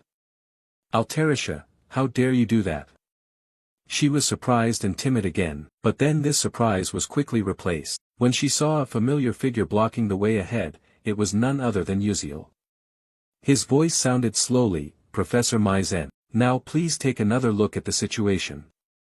Following that voice, Maizen's face froze in place, and then gradually fell into a state of bewilderment, questioning life. All the while she had to endure an invisible pressure as countless glances from those below were casting unfavorable feelings toward her. The alchemists sat silently waiting for this outcome. Maizen then turned sideways and began to speak, no, that's not it. The climax of this was when she raised her hand to her chest and spoke in a noticeably higher pitch, that girl stole my thesis. Those below heard everything and could assess what the real situation was. While Suk Koden remained silent, take her outside. Someone quickly responded, yes. After those words, the order was executed. 2 monitoring spirits stepped forward and took Maizen to one side. Faced with this, Maizen still tried to argue, no, I said I didn't do anything wrong. Both members of Destruction Team 13 looked toward her departure, while her voice still couldn't stop, saying, let go, let me go. After the great danger and huge trouble had passed, Altarisha sat down on the spot, as if the initial burdens had been lifted. And from in front of her, a hand slowly reached out, her sparkling eyes gazing toward those familiar hands. Uziel, with a confident smile directed at her sitting there, spoke, "Assistant, you've worked hard today." Hearing this encouragement from him, Altarisha couldn't help but be momentarily bewildered. Then she broke into a bright smile, dispelling all her worries. The yellow light outside added a shimmering beauty to the place. Transferred to the 13th Destruction Squad of the Moon Tower, the two were now heading in the same direction. Hazen closed his eyes and spoke, but ultimately gained nothing. Hearing her say there was no beginning or end but there was a middle, Kane grasped the point and added, "So if the emotions explode to that extent, there must be signs already." The sensors reacting to the dark magic's invasion show no feedback at all. Another issue was pointed out by Hazen, that makes sense, after all, the Moon Tower's spiritual sensor isn't absolute. And then a new question was raised, glancing at Uziel and Altarisha surrounded by scholars. "Hey, is that kid really the high school student they said was the co-author?" Turning to Kane beside her, she paid some attention and assessed herself. "Pretty cute, isn't she?" Kane, hearing this, cast a half-glance back and asked, "Have you investigated yet?" Hazen looked a bit puzzled and responded, Just received news from Matra. Before coming to Stella, that kid's hometown was destroyed by dark mages, so he must be a civilian with the lowest achievements, yet somehow he entered Class S. Moreover, he studies at the world's most prestigious magic school without using magic, which is generally very strange. Today, he also requested to have his name removed from the article. Unexpectedly, there could be so much information. Captain Kane calmly looked ahead. "I see, remember carefully." Then his eyes showed surprise at something. From the front, Uziel stared directly at Kane, with 1 part concentration and 9 parts expressing uncertainty. And then he decided not to pay it any mind. He looked straight ahead and smiled brightly. Standing there somewhat dazed, Captain Kane tried to ask himself, "Wait, our eyes just met a moment ago, but the two Hazen Macaron beside us looked away and didn't believe it. What? Impossible." Then he looked back at Uziel ahead, continuing to assess whether the captain's perception reduction spell along with his dark barrier could be so easily penetrated. The conclusion was that it must have been an illusion. Focusing his gaze unwaveringly ahead, Kane was stunned for a few seconds. Uziel's smile appeared as if nothing had happened after the previous intense gaze. And so Kane had nothing more to say about him. There was nothing else to do here either. After confirming that Professor Maizen showed no abnormalities, Kane took himself aside and said, "Let's go, it's over." Hazen Macaron put both hands behind his back, adding, "I'm also fed up with this boring place," and moved to a carriage marked with a distinct noble aura. Inside was the figure of someone angrily biting their nails. This person was none other than Professor Maizen. Just now, the continuous curses erupted. Damn it, if it weren't for Uziel, I wouldn't have had to endure such humiliation." But then from in front of her, someone was sitting reading a book with eyes closed, calmly saying, "Now that things have come to this point, we have to deal with it, calm down." Maizen saw this person suddenly appear here, her voice became more dramatic. "You are Raiden." The other party immediately opened blood-red eyes revealing clear dissatisfaction. After casting an indifferent glance, he quickly shut the book in his hands. Upon hearing Maizen remark, that was not a problem. Professor Maizen face clearly showed considerable surprise. Raiden almost responded with a somewhat displeased expression. Glancing over, he added, "Fortunately there was a suppression from the contract. If the emotions had surged a bit more and caused chaos, it could have ruined all our plans." Knowing she almost caused a great risk, Maizen immediately went blank on the spot and apologized. "I'm truly sorry." Seeing her only know how to say things like that, Raiden closed the book into the space, shut her eyes, and sighed. "Do you think that just apologizing can solve the problem? The leader is deeply disappointed. You must immediately adjust your mood back to how it was at the start," she said. "You have almost lost the value of a professor at Stella Academy." Unwilling to accept this, Maizen shouted loudly, explanations continuing to pour out. "No, I have many connections on the plagiarism review board. This incident, I can still make everything turn out smoothly. I haven't been kicked out yet." Hearing her talk too much, Raiden interrupted with her eyes closed. "Silence and standing still, bowing your head to the ground and walking around is the most useful thing you can do. The interrogation replaced the atmosphere, understood, right?" Raiden then moved away, leaving Mage with a series of demands. Don't move and keep silent until the commander gives instructions. When left alone, Mage clenched her hands tightly, pouring out her own fury. The blame was directed straight at one person. This was all Uziel's fault. Her expression hardened into something dangerous, clearly revealing that some kind of plot was about to form. Recalling the image of both before being pulled away, Mage added a bit more thought. Just need to wait a little longer, just a little more time. His image deeply engraved in the mind. Moving to a train heading somewhere. Inside a train car, Uziel crossed his arms staring intently at Alterisha, who wore a strange expression opposite him. Then his gaze shifted to the side, concluding that he brought it into his thoughts. What a pity. I think if Mage had used dark magic during the presentation, it could have prevented the collapse. The catastrophe of episode 8 would have been averted. I guess everything would have gone smoothly until the episode that is supposed to explode. His eyes also closed, beginning to lean back, but the thoughts remained there, unable to do anything else. Don't be too hasty either. The academic conference ended smoothly and the branch of resentment was activated. Suddenly, his eyes opened. Only one thing made me somewhat concerned. He recalled the moment his eyes unconsciously looked to one side, where Kane and Hazen Macaron stood side by side in a shadow invisibility state. Looking at Kane, who was staring back at him then, the new conclusion was immediately specified by him. That person was definitely Kane. And introduced in more detail, a small group of elite mages, selected with extreme rigor, the top dark mage unit of the Moon Tower. Even in this Moon Tower, which is infamous for hunting mages and dark sorcerers, the commander of the elite unit 13 was Kane, who pondered deeply on himself. If I didn't have a sixth sense, I would have never realized until the last moment why those dangerous people were there. Perhaps they came to monitor Mage. Whatever the reason, it would be great if we could participate actively. Just thinking this, he unconsciously noticed Alterisha, who looked drowsy as if she had just woken up. The old story continued through a new one. I apologize, but could you spare a moment? No sooner had the words finished than someone appeared near Alterisha, and the question she voiced was full of surprise.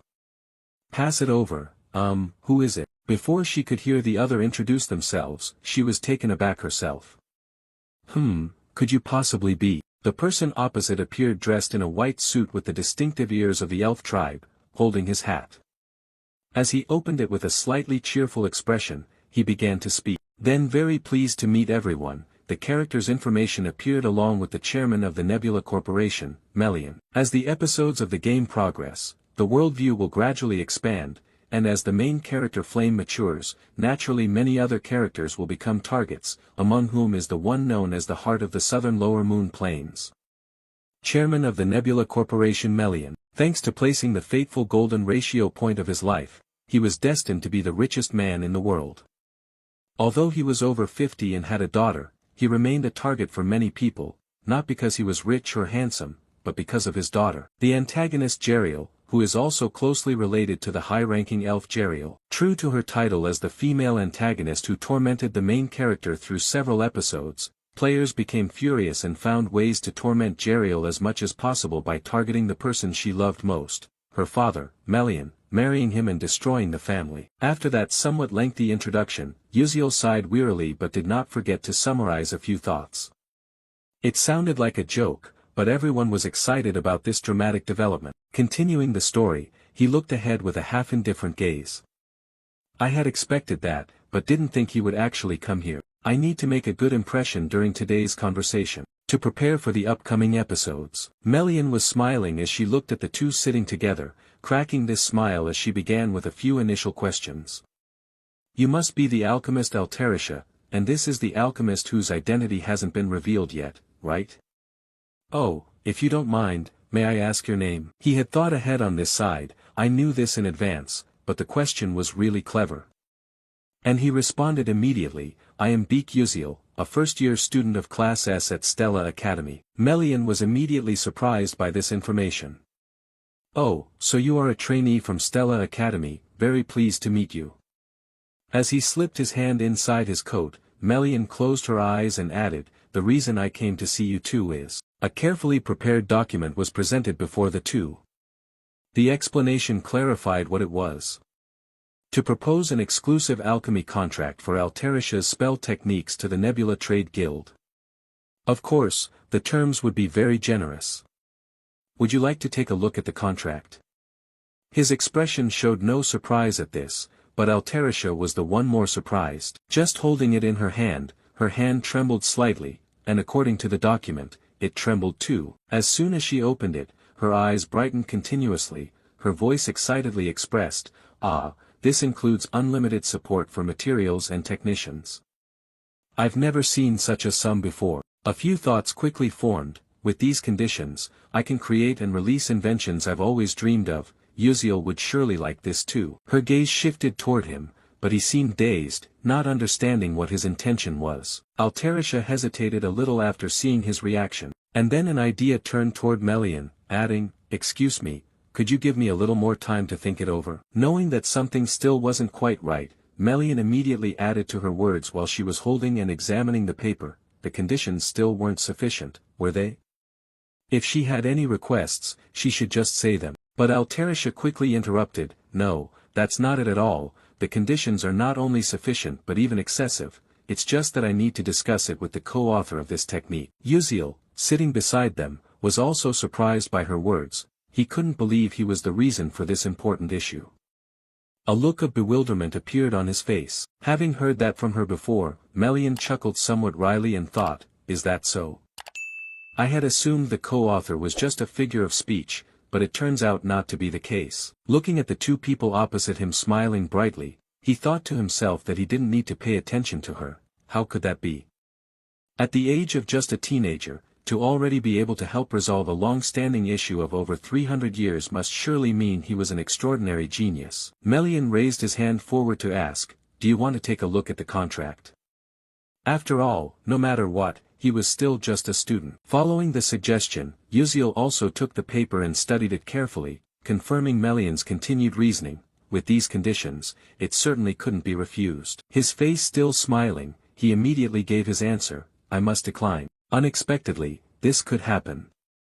Melian's expression became utterly bewildered as she looked across at the man sitting opposite, and the major doubts raised. "Could you please tell me the reason? If the conditions are not satisfactory, I will immediately make corrections." He stopped speaking there, staring straight ahead. His thoughts unraveled every issue. Signing an exclusive contract with the Nebula Trade Association, the largest trade guild in the world, was certainly a good move. But although Melian is an excellent businessman, he is extremely stubborn by nature and unwilling to lose anything if this technique were bound under his control. Only cheap items can be mass-produced, limiting the diversity, individuality, and overall performance of the equipment. Moreover, because of the excessive monopoly, many mages will not be able to access these devices, and technological development will become biased towards commerce, allowing those black mages to catch up technologically. In fact, I've seen players choose this storyline branch just to earn money, but the outcome is always a sad one. From those inferences emerged a new issue he raised, unrelated to the conditions. "I simply do not want to sign an exclusive contract." Melian then hesitated a bit and said, "So you mean?" holding the paper in his hand, his face showing no clear expression. He added that this technology, a fusion of magical studies and alchemy, will have a tremendous impact not only on daily life but also on the crafting of equipment for mages. We hope that more mages will use these new pieces of equipment. Upon hearing all this from him, Melian offered a few confirming remarks. "You have great dreams and ambitions. Having big aspirations is a good thing, but to realize those wonderful dreams, money is essential." He immediately responded, "As it happens, I have just concluded negotiations with a series of investors, and one of them is Chairman Melian himself." And as if understanding his point, Melian posed an important question. "So, do you intend to sign contracts with those people and with me at the same time? If so, most of the conditions I propose will have to be dropped." Without denying it, he smiled with his eyes closed and confirmed, "That's right. Frankly speaking, I also desire those conditions very much." Then his eyes gradually opened, and in a calm and measured tone, "We will elevate the product to premium level." A new smile appeared on his lips. "This is the proposal I offer. We will still strive to make the items as widely available as possible, but among those, the premium items that are difficult to craft will be exclusively contracted with the Starlight Trade Guild. That's called a brand, isn't it?" Seeing that he had such high confidence in himself, Melian, standing opposite, squinted slightly. As a professional merchant, Melian understood his meaning. She pointed her arm toward him and smiled as she asked a question. Excellent, but will those luxury items really sell? I would never do anything that would harm myself. Knowing what he was worried about, he lowered his gaze and replied with a few words, that's right, so I will not ask you to sign the contract immediately. Then his cold yet confident gaze continued to appear. In half a year, let's hold a private press conference for investors with Chairman Melian. Melian's expression suddenly changed as she heard him continue. If you like the products I introduce, then please sign an exclusive brand contract with us. Seeing that he had done some careful calculations, Melian closed her eyes, accompanied by her familiar smile. That's right, indeed, truly wonderful. Alterisha smiled, understanding that the other party had initially agreed to these terms. To demonstrate this cooperation, Melian took out something resembling a business card and said, this is a messenger slip, which also contains my contact information. He reached out to take it. Yes, thank you, sir. Additional explanatory information appeared along with the messenger slip, a document written on paper and sent out. It will certainly reach the recipient. The work was done. Melian put her hat back on, a smile appearing as a sign of farewell. All right, now I'll take my leave. His expression remained no different from surprise. Meanwhile, Alterisha kept a faint smile on her face. As calm as he could be, now he was trembling just as much. He raised his hand to his chest to check if his heart had fallen out. His words were a little shaky. Oh my God, I thought I was about to die from worry. Seeing him like that, Alterisha standing beside him also felt anxious. Was that typical behavior for someone who worries a lot? In response to her bewilderment, he replied, I'm really worried. Hearing him say that, she naturally smiled and added a compliment, just as expected, Uziel is amazing. Hearing her say something strange to him, the other side looked confused. Huh? Seeing him puzzled, Alterisha changed her tone. Ah, it's nothing, and paid her no more attention. He turned his focus to the door he had recently left through. His thoughts accompanied by a smile. After all, one problem had been solved. When I return, I think I'll go to a nice restaurant with the club members. Some additional information appeared. The scientific conference had safely concluded. Classes at Stella Academy were continuing as usual. A professor was on the podium addressing the students below. Professor Maizen was unwell, so I will be substituting for him in teaching this class today. When he upstairs heard that line, he immediately glanced at himself with half an eye, and the contemplation returned once again. It really has vanished without a trace, hasn't it? That contemplation escalated further as images of Professor Maizen demonization appeared. If everything goes according to plan, she will fully awaken in episode 8 and will inflict great damage on this school. I don't know how everything will change in the future because of this matter. His gaze grew even more serious, wondering whether this episode could come sooner. I hope at least it will unfold to an extent that I can handle. Adding to the assessment, not only Maizen but also Alterisha did not come to school. The class had ended, and he was currently walking down some hallway. It seemed she was happy and receiving a pension now. Just then, some student ahead of him said something. Hey, did you hear that? He paid attention to the conversation nearby. The assistant Alterisha. Was she the one who deciphered that incredibly difficult super-consciousness non-interference technique? The conversation continued. Oh, I heard it, but isn't there still another co-author? They said that person's identity was kept secret, but why would they do that? He didn't pay attention to that story as he looked straight ahead. Good. Could that person be extremely ugly? Haha, is that so? After a while, he was now outside the school grounds. His thoughts were still there. Keeping it a secret that he was one of those authors helped him attract less attention in this school. His steps suddenly stopped.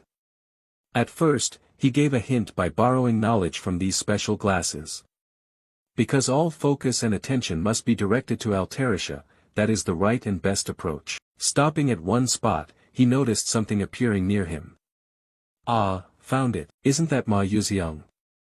Wow, look at that posture. After a long time, the two main characters, Uziel and Acel, appeared again. People who saw Ma Yuxiang observing Acel felt a bit shy, and some gossip arose. achieving high grades and good looks, isn't that cheating? Is the person beside her in some class? She looks like a doll. Humph, anyway, she's still not a very good person.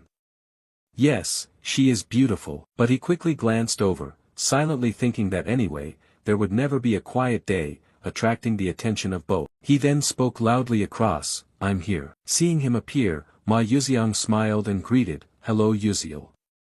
He waved back and said, "Sorry, I've probably kept everyone waiting, haven't I?" "Don't mention it," someone added, "not really." Then a question was directed at him, "So what are we going to eat? Didn't you say you were the one to decide?" Knowing that Acel could hardly eat the delicious dishes due to her family situation, he immediately smiled confidently.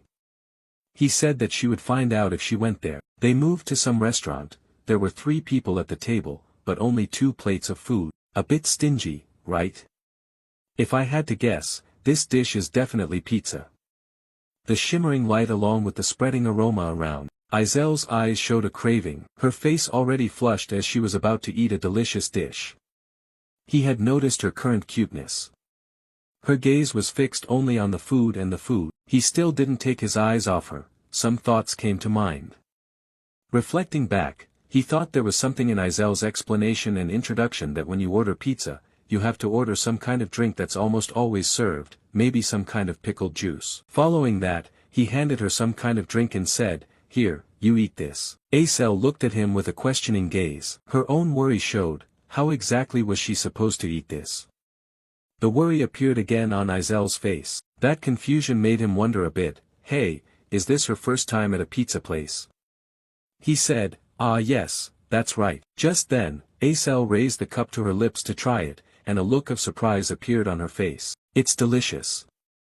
Her face immediately flushed red. Opposite her, Ma Yuxiang also noticed the cup similar to Izel's. He drank it and then immediately raised it to his mouth. Feeling comfortably integrated with his body, Ma Yuxiang immediately turned his words toward him, "Yeah, it really is delicious." He looked on, dazed and coldly thoughtful. "Take a picture, capture this truth," he said. He was just drinking but looked like he was shooting for a food magazine. After everyone finished drinking, he lifted a piece of the cake toward the front with a bright smile and said, "Try this one too. Just eat." Filled with anticipation, Acel picked up a knife and fork. Seeing her pick them up, he wasn't surprised. Closing his eyes, he said, "Oh dear, are you planning to stab that knife into the cake like that? Nobody does that." Then she looked at him, surprised, as if asking for guidance on how to eat it. He immediately demonstrated by bringing a piece to his own mouth. Of course, an explanation followed. They said eating it that way is very tasty. Acel glanced back and forth, feeling awkward. That seemed a little strange, wasn't it impolite? Meanwhile, Ma Yuxiang smiled brightly, "Oh, isn't that just too much fun?" So Ma Yuxiang picked up the cake with his bare hand, choosing a spot to bite. "Alright, let me try it here." You don't know until you've eaten it, only after tasting do you realize you haven't truly eaten before. "Ah, never mind, making myself look dazed again and again." Acel followed both examples, holding the piece of cake in her hand, then quickly took a bite, her eyes tightly shut. Afterward, her body trembled slightly, catching the attention of the 2 male classmates sitting nearby. She brought her hand up to her cheek. Izel's face immediately lit up with joy, a few thoughts also appearing in her mind. Ah, there was a gentle sweetness flowing in every slice of cheese, along with bell peppers dancing on top. Adding a bit of bell pepper with olive oil could create a special dish, also including bacon and onions. They seemed to be dancing together to create a symphony. Seeing her so cheerful, the guy beside her asked, "So, do you think it tastes good?" While eating, hearing him say that surprised Acel a little. But then she glanced back at the slice of cake in her hand, blushing slightly, and said, "Yeah, it really is delicious." Both men then looked at her and smiled softly. Then a few suggestions and exchanges were added. "From now on, let's come to this place to eat regularly. Will you take me along?" "Depends. Don't be like that." The scene shifts to a sunset over some field, where a remarkable crack appeared, signaling that some danger was about to be born. Back at the classroom, as she walked, her steps suddenly stopped when someone called out, "Hey Flame, have you heard about that?" Her gaze shifted, responding with a soft smile, "Yes, I have heard." The female trainee looked a bit flustered. "Oh, really?" She spoke and quickly left. "See you later." Flame watched the figure disappear and then stood silently in place, sighing deeply. I guess she came to talk about the rumor concerning Assistant Altarisha solving the interference enchantment formula, but as far as I know, it was all created by Uziel. His image appeared in her mind, sparking a new line of thought. But how did he solve that formula? Clearly, to regain the past, most future knowledge, except for key events and stories, must be forgotten. Could he remember those things? Or was it because he was just too smart? In front of Flame, some people were whispering excitedly. Then someone approached and greeted, "Hello, Flame." That person was none other than Jeremy Scalvin. He smiled brightly and continued the conversation. "This time, would you like to practice Persona Gate with my group?" Seeing him standing nearby, Flame avoided his gaze. "Why are you acting like that? If you go, do I have to go with you?" Her eyes widened, voice firm, "Go find another girl. Don't flirt with others without a reason." After saying that, Flame left immediately. Meanwhile, Jeremy Scalvin's face revealed a strangely sinister smile, truly peculiar. The scene shifted to a nearby announcement board, displaying several lines of content. The official Persona Gate document. First-year students, please choose a Persona Gate to practice with your group. Everyone looked up at the board. Flame still stood there, lost in new thoughts. By the way, this is the Persona Gate practice. Has it really started yet? The Dark Mages call it the Persona Gate.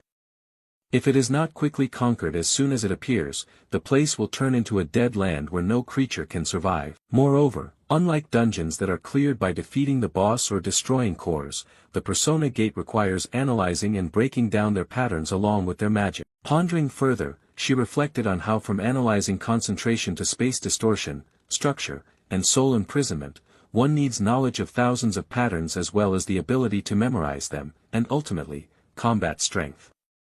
In fact, the purpose of training magical warriors is precisely to prevent the Persona Gates. It can be said that this is the most important subject. Flame's hand clenched into a fist. If the original story is correct, something is truly merged into the Persona Gate operation. I cannot let Uziel handle everything alone. Determination surged within. This time, I have to stop it to avoid great damage. The scene shifts to the 9th Star Tower, the 9 Towers Cloud Floor Cafe. Princess Bayan's group is gathering. The table is filled with pastries and fragrant tea. A sudden question rang out, "Has everyone tried the new dessert?" A few responded, "Oh, you mean the pumpkin cake without cream cheese? The flavor is really unique." Princess Bayan took a sip of tea as the chatter continued. "That's right, I tried it once and was truly surprised." But Bayan's thoughts did not agree, it was dull. Just then, her eyes widened when she heard someone mention the recent matter. By the way, Stella's assistant had solved the interspace technique known as accidental interference spellcasting. Rachel continued, "I heard about this from my father. Moreover, it is said that the co-author is actually a student of Stella Academy." Both friends were simultaneously surprised and amazed at this information. "Oh my God, really?" Certainly, Rachel's father is the director of the intelligence agency. But doubt arose. Who in the world could solve an unsolved problem while still a trainee? "You're right." Over here, Bayan placed her teacup down on the table, thoughts overpowering her mind. Even the director of the intelligence bureau did not clearly know who that person was. But then the image of Assistant Altarisha and Uziel appeared in her mind. So Uziel was indeed the co-author of the interspace interference technique. Her face noticeably darkened, unable to control her emotions. Her hand suddenly gripped the edge of the teacup. A series of questions drifted through her mind. Why did Uziel hide that truth? Was he deliberately raising the reputation of Assistant Altarisha? Then a thought flashed, could Uziel have feelings for Altarisha? She abruptly stood up, causing her friend beside her to look up and ask unconsciously, "Princess?" Bayan immediately turned her back and left. "I have to go now." The classmate unconsciously added, "Yes, but it's tea time now." The other three stared blankly as she left, not understanding what was happening. A question echoed upon seeing her hurry by, why would the princess act that way? The scene shifted to the schoolyard. Bayan was walking when suddenly a figure appeared right in front of her. Her eyes looked downward, not yet recognizing the person. It wasn't until a voice called out that she paid attention. Realizing someone familiar, she responded, "Princess Hong Siwa." Hearing her call her by name, Hong Siwa quickly covered her mouth to laugh. "Oh my, didn't you tell me to call you sis?" An additional piece of information: they were forced to become enemies because of the fate of the legitimate child and the illegitimate one. "My half-sister, Hong Siwa, I hate that woman to death." Cutting off her thoughts, Princess Bayan asked again, "What are you doing here?" Hong Siwa smiled brightly. "Ah ha ha, don't look at me like that. Isn't the reason you came here for something?" Recently, in the first-year class, a commoner trainee appeared who is very interesting, right? The question made Bayan slightly startled. She was talking about an ordinary person who still upholds the spirit of a knight, a quality almost lost in this world. The image of Yuziel flashed through her mind. Seeing her strange reaction, Siwa folded her arms and added, "Judging by your reaction, it seems you're interested in him too." Her voice became more thoughtful. "He is a knight who sacrifices everything for the mage." With a cold gaze and a mocking smile, "Isn't that every princess's dream?" Bayan's hand clenched tightly. "So, did you introduce me to him?" She was not satisfied with these words. Princess Bayan gently stepped forward and replied, "All right, thank you, you try it yourself." Hong Siwa burst out laughing loudly, looking at her. She seemed annoyed, truly cold. Then, as if remembering something, she raised a finger. "You weren't like this before. Is it because the eldest sister has passed away?" Bayan's face fell, and a sadness was clearly visible in her eyes. She walked on and said, "I take my leave now." Her gaze followed her figure, briefly filled with sadness. Thoughtfulness quickly took over. "Perhaps this time I was too harsh, went too far. Maybe it's still too soon for her to hear about the eldest sister." Just then, the guard Seiren appeared and added a word. Seeing her arrival surprised, Princess Hong Siwa paid attention and said, "Huh? What's the matter?" A file was handed over by Seiren. "Here is the information about the person you asked to search for, trainee Yuziel, a copy of the assignment he submitted in class along with a brief biography of his past." Hong Siwa held the document and said, "Really? I didn't expect to find this without digging. Very good. There really was an assignment with such a requirement." She opened the document to see what it was like. The title read, "To my mother. Mom, I miss you." Reading up to here, Hong Siwa laughed loudly, quickly covering her mouth. "Aha, kids will always be kids, right?" As time passes, a minute later, her hand holding the document began to tremble. Seiren was a bit surprised to see this scene. In front of Hong Siwa, tears fell as she hurriedly covered her mouth. "I understand now.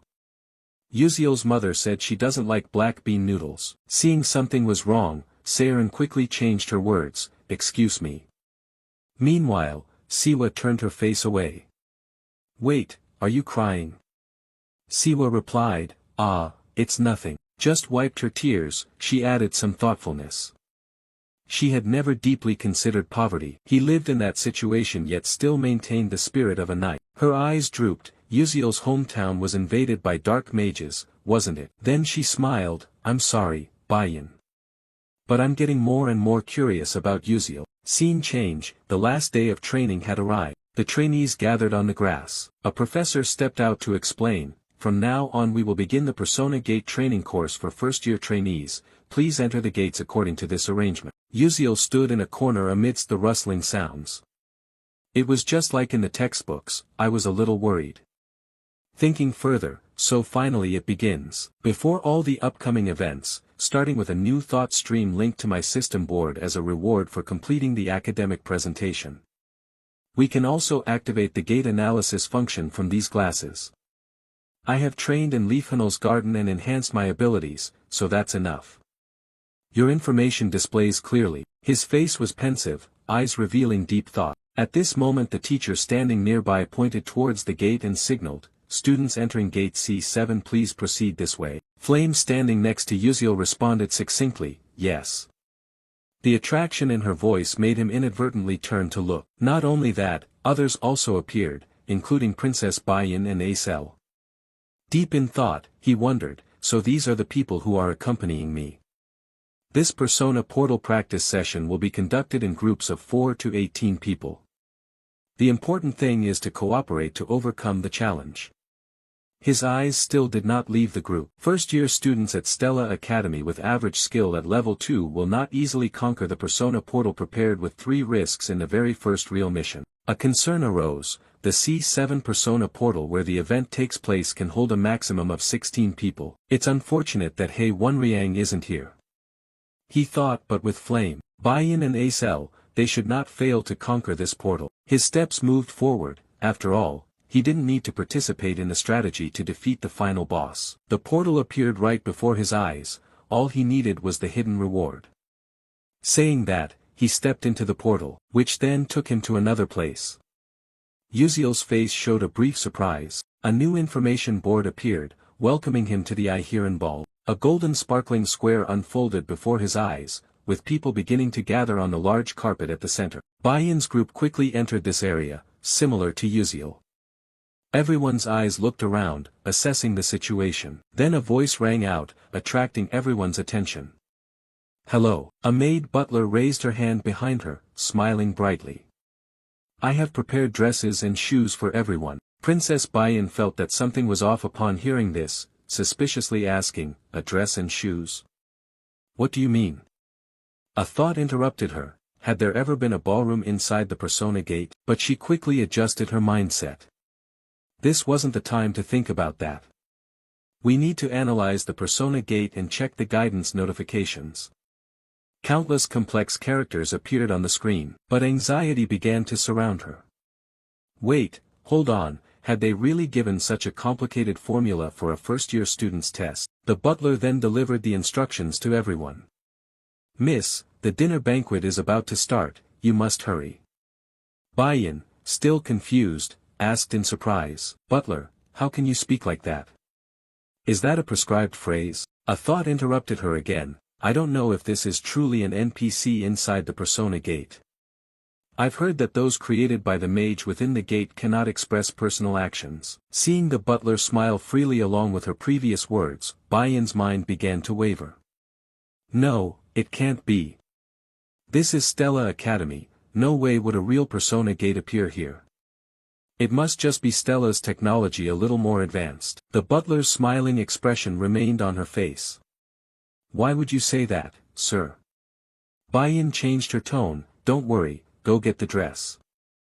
The butler replied, "Yes, I understand." She left under the princess's gaze, with anxiety creeping in. "I don't know if it's because of my mood, but this training session somehow feels like it won't end easily." Time passed quickly, a step appeared, and Princess Baiyan had changed her outfit. Her silver pink-red hair blending with the color of her dress, her beauty flawless to the highest degree. Then her eyes suddenly glanced at a figure, none other than Uziel in a classy suit. His gaze was also directed toward one side. Baiyan looked over, her face briefly flushed. He was dressed quite elegantly, looking very fitting, but focus soon took over, and a few memories surfaced. This piece was submitted by trainee Uziel for a subject. It is said to be his past story. She received the document and gently stroked her hair. "I see." Glancing through the information, she seemed to have caught a clue. Back to reality, she still didn't take her eyes off. Could it be because of Uziel's personal information that she received a few days ago? "I feel he seems different. He stood in front of me, yawning repeatedly." His eyes looked back while her thoughts continued. Overcoming the past like that, the path of a knight in Stella. Uziel's bewildered expression cut through her thoughts. "What are you looking at? Is this your first time seeing a civilian yawn?" Baiyan was briefly surprised, but then bashfully averted her gaze and replied, "No, it's nothing." Just then, a voice interrupted, "Is everyone here already?" Someone gradually approached their position. All eyes turned to this arrival. A red-haired lady holding a fan continued speaking, "From now on you will attend the ball hosted by Duchess Iheran." Then her gaze shifted, focusing on a wall. "It is said that those 4 corridors lead to the mansion's basement, but the basement is full of labyrinths and traps. When people get lost, the knights inside the mansion will start moving." She smiled, "You can only trust your intuition and knowledge. Can you do it?" Uziel stood in a corner and replied curtly, "Yes." Upon hearing this, the lady glanced over in surprise. You look so confident, I'm glad to meet you. This confidence makes me feel a bit guilty, I like it. Yuziel answered, thank you. Faced with this natural exchange, the other trainees couldn't help but be surprised. What? That person talks like a real person. Do original NPCs have such dialogue? The lady's voice continued, wishing you all good luck. She turned her back and left, leaving a silhouette for everyone to watch. The male trainees looked at each other again. Alright, let's go. Anxiety engulfed them as they approached the gate and began their mission. Just then, a voice rang out, hey, everyone wait a moment. The speaker was Flame. She asked about the training test, do you all find it a little strange? She calmly provided details, it is difficult to explain and these NPCs act very realistically. I can't analyze anything from this persona gate. Normally, the practical test for first-year trainees shouldn't be this hard. The trainees in front agreed, in fact, I found it strange too, I almost couldn't understand it. That's right, that NPC looked very real. As everyone agreed, Flame's expression brightened. Alright, I'll persuade them to go this way. But then, a voice cut in, wait, Flame. Jackie appeared, arms crossed, displeased. You're not seriously saying this is a real portal, are you? Already worried. In my opinion, this is exactly the scenario the professors want. In real combat, you can't always completely decipher a persona portal. In other words, our falling into such a confusing situation is part of their plan. She analyzed further, moreover, Stella is the place that trains the most elite magic warriors along with the top Phantasmal Knight squad. Could they really fail to detect if a real portal appeared in the school? Everyone began to believe Jackie's words, oh, that's how it is, so that's the case. Meanwhile, unease surrounded Flame. This isn't good. If by the rules this portal is real, no one would ever believe that said aloud. She had tried to create an unusual feeling, looking over at Jackie's smug expression, now what to do? A quiet silence enveloped the space. Yuziel glanced over thoughtfully, in the end, did they still have to go down this branch? He recalled information from episode 006 of Jackie's Darkening Branch. In the original novel, the character Jackie didn't exist, so Flame must have been very confused. But the scene where Flame blocks this path is one of countless branches present in the original game. Anyway, this is the situation where one of the three trainees must become the darkened sacrifice, and new concerns began to arise. Although Yuziel hoped no one would be corroded, if fate has determined it, can it really be changed? Seeing the opposite situation, he thought even helping Flame wouldn't change the outcome. If so, the right choice is to step back. They looked at each other for a moment, then Jackie decided to turn away. No matter what you say, I'm leaving. Flame tried to hold on. Auntie, wait, Jackie. Jackie turned back, eyes cold. Even this situation was arranged by the professors, just stay calm and handle it, while you all just stand there dumbfounded. Jackie chose a portal and teleported, Flame couldn't stop her. The male trainees exchanged worried glances. One decided, I'm going in too, I've always been ready for this situation. Yuziel stood with crossed arms, assessing. No one was acting systematically. His fingers moved slightly. Well, given how things are, there's no choice but to advance. He smiled and stepped forward. While Yuziel confidently walked ahead, he suddenly stopped and noticed something to one side. Oh, it turned out to be a somewhat large group of male students gathered behind him. Yuziel asked, why are you all standing behind me? Everyone became a bit flustered, tiny beads of sweat appeared, it's nothing. Seeing so many people share the same expression, he could only stand there indifferently, sighing over the small worry. You're not planning to follow me all the time, are you? Kids always have schemes. His steps moved forward again, but he thought he didn't really care much about these things. Anyway, there's nothing important here. A long, dark corridor is the next choice on the path. The light contains some kind of energy emitting a purple glow. You stop in the quiet space, and footsteps from behind approach. Then your attention shifts again to the place from which the voice came. What is this terrifying corridor? The person walking with you is Princess Bayan and two other girls. Thoughts form within you. It seems everyone has arrived. The princess's gaze has fixated on something. The three then step ahead of you and stand before the closed door. You wonder where the others have gone. Your gaze drops, a clear conclusion forms immediately. As predicted, it seems we cannot all appear at the same time. Analyzing more carefully, the 16 students are arranged into groups of 4. Those 4 corridors will be divided among the 4 groups. The person entering is you, then the silhouettes of 2 familiar friends appear. It seems Acel and Flame have moved elsewhere and formed a group together. Your eyes look at those here with Princess Bayan.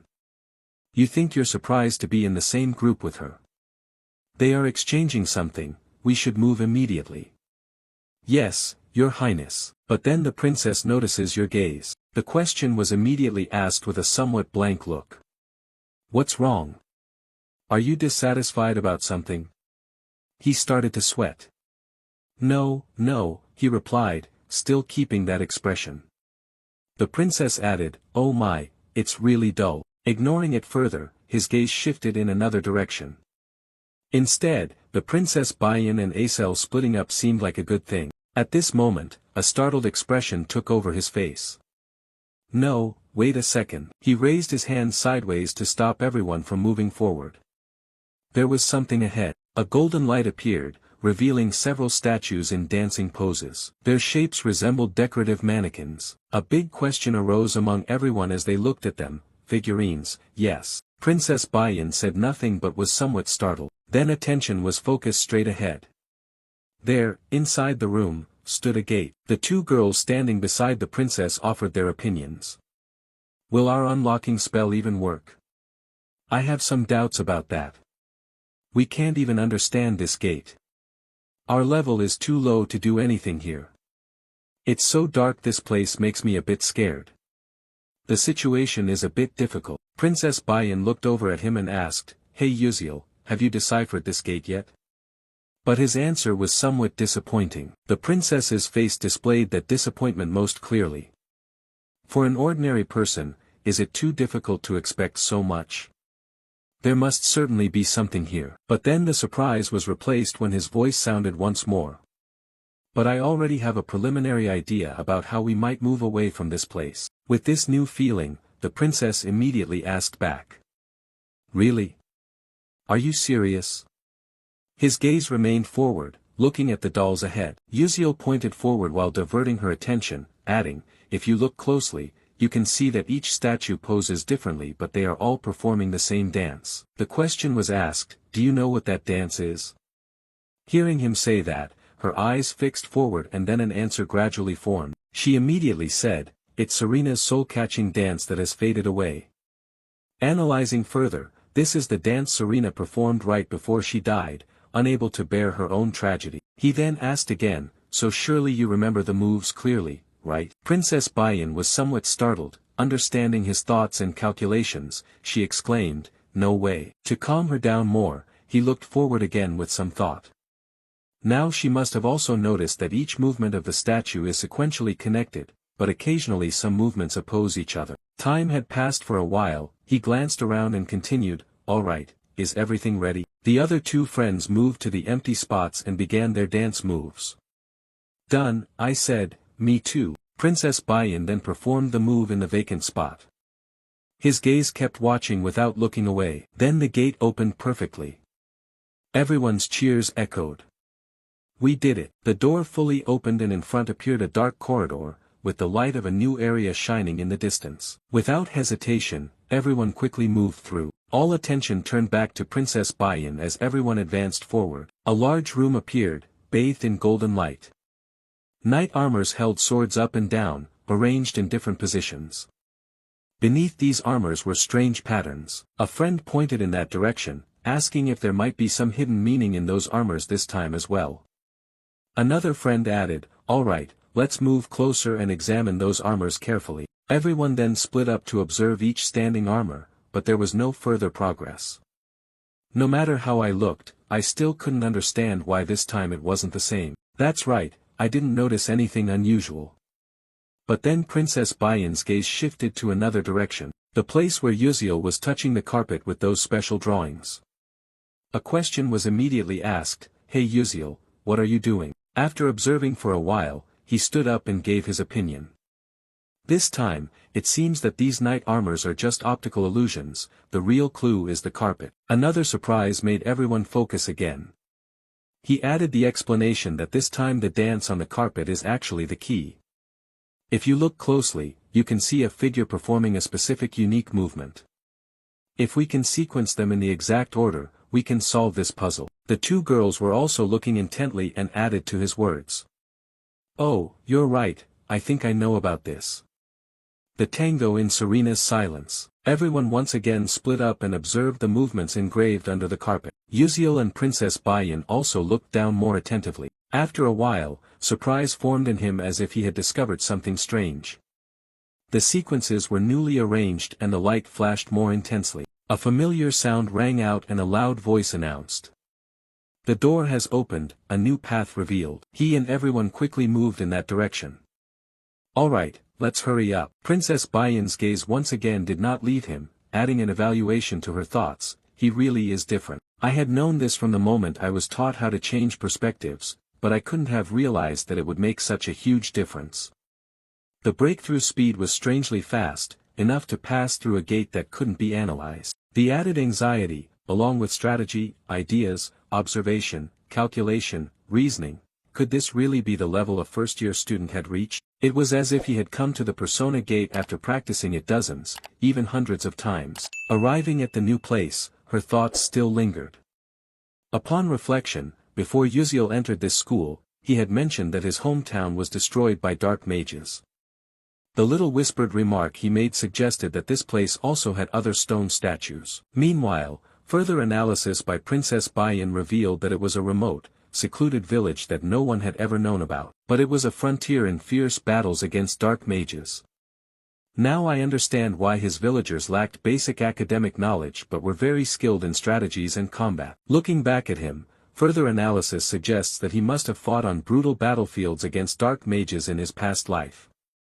Whether that is the reason or not, he was truly different from the other students.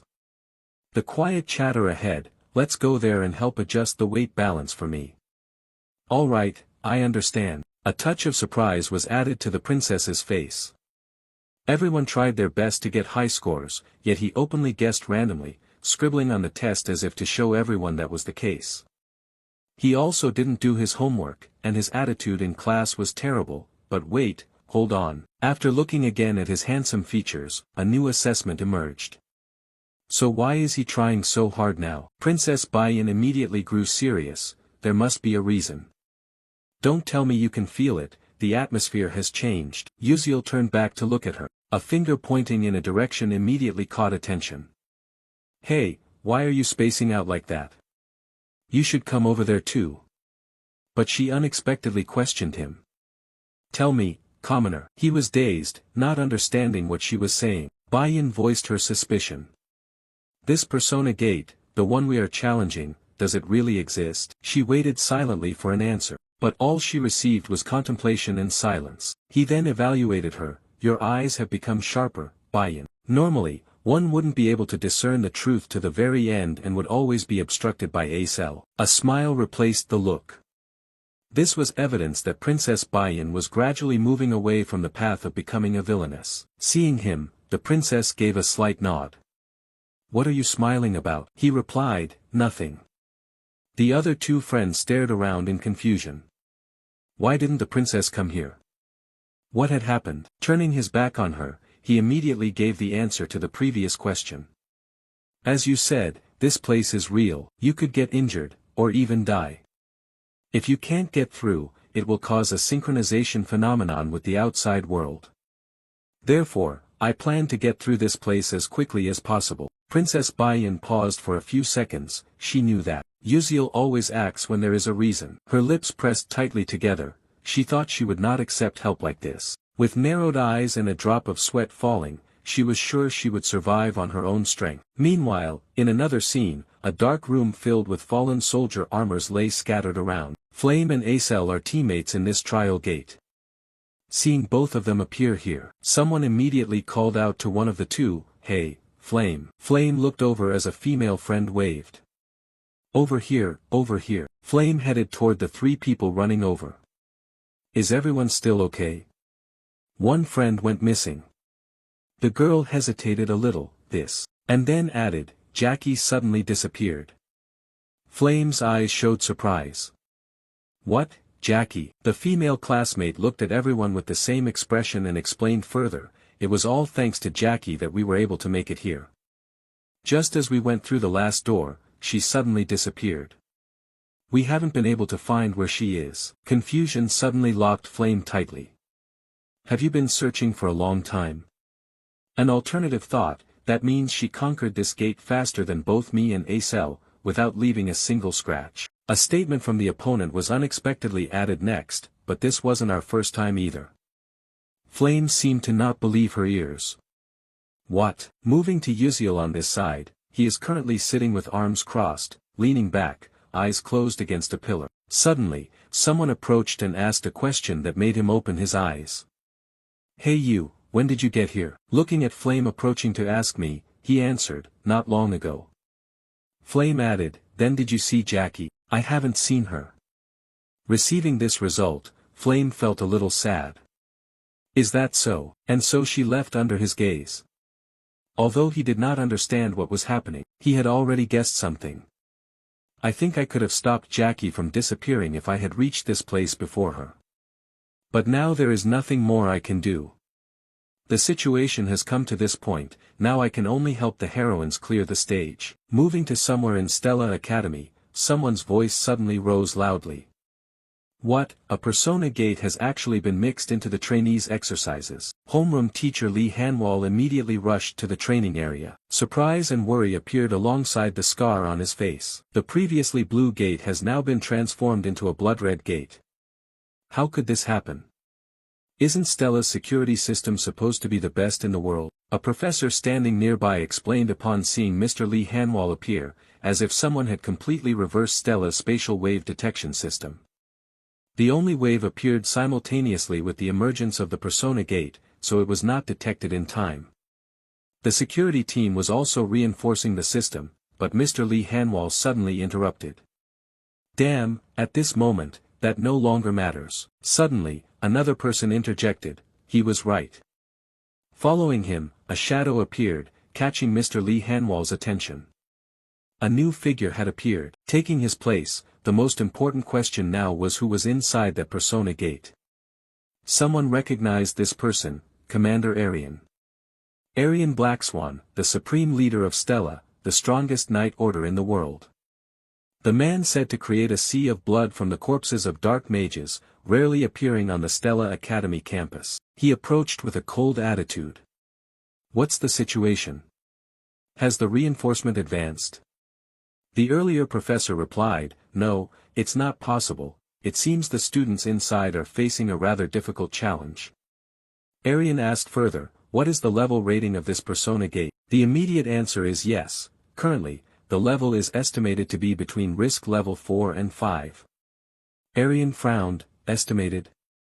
Give me an exact number. The professor holding the stack of documents answered tremblingly, yes, initially it was level 4, but as soon as the students entered, it suddenly jumped by 1 level. Aryan paid attention, it was unusual, though not unheard of. The persona gate is emitting false waves. Bring me the list of students who have registered.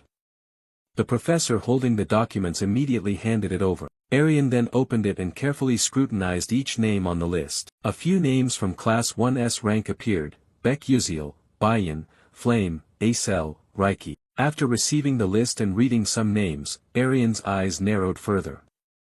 A persona gate at risk level 5 means even veteran mages must prepare thoroughly to pass through. Currently, these are first-year students at only level 2 to 3 mages. This is absolutely insufficient to handle the situation. Aryan's voice turned colder, prepare 16 foam boxes to collect the bodies of those students. Hearing this, teacher Lee Hanwal yelled loudly, commanding Aryan. But Aryan turned his back and left. This was only a guideline for efficient future operations. Returning with eyes full of danger, don't tell me you actually believe those first-year rookies can conquer a real persona gate at risk level 5. It's like saying ants could kill a tiger. After saying that, Aryan disappeared, leaving Mr. Lee Hanwal more worried about his students. I know this bet is really unreasonable, but I still hope the kids can get out safely. The red gate is still intact. Moving inside, Acel and Flame simultaneously focused on the same direction, where someone had called out. "Hey everyone." Jackie returned with some dust on him and continued, "So this is where everyone is." You stood here, arms crossed, deep in thought, while everyone else showed a bit of joy. "I'm really glad you're still safe. Why did you suddenly disappear like that?" "It scared me a little." After looking, you turned to one side. A deep silence appeared. "Now that everyone is here, the only thing left is to fight the final boss here." While pondering, not long before, suddenly something was about to appear and caught Uziel's attention. And then red status boards continuously appeared. "You have arrived at the dance clock tower. If you go down the stairs here, you will reach the ballroom. The party seems to have just started, so hurry up." Everyone in the group headed towards a staircase leading downward. "I guess we have to go down these steps." While everyone was focusing on the passage below, Flame anxiously looked up, as if realizing something bad was about to happen. A monstrous spider began to take shape in her mind. Atop this clock tower dwells a great sword spider, the leader, a level 4 risk monster. Its 8 legs can transform into 8 sharp blades. Flame swallowed nervously and took a deep breath. "It's very dangerous, and I can't just rely on Uziel forever. Moreover, he has lost his memory, so he has no information about the great sword spider leader. But I've done some research on that great sword spider, so I'll try to stop it myself in some way." And then Flame looked over at Acel nearby. "If Acel and Uziel face the final boss together, we might be able to get through without suffering much damage." "Alright," Flame resolutely spoke up. "Wait, everyone." Just then, someone's voice cut in, startling her a little. "Wait a moment." It was Uziel looking up toward a high corner. "There's something above us." Flame froze for a few more seconds, then he broke the newly formed silence. "You all go down there first, I'll check around here first and come down later." Following his words, no one objected. They all continued going down together, led by Princess Bayan. At the very end and moving slowly, worry still lingered in Flame. Uziel probably didn't even know about the existence of that great sword spider. The shadow just now appeared, but he could sense its presence right there. That was impossible. "Don't tell me." Hesitating to choose an alternative, she thought he didn't know that his senses could be that extraordinary. Well, after all, he did deflect the magic. While she was hesitating, everyone else had moved deeper below. At that moment, a male trainee stopped, as if sensing something. "What is this sound sensation?" The other trainees shared the same expression. Then, Princess Bayan detected the location of the strange sound and immediately warned everyone loudly. The sound was coming from above. Everyone's attention shifted upward, only to be shocked once again when a giant sword spider charged towards them. It was the sword-tongue spider. Another trainee objected, "No, that was the level 4 risk giant sword spider leader." Seeing it appear here, Flame's mood began to worry. What was going on, and what about Uziel? Thinking about Flame, Princess Bayan suddenly realized that somewhere in that worry, commoners. The expressions of both then turned to Acel nearby. "Don't tell me that." But then unexpectedly, a foot of someone appeared on the spider's body. Uziel jumped down from above, delivering a deep stomp to the spider, with a flash of golden blink light manifesting outward. The sword was already held tightly in hand when someone below called out loudly, "Uziel." Seeing that the people below hesitated a little, he suddenly shouted even louder. "I will stay to handle this guy, so everyone else, hurry downstairs." Acel seemed unable to believe what had just happened. She started to seriously doubt him. Could he stop it all by himself? She then clenched her teeth and made a decision. Perhaps she should step forward and support him. Just then, someone's voice called out, "I don't know what you're thinking, but what we need to do right now is to move to the ballroom immediately, as fast as possible." Princess Bayan suddenly approached Acel and spoke those words. Before continuing forward, Princess Bayan didn't forget to look back once more and added, "That is the most helpful thing to do for that commoner." Still surprised by him earlier, now Flame was additionally baffled by Princess Bayan's actions and expression. Curiosity arose as she watched the princess's back disappear. In the original work, was Bayan like this? Flame's curiosity was justified. Normally, Princess Bayan would have been jealous of Izel's battle prowess and likely have some conspiracy. But instead of jealousy, this time the princess helped Acel. After that, no one stayed to bother him. The door of the room below was then thrown wide open. Everyone proceeded toward a new dance venue. The sound of instruments and music spread throughout the room. As everyone stepped further into this place, someone exclaimed in amazement. Oh, that was completely understandable. It was far more magnificent than what they had expected from this special dance party. The crystal chandeliers cast radiant light in the air. The masked nobles held hands and danced amid that brilliant atmosphere. The red carpet stretched along all the stairs here. It was truly enchanting. While the atmosphere was lively, suddenly, the lights here abruptly went out, along with the music stopping accordingly. Everything became silent. All the nobles were quiet as if waiting for a main character to appear. And in that darkness, a slow step emerged. Once again, everyone was stunned. Princess Bayan immediately spoke, diverting attention. Someone was coming down the stairs. Flame began to make a small guess, maybe the final boss, Duchess Iheran. Everyone should be cautious. But then something broke the view and surprised Flame on the spot. At the position where the spotlight shone, someone was standing under this light. Hello, pleased to meet everyone, I am Jackie Iheran. And no one else but Jackie, who had split off and gone missing from the previous group. Her current smile seemed somewhat off. Contrary to the expressions of the trainees, the nobles here were very excited by her appearance. Duchess, you are so beautiful today, please give me a bright smile, and I will give you my heart. Although Flame had read the original novel, she still had no way of knowing this plot development. How could this happen? This development does not exist in the original romantic novel's storyline. In fact, the character Jackie didn't even exist from the start. Judging by Princess Bayan's worried expression, it's impossible for an ordinary person to become an NPC in the Persona Gate. And not just any NPC can become the final boss. Looking at Izel's expression, there is only one way for someone to become an NPC in the Persona Gate, and that means Jackie was already a dark mage. Flame bit her lip after making these inferences and understood why Uziel said those strange things.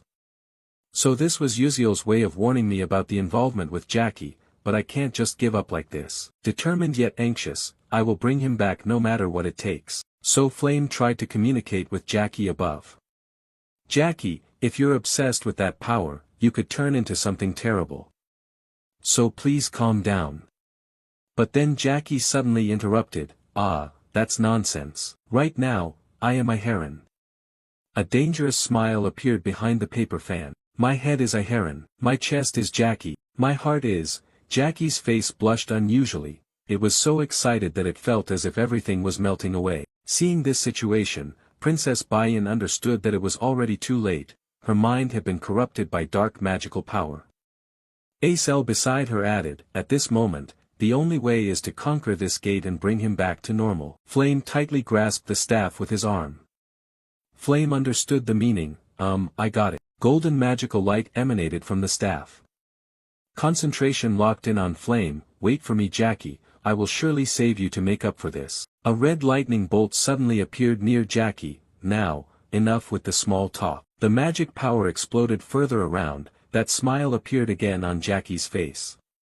Let's start this party together. Important information board updated. The battle with the tempting masquerade festival boss has begun. Meanwhile, in another place, a streak of greenish blood appeared on the screen, where the great sword of the leader had been slashed with a long cut across its upper abdomen. That blood just now also came from there, and this is the crystallized result that Uziel created along with his blink. Anxiety began to envelop the body with beads of sweat falling, truly a difficulty.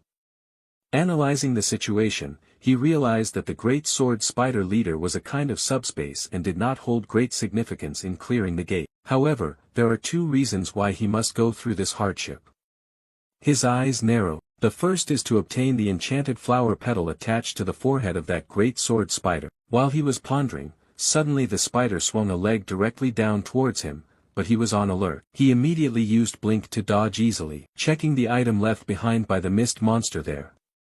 At the same time, during this charge, he also threw out 3 types of potions with 3 different colors forward: orange for spark potion, green for slippery potion, purple for oil potion. And then a result immediately appeared. The spider was electrocuted, its body numbed in waves, lightning struck straight down the body, white light shone outward. The second reason is Uziel swung his sword fiercely. He charged straight toward its energy shield. In just a short time, that shield miraculously began to crack, and his aim focused directly on the rose petal on the forehead. His expression suddenly changed with these developments, revealing the hidden strategy to surpass episode 6 of Jackie's dark magic path. Additional information suggested that the enchanted flower petal, when absorbed, significantly boosts mental power. This is an item for effective use, accelerating perception, increasing critical points, and providing supplementary abilities to slow mana flow. It's a mandatory item to use, and there are some intriguing details in this story. The spider struck forward once more. He launched an additional attack based on his earlier assessment. The enchanted flower petals were connected to the final boss, the Duchess Aheron. As the opponent lunged, he blinked upwards to avoid it. His main focus was on the fight, but distractions still divided his thoughts. In fact, the great spider leader was actually the husband of Duchess Aheron. However, I didn't really pay much attention to these things since I had pressed skip to bypass the storyline, concentrating on important reflections even as the monster kept attacking continuously. His face immediately showed frustration. He continuously used blink to move around and decided to shift to a position above it. In any case, because of that reason, whenever I attacked the barrier appearing in front of the flower's wing, the Duchess also showed a similar sign.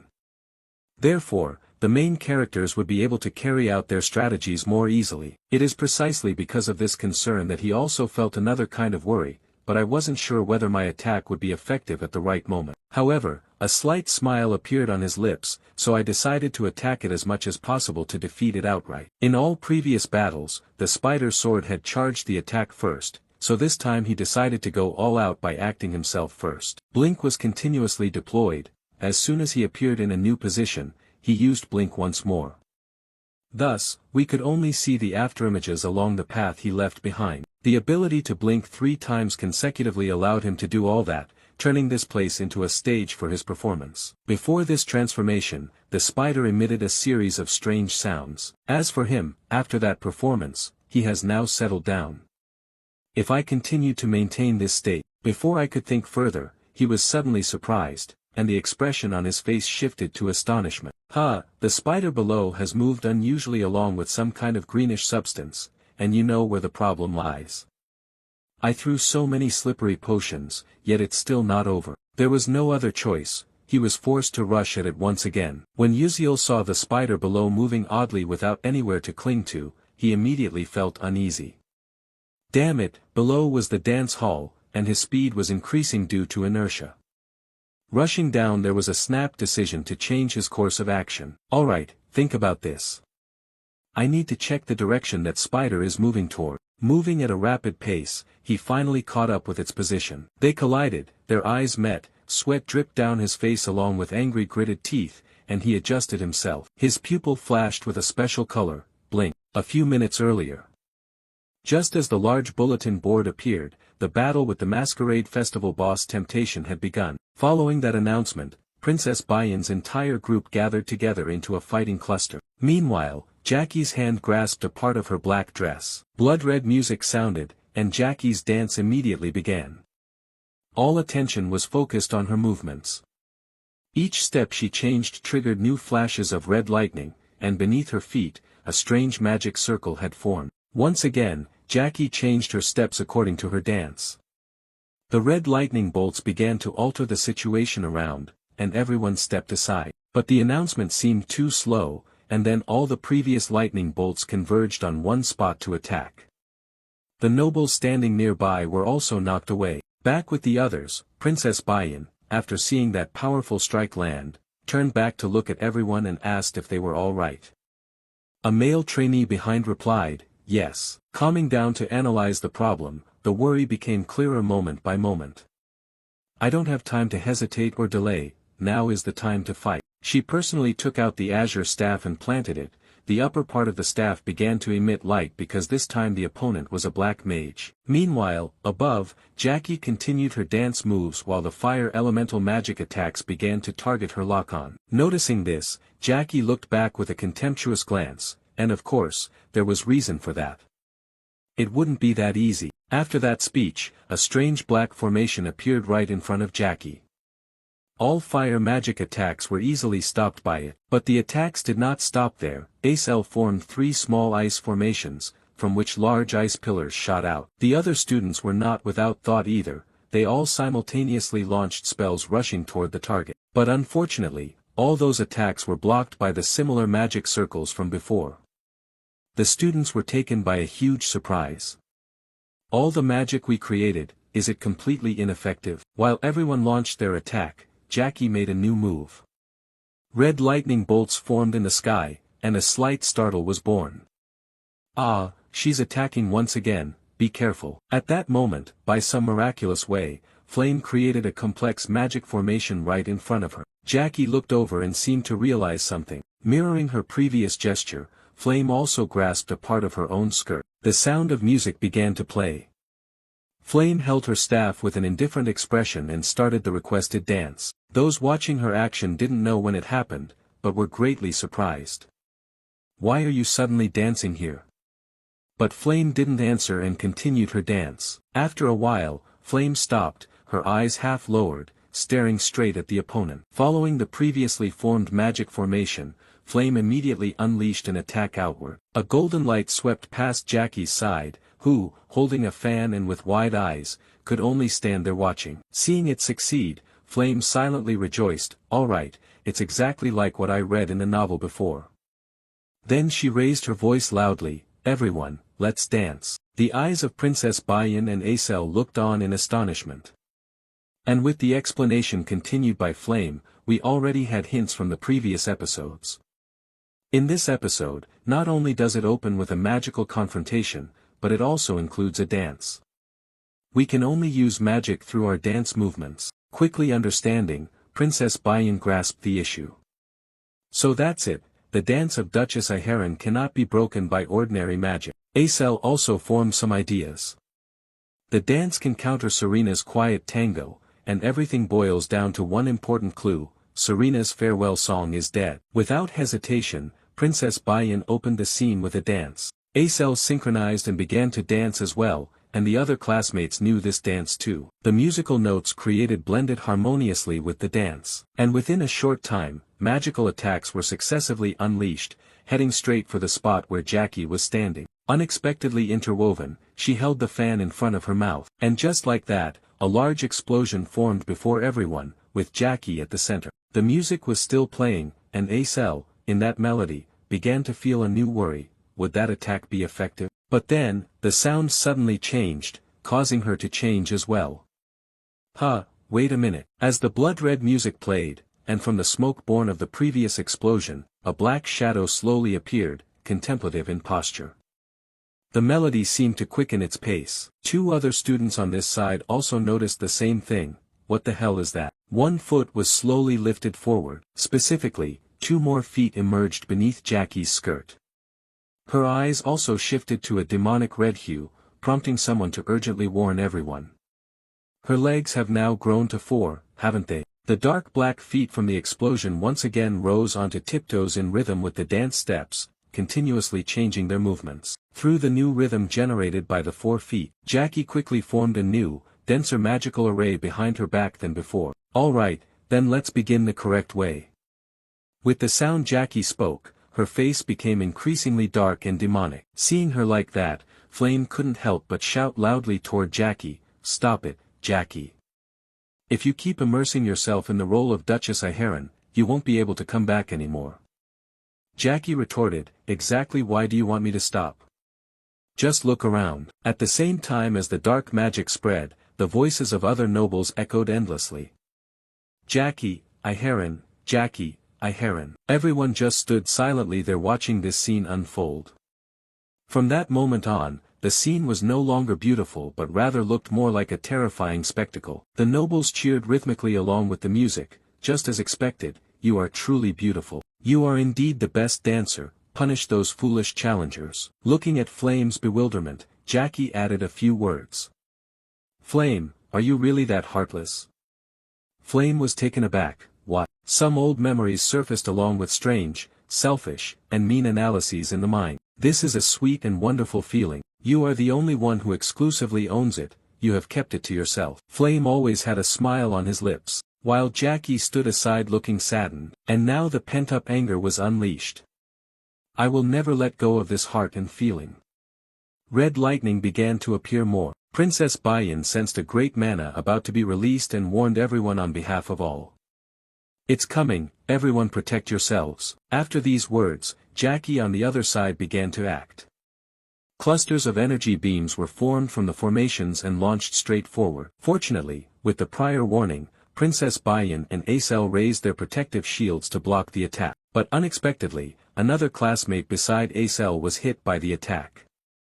Acel noticed this but there was no way to help. But then, while she was distracted, another overwhelming power was heading towards her position. But she herself didn't manage to turn back and observe, she couldn't do anything more. Acel closed her eyes, but then opened them when nothing approached her. A light shone on Izel's face. Bayan relied on her own power, she stood firm and formed a massive wall of fire that helped Acel avoid the previous danger. After providing support, Princess Bayan immediately hurried back. Hey, you fool, why are you just standing there distracted like that? Acel stammered something. Still looking dazed, Princess Bayan's voice got even higher. For me, defending against fire elemental magic will be more effective, so let me handle that. Focus on blocking the lightning elemental magic coming your way. Acel understood. Princess Bayan continued the arrangement. She followed behind us and attacked when there was an opportunity. Flame also noticed Princess Bayan's change and even spoke to me about it. In that fleeting moment, Flame looked even more bewildered. What on earth is happening? In the original story, Bayan ruined the team's morale out of jealousy over Izel's abilities and tried to sabotage that relationship. In the end, it caused great harm to everyone instead of ruining the work and throwing everything into chaos. At this time, Bayan was the one who grasped and understood the situation best. A blood-red energy strike this time flew straight at Princess Bayan, and was blocked by an ice barrier erected by Acel. The princess was a little startled as she looked at her. Meanwhile, Flame's thoughts were still there. No, that was Bayan and Acel. They were together. Acel looked at Princess Bayan and spoke naturally and gently, you shouldn't let your guard down. Feeling teased, Princess Bayan immediately appeared sulky. What do you mean? Soon after, surprisingly, Flame appeared behind the two to assist with attack and defense. Me too, we can't afford to lose to those two. Flame officially counterattacked by forming a great magic just behind and continuously releasing yellow energy beams forward. But with 3 dark magics in front of me, Jackie blocked all of Flame's attacks aimed at him. It was useless, but Flame smiled faintly right after. Large energy lightning bolts diffused and pierced through those barriers. Once again, a great explosion was born at the center of Jackie. Looking at the smoke ahead, that familiar question appeared again.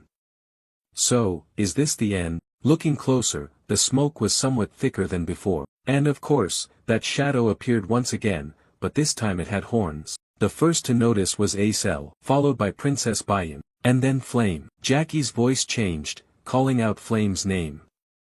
Jackie's legs had completely transformed into spider-like limbs, resembling the creature everyone had encountered in the corridor downstairs. Do you hate seeing me this happy? The noble NPCs had entirely changed, beginning to tremble.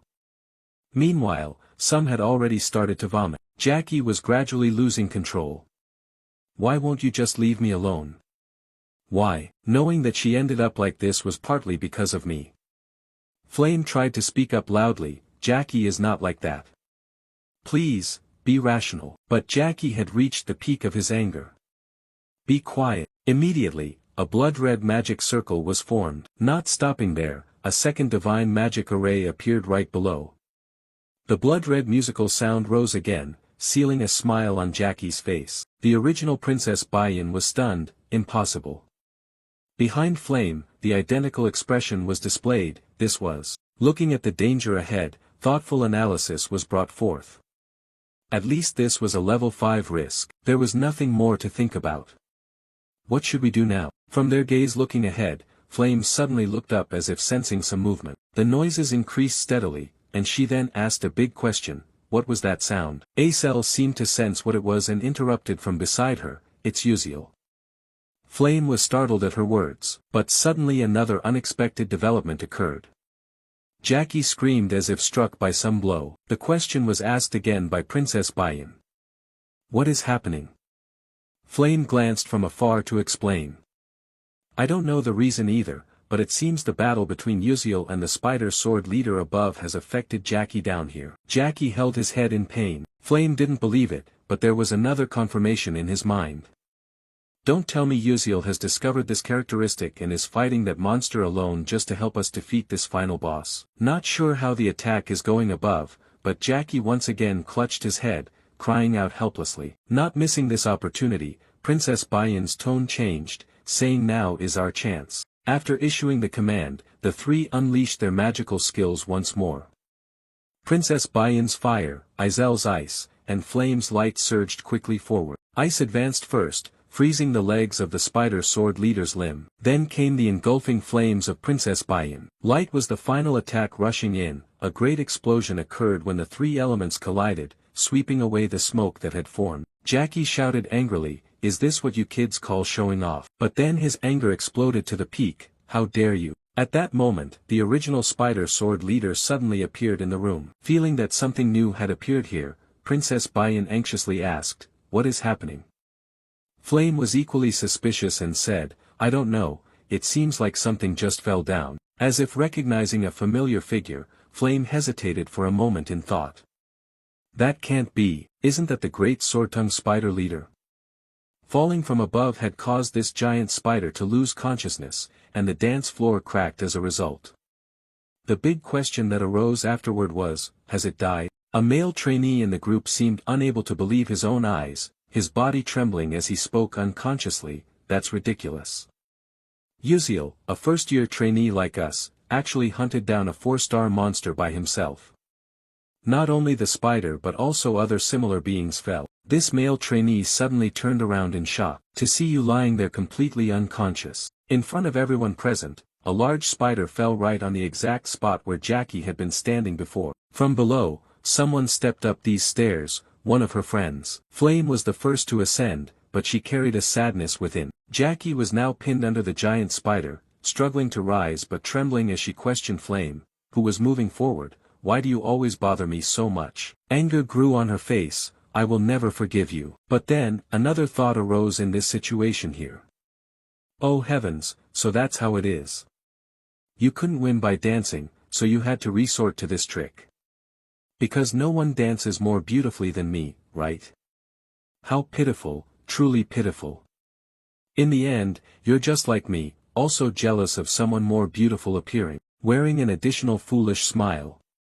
Aha, not just me alone, after all, you're no different from me at all. But the sadness deepened in Flame's mind as she looked at her friend who was no longer lucid. Seeing her strange expression looking at her, Jackie asked him blankly, "Why are you looking at me like that?" Shifting part of her emotions, Flame stood there and asked Acel behind her.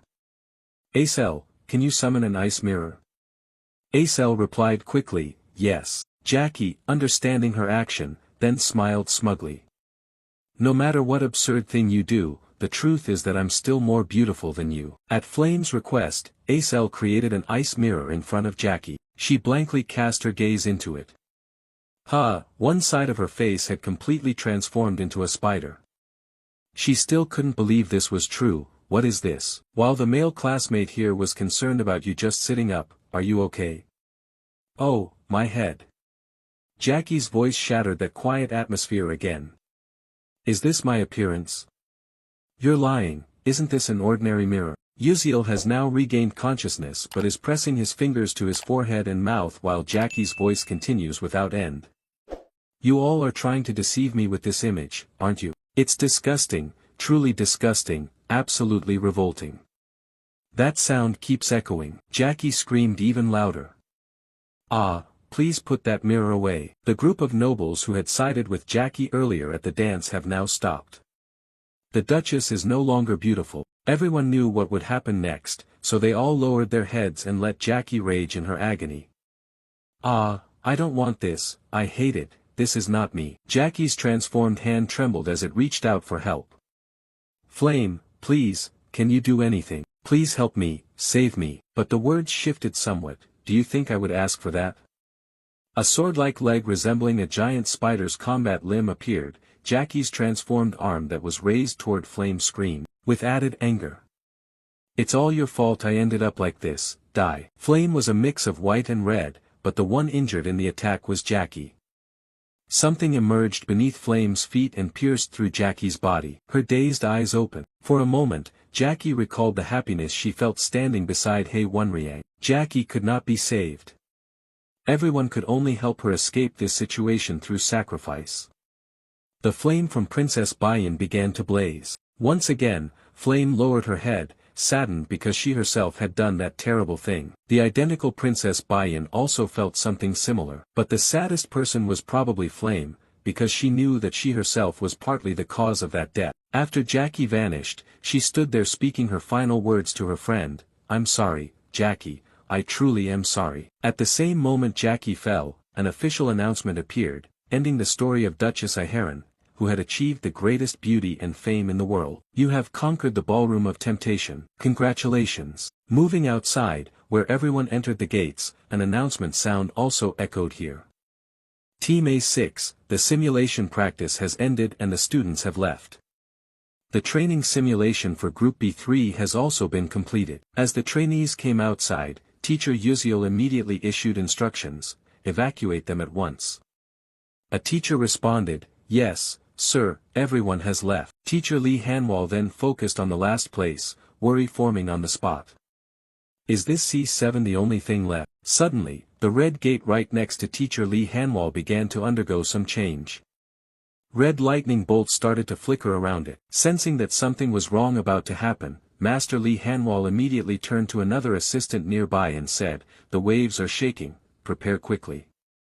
Yes, but before he could say more, the gates suddenly mutated, the space expanded and the previous red hue gradually faded away. The master's gaze was sharp and intently fixed on this change. But then a faint smile appeared on his lips, the ant has defeated the tiger. Following these words, all the trainees had appeared outside, except for one, and the red gate then completely disappeared. Seeing the trainees able to come out from that dangerous place, discussions leading to a lively debate arose.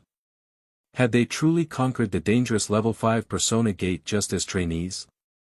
Even veteran soldiers with rich experience had considered that a challenge. Doubts continuously arose, was that boy the leader? Arian's face showed a hint of surprise because he himself had stumbled over his previous words. Then he turned back and mocked himself for joking. Let's retreat. Yes, sir. It didn't stop there. After coming outside, Yuziel stepped forward, raised his sword across his chest, and said, I hereby report that the mission to conquer the Persona Gate has been completed. In total, 16 people participated, 1 person was sacrificed, and 15 returned safely and successfully. Teacher Lee Hanwal's expression immediately turned bitter after hearing those words. In the end, there was still 1 sacrifice. Afterwards, the teacher refocused and instructed, you all did very well. I will immediately assign a healing mage to come right away, so everyone should rest now. Yes, just at that moment, someone appeared and interrupted, asking if something had happened while I was away. Everyone then intently looked toward the familiar voice. Following that, another person appeared here. Oh, it seems something happened while I was gone, is that right? For a moment, you stood still, bewildered by the unexpected arrival of this person. Stella Academy's principal, Eltman Eltwin, a great rank 9 mage, smiled as he approached you. About that matter, will you tell me everything? Moving to Stella Building Number 1, the principal's office. Yuziel walked alongside Principal Eltman Eltwin down the hallway here. As he walked, his face briefly showed an indescribable dazed expression mixed with a new worry, a private conversation with Eltman Eltwin. No way, why do I feel so anxious? His eyes glanced elsewhere as if complaining about some decision. That's why I don't want to be a leader. Back before exiting the gate, Princess Baiyan gathered everyone as if to raise a major issue. Wouldn't it be better if we appointed 1 leader to report the situation before leaving? With a calm face, his thumb pointed towards Acel. So what about Acel? His state went from fainting to waking up, and Acel was puzzled by the significant opinion he directed at her. However, from the start, neither Baiyan nor Flame intended to let him escape this chosen fate. Both wore the same expression, arms crossed calmly, saying, "Commoner, we've already opened our eyes wide, and you still dare to openly ignore your contribution. No matter how much you cherish him, that's just not right." A sweat drop fell, and for some reason, as if there was a special bond attached to Acel. He added, "I think I'm somewhat capable, but this time, I'm not." He stiffened, vaguely following his own thought, "She thinks so too." His eyes immediately closed. So in the end, he was forced to become the leader. What the heck had happened while he was unconscious? But perhaps this abruptly cut off his thoughts. The director's voice rang out, bringing a new matter. "Is this the third time we've met?" Opening his eyes wide, he looked at the director and continued, "You seem taller than last time, huh?" A bit dazed and still very young, not understanding the director's meaning, he stiffened again. What exactly was he saying? As you were trying to understand that, suddenly a few old memories flooded back, a small village devastated by a blizzard, blink, blink, blink. In that place covered entirely by snow, Uziel stood alone. At that time, although he had a body incapable of using magic, he diligently practiced a single magical skill, blink. At that moment, he glanced to one side as a sound arose there. You are amazing." A fully cloaked figure appeared, adding amid Uziel's bewilderment, "You have an interesting talent. I will write you a letter of recommendation, so come to my school and take the entrance exam, there will be bonus points." And the one who appeared was none other than the current headmaster of Stella Academy, Eltman Eltwin, "To bring you back to reality." The headmaster spoke once more, "The reason I called you here is," you suddenly startled. Master Eltman Eltwin smiled and added, "I am here on behalf of the Academy to thank you for preventing that potential crisis." You sat there pondering a bit more, "It all began with me." But the headmaster's words remained, "And I have no intention of revealing this to the outside. Of course, if the damage to students became serious, things would be different. Thank you, it's all thanks to you. And there is one thing I need to confirm." You instinctively paid close attention to these words. In an instant, the headmaster's expression turned cold. Inside that gate, could there be a problem? In just a blink, cold sweat started to pour down Uziel's entire body. What was that look? It's no surprise they call you a Black Witch Slayer. Even so, I'm not even a Black Witch. Between hiding the truth and speaking it, Uziel chose to speak the truth, though the worried expression remained. Yes, the student has died. Jackie showed signs of black magic corruption. With a face devoid of sympathy, the dean replied, "I see. That's unfortunate. Being affected by corruption means that there were dark feelings in the heart from the start, and no one can resist that." Uziel clearly sensed there was no remorse at all. Before Uziel could process what was in front of him, the dean brought up another matter. "Oh, look at my mind wander. Come to think of it, I haven't even offered you something to drink yet." The teacher turned back with his characteristic bright smile. "Would you prefer coffee or tea? Do young people these days like carbonated drinks?" Others might not notice, but from now on, this would be a proper conversation. Grasping some key information, Uziel voiced his choice. "I'd like tea." Calmly, he asked, "Is there a type of tea called lilt tea?" The dean looked at him with curiosity about lilt tea, then immediately smiled meaningfully. Yes, there is. Please wait a moment." Uziel exhaled softly, feeling truly relieved. Time passed, and the director brought out a cup of tea and placed it on the table. "That's right, lilt tea is truly surprising, few know about it, and even fewer like it." You responded, "Thank you very much." Immediately after, you picked up the cup and began to taste it, savoring the tea, but you showed no expression. The thought immediately revealed the atmosphere. Just as expected, it is bland. Compared to earthly foods, it is like durian or fermented anchovies. The issue is taste, but it's strangely addictive, so some people dislike it. It has a distinctive smell that turns them off, causing them not even to want to put it in their mouth. But those who grow to love it become passionate fans. The reason you chose lilt tea is because the private meeting with Eltman Eltwin is a branching point and an opportunity. The Flame 1 chose coffee promised to teach magic. Ace L chose a carbonated drink that had attained magical enlightenment. And Lilt tea is Eltman Eltwin's favorite tea. The only issue was that you glanced sideways, waiting for the teacher to continue. About Lilt tea, you see, being exclusively enjoyed by the Lilt tribe living on the western continent decades ago, they should have kept it to themselves.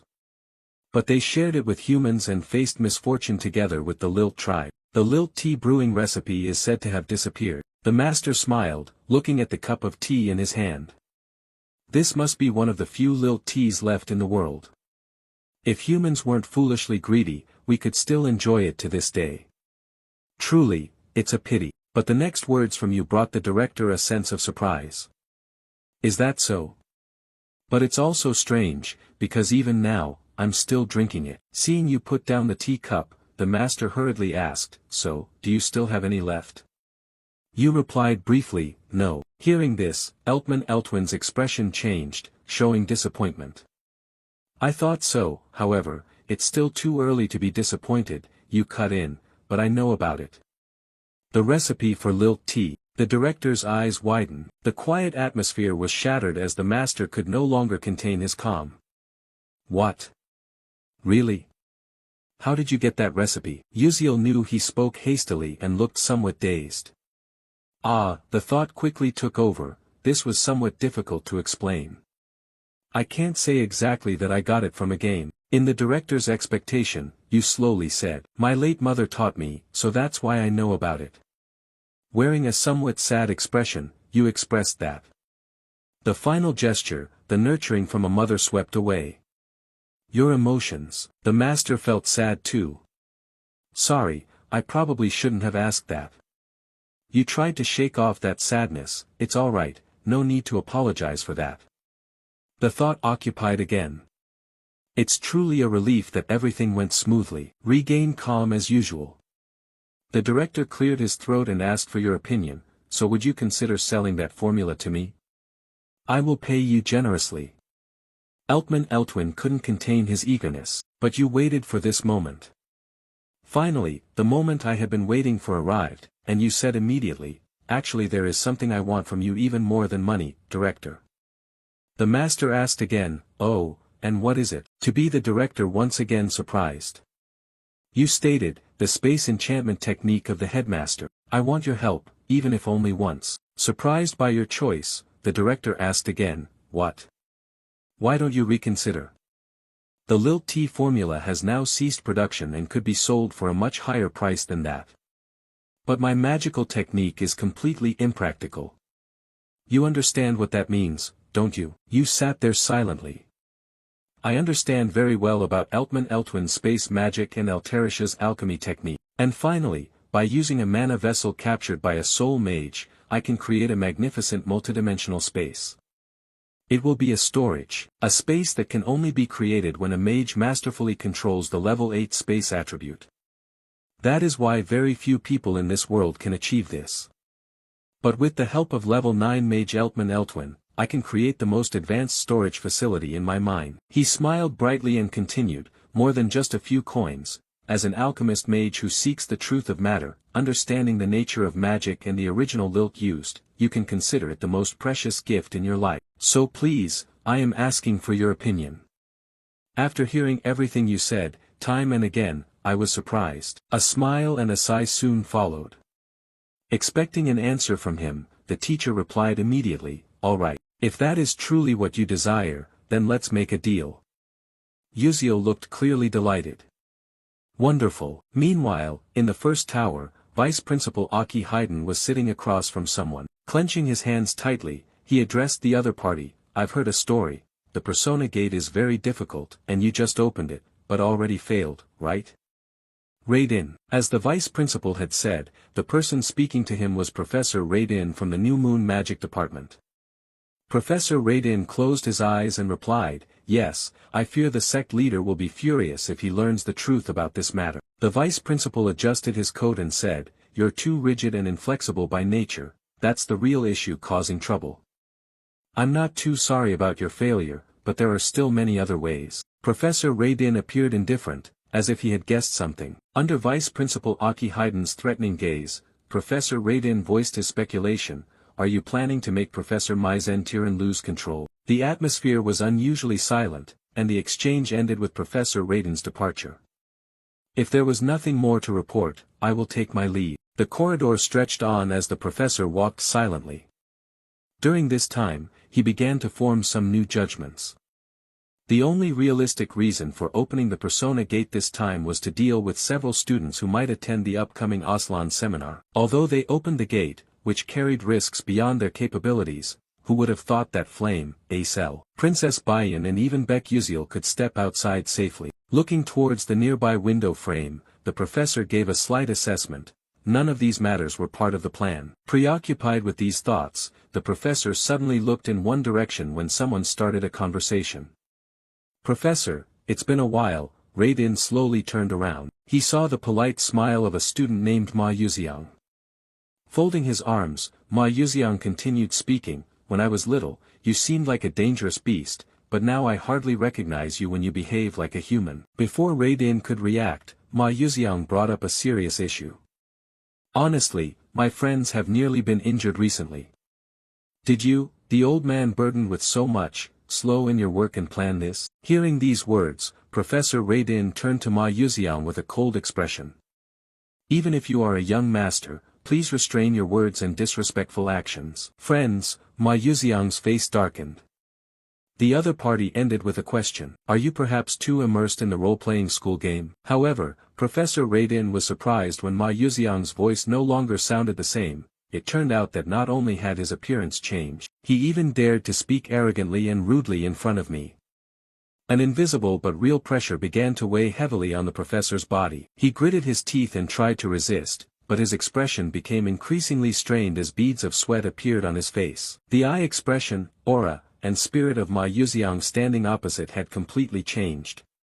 Raydin sensed the king's spirit radiating along with a warning, "Being cautious is wiser." A smile appeared afterward, "You gentlemen are truly troublesome and an eyesore. Until we meet again." Ma Yuxiang slowly stepped away. Step by step, the sound echoed, still creating a strange feeling. The professor raised a fist to his chest. When Ma Yuxiang completely disappeared from sight, Professor Raydin gasped, taking a deep breath to calm himself. "If it is for the benefit of the Moonlight sect, this is nothing." The scene changes, switching to the group of Princess Bayan standing somewhere. The two female classmates kept worrying and addressed the princess. "Princess, we are glad you are safe. We heard the school made a mistake in establishing the Persona Gate, is that correct?" "Really, who knows how they work?" Faced with those words, Princess Bayan looked down with unsurprised contemplation. Just as expected, the other students knew nothing about this matter. Considering the academy's stance, this was understandable. At that moment, someone appeared, calling Princess Bayan's name. The voice was impossible to ignore. The princess turned her head to confirm. "Senior." A male student approached with a smile. This student was Edmund Adalek, a third-year student at the academy, still smiling brightly. Edmund Adalek started chatting, saying there was no need to address him so formally and stiffly. He felt a bit embarrassed using overly formal language. In response to this change, Princess Bayan calmly replied that the academy maintained a strict hierarchical system. Hearing her cold words, Edmund Adalek immediately shifted the topic. "Haha, glad you're safe, I was really worried you might have gotten into trouble." With her usual expression, the princess replied curtly, "I'm well, senior, you need not worry."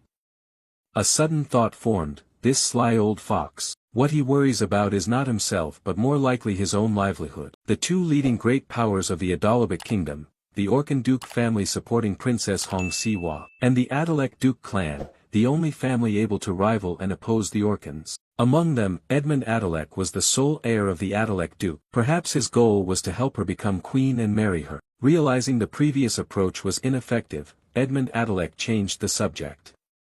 "Oh right, do you want to play soul chess?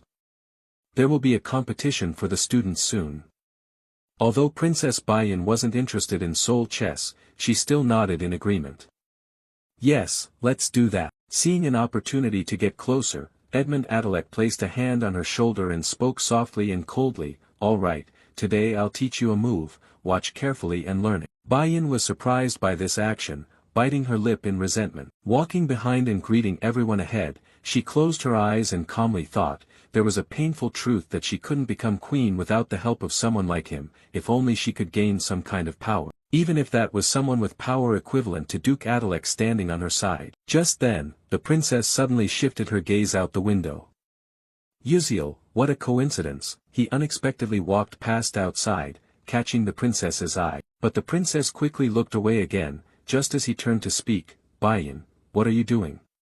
Why don't you come quickly? However, she still hesitated and glanced back at the window. It seemed he had already left. Princess Bayan left that spot.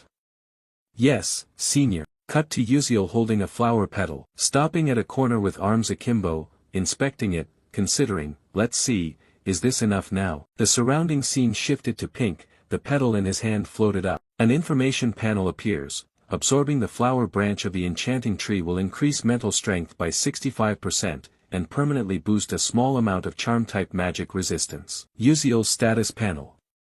2 stars strength 73%, 2 stars senses 57%, 2 star agility 42%, 2 star stamina 19%, 0 star durability 99%, 2 star mental strength 24%. Noticing the changes, he smiles slightly, not bad at all. The information continues. Project Constellatio grants you a special reward. He raises his hand to his chin, making a new judgment. Thanks to completing a new episode, I received this special reward. Anyway, what should I take this time? Should I use an additional growth item? Suddenly, he realizes something. Is it possible to take Mariken's necklace? The system responds, yes. He is immediately pleased, then decides to take it. New information appears. You have obtained Mariken's necklace item. Advanced level, description. The necklace was crafted by Merkan, a future alchemist engineer. It overcomes a barrier to the limit in order to protect the wearer's life. Special function. Mariken's shield automatically defends against attacks of level 6 or below, usable only once. Without hesitation, he puts the necklace on. Unfortunately, it can only be used once, but ensuring survival is not a bad idea. Since episode 8 is coming, he has to fight against Professor Mage, who has awakened. The information continues. The branch of hatred has accumulated 78% of its value. Uziel smiled warmly. Well, preparations for the battle against Mage were also proceeding smoothly, so I guess I'll rely on Alterisha for the rest. The scene changed, transitioning to the International Alchemy Organization. Uziel arrived here and stood before an area. A smiling person spoke up, saying this is the 13th branch of the Cordon Living Stone sect, the side building near the large elm tree within the alchemy city. You respond, I am here to meet the alchemist Alterisha. The receptionist clearly expressed, I'm very sorry, you cannot see her right now. You knew the situation, a bit dazed, putting your hand into your jacket, muttering, I knew it. Immediately you presented a letter. This is a direct invitation from Assistant Professor Alterisha. The receptionist was flustered. Oh my. The subsequent exchange was simpler. Sincerely sorry, I will guide you right away, please follow this way. Thank you. Approaching the door of Alterisha's research room, the receptionist called inside, Ms. Alterisha, you have a visitor. There was no response sound. The receptionist spoke again, may we come in, please? At that moment, Uziel was startled by a sudden feeling. A sudden large explosion occurred, releasing an extremely strong pressure. The blast made the door shake violently, but fortunately it remained intact. Inside, thick smoke rose, obscuring vision. But luckily, it did not seem to be a major accident. Uziel was still there, speaking up, quite surprising. Given the door had just shaken, he had quickly pulled the receptionist aside, but still felt a bit worried himself. We almost got into trouble. Waving away the smoke before him, Uziel stepped into the room. Because the smoke was still thick, he called out loudly to the assistant, are you okay? He quickly received this reply, are you the student Uziel? Despite the recent explosion causing trouble, Assistant Alterisha remained safe and smiled as she continued, welcome, I want to show you something. At that moment, a familiar figure appeared beside her, none other than the Golden Alchemist Walsuk Koden. Uziel hadn't yet paid attention to him, but noticed Alterisha's expression and thought to himself, the explosion didn't even bother her. Both their attentions turned to the golden alchemist when he noticed something on the ring he wore. "Student, do you see this? This is a shield bracelet." On the silver ring was a button, and he placed his finger on it. A green shield appeared, covering his entire arm. He joyfully explained with enthusiasm, "If we press this button twice, in this state alone, it boasts third-level power." Uziel was surprised as the effect didn't stop there. He continued, "Oh, but if you press this button one more time, how about that? Isn't it amazing? Whether your mana is low or you're an ordinary person who cannot use magic, you can still deploy this shield magic at least once. Its defensive power reaches only 500, but it can be very helpful in emergency situations."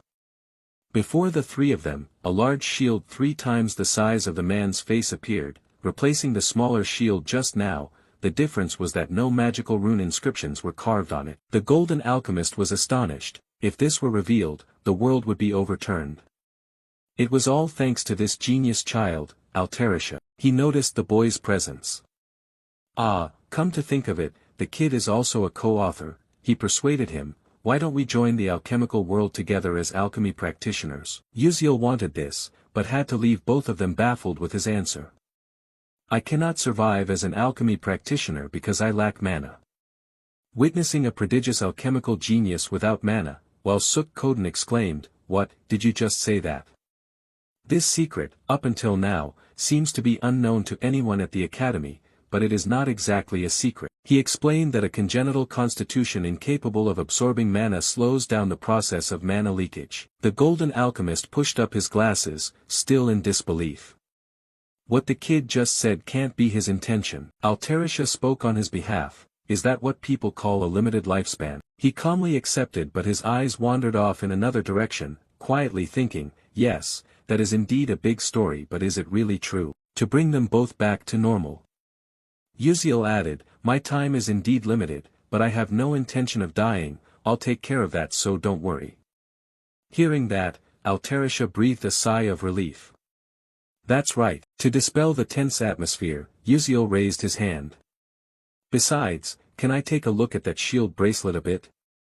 While Suk Koden was startled, "Oh, sure." After receiving the silver bracelet, he took out the encyclopedia to examine it. Information appeared on the bracelet. He felt certain it was still in the initial phase, with many raw and unnecessary components. He looked at ISA and asked with a smile, "Wait a moment, can I borrow your magic welding pen?" Altarisha was surprised but didn't object. "Ah, here it is." While Suk Koden's eyebrows twitched, not understanding what he intended to do. "Oh, what is the kid trying to do?" The silence was interrupted by Altarisha. She knew what Uziel wanted to do and did not want anyone to disturb him. Back to him. After receiving the magic welding pen, he slowly placed the pen on the silver bracelet containing the special information. An idea occurred to him. For the connection point from the magic welding pen, thanks to the encyclopedia, I will carve the complete shield bracelet in the future. Erasing the original design, creating a more efficient structure, enhancing the quality, everything was done. When he activated it, a shield much bigger and stronger than before was generated. While Suk Koden opened his mouth wide, checked measurements with his glasses, "This cannot be happening." With anticipation and excitement, he announced that the defense value had increased all the way to 800, nearly 1.5 times more effective. He exclaimed with admiration, his face flushed red. It wasn't for nothing that she said the kid was a co-author. "Have you ever thought about working alongside me? Don't worry about not being able to use magic. I will assign some alchemists to craft magic shuttle missiles for you." Uziel felt grateful but declined, laughing. "Sorry, I have my own reasons for continuing to pursue the dream of becoming a magic warrior." He was regretful. "Oh, that's unfortunate. You added an intention, but I still have something I want to ask you." You held up the purple orb. "Altarisha, can you create an item with this?" Altarisha took it and asked, "A kind of charm, huh?" "Don't rush." Uziel surprised both of them. "It's spatial magic." Principal Sella also said she would lend a hand. Both froze. Altarisha remained calm. "First." "Oh, it's the principal." While Suk Koden was speechless, "Oh, that old man decided to help the kid? You really are a troublemaker." Altarisha was embarrassed. "I want to help you, but I have never tried using elemental attributes. Uziel smiled, I know I'm not asking you to do it right away, you can take your time to master the skill. His thought was that it might take a few months, both agreed. Alright, leave it to me. It's time to create a masterpiece. Returning to class at Sela Academy, Acel sat at her desk, troubled, something was wrong. She looked at Uziel sitting dazed not far away. Seeing him yawn, Acel hesitated about whether she should ask him. Before she could act, someone arrived first. A familiar voice, Commoner Uziel. Princess Bayan appeared in front of him and said, I have something important to tell you, are you free? Acel looked at both of them vaguely, wondering if there was another important matter. Uziel replied, it's nothing serious. Acel watched Princess Bayan lead him out of the classroom. After they both left, Acel returned to her sadness. What they said had nothing to do with her, right? Why did she feel so strange? The two walked down the hallway, not speaking, which was a bit awkward. Uziel broke the silence, so, what were you going to say? Princess Bayan stopped and answered, in the world of alchemy, it is said that a technologically advanced alchemical product has been developed. She turned to look at him, thinking he was somewhat handsome, then proceeded to the main point. I heard you are a co-author of that alchemy book. He paused to consider, given the information power of the Adalabit royal family, this was an obvious consequence. Staying calm, Uziel replied, so what? Do you want to link directly to the merchandise business through me? Reading his intention, Princess Bayan crossed her arms, closed her eyes coldly, nobleman, I don't deny it, but don't misunderstand. The item is very important, but having a relationship with someone like you is even more important. He was embarrassed. Oh, really? The thought interrupted him. He didn't expect her to think so well of him. Surely this is different from the original. Perhaps this time, I can prevent Princess Bayan's death. However cold she was before, now she is just as shy. Hey, then come eat with me, okay? Suddenly someone interrupted, it's Bayan, right? Both of them looked at him in surprise. This is Edmund Adalek, the trainee, speaking irritably, I refused to have lunch with you, wondering if there was something important. Never expecting she'd go with such a commoner, really disappointing. Behind Edmund Adalek's cold face, the three stood silent for a long time. But then that silence was quickly broken by Uziel's thoughts and gaze fixed intently on the other party. That man, you have seen him before while playing this game. One of the death flags leading Princess Bayan to destruction. Edmund Adalek, judging by that guy's attitude just now, it seems he still doesn't know he is a co-author of the report created by that random technique. At that moment, Princess Bayan suddenly spoke, startling him and cutting off that thought.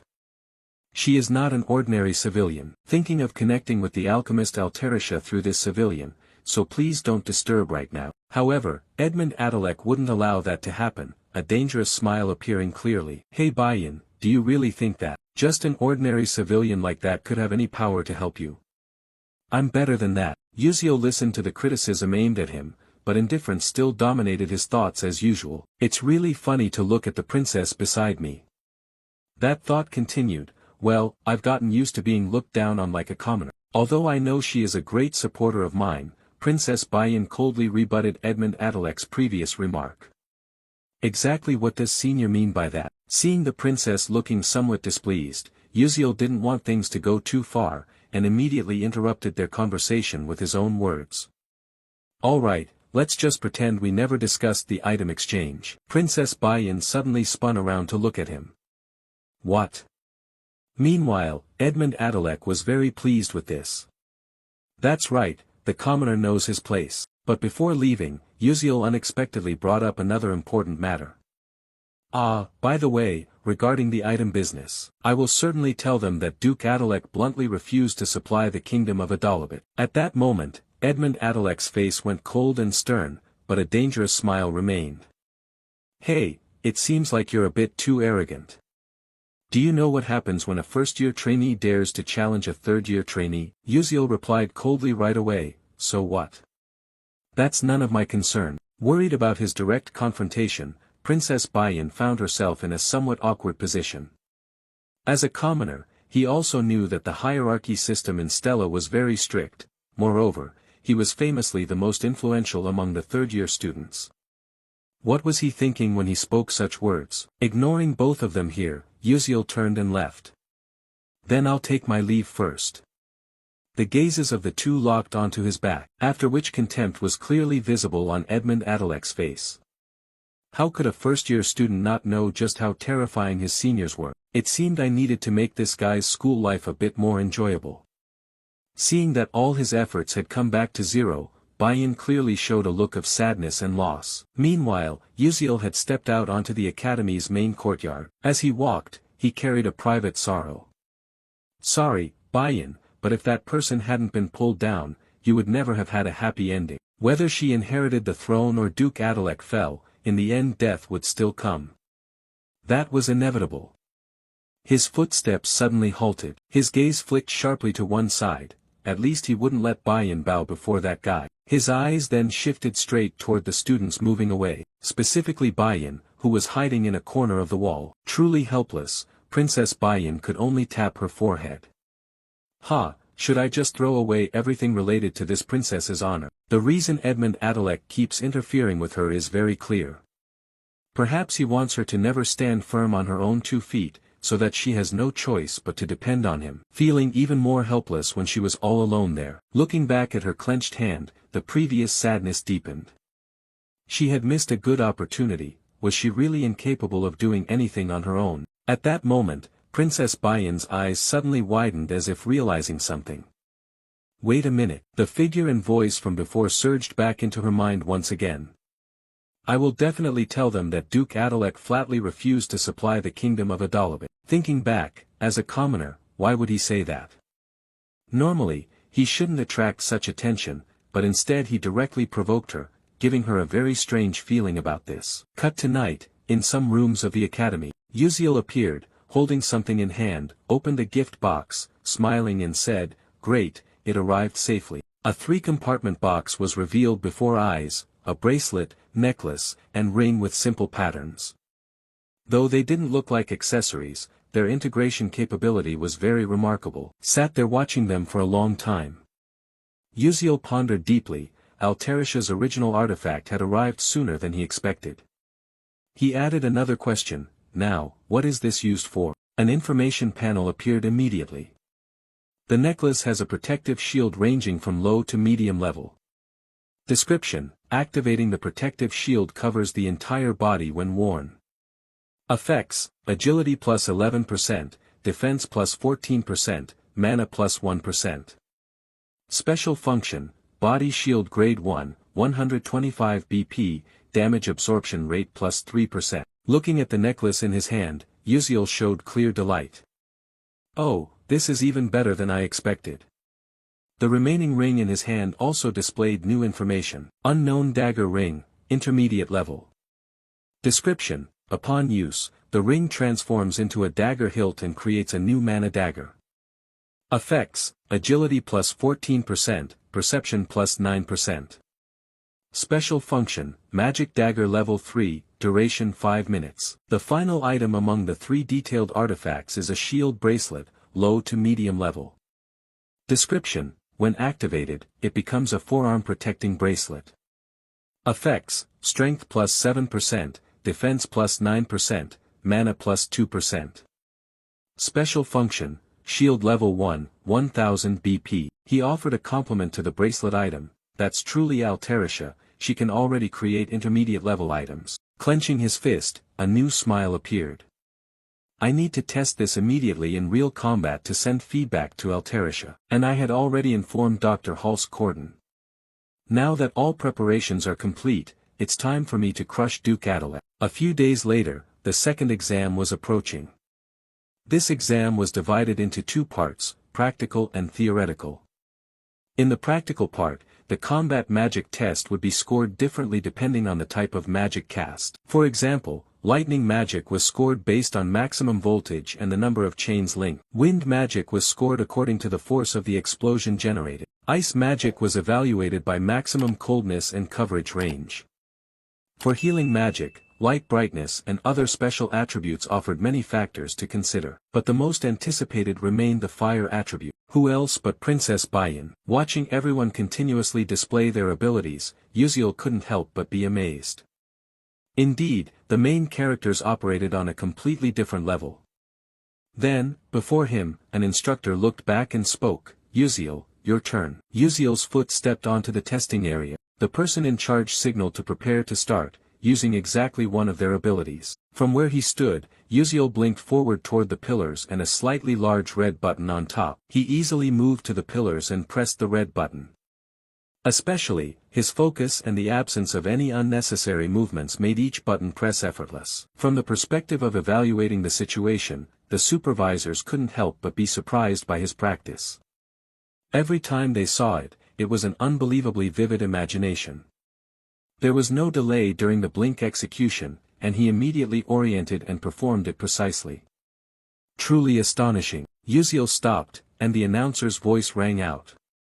Uziel's test was over. Still there alone, staring blankly in one direction, he immersed himself in new thoughts. With this, I can consider that I have completed part of the practical combat.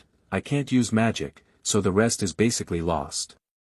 But if I score high on the theoretical test with my glasses, that can be considered compensation. Just then, Uziel was startled, staring blankly back as someone approached and called his name. So, he is Uziel, huh? A group of trainees approached, clearly showing mockery directed at him. I heard a first-year trainee like you dares to argue with a third-year trainee. You're hopeless. Oh my, if I were a freshman, I couldn't even imagine that happening. Seeing the group naturally coming to cause trouble, Uziel narrowed his eyes slightly, thinking to himself, so it's starting now, it must be Edmund's group, right? True to expectations, one guy stepped forward and spoke directly. Oh, look at this kid, daring to glare at us like that. That guy's face then looked drained of blood, with no intention of closing his eyes. In response to those words, Uziel remained calm, thinking to himself, I figured as much. But despite that, signs of discomfort were clearly visible on his face. He felt a bit annoyed having to take a beating from these kids. Still keeping that intense expression, Uziel silently watched the person who came looking for trouble, allowing himself to intimidate further. He then smiled perfectly. Huh, look at this kid, I told you to lower your head. Uziel calmly listened to the other insulting him a bit too much. This damn kid is even more insolent than I thought. You're just a civilian, and I heard you don't even have parents, right? If you don't want to die, then kneel down fast, you bastard. Just at that moment, the senior from class 52 passing by noticed the commotion here. Since I looked over anyway, I thought a bit more, what's going on, is there a fight? The distance wasn't far, so Diane quickly realized that those guys were from Senior Edmund's group. But above all, she noticed that he was there too, huh? Isn't that the freshman we met at Martivis Cemetery? I heard his name is Uziel, right? After thinking that, I just crossed my arms and shouted, what are you guys doing over there? As he stepped closer, he looked at Diane and said, can't you see? I'm disciplining the juniors, don't interfere. Ban Diane, this kid dares to talk back to a senior from class 53. As seniors, it's our duty to discipline juniors. Hearing the argument, everyone also noticed her arrival. That's Diane, isn't she a student from class S? Hearing the issue and grasping it quickly, Diane turned to look at Uziel, clearly surprised, but then after looking at him a bit more carefully, a new idea formed. Uziel, was he planning to kneel? If he was strong enough to take down a level 5 summoner, he should have been able to handle them easily. So why would he bring worry upon himself like that? No way. Without hesitation, Diane decided to stop him. No, don't do that. He was also surprised by her decision. What? Diane closed her eyes and continued calmly. If it's true as you say, a rookie arguing back to a senior in episode 5-3 is no small matter. If this is a military mage team, it would be seen as defying a superior. So my suggestion is that we hold a special training session for the juniors. Hearing this, both of them were left stunned, staring blankly. Questions arose. Such training must be approved by the student council president. The opinion was raised, so Diane decided to handle it. I will go get approval, so let's do this properly. Suddenly, with a more reasonable step, he flashed a perfect smile for himself, and then emitted a bit more of a murderous aura. Looking straight at Uziel, he added, alright, that sounds fun. The whole group then left, leaving behind only the 2 pairs of eyes watching them go. Only 2 remained. Diane then spoke to him, apologizing for the interference, but if they didn't leave him alone, they would never let him go. Uziel said nothing but clearly showed his surprise.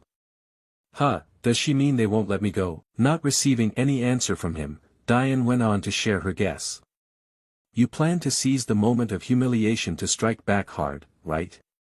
Someone smart enough to defeat 1,000,000 summoners wouldn't argue with others without reason. Then there is only one reason to end Stella's long-standing foolish tradition, the senior ritual. You have chosen to sacrifice yourself. Uziel remained silent there, listening, then blankly occupied his spot. Me? It's like, who am I and where is this? Returning to the main issue, looking back at those people who still hadn't disappeared, Diane continued to analyze her previous words in more detail. But among them, there were also those who had no choice but to follow Edmund. They are called the coerced, bound by family circumstances. No matter how right you are, you can't let people like them be punished. Then, one of my hands directly placed itself on his shoulder, adding encouragement. So I will set the stage for you, fight however you want. I will personally persuade the student council president. Hearing this, as if sensing the looming danger, Uziel kept wiping his sweat, not knowing what else to do. A helpless smile stretched across his lips. What exactly has she been saying all this time? Time passed hurriedly, and some green drawings were depicted in detail. It was another type created by some professor. This was precisely the magical protocol interpretation exam. The students below accordingly began their written test. Among them were those who couldn't help but express complaints. Yeah, I don't understand a thing, can I really solve all of it today? However, standing out among them was someone who stood up and left their seat. That was Uziel. When putting on his encyclopedia glasses, his knowledge surpassed that of forgetful professors combined. I'd like to submit my test, he said. The exam supervisor, a bit confused, took the paper from him. It's only been 20 minutes, you're giving up the test. How is that possible? Uziel turned as he was leaving to explain, no, I've already finished it. It sounded a bit illogical, so the supervisor looked again at the results he had completed. What? You mean? And from the earlier confusion, it turned into immediate panic. Putting his glasses away inside his jacket, Uziel calmly walked off, saying, I didn't study at all, but finishing it feels incredibly refreshing. However, things gradually became somewhat complicated when I had to stop and look to one side as someone was gossiping about me. That's Uziel, right? I heard he's just a freshman but dares to talk back to Edmund Adalek. It seems like he's about to be properly taught a lesson. Standing there dazed, you know something bad is about to happen, looks like the whole school already knows. His gaze dropped, and on top of that, Diane had to come out in the open. Special training for juniors simply means a place where seniors who want to teach a lesson can directly challenge juniors. They duel one-on-one at Stella. Seniors are forbidden to insult or hit juniors. But within the training organization, seniors can legitimately punish juniors, called a challenge, though in reality it's seniors using magic to beat juniors, so this must be approved by the student council president to prevent abuse. However, S-class students can submit proposals directly to the council. I just intended to kneel down and get it over with, yet things ended up like this. Thinking back to that moment, well, just kneel quickly and then go sleep. Throughout the process of going back to my room, Uziel gradually came to a decision. Things had come to this point. A certain box was opened, inside was an item placed in it, something special like a stuffed bear. Holding it in his hand, a confident smile appeared. If it can't be avoided then so be it. Just relax and slowly enjoy it. Move to the Stella Student Council meeting room. Inside, someone was checking documents and had noticed the movement ahead. This student was Stella Student Council President, second year, Class S, Mi Royun. And as expected, the person who had spoken to Uziel earlier was now here, showing a serious demeanor. The president quickly asked, Ban Diane, what brings you here? Without hesitation for even a second, Diane placed a piece of paper on the president's desk. But then his tone softened a bit. I want to request approval to open special training for the juniors, targeting Uziel, the new student from Class S. The president was surprised by the statement, then said, I thought you hated such ridiculous matters, so why are you doing this now? Showing no emotion, Diane replied, it's precisely because I hate it that I'm doing it. Since this was an important matter, the president gave a slight warning, I don't know what you're planning, but no matter how talented, a new student can't possibly defeat a second-year student. The gap created by experience is not something stats can compensate for, yet you still want to request to open a training group. Waving the paper in his hand, Diane now smiled and said, "If you want to know why, just come and watch. It'll be really fun." Seeing her sudden change, the president narrowed her eyes slightly and exhaled, saying, "Really, what are you scheming?" Meanwhile, outside, the sound of someone preparing to enter was heard. "Oh, student Mi Royun." The figure of the person in charge of checking earlier, Uziel, was holding a paper as he entered this room. "Could you please take a look at this report? It's a thesis report submitted by a student." Recognizing him, the chairman immediately greeted, "Ah, Professor Gerald, welcome. This exam also has a thesis worthy of submission to the academy, huh? However, there seems to be some hidden dissatisfaction. The last time you brought something, it wasn't quite up to par." But the professor was still adamant about passing it through. "Haha, just have a look.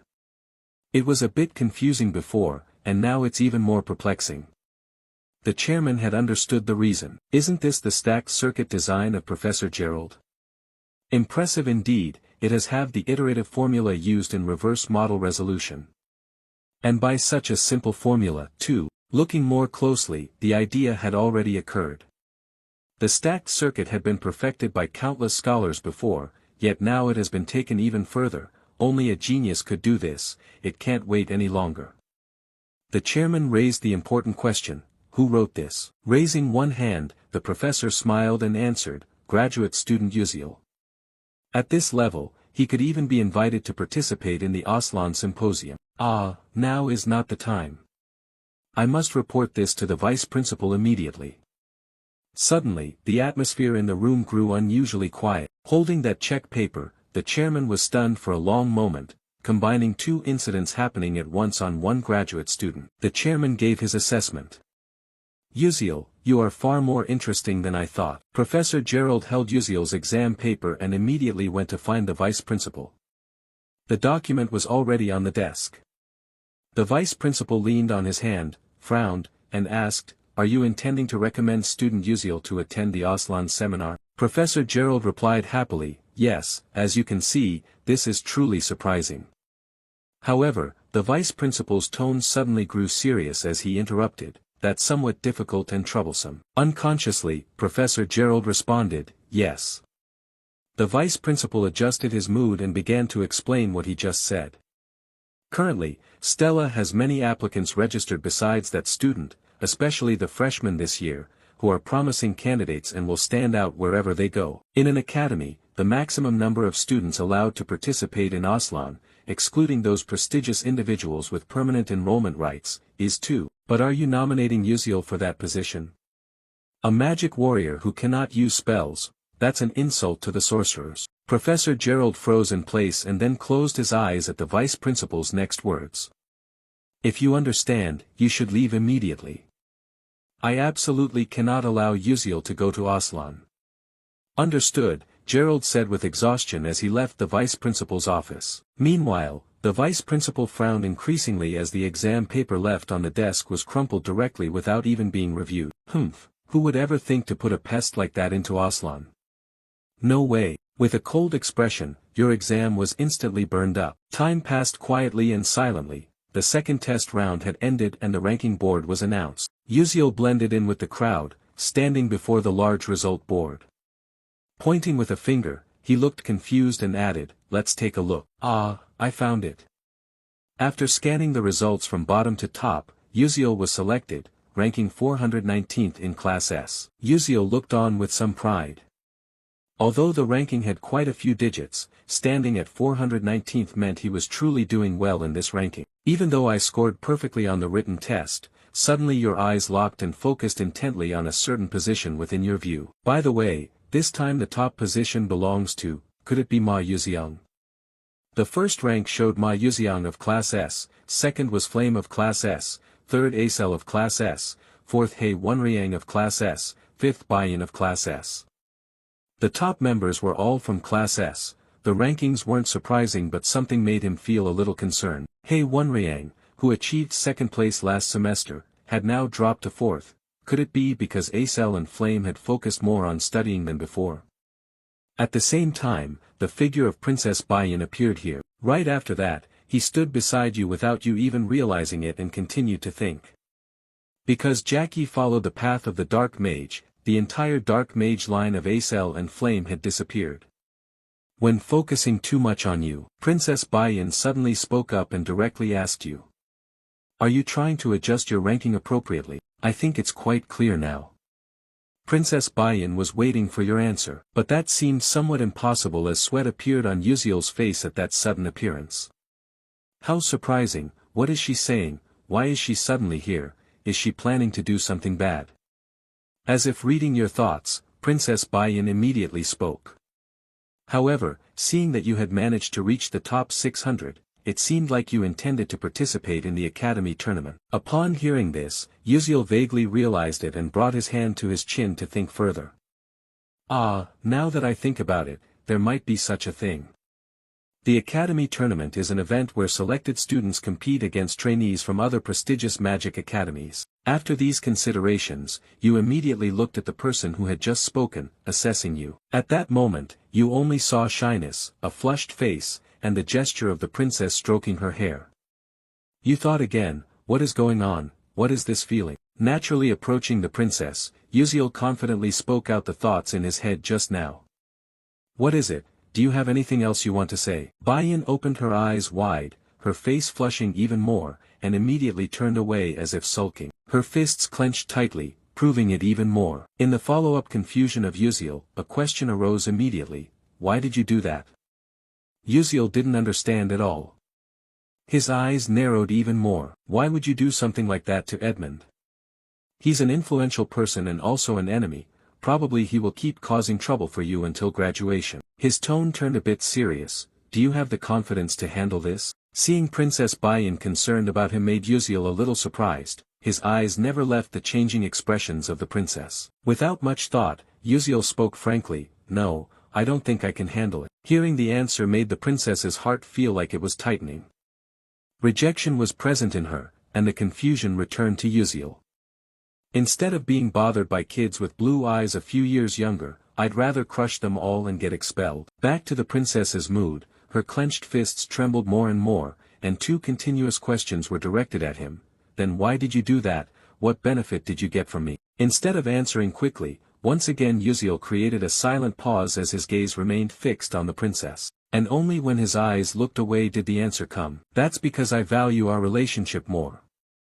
Princess Bayan's worldview immediately turned rosy after those words. Knowing he hadn't finished speaking, Yuziel scratched his face, looked elsewhere, added, and besides, I won't do that for you for free. So, after this is over, you have to sign a contract with me to buy an item. The Princess Bayan facing him was a bit confused because she knew something clearly. Actually, item contracts can be made anywhere, not just with a Dolabit. But why? Yuziel's inner self began to waver after that question. Honestly, I shouldn't have said I wanted to save her and give her a happy ending. His gaze looked away again. That, I'll tell you later. Curiosity gave Princess Bayan yet another question mark. Not able to ask more about that story, Bayan decided to change the subject. Okay, by the way, do you have any plans for the new recruit training session? This time, he replied quickly. Yes, somehow I have to do something for this. The unexpected advice came from the princess. You don't need to hold back. Yuziel was puzzled. Princess Bayan had her confidence and burst out a string of words. Yes, you can fight the senior to some extent with your innate ability. It's alright, I will do my best to deal with the consequences. Yuziel was slightly sweating. Okay, thank you. Another thought arose, it seemed she was trying to appear considerate to help me. But why would she think she could win? While the two were exchanging words, in a hidden corner of the hallway someone was standing there listening to everything. This person was none other than Arzhuang. A fire magic talent, she had left, then transferred to a special training place. A large fire suddenly flared up high at this location. Right at the magic practice class site, Arzhuang was here and was under the training of Professor Hong Yil. Praise along with a smile was given. Your control ability is truly wonderful. Arzhuang lacked firepower, but this can easily be compensated by precise control. And you will pass this test. It will work well against sensitive enemies or when performing missions quietly. Right after that, the gaze shifted elsewhere to compare. But your magic is still not enough. Princess Baiyan lowered her face and looked down sadly, while complaints from the opponent kept ringing out. Fire magic, how many times must I say that destruction is not everything, yet I was ranked first in the fire attribute compatibility. It's really unreasonable. Now I'll try once more. Arzhuang glanced at those criticisms, and a hint of dissatisfaction began to show on her face. The magical flames were continuously created and blazing. The training dummies in front were increasingly engulfed by the flames. Arzhuang kept practicing her specialty in fire magic. However, the dissatisfaction had not left her expression. This time I lost again. If it comes to effort, I did not lose. So why is it like this? She let go of her magic staff. Looking at the destruction she caused ahead, Arzhuang still couldn't understand why she couldn't win. Back with Acel, she now heard the chatter of a few students nearby. Thinking back, isn't it today? I'm talking about the sparring matches between first and second years, shall we go watch together? Acel had a private thought about the matter, could it be something involving Yuziel? Meanwhile, she had missed the chance to talk to Yuziel when Princess Baiyan took him away earlier. A sadness marked her very own face, but that didn't matter much to her. She still had to go to class. So Acel quietly walked alone to another place. However, deep inside, she was struggling with a serious hesitation. Then stopping at some place, Acel smiled faintly and regained her spirit. Ah, I finally made it here. Acel glanced at the person standing beside her who was talking to her. Ah, you came here too, said a girl with brown hair and bright green eyes, smiling. There are rumors that Yuziel likes you. This girl is Haralyn, a first-year student in Class B. Her friend did not hesitate to sit next to her, smiling even more brightly and teasing a bit. Actually, you two aren't secretly dating, right? That's why you came here, isn't it? Acel was shy before. Hearing these words, her face flushed red. It's not like that at all. She even showed hesitation in her words from the start. Yuziel and I don't have anything. She couldn't say it out loud. Haralyn next to her had a new thought about Acel while her smile remained. How surprising, she wondered what kind of person she was, carrying the title of the daughter of a trader. But hasn't she already become cuter than what I originally thought? She couldn't force the story any further. Instead, Haralyn remembered there was one thing she hadn't done.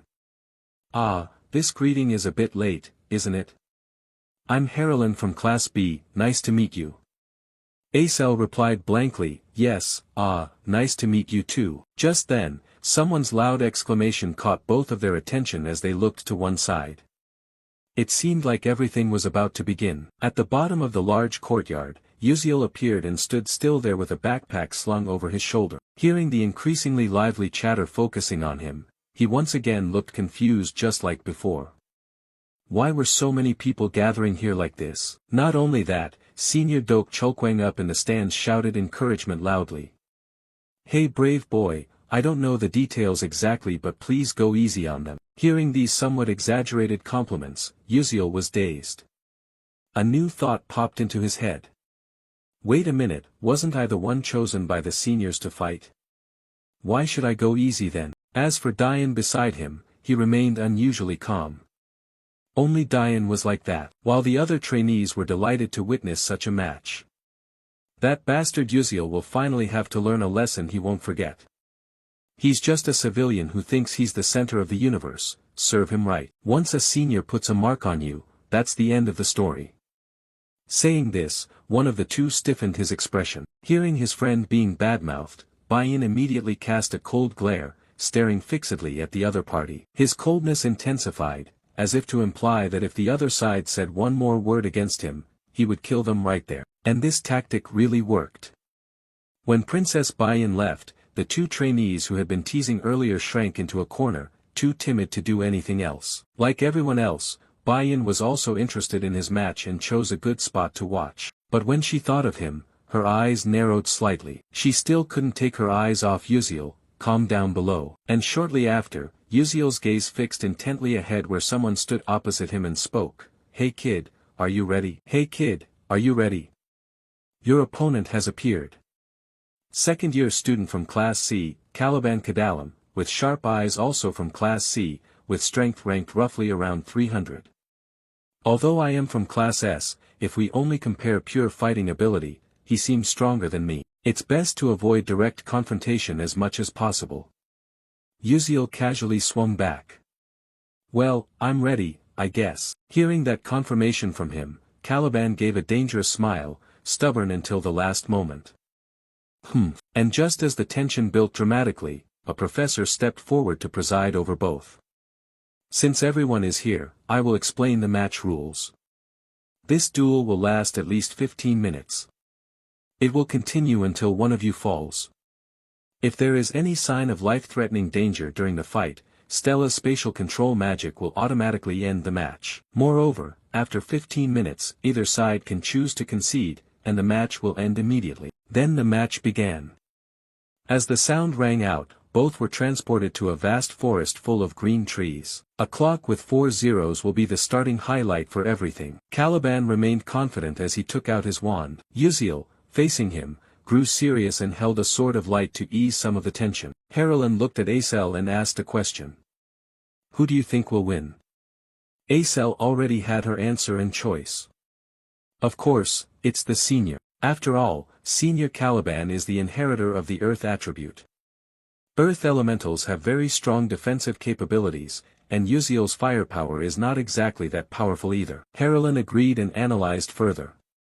"Not to mention, Earth elementals specialize in terrain control and can dominate the battlefield's terrain, making their attacks even more diverse. Could Uziel's sword pierce the defense of a third-level Earth mage?"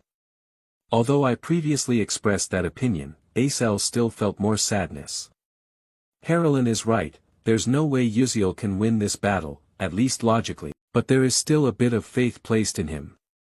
Returning to the fight, Senior Caliban revealed more of his danger on his face. "Today, I will show you what fear really means. The domain can." At this point, confusion rushed in.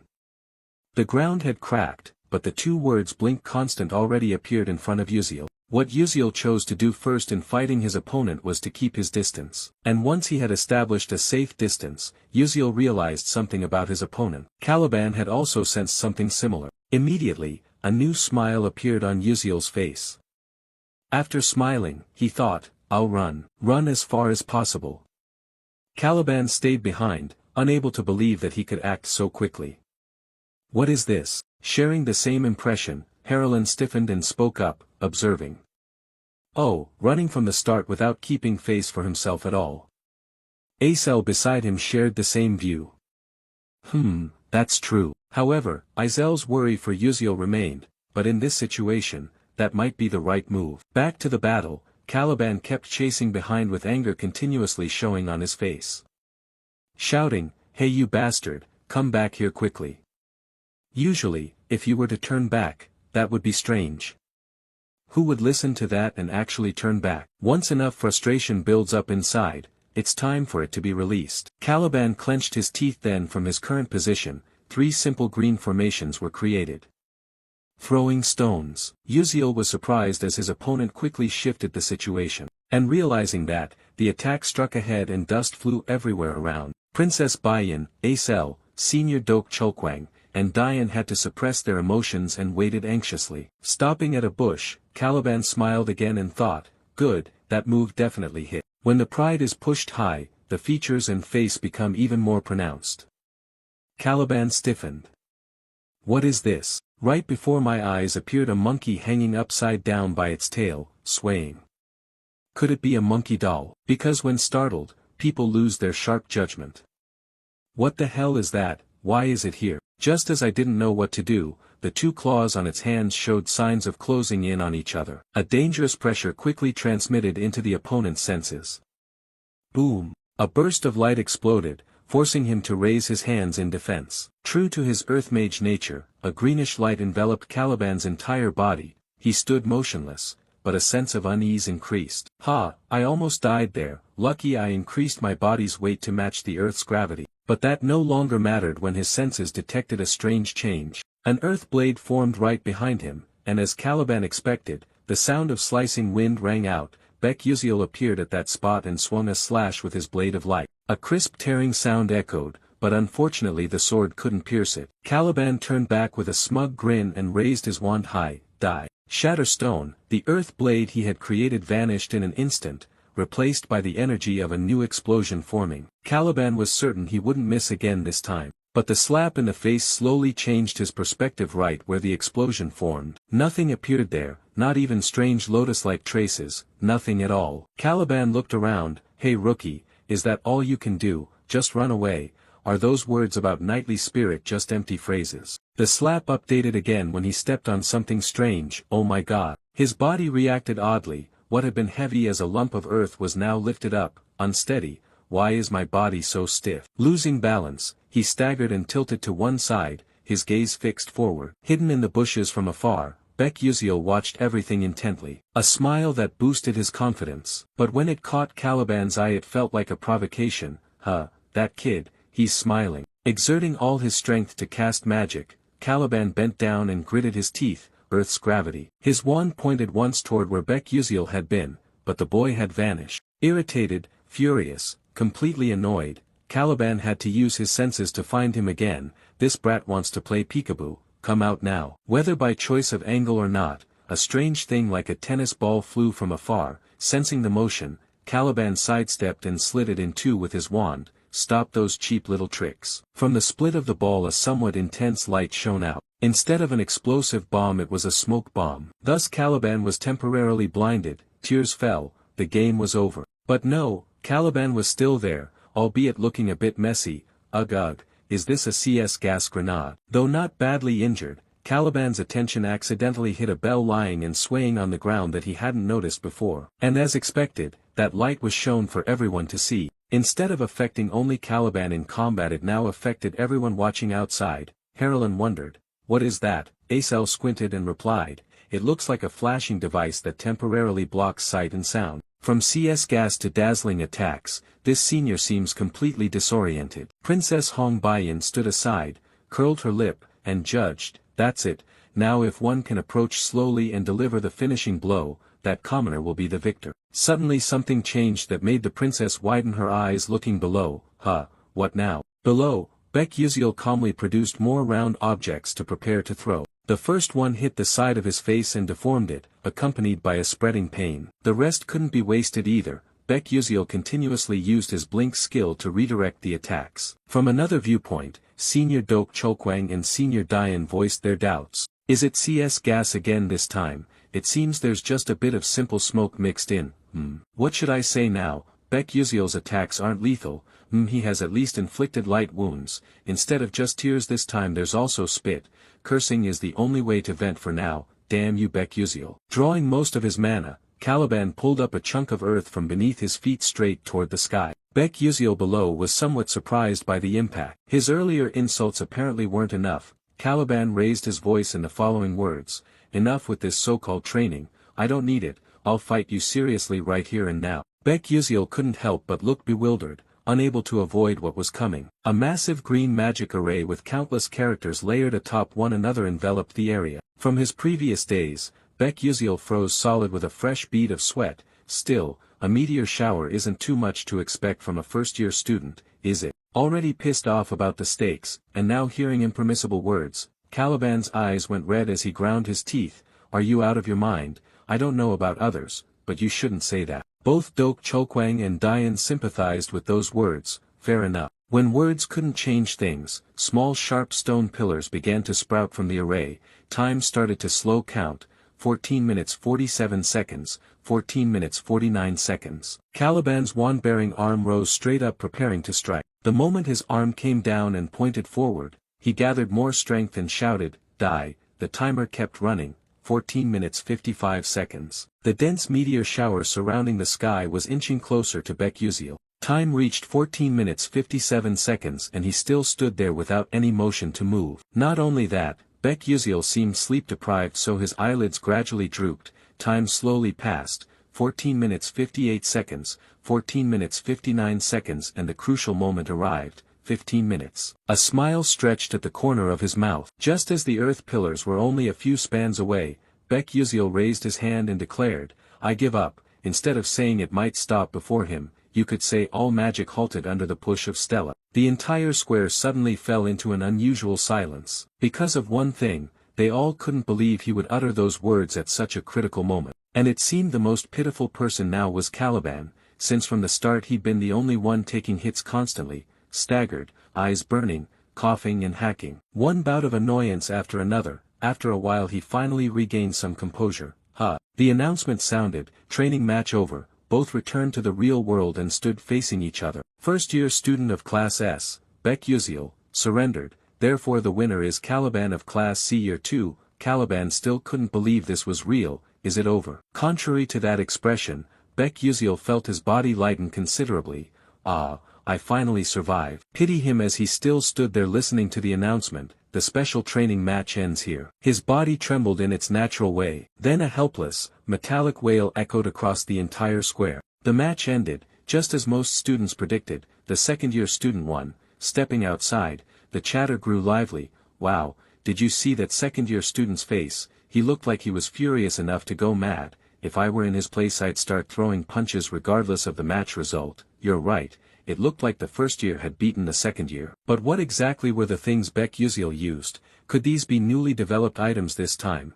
Baek Yuziel did very well, but I found myself more drawn to those tools. Senior Dian was also swept up by those comments. Is it really because he likes using magical tools? While ordinary alchemists fight by using terrain features, Baek Yuziel planned the placement of his magical tools from start to finish thanks to his superior mobility. He created advantageous terrain by installing items in his area. As expected, that kid really is remarkable. Senior Dok Chokwang beside him unexpectedly interjected a few words. Oh, Mi Royun said you requested this training, so did you achieve the result you wanted? Dian once again observed those around her. The result I wanted, yes. Now second years won't be able to hassle first years so easily, and sometimes even a second year could lose to a first year. With a bit more murmuring from other students, I'm in a bad mood. I can't stand seeing that arrogant first year humiliated. What a pity. Me too, Senior Dian concluded at this level. I suppose this is the relative outcome I wanted. This situation has become really interesting. Things are going well. Moving to the Red Falcon Club room, someone slammed their fist on the desk. It was Edmund Adalek, clenching his hand with a contorted face. Caliban, that stupid brat. Not far from there, Princess Hong Baiyan was also sitting and reading some newspaper. It contained information about Assistant Instructor Altarisha, Alchemist Altarisha developing new magical engineering technologies in the future, amid outside discussions about Baek Yuziel. Princess Hong Baiyan sank into thought with a series of battle images. Is this the ultimate result of surrendering the win to the opponent? Throughout the 15-minute duel, Baek Yuziel didn't even properly use his sword and merely humiliated his senior by using various magical tools. In other words, that means if he wanted to win he could have at any time. However, he chose not to, and intentionally surrendering has a clear reason. It would be odd for a first year to defeat a second year. Isn't he indicating that not everything is solved by strength alone? Princess Hong Baiyan thought Baek Yuziel would be enraged and crush his senior. But she never expected he would humiliate the opponent before withdrawing. Seriously, he's a hard-to-read commoner. In a nearby corner, Edmund and his faction members were still discussing what to do about Baek Yuziel. So what are the second years doing now? Didn't we say they should teach Baek Yuziel privately? Actually the second years still haven't handled Baek Yuziel separately. What? A student awkwardly scratched his face and explained carefully. Contrary to rumors, Baek Yuziel greeted seniors politely and treated them very kindly. I was going to scold him, but because he's so good at starting conversations I ended up buying snacks for him instead. An absurd situation occurred. What the hell? Edmund was speechless and seemingly couldn't believe it. Just as they began to plan how to deal with it, someone's hurried voice suddenly rose. Young master. Startled, both looked in the same direction. It was one of the people who had accompanied Edmund to the academy. Her appearance made Edmund feel uneasy. What's the matter? She stammered but managed to say clearly, it's that I just received a call from the Duke. I think you should contact him. A phone appeared at the needed spot. Edmund made the call as he'd planned before the connection. Oh my, this is a bit big. Father is the one contacting me first. When connected he replied, yes father, this is Edmund. The son's voice responded, I just received a call from the Alchemy City, from the Alchemist City. he held up a newspaper and said, "I've received extremely important news. The alchemists of the Alterisha Research Institute have stopped shipping items to the country because Duke Adalek refused. Do you know anything about this?" He answered, "Yes, of course not. How could you say that to the Alterisha school?" Although Edmund denied it, the reality was reiterated by him. "But it's true," a co-author of the Delta Enhancement Technique said so himself. In an instant he fell silent. Something strange immediately occupied his mind, a co-author. It didn't take long before he became utterly alarmed. "Wait, father, I really don't know, I've never met anyone like that before." Then another thought flashed through his head, his heart began pounding. A familiar figure appeared. Could it be Beck-Uziel? Where he was, a chill ran down his spine and sweat formed on his face. He couldn't speak until a peculiar hope began to flicker. One issue," he said bluntly to his father. "Still, it's absurd to refuse the kingdom of Adalabit. Father, do you know how much influence we have on the Alchemy Council?" Not letting his son continue, he cut in with a cold tone. "This is a scientific and technological revolution. This is a new technology that has never existed before. It's the ability to create objects equivalent to ancient artifacts. Even the Golden Alchemist is collaborating with Alterisha." Edmund gritted his teeth as he fell into danger. "The Golden Alchemist always is. This is much bigger than I thought." Right. He interrupted, "As you said, the country will soon restore trade routes, but Adalek's name will not be among them." He brought up the previous matter seriously. "I'll ask again whether you are involved in this incident." Edmund had no answer, and that was enough to form a complete response. Back to Princess Hong Baiyan. The princess was surprised when someone called her name, Hong Baiyan. "Can you speak like that? Who else but Edmund Adalek?" Confusion showed on her face, and Princess Hong Baiyan replied, "Yes, senior." With no other choice, Edmund could only rely on Princess Hong Baiyan. "Can you arrange a meeting with Beck-Uziel?" Princess Hong Baiyan couldn't believe Edmund himself uttered the name she found disgusting and hateful. After a moment's thought she narrowed her eyes. "Yes, I'll do that." To the southern continent, the Hall Plain, the Lower Moon Prairie, a magnificent scene appeared before everyone's eyes. A girl with long red hair was looking out over the vast expanse ahead. That was Jeliel. Without any expression, Jeliel said to herself, "Land prices are rising." At that moment another figure trembling approached her and knelt. "Lady Jeliel, please, I beg you. Just this once, please show mercy." A strange number 3 panel appeared above his head. Jeliel saw the info panel containing the special number 3, a new knowledge update, scoring the value of all things. This feature allows one to perceive every creature, person, animal, or object as a number. The lowest value is none and the highest value is 100. She sat down near him, but this person had only 3, that value was equivalent to a street rock. Then she spoke to him. "See, why are you bankrupt like this? I warned you not to expand into useless businesses." However, he gritted his teeth thinking otherwise. "Lying, this business was supposed to succeed. And you ruined everything, but it seems beyond saving now." "Bury him, yes." That voice rang out as the clearest expression of stunned disbelief. The guards rushed in and dragged him away amid his piercing screams. Please spare me, Lady Jeliel, Lady Jeliel." Jeliel glanced at him one last time. Once those sounds faded, she broke into a particular satisfied smile. However, it quickly vanished and returned her to normal. How boring. Kids these days really have no will at all. Just as that thought formed, a familiar voice suddenly called, "Jeliel, are you there?" Hearing the call, Jeliel beamed with flushed cheeks. The tone was different from before. The arrival of this person was, however, a question mark. And the special person could only be Melian, chairman of Stellaris Company. "My beloved daughter, have you been well lately?" Jeliel stepped forward to hug Melian. "Daddy, was your trip enjoyable?" Her cheeks blushed even more. "How did the deal go? Is everything fine?" she asked, smiling. He cheerfully replied, "It's still ongoing." This time the Alterisha Alchemy School developed a new item by combining special magical techniques.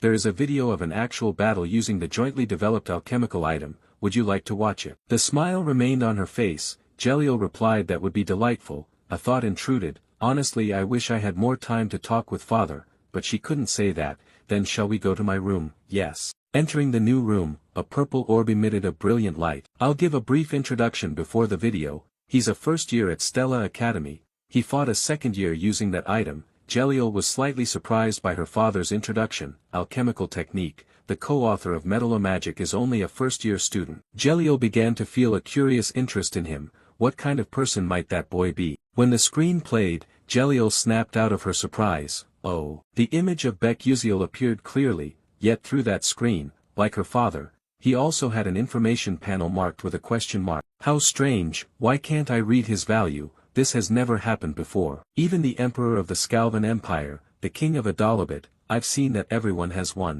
There are two cases where the value of all things cannot be measured. She looked at her father more intently. More precisely the small question mark panel. One is when the object is a loved one. Then she stealthily glanced back at the screen showing Beck-Uziel. The other is when the value is hidden to the point it cannot be measured. Knowing you haven't said his name yet, Jeliel asked father, what's this person's name? He smiled and answered, his name is Beck-Uziel. Remember it well, who knows you might meet him someday. You mustn't displease your father. If he said so of course I'll remember. Just a little exchange, moreover. Daddy, before you leave, would you like to play a game of soul chess with me, maybe? Tapping her fingers on her hand, Jeliel shook off thoughts of Beck-Uziel. Does he have a value that I cannot measure? Add a cold face, Beck-Uziel, I'll remember that name. Back at Stella Academy, more precisely the one recently on someone's mind, Beck-Uziel, he held a glass and was seriously drinking something black. And on the other side, Edmund Adalek showed clear embarrassment, awkwardness and stammering.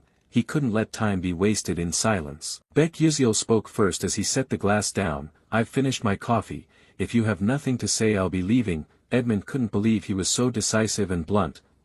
Wait. Not daring to look at him, Edmund said, I regret what happened earlier. That was my fault. I am deeply sorry and have reflected on underestimating you just because you're a commoner, so please forget what I said before and take back what you said. He remained indifferent as the other spoke, his expression fixed, his deeper thought reconstructed itself. What's this? Apologies or whatever aren't that important, but to prevent Princess Hong Baiyin's tragic end as much as possible, I need to remove Edmund's political power. To achieve that, Edmund was startled when his voice turned oddly cold. I don't want to do that because of you. Right now I should demand more, so what should I do?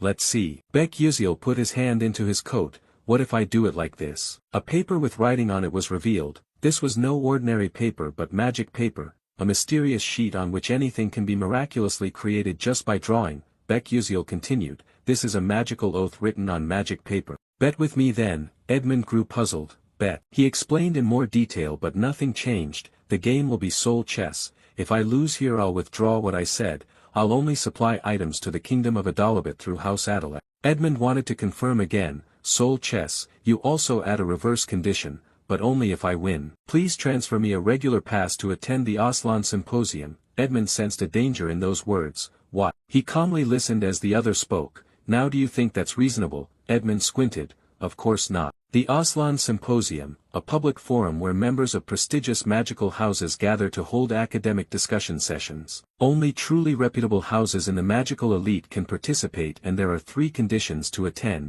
Having attended last year and presented an outstanding thesis to be recognized for participation the following year. Having a paper that can be presented at Aslan, or being one of the 12 rising stars of this generation. Because worldwide it gathers genius mages to compare merit.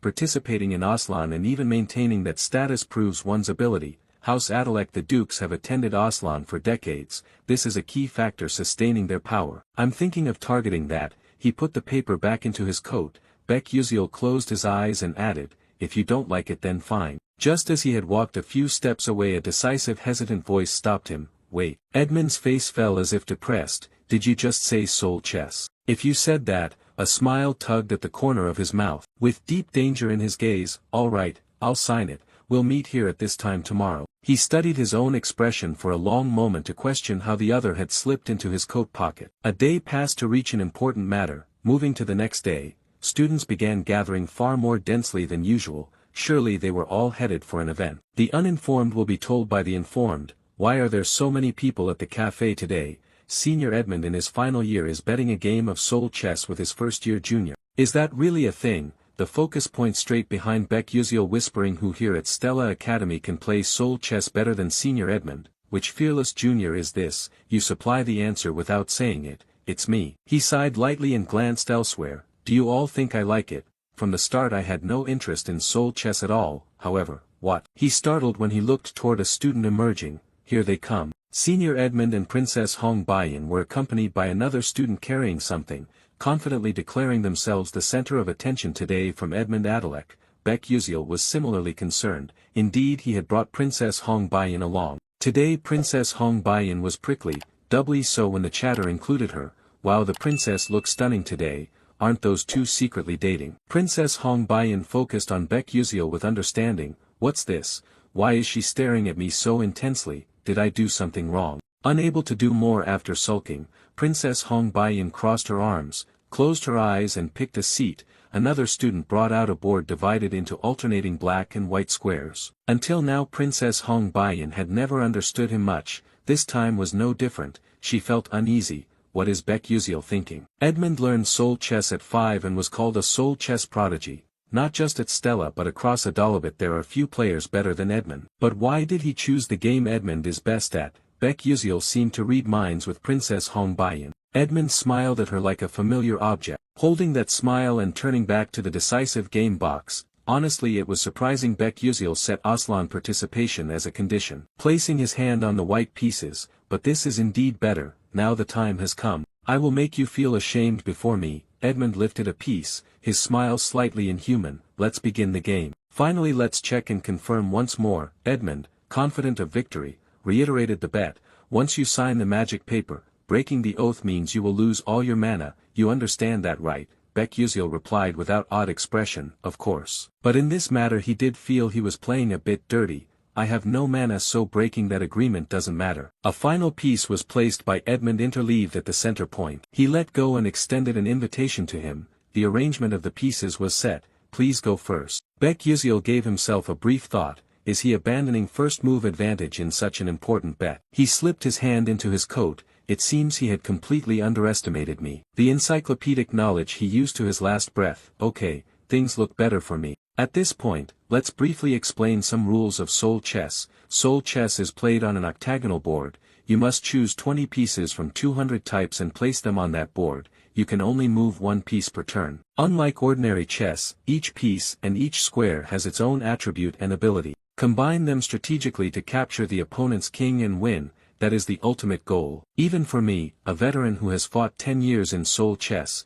it's not easy, but PvP is still much more fun than this game. Baek Yuziel chose the black pieces and then his gaze fixed on his opponent. Moreover, Edmund Adalek is one of the top Soul Chess players not only at Stella but in all of Adalabit. That confidence had completely bound Edmund's reason. I was very surprised he bet Aslan qualification, yet challenged with this form of Soul Chess. Truly an arrogant commoner brat. I will crush you so you never dare challenge me again. Cutting off that thought, Baek Yuziel, given priority to move first, prepared to speak. Then let us begin. As if isolated in an indeterminate space, the two were completely separated from outside perception. Edmund noticed the setup Baek Yuziel had prepared. It revealed an extraordinary surprise, yet also exposed utterly unpredictable details. What is this layout? It feels as if his pieces were arranged to subtly break my strategy. It can't be mere coincidence. After all, a commoner like this brat couldn't have played enough Soul Chess to gain such experience. Baek Yuziel began adjusting the opening direction because he had let me go first, so I will take my leave. With just the first move he stunned a player like Edmund. Not only did he move his queen from the start, he charged straight into my formation. Lifting a piece resembling a knight, this could prove the guy is an idiot. A smug confidence at the corner of his mouth stretched his smile. This white piece was firmly placed on the correct white square. The piece that moved revealed some vague special transformation in that move. More precisely, that piece quickly knocked one of Baek Yuziel's pieces backward. The leading knight, Edmund confidently thought he had secured the advantage. How foolish. That guy dared to push his queen into a dangerous sacrificial position from the start. The piece trait revealed. Rapid running knight, able to traverse the board with its special movement ability. On one side Baek Yuziel played seriously, on the other Edmund was confident in each meticulous step. Again the knight surged forward. Where it passed, Baek Yuziel's pieces were struck away and vanished. Still the knight and it kept charging ahead. At this very moment Edmund seemed unable to hide the inner feeling he'd concealed all along. He covered his face and laughed tremulously. That tremor passed and the human nature slowly came to light. Unbelievable. I didn't think you could act so careless. I could finish this, even before I moved to the next phase of my symphony. In this match Edmund Adalek brought one of his favorite tactics, the flame of annihilation. The core of this strategy lies in the tight coordination of 3 rapid-running knights. Step 1. Use the mobility of the rapid-running knights to disrupt the enemy. Step 2. Use 5 fire pawns to secure map control safely, creating a blazing terrain. Blazing Terrain is a special map that reduces defense of weak fire-affiliated units and increases damage for fire-aligned units. If it reached that stage, Baek would have no chance, although the plan was like that. The moment Baek moved his arm for a new step, Edmund seemed to have found where the mistake was. It should have been like that. In a white square on the black side, a piece suddenly appeared without any warning. Edmund knew where the error was, a hidden pawn. It also had its own characteristic info. Iron Shackle Trap creates a prison in the designated range. Any piece trapped cannot move for 5 turns. The 3 white knights that had rampaged earlier were now imprisoned by red shackles when aligned on the same rank. The worry began for Edmund. Damn, my rapid running knights, the stealth effect should have ended after 3 turns, so why like this? And then the surprise was not over even for himself, because the next piece of information was mentioned. Stealth pawn. The pawn remains invisible in the match. The stealth effect ends after 3 turns. However, if the queen dies before this effect ends, the effect is extended by 7 turns. A drop of sweat fell, but that dangerous smile appeared. That bastard deliberately sacrificed his queen early to trigger this effect. His hands went stiff. It's fine, that effect only lasts 5 more turns anyway. Moreover, this turn I'll activate the Blazing Terrain field. The white piece placed on a black square ignited the entire battlefield. Blazing Terrain reduces defense of all non-fire units by 30%. Fire units gain 200% damage. It's an environment that lowers the opponent's defense against fire and boosts the owner's attack. Completing this objective is extremely difficult because it requires holding points at 5 different locations. Once completed, dominance will tip to one side. Edmund stared at Baek. How about that, Baek? Now the territory is activated. Next turn you're done. Baek was unnaturally calm, but then he made another hand movement to change. A throat full of unease shot into thought. Edmund watched intently without taking his eyes off him to see what trick he'd do next. Another stealth pawn. That cunning bastard. But whatever he placed, when this turn passed, Edmund, once confident, did not recognize Baek move, and when that move landed, Edmund froze and uttered a foolish word in his mind. Edmund did not notice how the ordinary pawn had somehow gained control of a specific point, a black embodiment on a white square. Seizing the reversal terrain. When you seize while the opponent's terrain is active, you get the reversal effect. In other words, the blazing terrain immediately becomes frozen terrain. Activating the frost terrain, the fire vanishes and ice pillars rise up. Edmund gradually slipped out of the control he had wanted. With the reversal effect, ice elemental damage increases by 200%. The hidden condition for reversal was met.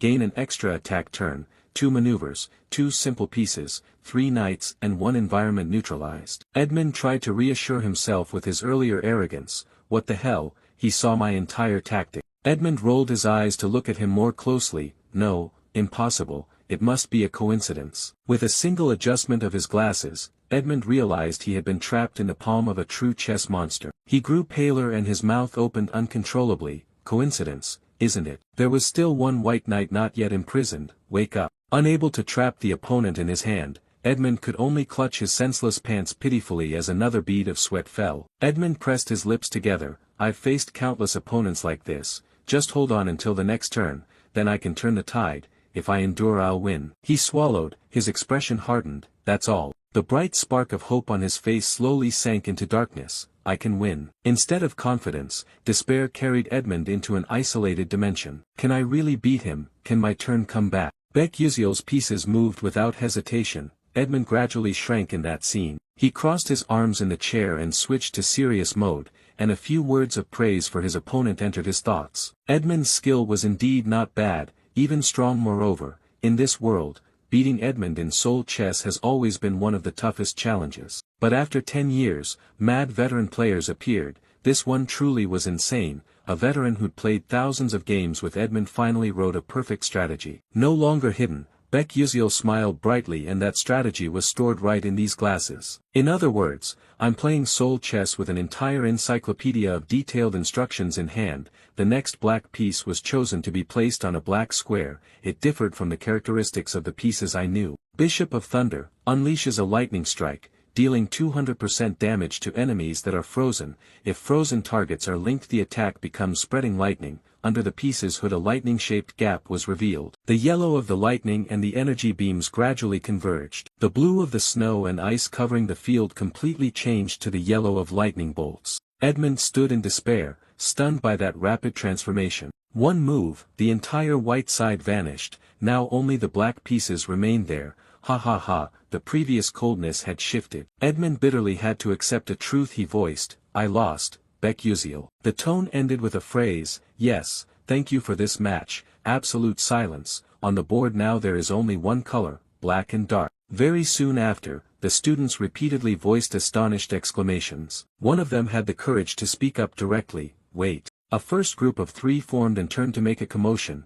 Are you crazy? Did you see that just now, Senior Edmund actually lost? How did that happen? Was that a tactic or a joke? Was his strategy really always this insane? Edmund sat rigidly without any movement, ignoring those disruptive noises. For the first time facing an opponent who moved pieces coldly and with extreme logic, those things turned an arrogant Edmund into an emotionless Edmund. And then his unwanted scene unfolded. Hong Baiyan was conversing and standing beside the male lead. The thought kept circling in his head, have I lost? And it was soul chess besides. Edmund couldn't accept this truth as they both left. The product contract was also lost. I even lost the right to attend the Aslan Symposium. Hands trembling, thoughts growing more tangled. What should I do? If my father finds out about this, will my life end here? The student in charge of the board, while rearranging, noticed the change from Senior Edmund. With his decisive motion the board remained intact after Edmund's dangerous slam on the table. The anger that had been suppressed immediately erupted. Damn it,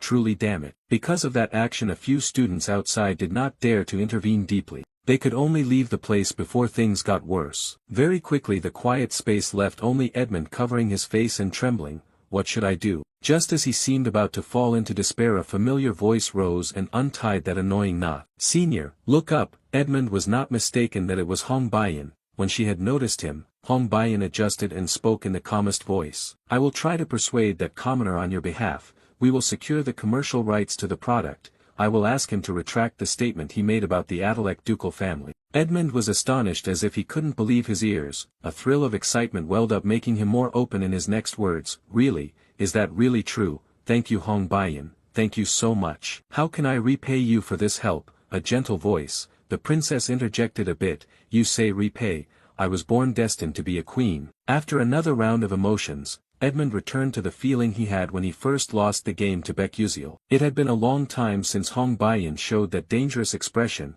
therefore caring for someone who would become my vassal is natural. Hong Baiyan turned and left coldly. Next I'll go meet Becuzio. Edmund's voice suddenly dropped unusually. A vassal. Hong Baiyan had only just walked away when Edmund's heart-wrenching scream shattered the last semblance of silence. That's right, at first their relationship was like king and vassal. Edmund used his power to manipulate their bond, trying to change it, but now that the balance of power has been broken, they returned to their original positions and roles. Hong Baiyan's confident smile dispelled all the tension she'd carried for so long. The narrative shifted back to the protagonist Becuzio. Stella Academy actually has a phone booth.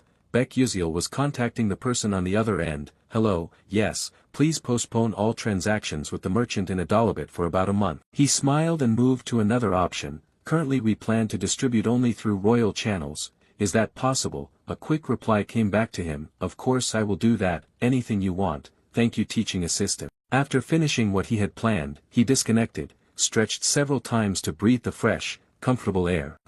Finally it's done. Luckily everything ended safely, but the Aslan participation ticket isn't really that useful, so what should I do now? Anyway the protagonist will automatically be placed among the 12 rising stars. As he sank into those thoughts someone cut in. Commoner. Who else can call you that so bluntly besides Hong Baiyan still being here? That said Hong Baiyan hoped you were still nearby. As she stepped closer Becuzio put his hand inside his jacket to take something out.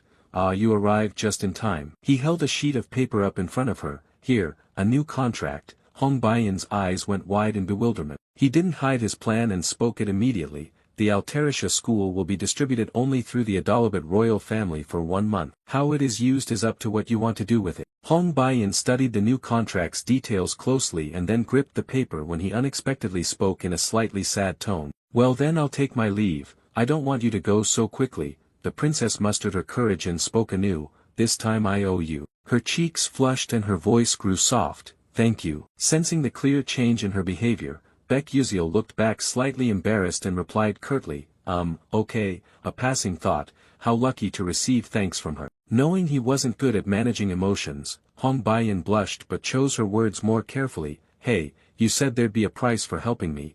If you tell me what that price is, I'll answer right away. It seemed Baek Yuziel hadn't considered that. He touched one cheek and looked away. The price. Actually the price Baek Yuziel wanted was quite simple. He stared at Hong Baiyan. It was obvious, Hong Baiyan would not be tainted by evil. Instead she would choose goodness and together with him build the best possible happy ending. This time Hong Baiyan couldn't bear to look him in the eye. Seeing the princess like that, he couldn't say it aloud but kept it in his heart. Yet he couldn't suddenly say, I hope you become a good person. So, based on 29 years of life experience, he gave the most appropriate and exemplary reaction for the situation. Then Hong Baiyan turned back waiting for the result. The two became cute chatting. Buy me a meal, what? Rubbing his stomach he smiled innocently. Just treat me to a meal. I want to be full to bursting from a meal bought by the princess. Hong Baiyan was surprised and didn't expect the price he asked for to be so odd. She froze for a long moment, then a slight smile replaced it. Her cheeks flushed once more. All right then. Then come with me. Baek Yuziel's steps changed and he arrived at a new place. One thing's certain, you came here with the princess in the car parked beside us. You stared at that car, sweating too fast to wipe it away. In the 10 years I've played this game, cash items have appeared everywhere. The cars in Ether are truly luxurious. You can't just let Baek Yuziel fixate on that car and crawl into it. Hong Baiyan turned back to warn. On this side, a confident smile, the stars sparkling. You must take your eyes off that car and go inside with the princess. She brought me all the way here. Has she planned this already? With the princess's current money I should pick at least the 5 best dishes in Ether, right? But the truth seemed about to give you a bit of a sting. Stepping aside, Hong Baiyan showed you a special eatery. Stir-fried noodles, black bean noodles. We're here, surprised yet, shocked yet. What else could there be but a million question marks and your dazed face? And you even dreamed of a beautiful meal. Where's my big fatty salmon? Where's my salmon caviar canopy? And a whole bowl of black truffle mushroom cream. When the two sat at the same table the atmosphere clearly split into two opposing sides. The bright stars shifted to Hong Baiyan and the collapse. The server remained waiting for them to order. Despite gaining many stars, the princess's expression was oddly serious. These dishes look unfamiliar to me. Ah, I found it. When he asked me to treat him to a meal I thought about what would make Baek Yuziel happiest. Hong Baiyan recalled the conversation with the guard beside her. He said there's a story from his past tied to this place. Really, expensive food means nothing to Baek Yuziel. From the past I happened to see, I learned the dish he treasured most. It was confidence in himself and pointing to one direction on the menu. One item, please zoom in closer. It was black bean noodles. But over there Baek Yuziel calmly raised his hand to order something different from what the princess expected. I'll have 3 bowls of jampong and an order of tangsuyuk pork cutlets. Hong Baiyan was embarrassed. His round eyes asked, what's wrong? Can't I order 3 bowls? Hong Baiyan flustered. No, that's not the issue. This time Hong Baiyan forced herself to change her thinking. Why didn't he order black bean noodles? Isn't that his memory with his mother? And it seemed Hong Baiyan realized her mistake. Impossible, right? Why would a commoner write about his mother and black bean noodles in a school assignment? He hadn't overcome the past, he still regretted those things. Because he couldn't repay his mother's kindness that he didn't understand as a child. The server brought the requested dishes. The food arrived. Thank you. Hong Baiyan bowed her head and slowly felt ashamed for bringing him to this place. For him black bean noodles weren't a memory, they were a symbol of regret, and I hadn't even realized that. Though belatedly realizing it, the princess chose to tell him at once, sorry for treating you to a meal at a place like this. Baek Yuziel didn't notice what the princess was thinking and his mouth moved a little loudly. It's fine. His hand rose, his round eyes continued, life's surprises sometimes make your wallet act up, but since she's a princess adding a bit more food is fine, right? He said, sir, we need more fried dumplings. Meanwhile the soul chess match between Edmund Adalek and Baek Yuziel was widely spread by the students present. A big rumor quickly circulated throughout the academy, growing uncontrollably. What? Senior Edmund lost to Baek Yuziel. Of course the question why was raised too. The reason was revealed by many students who eavesdropped on the cafe conversation at the time. The truth was even more shocking than the rumor. Sorry. I heard this from Archon, a retainer from the Adalek family. In fact, it seems Senior Edmund Adalek did that because Baek Yuziel co-developed the alchemic magic technique. Just the rumor that Edmund Adalek apologized to a first-year student, and that Baek Yuziel co-authored the Delta enhancement technique, shocked Stella Academy. his name spread not only to Arcanium but also to the Dark Mages. Arriving at the first tower, Tower 1, in the Vice Principal Aki Hyden's office with arms crossed and a face devoid of expression, that guy really is quite annoying, just a commoner, and didn't he interfere with Mai Zentiran's plan? The mysterious figure opposite, identity concealed, asked, should we handle this quietly and discreetly? Aki Hyden's face hardened as he rejected the idea. Nonsense, if even a single Stella student goes missing without reason, everything will be thrown into chaos. Handing the Aslan Symposium attendance right to someone like him displeases me, however, taking it from him will be easier than taking it from the Adalek family. We must keep an eye on the name Bek Uziel from now on, monitor him for the time being. A new exchange followed. More importantly, what is Mai Zentiran's condition? The mysterious one answered tersely, she is suppressing her dark mana with the hierarch's control magic, but it could erupt at any moment. Aki Hyden was forced to reassess. It is still not the right time. The familiar pact ceremony is about to take place. If she truly loses it and provokes the Spirit King, the consequences will only become more troublesome. Ryden, keep watch on Menon's condition, that way, we can use it to divert Eltman Eltwin's attention when necessary. Professor Ryden nodded solemnly in assent. Understood. With Aki Hyden's final instruction, Professor Ryden left the principal's office and headed toward the faculty building, an area almost deserted. Inside, the lights were out, forming a dim laboratory. A rack of glass tubes lay shattered. The lab equipment, including the microscope, had been dismantled into a wretched state. Only a few sheets of paper remained in acceptable condition. In the room, Professor Ryden clenched his fist and looked at something on the floor, exuding dark miasma, groaning with anger. Since this is a mission, the points of concern should be prioritized. Right before him stood the transformed form of Professor Mai Zentiran. Unable to keep her footing amid what was happening, Professor Ryden thought to himself, this has gotten quite serious. Mai Zentiran, now with bloodshot eyes, asked in a hoarse voice, did you come here to tell me to wait longer? If I endure and wait, can I return to my original position? Ryden, outwardly calm but inwardly revealing great contempt. How ridiculous, after a lifetime of stealing what belonged to others, you still dream of getting back the position that was truly yours. However, Ryden still chose to show mercy. Your usefulness is over. Once the plagiarism investigation begins, you will be stripped of all posts and expelled from the academy. Mai Zentiran panicked, regained her senses and asked in a haughty voice, then why did Aki Hyden leave me here? Ryden replied coldly and decisively, you are completely corrupted already. As a different purpose, you can certainly fulfill that role, that is why you were left here. Mai Zentiran trembled and gradually lost control of herself. Ha, are you trying to drive me mad and out of control, you bastard? As Mai Zentiran bared her fangs and was about to erupt in rage, Ryden cut her off once more, then leave this place. Mai Zentiran stared in disbelief. What? A dark blue something rolled across the carpet. To lack Veen, Ryden turned his back. Our people are hiding there. If you survive until you find them, break this crystal, it will release magic that suppresses your corruption. Ryden had just reached the stairs when Mai Zentiran's voice halted his steps. Why are you letting me live?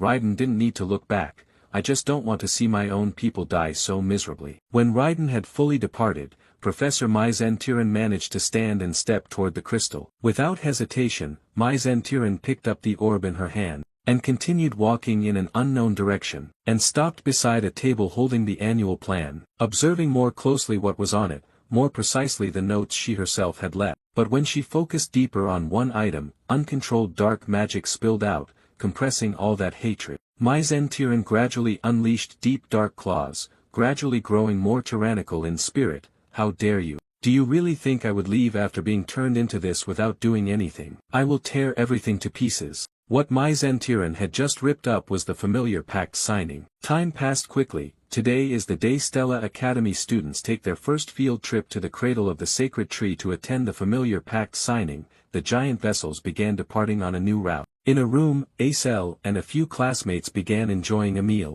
Opposite Acel, two classmates exchanged glances, saying they just remembered Bek Uziel. He was scolded and criticized by seniors for a long time, but now no one dares touch him. Ah, I've heard that too. I even heard he's actually the co-developer of that alchemic magic technique. After that rumor spread, some seniors personally came to apologize to him. The classmates looked at Acel and nudged. Acel, do you know about that? Acel held a pastry and replied casually, no. The classmates continued, so it's really about Bek Uziel, huh? Biting lightly into the pastry, Acel was thoughtful. I think about him a little. Is it just my mood? Somehow I feel increasingly distant from Baekhyuseol. It gives me a feeling of loneliness, but the others disagree. A smile appeared. Honestly, I thought Baekhyuseol and Acel were dating. Just after the bite before chewing, Acel spat it all out. Seeing Acel act strange, the others showed concern. Acel, are you okay? Water here, thanks. He seems very close to Princess Hong Baiyan these days. Well, could a princess really be charmed by a commoner? Acel drank water and listened to the story, but lately the way the princess looks at Baekhyuseol hasn't been normal. This time Acel kept coughing. Acel drinks slowly. Nearby Flame had noticed Acel. Acel was receiving attention from classmates. Flame paused but was thinking about something, then decided to continue on somewhere, but concern couldn't be shaken off. Acel seems quite in harmony with friends. Normally he'd be here alone arguing with Hong Baiyan by now. Something has changed in a place I don't know. Are these things all because of Baekhyuseol? Call him and he'll appear. I've been looking for him. Hey, can I ask you a favor? Flame was startled by his presence. You scared me. Who knew he'd appear like this? In Flame's mood he asked, what's up? He pulled something out and that blank look took over. Pick me a flower from here.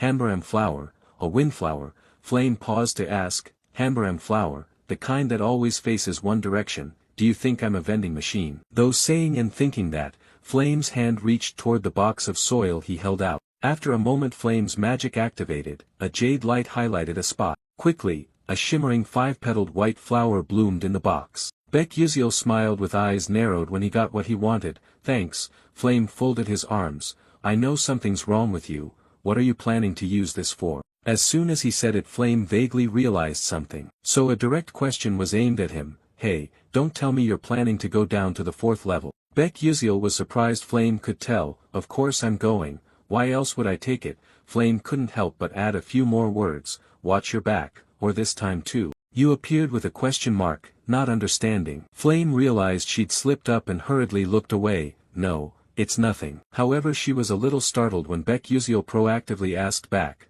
what about you? Are you okay? Embarrassment took hold, asking me if I'm okay. What do you mean? You put the flower in your bag? She smiled. It's just I thought you seemed down after the Persona Gate practice. Flame turned her face away. It's not like that. You're so nosy. Her cheeks flushed uncontrollably. If you're worried about me, I won't thank you for it. Baekhyuseol looked back with a faint smile. From a distance in the shadows, someone was secretly watching their exchange. Looks like he's thanking me.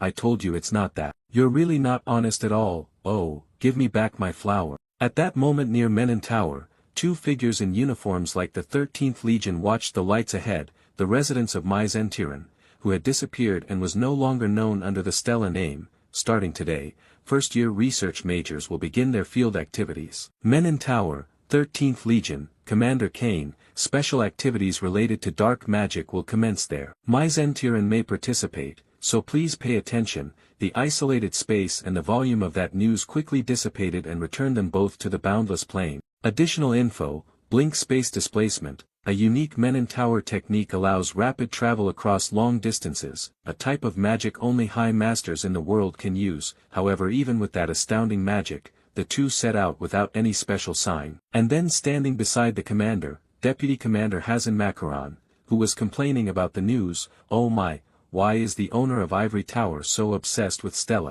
Commander Kane, displeased at the remark, straightened his tone seriously. The tower owner possesses prophetic ability. Stop spouting nonsense and follow me. Deputy Commander Hazen Macaron couldn't stand that tone and immediately snapped back. Right, prophecies, more than half of them are always wrong. Although that's true, Kane held his ground. In most cases it's because we address the issue before those disasters occur, or maybe it was prevented by other factors before we arrive. Hazen Macaron yielded that way, a light magic appearing in her hand. Anyway, our captain is overly obsessed with the Tower Master and seems troubled by those words too. Kane didn't want time wasted here on back and forth. Alright, move quickly then.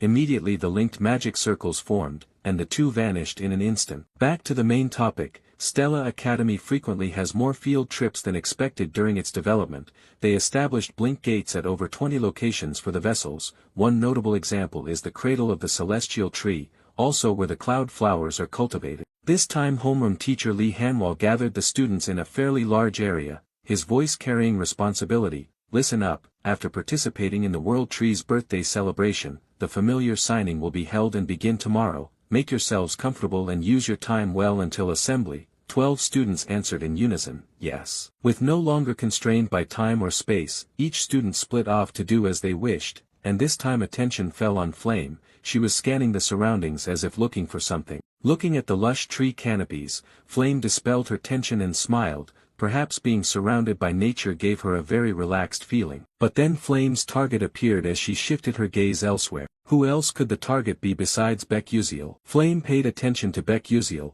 but Becjusiel didn't notice at all. Flame felt deflated because of that. But she had no intention of approaching and watched his back grow farther away from her. Is he wandering alone? Lost in thought, Flame completely failed to notice someone. Jeremy Scalvin smiled and radiated a brilliant light. Hello, Flame. Immediately Flame's face began to crease. Of course she was very annoyed. She stepped past lightly without bothering to look at that handsome smiling face. Jeremy kept that expression even though he was briefly ignored. Just as Flame was about to leave, Jeremy hurriedly stopped her with his words, "Aren't you going to show me that expression again?" Teased while she was annoyed, Flame looked back in confusion. What are you talking about? Jeremy stepped closer step by step. If you have time, could you walk with me for a bit? Flame stood still. I don't have time. A pause formed, but quickly Jeremy revealed a not-so-good boy nature, rather like a killer denied what he wanted. Once again, why don't you think it over? Flame realized she was stunned, unable to believe Jeremy could wear that expression now. Very quickly it matched her thought, this guy is truly dangerous. Jeremy didn't simply want just that. In the situation where she didn't know what to do, suddenly someone else stepped in to block for Flame. Flame could hardly believe this person had appeared too.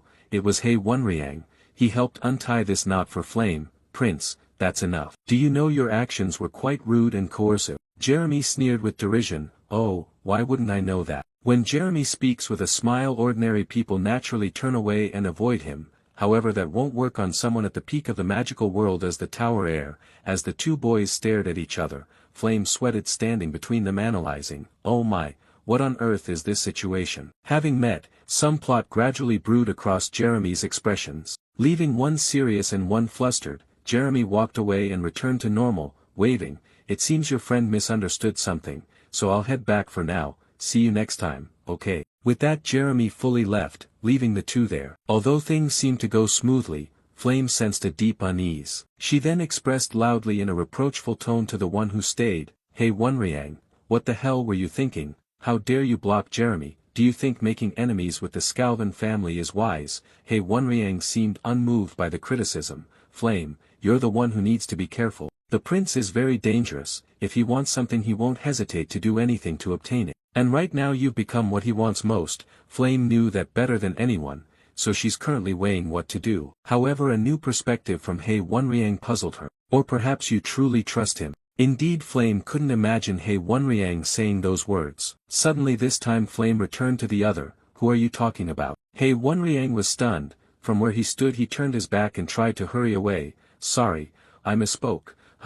Flame looked on blankly with suspicion. Hey, who is he? Hei Wonriang suddenly realized his body was gradually losing control for a very strange reason. Immediately he pressed his hand to his forehead and dropped to one knee. Flame knew something was wrong and hurriedly called his name, Hei Wonriang. Flame rushed closer in concern. Are you okay? However, Hei Wonriang quickly raised his hand to stop her. The headache flared up again. Hei Wonriang still stood up and continued to leave. I'm fine. How could Flame possibly believe that? Find my foot. As he walked away the way Becjusiel had earlier, Flame tried to hold him back. Wait, Hei Wonriang, and that cannot happen. After he left, Flame still didn't know what on earth had happened. Hei Wonriang, unease once again engulfed his already frail mood. Something's off. He forced himself to leave. Hei Wonriang moved into an alley that attracted little passerby attention and leaned against the wall. He supported his body and re-examined his thoughts. He didn't know when this unexplained symptom had been getting worse. His vision blurred.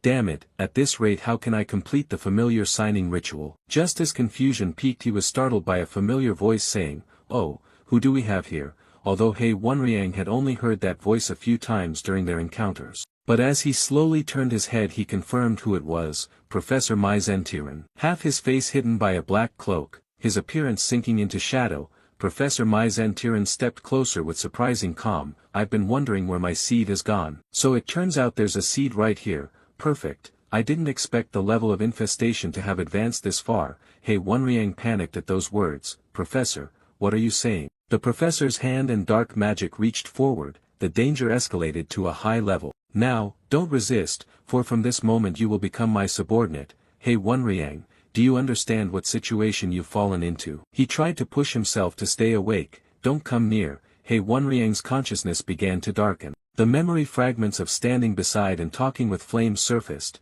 They kept filling that memory. However, they gradually diminished and merged into the darkness, leaving at last the photograph of Flame waving goodbye. In the kingdom of the elf people, where a magnificent and grand castle hides amid lush, poetic forests. Inside the castle, an aide approached a large door. He knocked to report to the king. It was Orenya, the king's aide. He respectfully reported, Your Majesty, if you do not appear at this year's natal festival, the Council of Elders will seize on that pretext to cause trouble. Inside, Elf King Katsirin stood leaning against the door. Orenya continued anxiously, They will surely intend to seize control of the entrance to the sacred grove. Katsirin, the Elf King with long white hair and authoritative golden eyes, frowned slightly, the burden of a king weighing on her slender shoulders. She replied calmly, I know, I will go out soon, you may withdraw. Orenya could only obey. When alone, Katsirin's expression sagged, revealing fatigue and melancholy. She walked in solitude, thinking to herself, when was the last time I truly felt free? She raised her hand slightly, preparing for an important task. Katsirin donned a white hooded cloak and mask, completely concealing her identity. She looked in the mirror and told herself the cloak can only hold for 1 hour. Determination shone in her eyes, even if only a short hour, she had to make use of it. After disguising herself, Katsirin and the escorting knights entered the sacred forest. She silently prayed that today would pass peacefully. She stood amid a garden of pure white flowers, the scene peaceful and quiet. Other elves bowed in prayer, the atmosphere of the ceremony solemn. Everyone reverently performed the rites of the sacred tree festival. By right, Katsirin stood among the brilliant flowers, as if merging with nature. She continued across a wooden bridge, proceeding deeper into the place of the ritual. The final destination was a majestic waterfall, the most sacred spot in the forest. The ritual was nearing its end. Katsirin thought if she could complete the prayer safely and return it would be enough. But suddenly she flinched, sensing something amiss. A dark energy, faint yet unmistakable,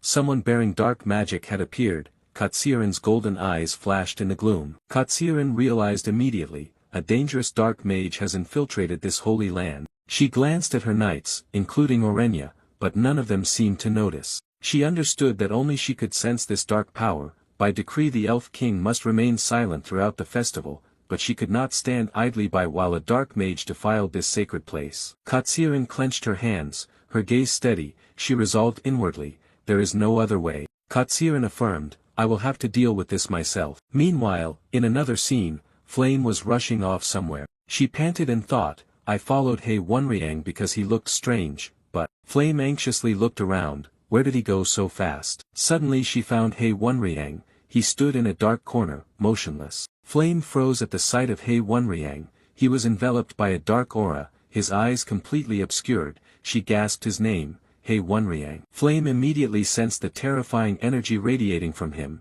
This dark energy, don't tell me. He Wonriang looked up, his eyes had turned pitch black. Flame realized in horror, a dark mage. However, Flame quickly calmed herself. She noticed his corruption by dark magic was not complete yet. If I act now, I can bring him back. Thinking that, she spoke up, trying to reassure him, calm down, He Wonriang, the emotions you're feeling right now aren't yours. Flame continued to persuade, you hate losing, don't let the darkness win, but He Wonriang remained silent. He Wonriang slowly stepped toward Flame, without a single reply. He came very close, pressing up against her with a terrifyingly blank expression. Flame was truly frightened, sweat beginning to pour down. He Wonriang's soulless eyes stared at her, without any emotion. He Wonriang suddenly spoke in a cold voice, why, are you avoiding me?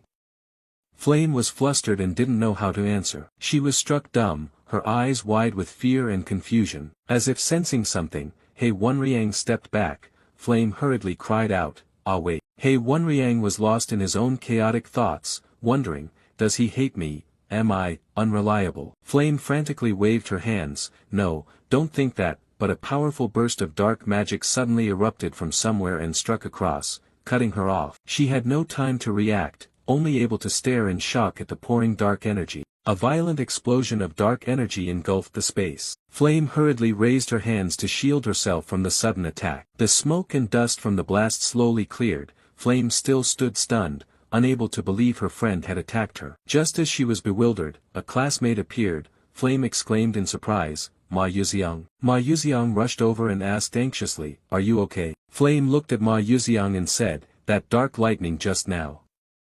But Ma Yuxiang brushed it off with a smile, "Sorry, please forget it." Ma Yuxiang's expression turned serious. He looked at He Wenriang immersed in dark magic and asked Flame, "Still, why didn't you fight back? You almost died." Flame explained, "I tried to resolve it by talking." Ma Yuxiang asked in surprise, "By talking?" He couldn't believe her explanation, but remained silent. Flame drifted into her own thoughts. She recalled that in the original story, Acel purified countless dark mages with mere words. That person was dubbed the Penitent Saint. Flame had believed she could do the same. "So I thought maybe I could bring He Wenriang back too."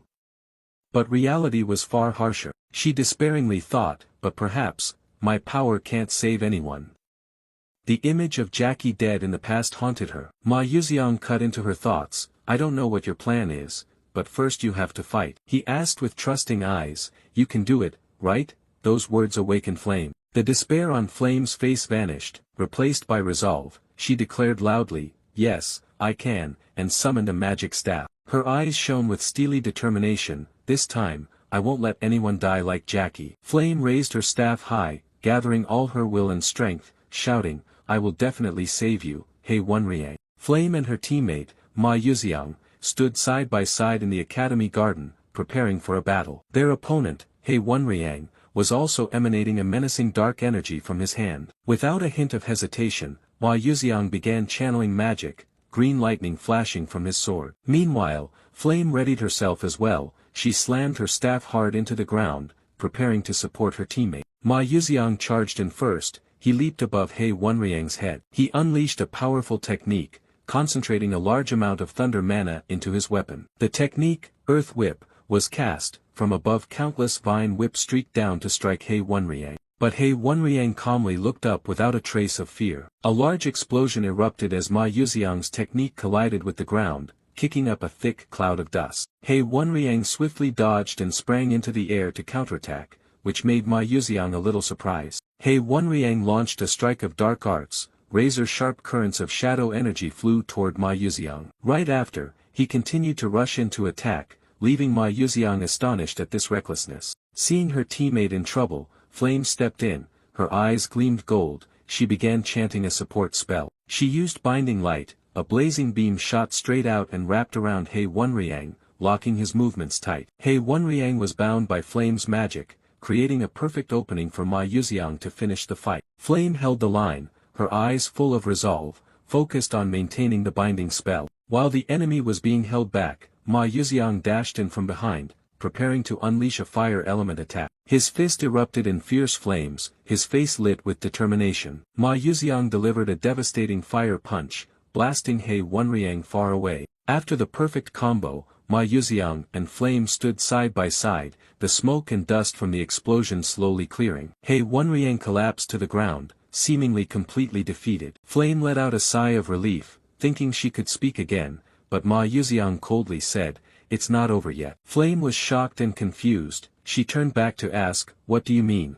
but froze before she could finish. Her eyes widened, reflecting the horrifying image of an unthinkable transformation. From the body of the just-defeated He Wenriang, a swirl of black aura rose, turning him into a demonic entity with horns and bluish-white hair. Flame went rigid, crying out in terror, "He Wenriang?" Flame realized the situation was dire. He Wenriang's corruption was rapidly worsening. She quickly warned Ma Yuxiang of the danger and told him to fall back. Immediately, the demonic He Wenriang lunged at Ma Yuxiang, his bluish-white hair bristling, sharp horns and razor claws swinging to seize Ma Yuxiang's head. Witnessing this made Ma Yuxiang's pupils flare wide in shock at the terrifying speed. Then He Wenriang hurled him with such force that Ma Yuxiang's entire body slammed into the back, triggering a massive explosion. In a panic, Flame could only scream Ma Yuxiang's name in despair. She stood frozen, sweat pouring, completely overwhelmed by the strength and speed of her corrupted teammate. The demonic Hei Wonriang was right before her, his shadow engulfing the small girl. Unable to believe her eyes, Flame stammered her friend's name, Hei Wonriang. For a moment a spark of Hei Wonriang's consciousness flashed up. He was trying to resist. Suddenly, a familiar figure appeared. Ma Yuxiang with flames in his hand charged in to attack. Ma Yuxiang summoned all his strength, launching a fiery punch straight at Hei Wonriang. The punch landed, creating a powerful fire explosion right on Hei Wonriang. Flame and even Ma Yuxiang were stunned. They had thought this attack would work. However, Ma Yuxiang's attack did nothing to Hei Wonriang. He turned to look with contempt. His power was overwhelmingly superior, completely dominant, to the point there wasn't even a scratch, leaving Ma Yuxiang astonished. Very quickly Ma Yuxiang screamed in pain as Hei Wonriang's hand tightened, incapacitating him. Hei Wonriang grabbed Ma Yuxiang by the throat, lifting him off the ground. Flame could only watch helplessly. Flame was utterly desperate. She realized with her current strength she couldn't stop Hei Wonriang, and at this rate he would kill Ma Yuxiang. Flame kept wondering what to do. Meanwhile Hei Wonriang grew increasingly enraged. He tightened his grip and called Ma Yuxiang's name. Ma Yuxiang was squeezed so tight he couldn't even utter a sound of pain. Inside his mind, Hei Wonriang was screaming in delight, I can win. I can defeat Ma Yuxiang. It was exploiting Hei Wonriang's own desires and rivalry to take over his body. Finally, I can defeat Ma Yuxiang, the demon shouted in utter satisfaction. Before losing consciousness Ma Yuxiang uttered weakly, well, this is not good. That unexpected remark made Hei Wonriang pause a little. It asked in surprise, what? Flame immediately recognized that brief moment of pause. That was the opening Ma Yuxiang created. She hurriedly gripped her staff. A flash of hope sparked in her mind. If it's now, maybe. As if understanding what Flame intended, Ma Yuxiang's hand rose to block her attempt. This left Flame puzzled, unable to understand Ma Yuxiang's intention. But then Ma Yuxiang looked at Hei Wonriang with disdain and said, I thought you were the only one living in a world like mine, so this is all you have. Ma Yuxiang declared coldly, I am disappointed in you, Hei Wonriang. At the same time Hei Wonriang's mind began to waver. He began to question himself. What was his goal? He slowly flinched. I must defeat Ma Yuxiang. The scene returns to the spring of first year at the secondary division. Hei Wonriang, then 14 years old, was a youth with a cold, arrogant appearance. And this is Ma Yuxiang, also 14, a youth with black hair and red eyes, who had taken the top spot from Hei Wonriang. Unable to accept this fact, Hei Wonriang strode straight up to Ma Yuxiang and issued a challenge. Ma Yuxiang looked extremely surprised by this sudden proposal. He pointed at himself and asked in disbelief, Are you talking to me? Why suddenly want a one-on-one duel? With a determined expression, Hei Wonriang declared, I cannot accept you being above me, let's settle the ranking fairly. Ma Yuxiang was still bewildered by his opponent's declaration. He hadn't expected the ranking to matter so much. However, instead of refusing, a mischievous smile spread across Ma Yuxiang's face. Fine, then let's try. Ma Yuxiang agreed. Both of them walked out to the arena. Ma Yuxiang appeared quite relaxed, holding his magic staff and murmuring, a magic duel, huh. He gripped the staff tightly, ready for the upcoming match. With confident demeanor, Ma Yuxiang even allowed Hei Wonriang to strike first. Hei Wonriang was annoyed by Ma Yuxiang's attitude. He muttered, look at that posture. In Hei Wonriang's mind full of doubt, could this guy really be a genius? He couldn't believe someone so lax could be above him. Hei Wonriang was the heir of the Moonful Tower. He learned magic as soon as he could read and trained tirelessly to become the greatest magic warrior, but when the new student rankings were announced, Ma Yuxiang was first and he was second. Hei Wonriang stood stunned, unable to believe his eyes. I'm second. To him the existence of the genius Ma Yuxiang was a thunderclap. When the other students called Ma Yuxiang to join them, Hei Wonriang could only stand and watch from afar, his heart full of grievance. Ma Yuxiang casually answered his friends' calls, while Hei Wonriang thought to himself, so that's Ma Yuxiang. But the more he observed, the more disappointed Hei Wonriang became with his rival. He read strange books unrelated to studies, and was lazy every day without any effort. Hei Wonriang could not accept that someone like that could be better than him. He vowed to prove his efforts were not in vain. But the result was disastrous. With a crisp clang, Hei Wonriang's staff snapped and flew onto the grass. Hei Wonriang stood frozen in the arena. He was completely defeated by the opponent he once despised. Hei Wonriang was stunned, his face dotted with sweat. He couldn't believe this outcome. Did I really lose to him? Hei Wonriang looked at Ma Yuxiang, who still stood firm with his staff in hand, unscathed. Ma Yuxiang merely glanced at his opponent indifferently, as if this victory was nothing to worry about. Contrasting He Wenriang's shock, Ma Yuxiang appeared innocently surprised. I won. By the way, one-on-one magic duels are fun. Ma Yuxiang's indifferent attitude poured salt into the wound, making He Wenriang clench his fist in anger. Ma Yuxiang even stepped closer, patted his shoulder and smiled brightly. That was fun thanks to you, let's duel again next time. Belittled by his opponent, He Wenriang's pride was deeply wounded. He could only fall silent and stare at the ground. He clenched his fist, trembling with rage. Why did I lose? Standing alone on the ruined arena, He Wenriang sank into despair. He couldn't understand why he lost to someone who didn't study or work hard. Is this what they call a genius? But then he picked up his broken staff, his eyes flashing with determination. No, this time it's just that I haven't trained enough. If I try harder, I can win. From that day, He Wenriang threw himself into training like a madman, training until he nearly collapsed. But no matter how hard he tried, the result didn't change. He Wenriang failed once again at the hands of Ma Yuxiang. The more he fought, the more he lost, which was absurd. After analyzing all of Ma Yuxiang's magic, he challenged him again but still couldn't believe the truth that the gap between them was so large. After another defeat, Ma Yuxiang reached out his hand, offering to help He Wenriang up. And with that same radiant smile, he said, this time was more fun than the last, let's duel again next time. He Wenriang looked at the hand before him, his emotions in turmoil. Humiliation and a will for revenge intertwined in his eyes. Finally, he grasped Ma Yuxiang's hand. He Wenriang declared firmly, next time, I will definitely win. Ma Yuxiang just laughed and replied, I'll be looking forward to it. Although he had to admit Ma Yuxiang was a genius, He Wenriang did not give up. To prove the time and effort he had spent, he promised himself that one day he would defeat Ma Yuxiang. And now, the scene returns to the brutal present. He Wenriang in his blackened state was choking Ma Yuxiang. This time, I can win.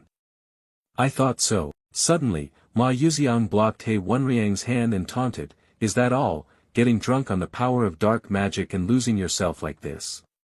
I'm disappointed in you, He Wenriang. He Wenriang roared, madness seeming to have clouded him. I trained hard just to face you. Ma Yuxiang only sneered. Trained, you say. Do you remember? Ma Yuxiang recalled a memory from the past, about a fierce battle during a practice in the dungeon. It turned out that the two of them had once been evenly matched rivals in the past. Ma Yuxiang admitted, that really shocked me. It turned out I was more competitive than I thought. After that, I trained properly for the first time. I always waited for a challenge from you again. Ma Yuxiang continued to provoke. You've never beaten me even once.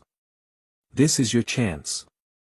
So, kill me. He Wenriang's red eyes flashed with inner conflict. Would he accept this offer to get the victory he had longed for? Ma Yuxiang curled his lips in a savage smile, touching his chin. Use that power to drive it through my heart and enjoy your victory. And regret that this is our final match. Ma Yuxiang's provocation stunned He Wenriang. For a moment, the demonic light in He Wenriang's eyes suddenly went out, returning to their clear gray. He had found himself again. Flame also watched the two of them with extreme tension. Ma Yuxiang's gaze was steady as he looked at his friend who was gradually returning. The hand that had been gripping Ma Yuxiang's throat slowly released. He Wenriang declared loudly, I won't kill you.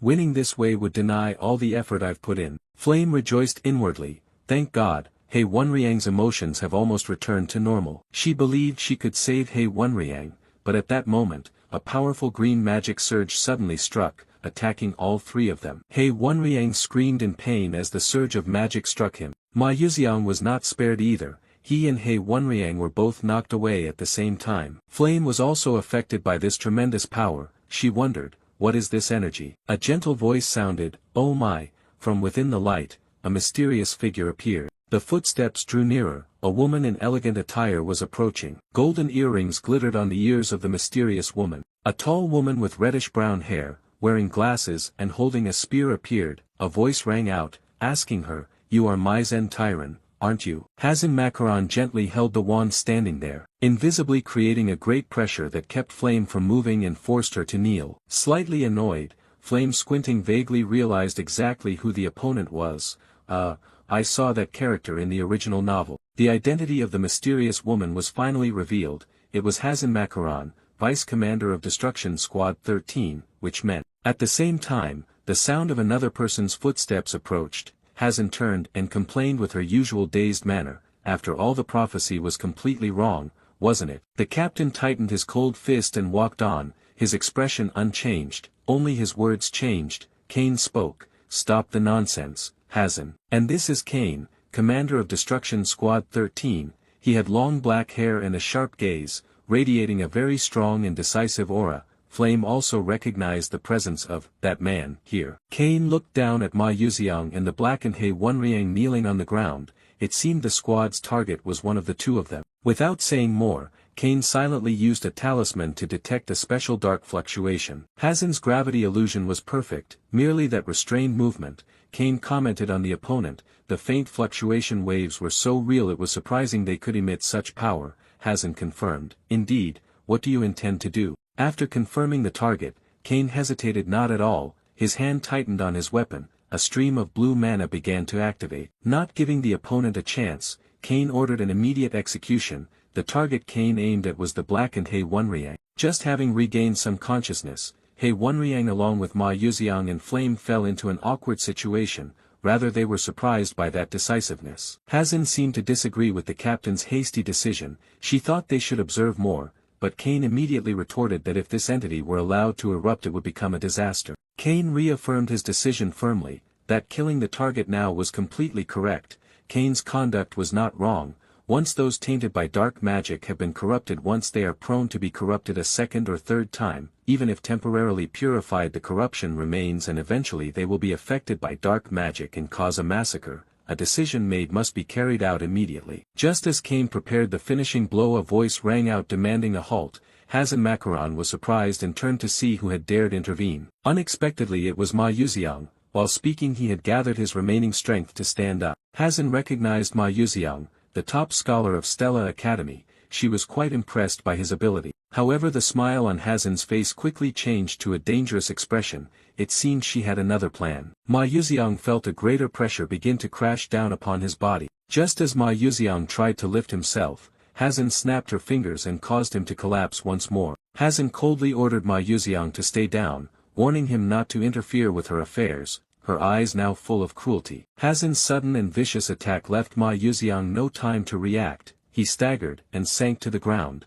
struggling to endure. Although the situation was better because no overlapping gravity acted on them, Flame still could not feel any more at ease. Seeing Ma Yuxiang's condition, Flame worried, her face contorted showing extreme tension. Flame muttered, although recent events differed greatly from what she knew in the original novel, one thing she was sure of was that the magic Ma Yuxiang had just used was dark magic. She recognized the latent danger. If Ma Yuxiang continued like this and exhausted his blue mana, he would expose the dark mana in front of everyone. And if that happened, not only Ma Yuxiang but also He Wenriang would be in danger. An image of the worst-case scenario flashed through her mind. In desperation, Flame screamed inwardly, she could not lose both of them here. She tried with all her strength, begging her body to move. But it was too late. Kane had already pointed his wand at the top of He Wenriang's head. Now it was over. Facing death, He Wenriang seemed to have resigned himself to his fate. But Flame still wished for some miracle to appear, her eyes squeezed shut.